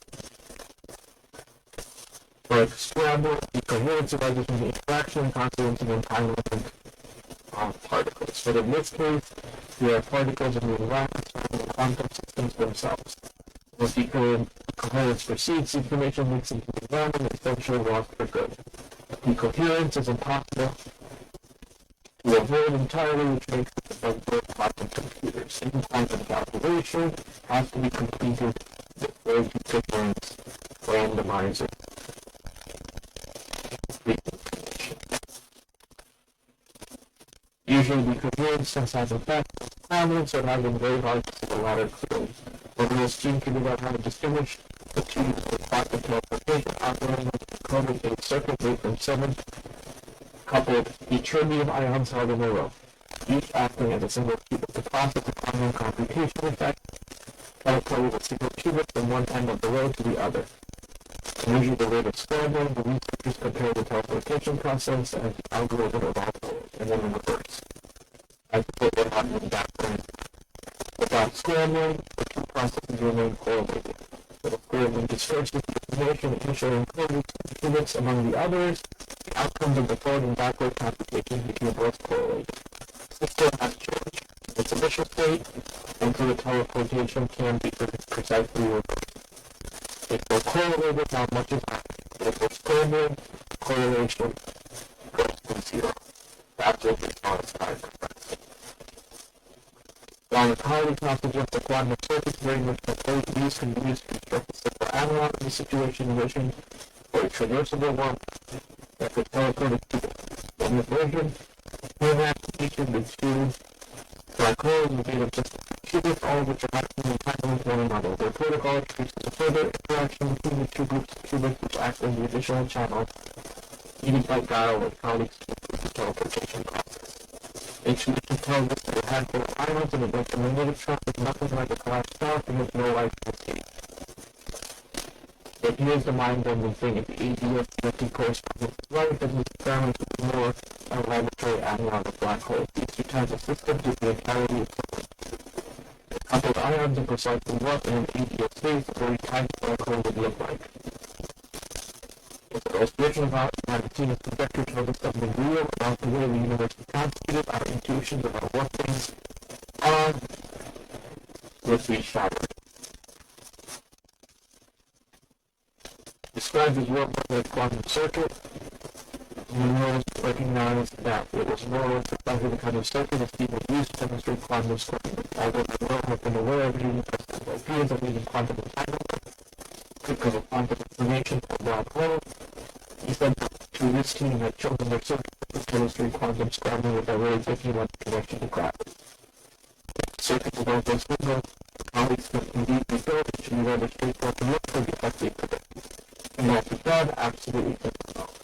What one would expect to see is that freshly quantitative information coming to one of the two black holes qubit systems would be scrambled in a period of time, but after a predictable amount of time it would pop out again unscrambled in the other qubits, and it jumped down the black hole. The surprise is not so much that the information is transferred, but the two systems are coupled after all. If the information reappears in a readable form, needing no decoding, even though the first black hole is fully scrambled.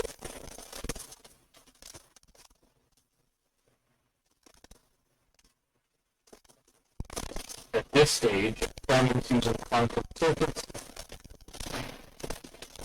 can both create only a simplified toy model of the space-time we inhabit, described by general relativity. Attribute. The goal is to get a space-time governed by Einstein's equation of non-achievement, and the only systems that are known to be useful are very special.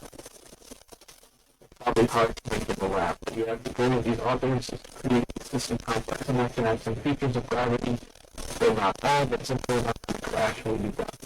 If the results of such an experiment bear out the predictions with the agency of the quantities to be proved correct, that depends on the point of view. Where it's nothing but theoretical analysis of quantum circuits that will be fully consistent with standard quantum theory. It is simpler and more economical to describe what is going on in the language of gravity as a passage through a wormhole. One could explain it all using the Schrödinger equation.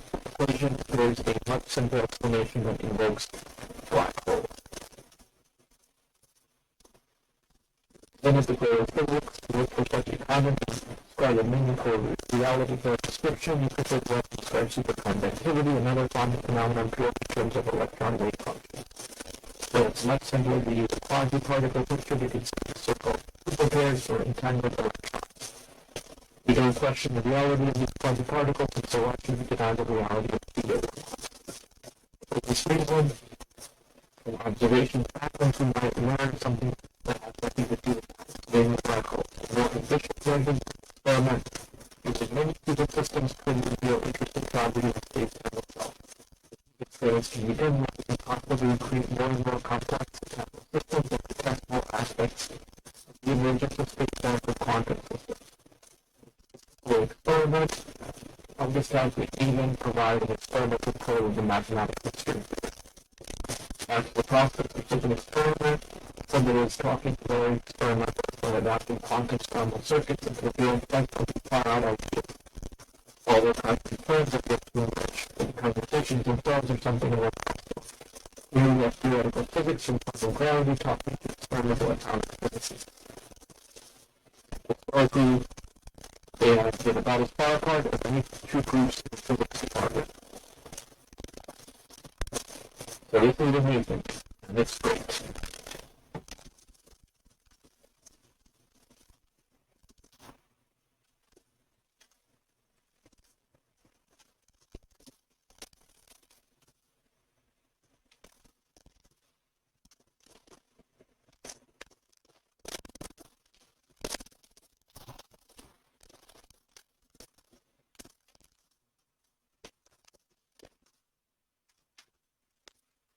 The rest of the wormholes are a double trace deformation.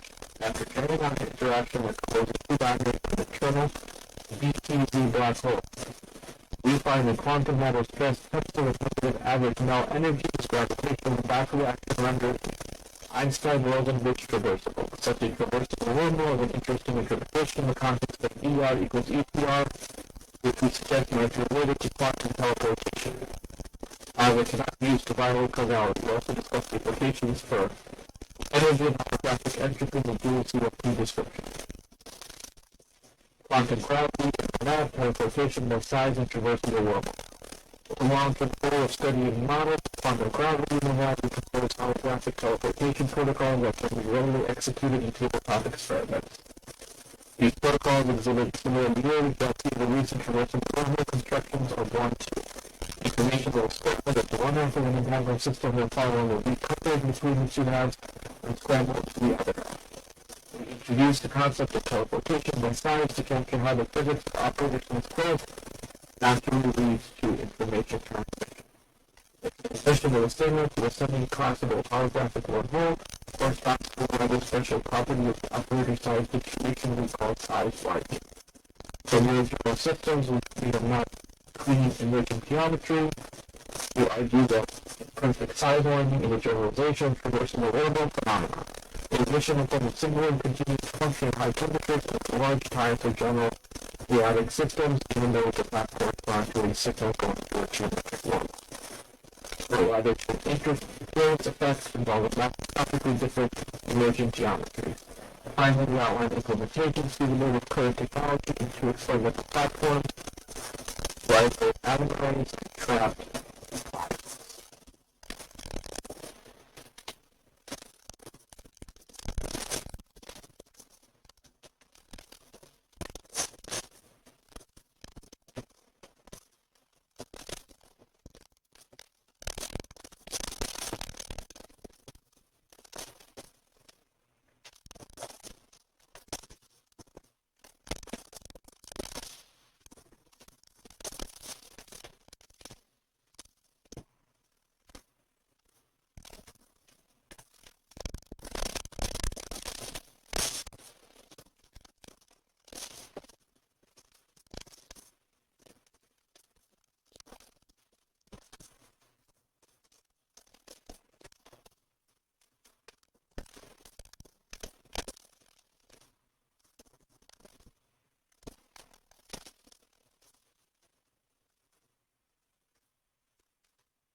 H. curve of Hawking radiation from semi-classical geometry. We consider a gravity theory coupled to matter where the matter was a higher dimensional holographic tool. In such a theory, finding quantum extreme surfaces become equivalent to finding RT surfaces in a higher dimensional theory. Using this, we come to the entropy of Hawking radiation of particle follows the H curve. Suggested by recent computations of the entropy and entanglement orbits for A black holes. The higher dimensional geometry connects the radiation to the black hole interior in the spirit of PR equals BPR. The black hole interior then becomes part of the entanglement wedge of the radiation. Inspired by this, we propose a new rule for computing the entropy of quantum systems entangled with the gravitational system, which involves searching for islands and determining the entanglement wedge.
First of all, wormhole by a double trace deformation.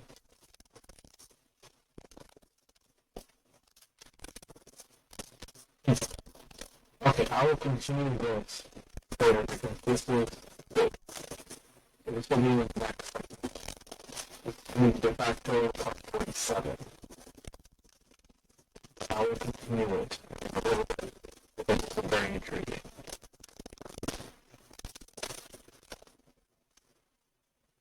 Okay, this is really part 47 of the Origin XE series, but I am adding on to part 40, which the original version was corrupted.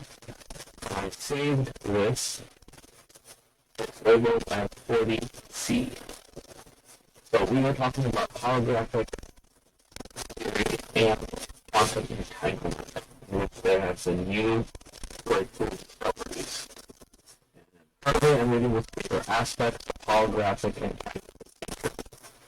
This is an extended version of our short report where an holographic interpretation of entanglement entropy in conformal field theories is proposed from ABS, CF2, and diversity conformal field theory correspondence.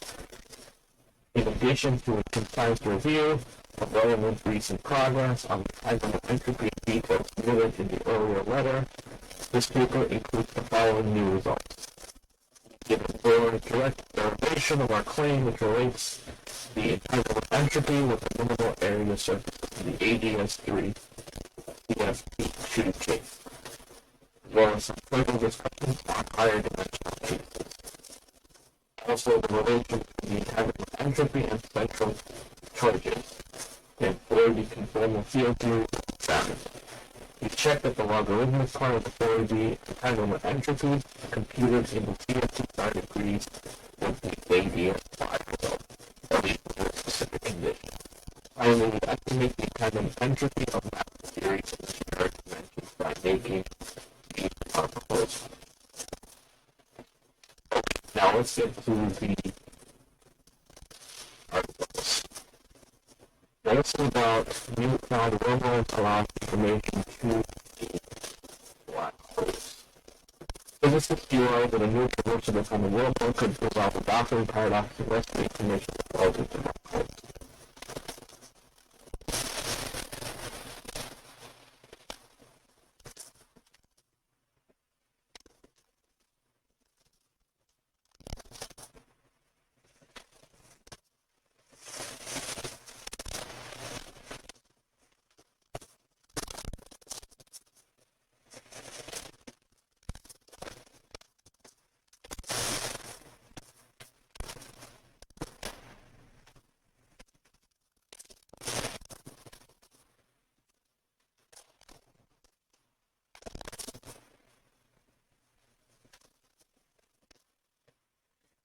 Simplest theoretical wormholes immediately collapse and disappear before anything can get through. Kip Thorne wondered whether it might be possible for an advanced sci-fi civilization to stabilize a wormhole long enough for something or someone to traverse it. He figured out that such a civilization could in fact align the flow of a wormhole with exotic material. He calculates the tendency to collapse.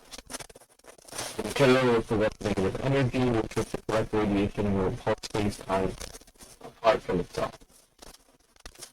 Reagan used this trick in contact attributing the invention of exotic material to an area of lost civilization to avoid getting into the. Meanwhile, those particulars enthralled Thorne with students and visitors to the system spent years exploring traversable wormholes and their theoretical implications.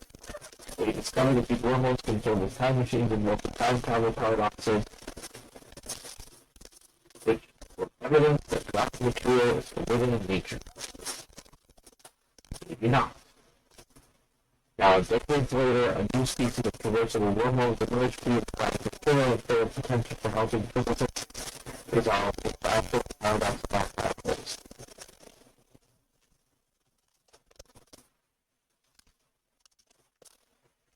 Things that fall into black holes seem to vanish without a trace.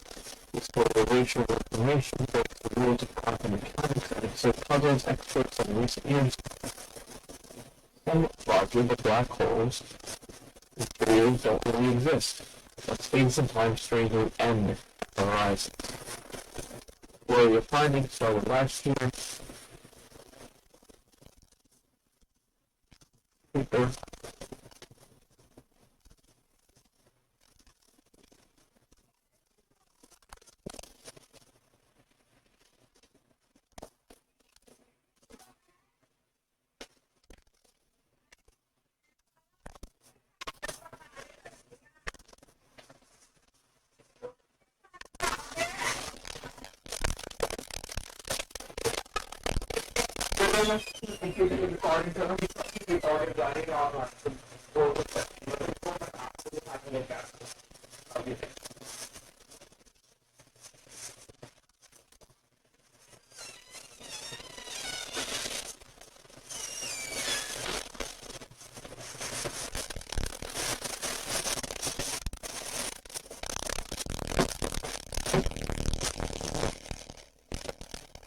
Okay, so this is part 47, also part 40D, which are continuing off from 40.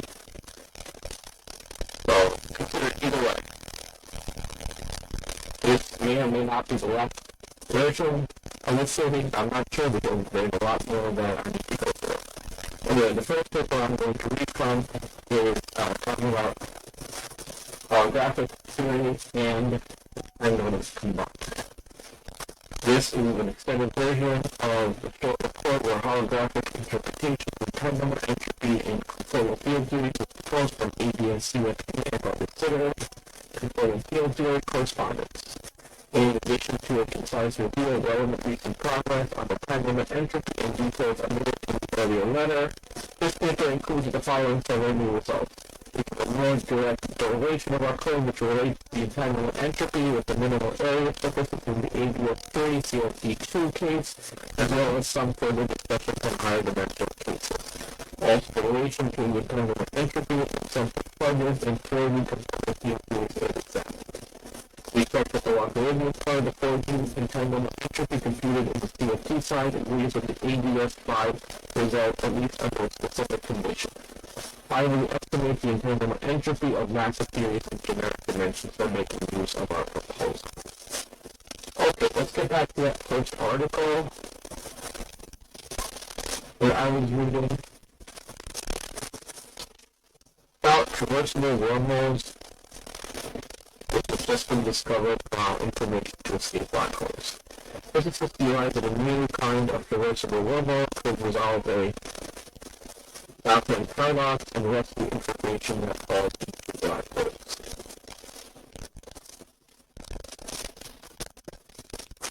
While the simple theoretical wormholes immediately collapsed, it's beautiful anything to get through. Kip Thorne wondered whether it might be possible for an infinitely advanced sci-fi civilization to stabilize the wormhole long enough for something or someone to traverse it. He figured that such a civilization could in fact line the fill of the wormhole with exotic material, but counteracts its tendency to collapse. The material would possess negative energy, which would deflect radiation and repulse space-time apart from itself. Carl Sagan used a trick of contact, attributing the invention of the exotic material to an earlier lost civilization to avoid getting into difficult affairs.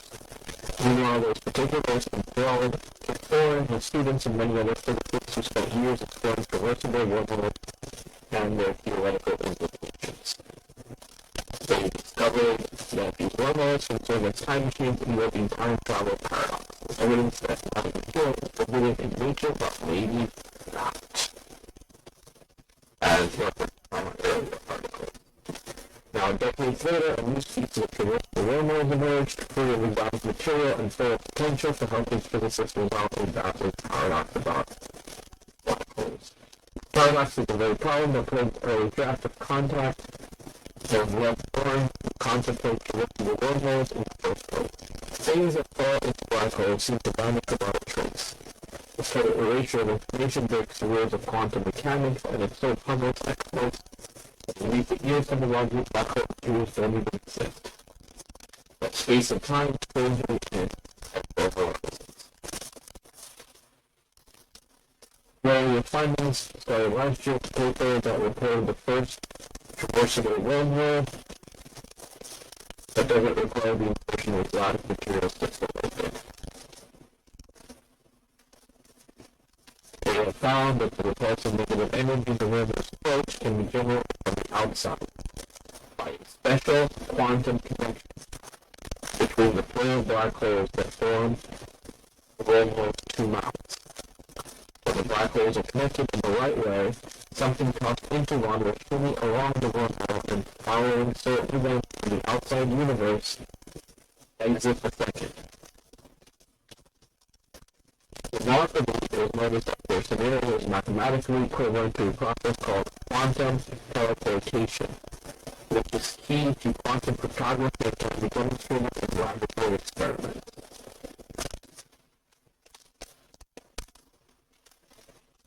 Very interesting.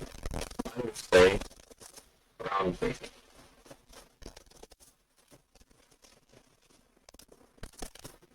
Black hole and quantum gravity for Caltech as the new traversable wormhole comes as a surprise, with implications for the black hole information paradox and black hole interior. The observer can enter the black hole and the state can tell about what she saw. This suggests that black hole interiors really exist, and that what goes in must come out. How to get a traversable wormhole? The wormhole connects specific locations. Simple theoretical wormholes immediately goes off because the throat is attracted to itself. A quantum connection between the mouths or a throat collapse allows something to travel through the wormhole. The cryptic equation. The new wormhole work began in 2013. The Jaffreys attended an extreme conference. Speaker Juan Lagotina, professor of physics at the Institute of Advanced Studies at Princeton, recently concluded based on very simple arguments that ER equals EPR. That is, wormholes between distant points of space-time, the simplest of which are called Einstein rules of the ER version, are equivalent with an ill-defined way to entangled quantum particles, also known as Einstein-Podolsky-Rosen or EPR pair. The ER equals EPR conjecture posed by Baldacci, Leonard Susskind,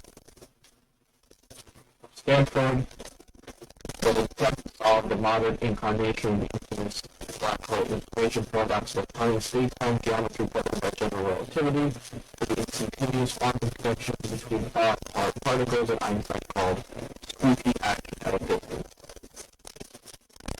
Paradox is used since 1974 when Stephen Hawking determined that black holes evaporate, so giving off heat in the form of particles now known as Hawking radiation. Hawking calculated that this heat is completely random. It contains no information about the black hole's contents. As the black hole brings out of existence, so does the universe is record of everything that went inside. This violates a principle called unitarity, the backbone of quantum theory. It shows that if particles interact, information about them is never lost. Only scramble so that if you reverse the arrow of time in the universe's quantum evolution, these two things unscramble into an exact recreation of the past. Almost everyone believes in unitarity, which means information must escape black holes, but how? In the last 5 years, some theorists at the University of California have argued that black holes are empty shells with no at all. Joseph Koczynski, upon hitting a black hole denializer would fizzle into a firewall and radiate out again. The theorists believe in black hole materials and form a transition across the horizon, but in order to understand them, we must discover the bit of information that falls in time. Critical to building a working quantum theory of gravity, the long-suffering quantum and spin descriptions of nature that come into sharpest relief in black hole integrators. Where extreme gravity acts on quantum scale. The quantum gravity connection is what drew Baldacci and later Jeffries to the ER equals EPR idea and to wormholes. The implied relationship between space-time and quantum entanglement imposed by ER equals EPR resonated with the popular recent group that spaces initially reached into existence by quantum entanglement. Seems that wormholes had a role to play in stitching together space-time and in letting black hole information worm its way out of black holes. But how might this work? When Jeffries heard Baldacci talk about his stick equation and the evidence for it, he was aware that his Stanford ER wormhole is unstable and non-traversable. He wondered what Baldacci's duality would mean for a traversable wormhole after once explored and others played with decades ago. 3 years after that talk, Jeffries and his collaborators presented their answer. The work extends the ER equals EPR idea by equating not a standard wormhole and a pair of particles, but a traversable wormhole and quantum teleportation. A protocol discovered in 1993 that allowed the quantum system to disappear and reappear unscathed somewhere else. Baldacci read the paper and viewed it as a very nice idea, but the idea after someone tells you it's obvious. Baldacci and 2 collaborators immediately began exploring the new wormhole's ramifications for the black hole information paradox. Their paper appeared in April. Study of Stanford followed this with a paper about wormhole teleportation in July. The wormhole gives an interesting geometric picture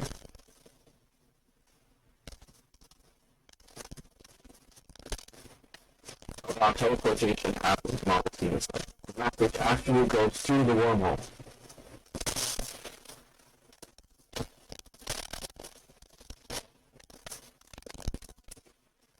In their paper diving into the wormholes published by Baldacci, Stanford began to consider a wormhole in the Yukon that connects 2 black holes. The parent black hole and the daughter one formed from half of the quantum radiation given off by the parent balance evaporates. Two systems are as entangled as they can be. Here, the fate of the older black hole's information is clear. It worms its way out of the daughter black hole. During an interview this month in his office, Argentina, observed Argentina's American track record of influential insights, described as radical music. On the right side are a top-dusty blackboard mounted to the same picture of two black holes connected by a traversable wormhole. On the left, he sketched a quantum teleportation experiment formed by the famous fictional experiment with Alice and Bob who were in possession of the tangled quantum particles A and B. Say Alice wants to teleport a huge box. She proposed a combined state of Q and A, measures that combined state, reducing it to pair class 6, 1, or 0, and sends the result of this measurement to Bob. We can then use this as a key for operating on B in a way that recreates the state Q. Voila! The unit of quantum information is teleported from one place to the other. Now the finger turned to the right side of the blackboard. You can do operations with a pair of black holes that are barely equivalent to what I discussed about quantum teleportation.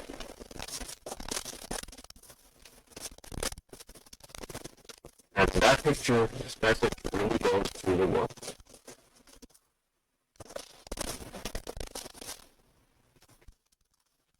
The Alice goes through the key into black hole A. She then measures the particle of its Hawking radiation A and transmits the results of the measurement to the external universe to Bob, who can use this knowledge to operate on B, the Hawking particle comes out of black hole B. Bob's operation reconstructs Q, which appears to pop out of B a perfect match for the particle that fell into A. This is why some physicists are excited. John Jeffries and Wald wormhole allowed information to be recovered from black holes in their paper that set up their wormhole in negatively curved space-time geometry that often serves as a useful figure for quantum practice. However, their wormhole ideas seem to extend to the real world as long as two black holes are coupled in the right way. They have to be causally connected, and with the nature of the direction that we took, it's the simplest thing you can imagine, Jeffries. If you allow the Hawking radiation from one of the black holes to fall into the other, the two black holes become entangled, and the quantum information falls into one and exits the other. The quantum teleportation format includes using these traversable wormholes as time machines. Anything that goes through the wormhole has to wait for Alice's message to travel to Bob in the outside universe before it can exit Bob's black hole.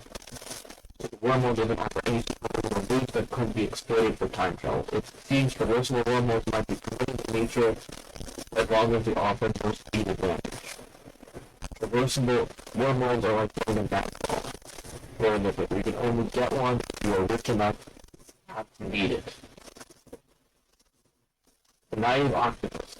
While traversable wormholes will revolutionize space travel, according to press for the new wormhole discovery, provide a promising resolution to the black hole firewall question, suggesting there is no firewall at black hole horizon.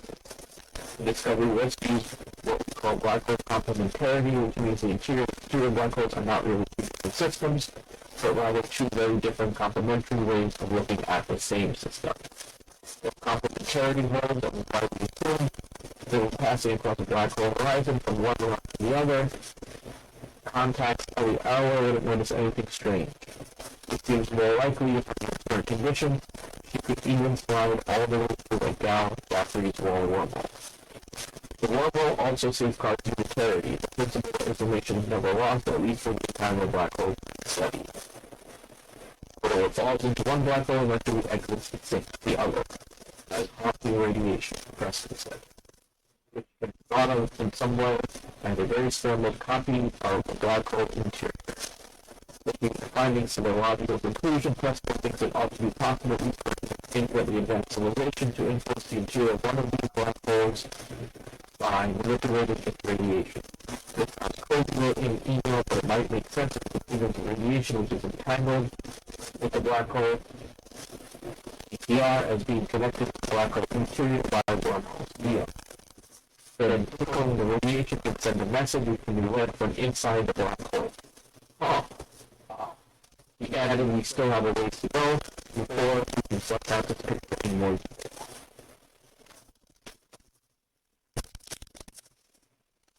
Indeed, obstacles remain in the quest to generalize the new wormhole findings to a statement about the fate of all quantum information, or the meaning of ER equals EPR. When the Malvicina and Sunstine's paper proposed ER equals EPR, they included a sketch that became known as the octopus. With a black hole with tentacles, wormholes meaning distant Hawking particles that have evaporated out. The wormholes explain that the sketch illustrates the entanglement pattern between the black hole and the Hawking radiation.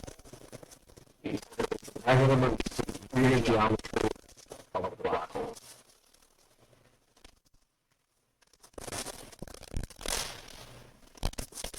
One this a mathematician and general relativity expert at the University of Wellington, New Zealand, will say wormholes since the 1990s, or the literal reading of the octopus picture doesn't work.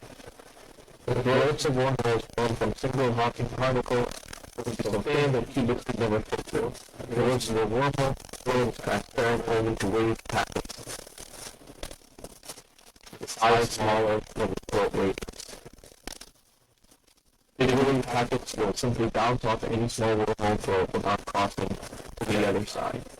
Therefore, the newspaper model in a neck found that this is a problem. It's a simple interpretation of the ER equals ER, which each part of Hawking radiation and its own tentacle-like wormhole.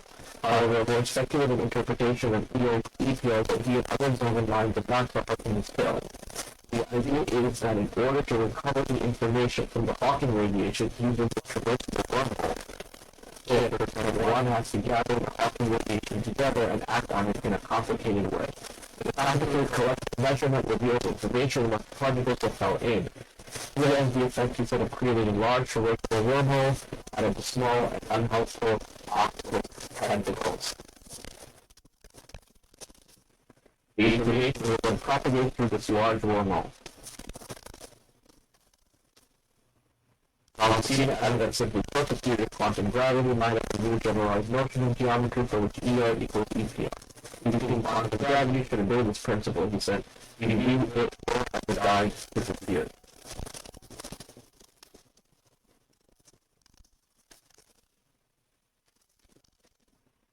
In 1994, popular science book Black Holes and Time Warps celebrated the style of recently involved in wormhole research. No type of thought experiment pushes the laws of physics further than the type triggered by Carl Sagan's own call to me. He wrote, thought experiments that ask what things do the laws of physics permit, and infinitely advanced civilization to do, and what things do the laws forbid. Very interesting. Okay, so these are some of the papers associated with this article. Teleporting an unknown quantum state by geoclassical and Einstein-Podolsky Rosen channels. An unknown quantum state can be disassembled into the later reconstructed from purely classical information to purely non-classical Einstein-Podolsky Rosen EPR correlations. So the sender Alice and the receiver Bob must prearrange the sharing of an EPR correlated particle. Alice makes a joint measurement on the EPR particle, and the unknown quantum system returns Bob the classical result of the measurement. This Bob can convert the state of his EPR particle to the black record of the unknown state, which Alice destroyed.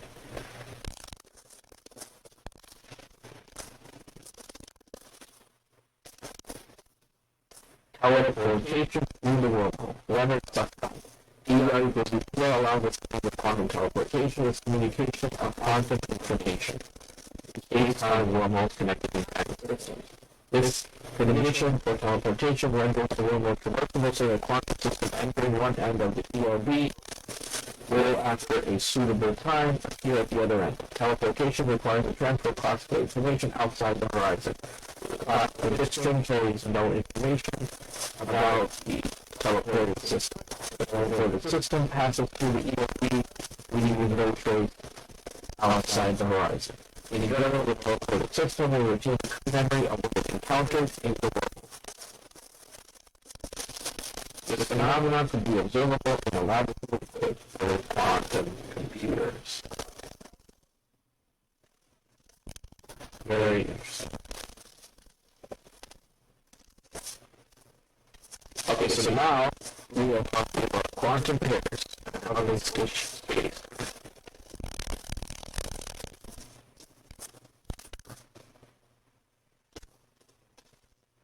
There is an unexpected duality between tensor networks to predict properties of exotic materials and string theory approach to black hole physics and quantum gravity. Both something profound.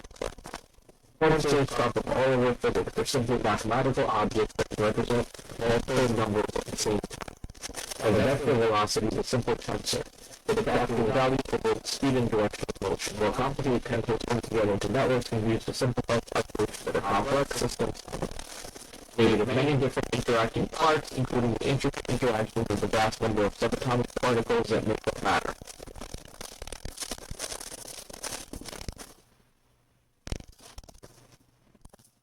Tensor network superhomology, among other benefits, both could help resolve an ongoing debate about the nature of space.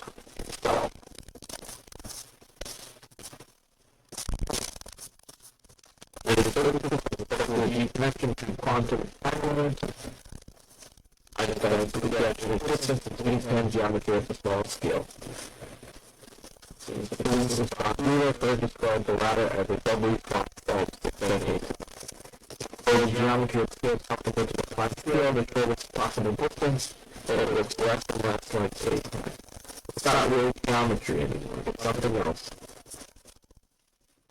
Inversion that arises from something more fundamental. Now the problem of what is more fundamental humanity is a strong suspect that is related to quantum information.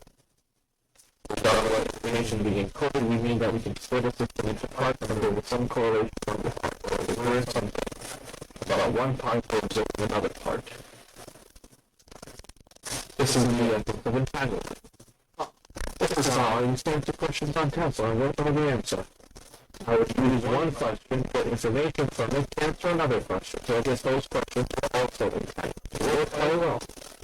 You did very well on those questions. I was able to do that.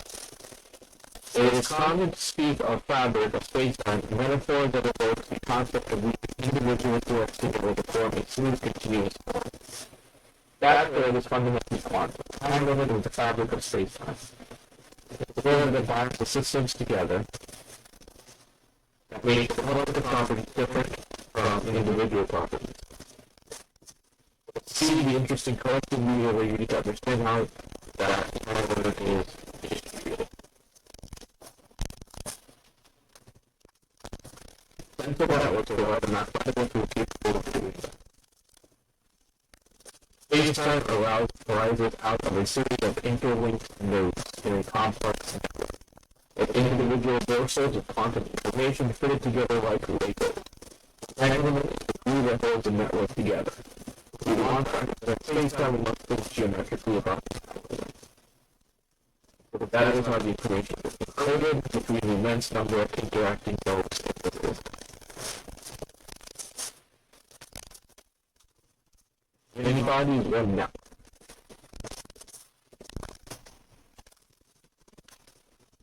Not an easy feat to model a complex quantum system. Anything with more than two interacting parts over the challenge.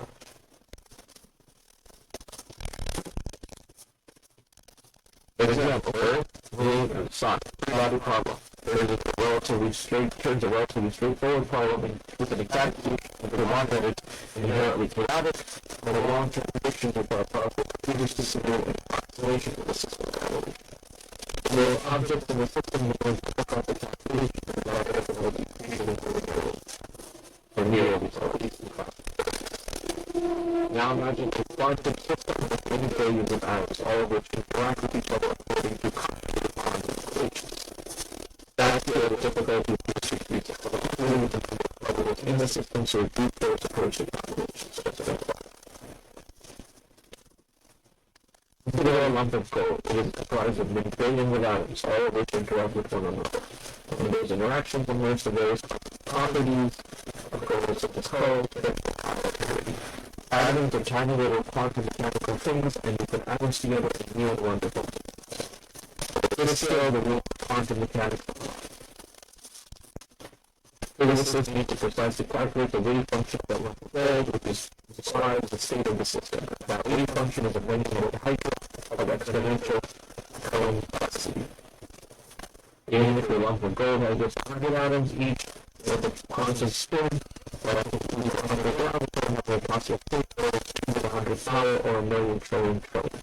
With every other atom, the probability problem grows exponentially worse. Or still, if you can describe anything in addition to atomic spins, which any realistic model would. You can take the entire of this universe and fill it up with our best storage material.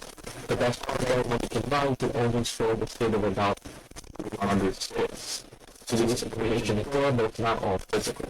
No one has ever measured all these numbers. Possible networks enable physicists to compress all the information contained within the wave function and focus on just those properties physicists can measure in experiments. How much sugar material bends light, for example, or how much it absorbs sound, or how well it conducts electricity. Just is a black box, a little source that takes in one collection of numbers and spits out again. So it's possible to plug in a simple wave function to pull out of a many non-interacting electrons, each in its lowest energy state, and run pencils upon the system over and over until the process of the wave function of a large, complicated system of the billions of interacting atoms in a lump of gold. The result is a Taylor diagram that represents this complicated lump of gold with integration, much like the development of Feynman diagrams in the mid-20th century, which simplified out physicists that represent particle interaction. Tensor network and geometry just each to achieving the simplification is a principle called locality.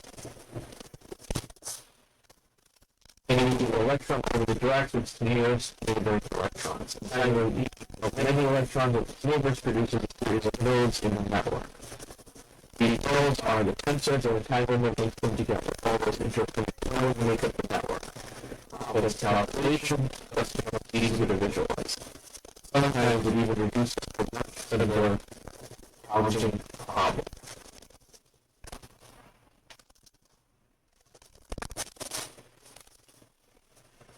There are many different types of tensor networks, but among the most useful is the one run by the acronym NER, Multi-Scale Entanglement Renormalization AMSAS.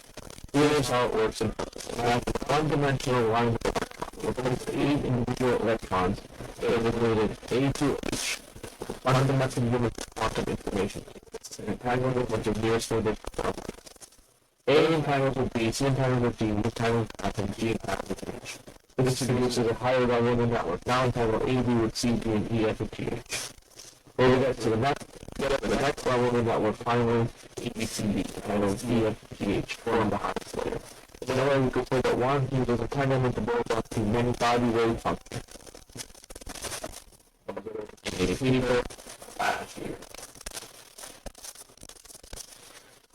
Physicists are setting up potential with tensor network, such as NERA, to eliminate attached quantum gravity, because the network demonstrates how a single geometric structure can emerge from a complicated interaction between many objects.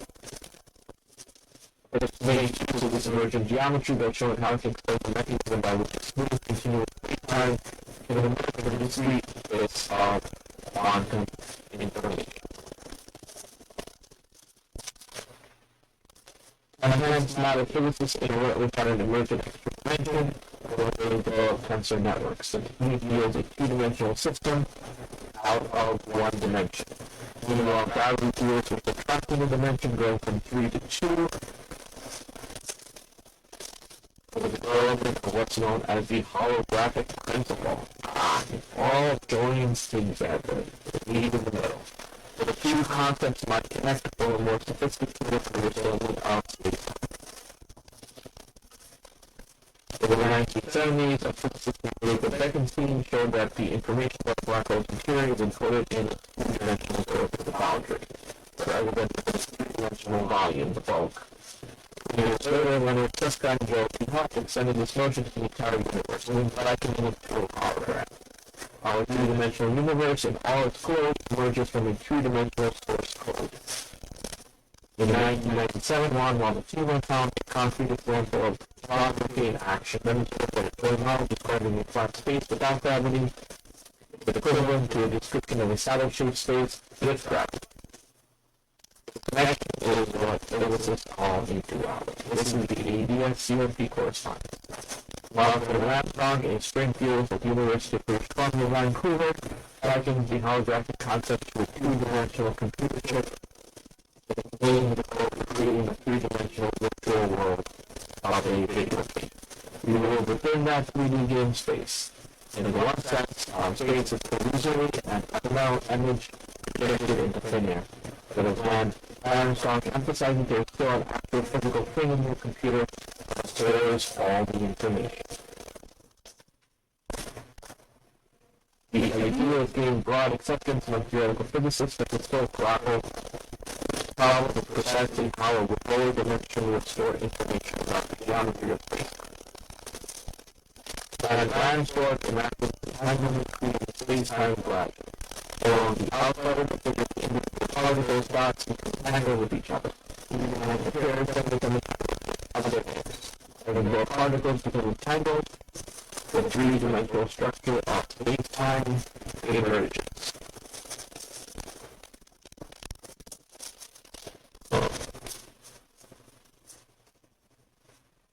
The sticking point is that our metaphorical memory chip has to be a kind of quantum computer, where the traditional 1 0 used to encode information are replaced with qubits capable of being zeros, ones, and everything in between simultaneously.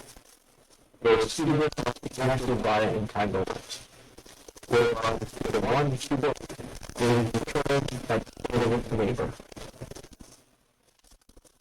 For any realistic 3D world can be encoded.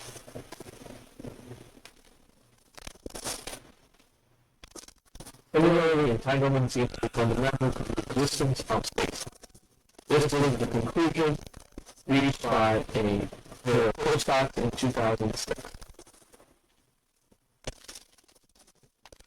who shared the 2015 Neil Horizons Physics Prize for this work. The idea was that the way that geometry of space-time is encoded has a lot to do with different parts of this memory chip and how they are entangled with each other, and Armstrong explained. Part of their work, as well as those subsequently from Malvicino, in 2010, Van Armstrong proposed a thought experiment to demonstrate the critical role of entanglement in the formation of space-time, pondering what would happen if one cut the memory chip in two, and then remove the entanglement between two pairs of opposite halves. He found that space-time begins to tear itself apart. In much the same way that stretching a wad of string at both ends yields a pinched-looking point in the center as the two halves move further apart. Continuing to split that memory chip into smaller and smaller pieces and unravel space-time until only tiny individual fragments remain that have no connection to one another is sad. If you take away the entanglement, your space-time just falls apart, said Van Armstrong. Similarly, if you wanted to build up a space-time, you'd want to start entangled qubits together in particular ways. Combine those insights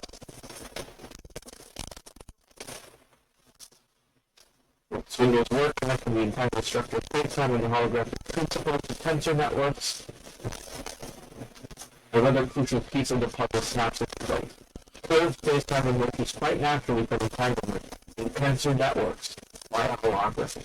All space-time is a geometrical representation of this quantum information. It is like a hologram. Think the matrix. And what does that geometry look like? In the case of how the human satellite space-time, it looks like one of Msi Escher's circle limit figures from the late 50s and early 60s. Escher had long been interested in order and symmetry, incorporating those mathematical concepts into his art ever since 1936 when he visited the Alhambra in Spain, where he found inspiration in the repeating tiling patterns typical of Moorish architecture known as tessellation. The circle limit will cut out illustrations of hyperbolic geometries negatively curved spaces represented in two dimensions as a distorted disk. Much the reflattening of the two-dimensional map of the Earth distorts the content. For instance, Circle number 4, Heaven and Hell, features many repeating figures of angels and demons. In truth, hyperbolic space, all the figures would be the same size. The actual representation, those near the edge appear smaller and more pinched, with the figures in the center. The diagram of a tensor network also bears a striking resemblance to the circle limit series. The visual manifestation of these connections will be noticed when he took that fateful string theory class. Today, tensor analysis has been limited to models of space-time like model Siemens, but those of the universe we inhabit. A non-fellowship universe whose expansion is accelerating. Physicists can only translate between dual models in a few special cases. Ideally, they would like to have a universal dictionary, and they would like to be able to derive the dictionary directly rather than make close approximations. There's a funny situation with these dualities because everyone seems to agree that it's important before they know how to derive them.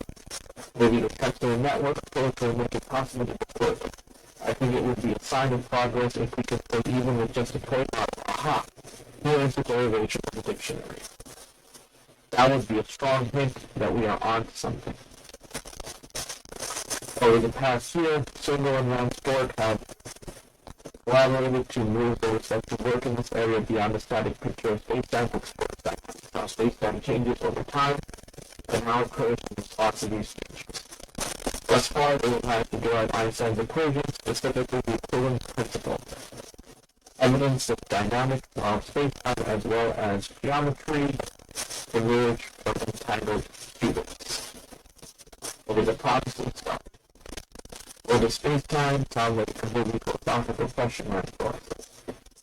To actually have some answer to that, one that is concrete and allows you to calculate space-time is kind of amazing. Advances on tensor network theory, symmetry, fermions, entanglement, holography. Let's start the research. This is a short review on selective theory development on tensor network space with strongly correlated systems. Specifically, we briefly review the effect of symmetry, the TN state, fermion, calculation of entanglement, Hamiltonian for projective entanglement, pair space tests, in relation to the multi-scale entanglement renormalization concept era, and the ADS-CFT or dodge gravity duality. We stress the role played by entanglement in the emergence of several physical properties and objects through the TN language. Some recent results along these lines are also discussed.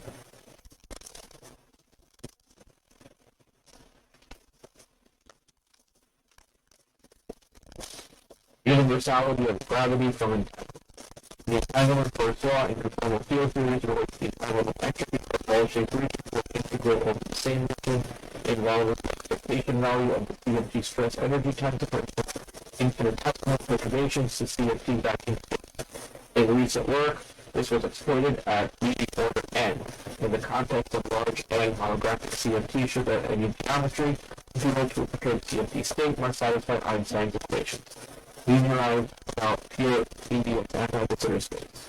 In this note, we investigate the implications of the leading 1 and 1 divided by n corrections, the exact CFT conformal field theory result.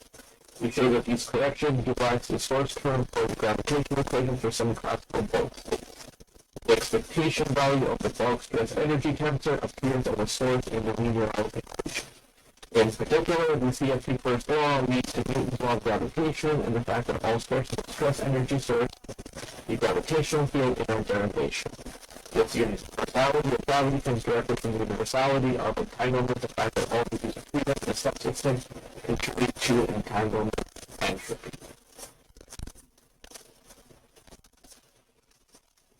Oh. Okay. Alright, so most of this is done.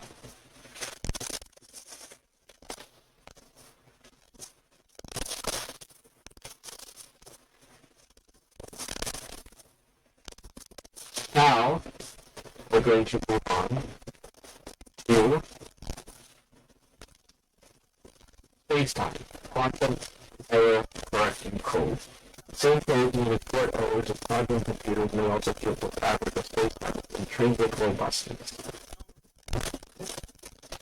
1994, mathematician and 18 instituted the quantum computers with some of these devices could quickly capture large numbers and create much of modern cryptography. Something of the problem with them is the innate frailty of the physical components. Unlike binary bits, quantum particles that have some probability of being each of two states, designated 0 and 1, same time. With qubits of derived to quantum states that are interdependent, each one cancel with all times 1, hinging on those of the other. The contingent possibilities proliferate as the qubits become more and more entangled with each operation. The scaling of this exponential growing number of simultaneous possibilities are what makes quantum computers so powerful. Qubits are laterally error-prone. People's magnetic field of string microwave pulses causing them to undergo bit flips that switch to a chance of being 0 and 1 relative to other qubits. Phase flips that invert the mathematical relationship between those two states. For quantum computers to work side by speeds of detecting information, either one individual qubit can corrupted. What's more, these qubits detect and correct errors without directly measuring the qubits. Since measuring collapse, qubits coexisting possibilities to definite realities. Creating all zeros and ones that can't sustain quantum computations. In 1995, short following this factor, algorithms never started. The quantum error correcting codes exist. Computer scientists Ahamoff and Michael and other researchers working together proved the other way that these codes theoretically push error rates close to 0. This was the central discovery of the 90s, which convinced people that scalable quantum computing should be possible. And it is merely a staggering problem of engineering.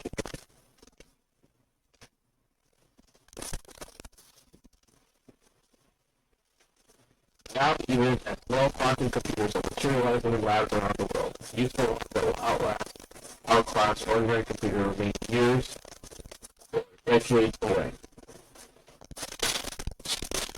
Far more efficient quantum error correcting codes are needed to cope with the daunting code error rates of real qubits.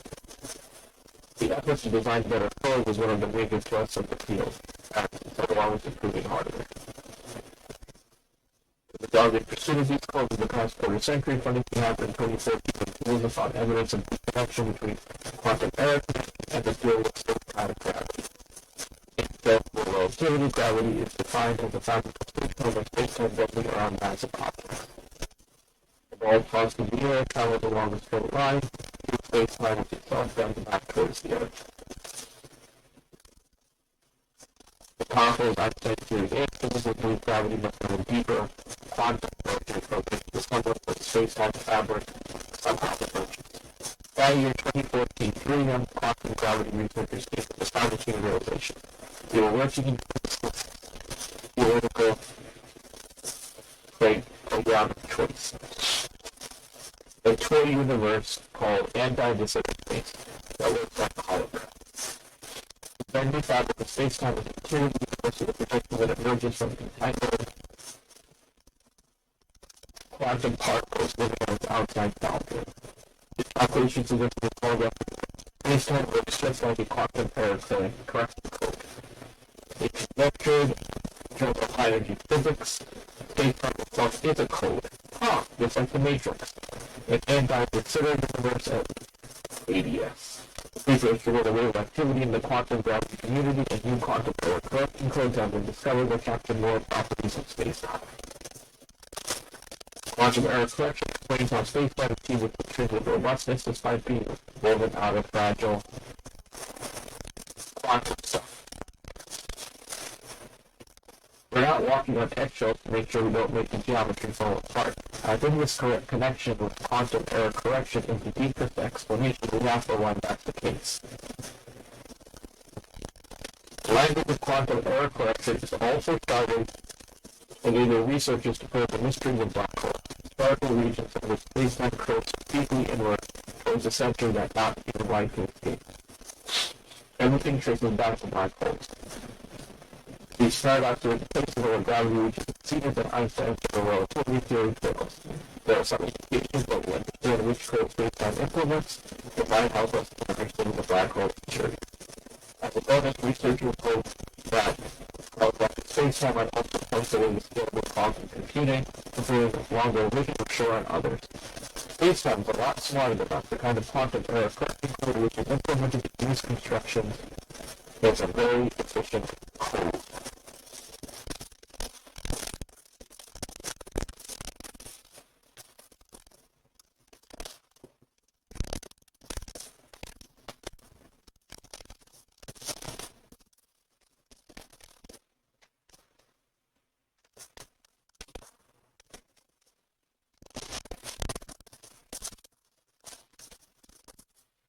So, how do quantum error correcting codes work?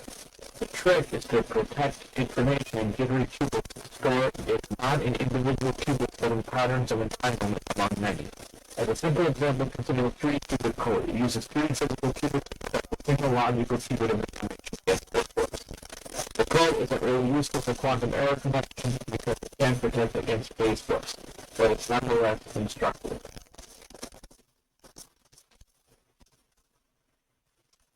Zero state of the logical qubit corresponds to all 3 physical qubits being in their zero states, and the 1 state corresponds to all 3 being 1s. The system is in a superposition of these states designated 000 plus 111. Let's say one of the qubits split flips. How do we detect and correct the error without directly measuring any of the qubits? The qubits can be fed through 2 gates in a quantum circuit. One gate checks the parity of the first and the second physical qubit whether they are the same or different, and the other gate checks the parity of the first and third. First and second, and the first and third.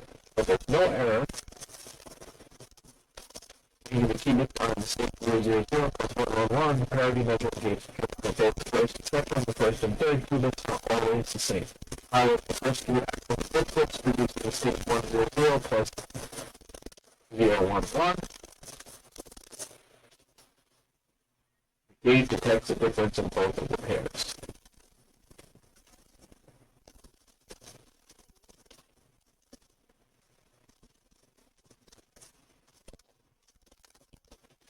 The second qubit yielding 010 and the 101, the parity measuring gate detects that the first and second qubits are different and the first and third qubits are the same. If the third qubit flips, the gate indicates being different. These unique outcomes reveal which corrected circuits any needs to be an operation that flips back to the first, second, or third physical qubit without collapsing the logical qubit. Quantum error correction to me is like magic.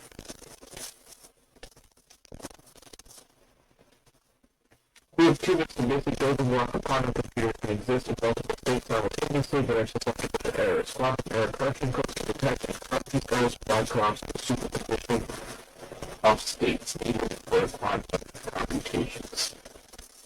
Okay, so multiverse mini-world theory. This is why the superposition doesn't collapse. It's because the environment of each respective universe becomes entangled with itself, so it separates along the second dimension of time, and so there is no interaction between the universe.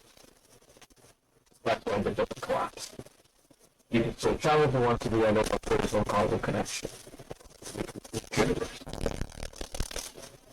With errors, environmental noise can flip a qubit and correct the message it carries, but we can't directly see whether a qubit has flipped or collapsing the superposition. Finding and fixing errors. 3 physical qubits, elementary particles can be used to represent one logical qubit of information while protecting it against error. To detect the fix of error, 2 quantum qubits can directly check whether it is different. Pairs of physical qubits match. The 2 beads reveal which qubit has flipped, if any. When the flips are clicked to one bead, example a magnetic pulse will go back to the erroneous qubit, keeping the logical qubits stable. The best error corrected codes can typically recover all of the encoded information from slightly more than half of your physical qubits, even if the rest are corrupted. This fact is what printed to Almiri, Don, and Harlow in 2013 quantum error corrected codes might be related to the way anti-nuclear space-time arises from quantum entanglement. It's important to note that ADS space is different from space-time geometry or our considered universe. Our universe is infused with positive vacuum energy when particles can expand without bound, while anti-de Sitter space has negative vacuum energy which gives with the hyperbolic geometry in form of Msi Attribute circle limit design. Specialist temporary creatures become smaller and smaller, moving outward from the circle's center, eventually vanishing from at the curve. Similarly, spatial dimension radiating away from the center of ADS space gradually shrinks and eventually disappears, establishing the universe's outer boundary. ADS space gained popularity among quantum gravity theorists in 1997 after the renowned physicist Juan Bautista discovered that the empty space had gravity and theory's holographically dual. The quantum theory of particles living in lower dimensional gravity-free bound. Here we go. Holograph. Principle again.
And exploring how the duality works, as hundreds of physicists have in the past 2 decades, our Miriam colleagues noticed that any point in the interior of ADS space could be constructed from slightly more than half of its boundary, just as an optimal quantum error-correcting code. In their major conjecture that holographic space-time and quantum error correction are one and the same, they described how even a simple code could be understood as a 2D hologram. It consists of 3 cube tricks or particles that exist in any 3 states, sitting at equidistant points around a circle. The entangled tree of 2 tricks encode one logical trick corresponding to a single space-time point in the circle's center. The code protects the point against the erasure of any of the 3 cubes. Of course, one point is not much from the universe. In 2015, we found another holographic code. It's named the Happy Code. It captures real properties of ADS space. The code ties space with 5-sided building blocks, little tinker toys. Each tinker toy represents a single space-time point. These tiles would be playing the role of fish in an extra title. In the Happy Code and other holographic error correction schemes that have been discovered, everything inside a region of the interior spacetime called the entanglement wedge can be reconstructed from people to engage the region of the boundary. Overlapping regions of the boundary will have overlapping entanglement wedges. Just as a logical qubit in a quantum computer is reproducible for many different subsets of physical qubits. That's where the error correcting property. Quantum error correction gives us a more general way of thinking about geometry in this code language. The language is said ought to be applicable, in my opinion, in more general situations, in particular to consider universe like ours. That this sort of space, not the spatial boundary, so far proven much harder to understand as a hologram.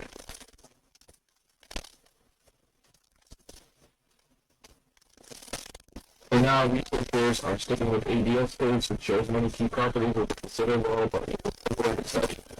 Both space-time geometry combined with Einstein's theory with simple code in different directions. Perhaps most importantly, both kinds of universes contain black holes. The fundamental property of gravity is that there are black holes. That makes gravity different from the other forms, but for quantum gravity, it's hard. The languages of quantum error correction is provided nearly describing black holes. The presence of a black hole is defined by the breakdown of practicability. But there are so many errors that you can no longer keep track of what's going on in the bulk of space-time isn't born when you get a black hole. Like a sink full of ignorance. Ignorance is now invariably apparent when it comes to black hole material. Stephen Hawking, 1974, attempted to let black holes radiate heat, and this eventually evaporate away, triggers the infamous black hole information paradox, which asks what happens to all the information the black holes follow. Physicists either concentrate gravity to understand how things that fall in black holes also get out. The issue will relate to cosmology and the birth of the universe. The expansion out of a Big Bang scenario is much like gravitational collapse. The black hole in reverse. The real information is out of a black hole. Very interesting duality right there. How does gravity work in the quantum machine? Holographic duality from Shakespeare offers a powerful tool for unraveling the mystery.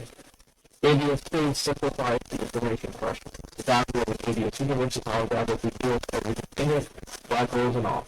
The information that falls into a black hole is guaranteed never to be lost. It's always holographically encoded on the universe's boundary.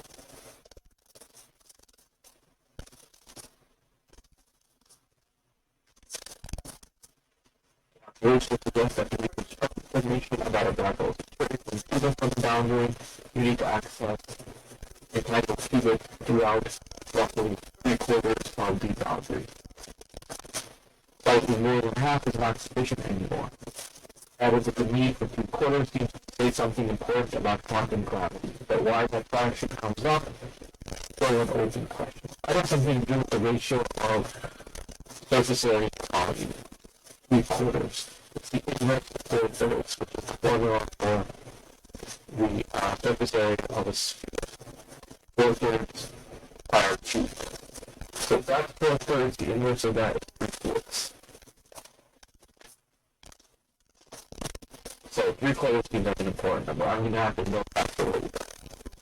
I have something to do with surface area versus volume, which is basically what the holographic principle was all about. In Alvarez's first filmed thing in 2012, Emirati physicists and three collaborators deep into the information paradox. Their reasoning suggested that information might be expanded from ever falling into the black hole in the first place by a firewall at the black hole's event horizon. Like most physicists, many results of the blue black hole firewalls exist, but finding their way around them has proven difficult. Validating quantum error correction is what stops firewalls from forming. But protecting information, even as it crosses black hole horizons. With its sole work, he reported that quantum error correction code is essential for maintaining the smoothness of space-time horizon over two bounced black holes, called a wormhole. He speculates that quantum error correction will prevent firewalls is also how qubits escape a black hole after falling asleep. These strands of entanglement between the inside and outside that are themselves like miniature wormholes.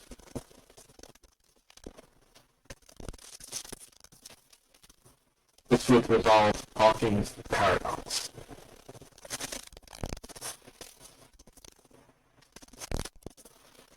This year, the Department of Defense was funding research into holographic space-time, at least only in case of death, there might spin up more efficient error correction codes for quantum computers. On the physics side, it remains to be seen whether considering universes like ours can be described holographically in terms of qubits and codes. The connection is known for a world that is manifestly not our world. The paper last summer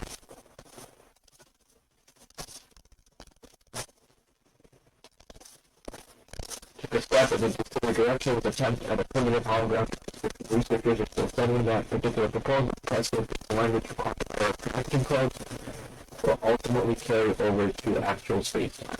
There's really entanglement, which is holding the space together. People want to weave space-time together out of little pieces. You have to entangle them in the right way. And the right way is to build a quantum error correcting code.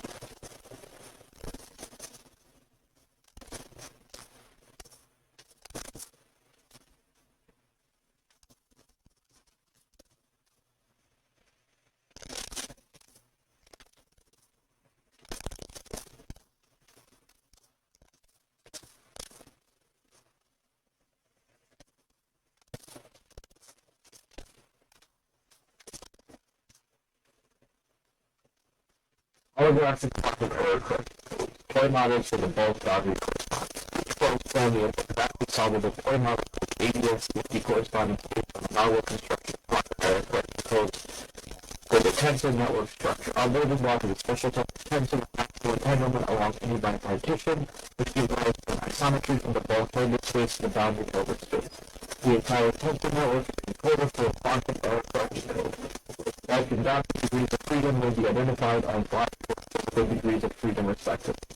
These models capture key features of entanglement in the ABS-CFD correspondence. In particular, the formula and the negativity of tripartite information are exactly in many cases that both logical operators can be represented on multiple boundary regions limits the window-wedge reconstruction of boundary operators and both operators. Realizing explicitly the quantum error current key core features of ABS CFD resources both the online and previous article.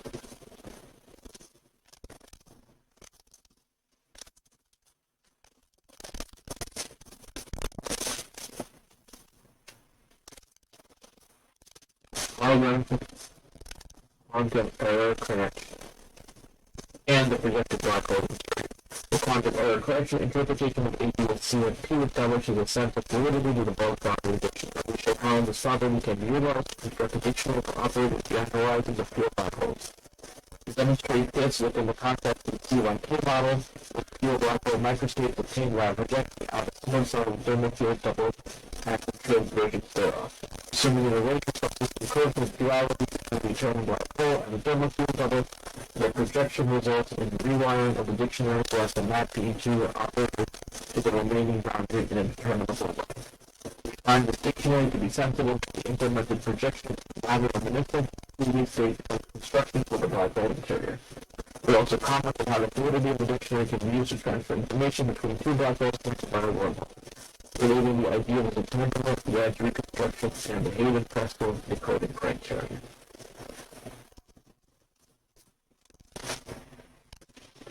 This is an abstract. We propose a new example of entanglement moving space-time together, satisfying a series of checks of the corresponding Newman and Rana entropy for a conjectured duo of considered d plus 1 dimensions involved two coupled CFT sectors constrained by residual g-dimensional gravity, and the two cases of gravitational constraints in CFT spectrum relatively tractable. We identify a finite portion of each CFT Hilbert space relevant to consider. Its maximum energy level coincides with transition to the universal Carty mediator for theories of the large central charge and partial spectrum derived by Hyman, Keller, and Silicon. These reactions between the two CFTs derived previously for other reasons to the maximally mixed state upon tracing out all the two sectors we derive the demonstrated holographic entropy. The result of entanglement entropy matches the given cost level for dissimilar entropy, including the universe of both numerical coefficient. Finally, in terms of the Kiyosaki model of entropy, in terms of the way advancing entropy and still the time evolution of the entanglement entropy.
Both locality of quantum error correction in ABS-CFT. We put on connection to the emergence of both locality in ABS-CFT and the zero quantum error correction. Both motions of the calculations working from the radial direction of the holographic entry bound all natural CFT interpretations and the language of quantum error correction. We also showed that the question of whether both operator reconstruction works only with the causal wedge or any way with the external surface. And it was related to the question of whether or not the quantum error collecting code realized by ADS CFT is also quantum supercharged potential network calculation that makes up the issue.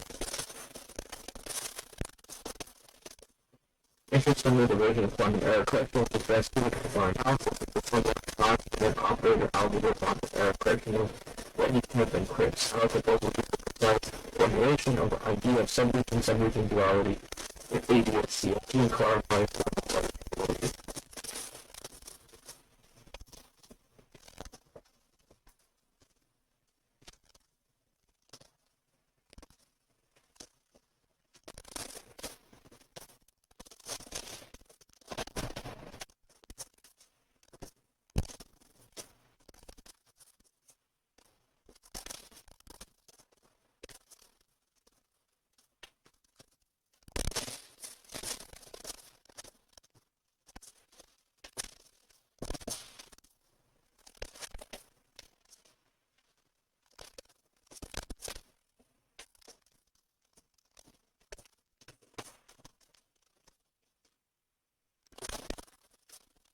Okay, so this is where I'll leave off for this part. Obviously, there's a lot more to do, but I will continue this later in the next section. I am continuing off from 40C and D, so this will be 40E. In reality, this is part 48 of the origin series. So we're continuing on with these articles on entanglement and quantum mechanics, relativity, and gravity theory. So to sum it up, what we found so far is that the fundamental level, space-time is stitched together by all particles that are entangled with each other like a tapestry and a fabric woven throughout the universe. This fabric is hidden inside wormholes which are embedded into space-time, which is not fundamental but an emergent creation of this entanglement, in which quantum mechanics, gravity, relativity, all join together to keep the universe firm. Now, an intriguing part which we just learned in the previous section is that there are quantum correction codes built into space-time that allow everything to stay together so that when little holes pop up or little tears, they are quickly stitched back together again, a la the Matrix. Very interesting. And the fact is that the universe itself is a giant quantum computer, and perhaps the whole omniverse, the cosmic quantum computer of which we are a part. So the wormholes, not only are they the lifeblood of the omniverse, they are also the thread that holds everything together. Entanglement, or the quantum mechanical version of wormholes, and teleportation is the quantum mechanical version of non-local travel through wormholes. Now, this article that I'm reading now is called The Universality of Gravity from Entanglement. The entanglement first law in conformal field theories relates the entanglement entropy for a ball-shaped region to an integral over the same region involving the expectation value of the CFT conformal field theory stress energy tensor for infinitesimal perturbations to the CFT vacuum state. In recent work, this was exploited at leading order in N in the context of large N holographic CFTs. There we go again, the holographic principle, back again, to show that any geometry dual to a perturbed CFT state must satisfy Einstein's equations, linearized about pure ADS anti-de Sitter space. In this note, we investigate the implications of the leading 1 divided by n corrections to the exact CFT result. We show that these corrections give rise to the source term for the gravitational equation for semi-classical bulk states. The excitation value of the bulk stress energy tensor appears as a source in the linearized equations. And in particular, the CFT first law leads to the law of gravitation and the fact that all sources of stress energy sources the gravitational field. In our derivation, this universality of gravity comes directly from the universality of entanglement. The fact that all degrees of freedom in a subsystem contribute to entanglement entropy. What all does this mean?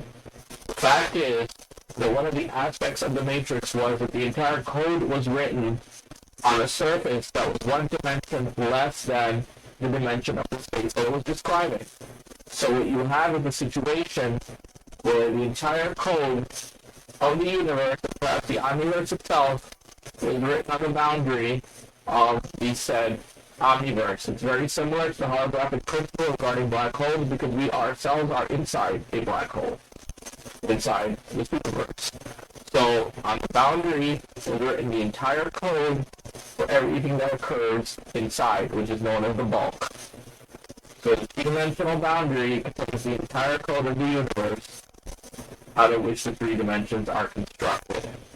And how does this happen? This happens because of quantum mechanics, entanglement, wormholes, and gravity.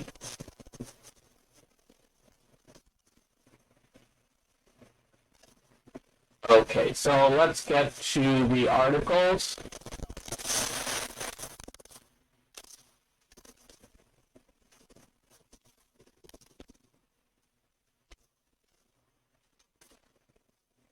So, there's a whole bunch that I have to do today, so I'm going to try to knock them off one by one.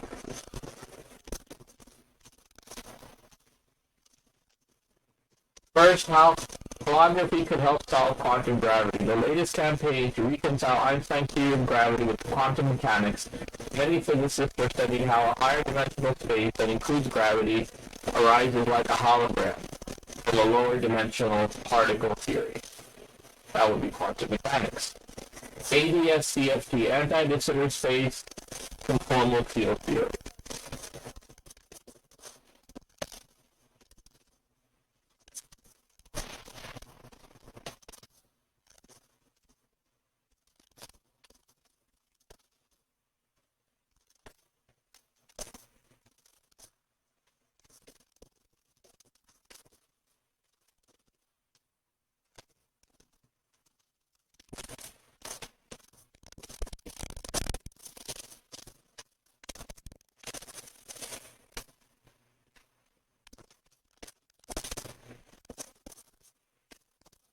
How does gravity work at the particle level? The question is some physicists, since general relativity and quantum mechanics revolutionized the discipline about a century ago. One challenge is the relative weakness of gravity compared with the other three forces in this atomic realm. If gravity exerts an unmistakable influence on macroscopic objects, it has a negligible effect at the particle level. So it can't be studied how it works at that scale. General relativity paints a continuous picture of space-time, while quantum mechanics everything is quantized, discrete chunks. Incompatibility leads physicists to suspect that a more fundamental theory is needed to unify all four forces and describe them at all scales. One relatively recent approach makes use of a holographic duality from string theory called the ADS-CFT correspondence. This connects a lower dimensional particle theory to a higher dimensional space that includes gravity. This holographic duality has become a powerful theoretical tool in the quest to understand quantum gravity and the inner workings of black holes and the Big Bang, where extreme gravity operates at tiny scales.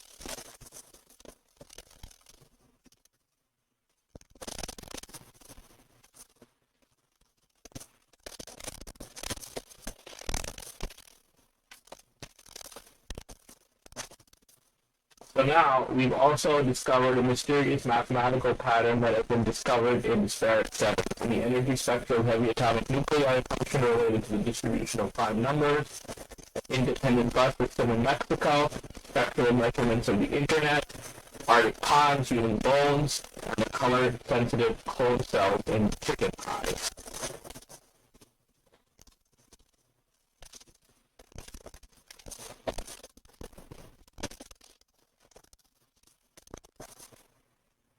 mysterious pattern that somehow connects a bus system in Mexico and chicken eyes to quantum physics as number theory.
All complex correlated systems from Arctic meltdowns to the Internet appear to be governed by the same math as a random matrix.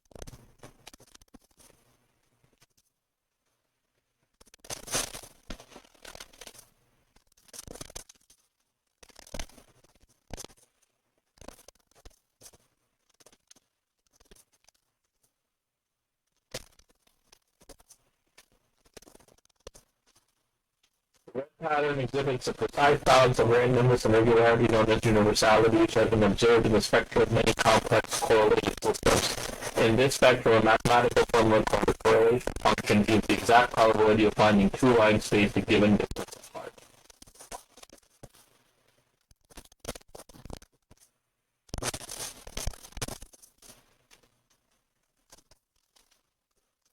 Each of these systems has a spectrum, sequence like a barcode representing data such as energy levels, zeta 0, bus departure times, or signal speeds. In all the spectra, the same distinctive pattern appears.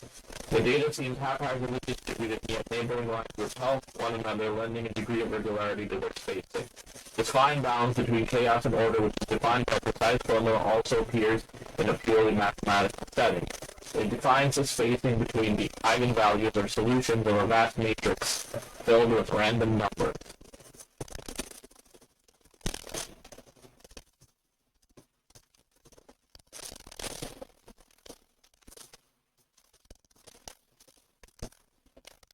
And again, regardless of their specific characteristics, the random matrices are bound to exhibit the same chaotic yet regular pattern in the distribution of their eigenvalues. That's why it's called universality. They conform to a variety of numerical distributions and symmetry rules. This seems to be a law of nature.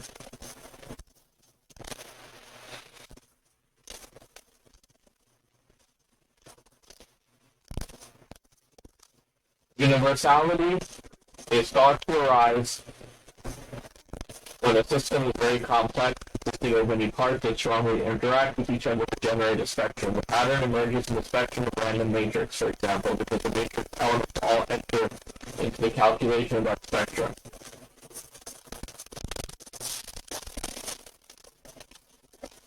Universality is much more widespread.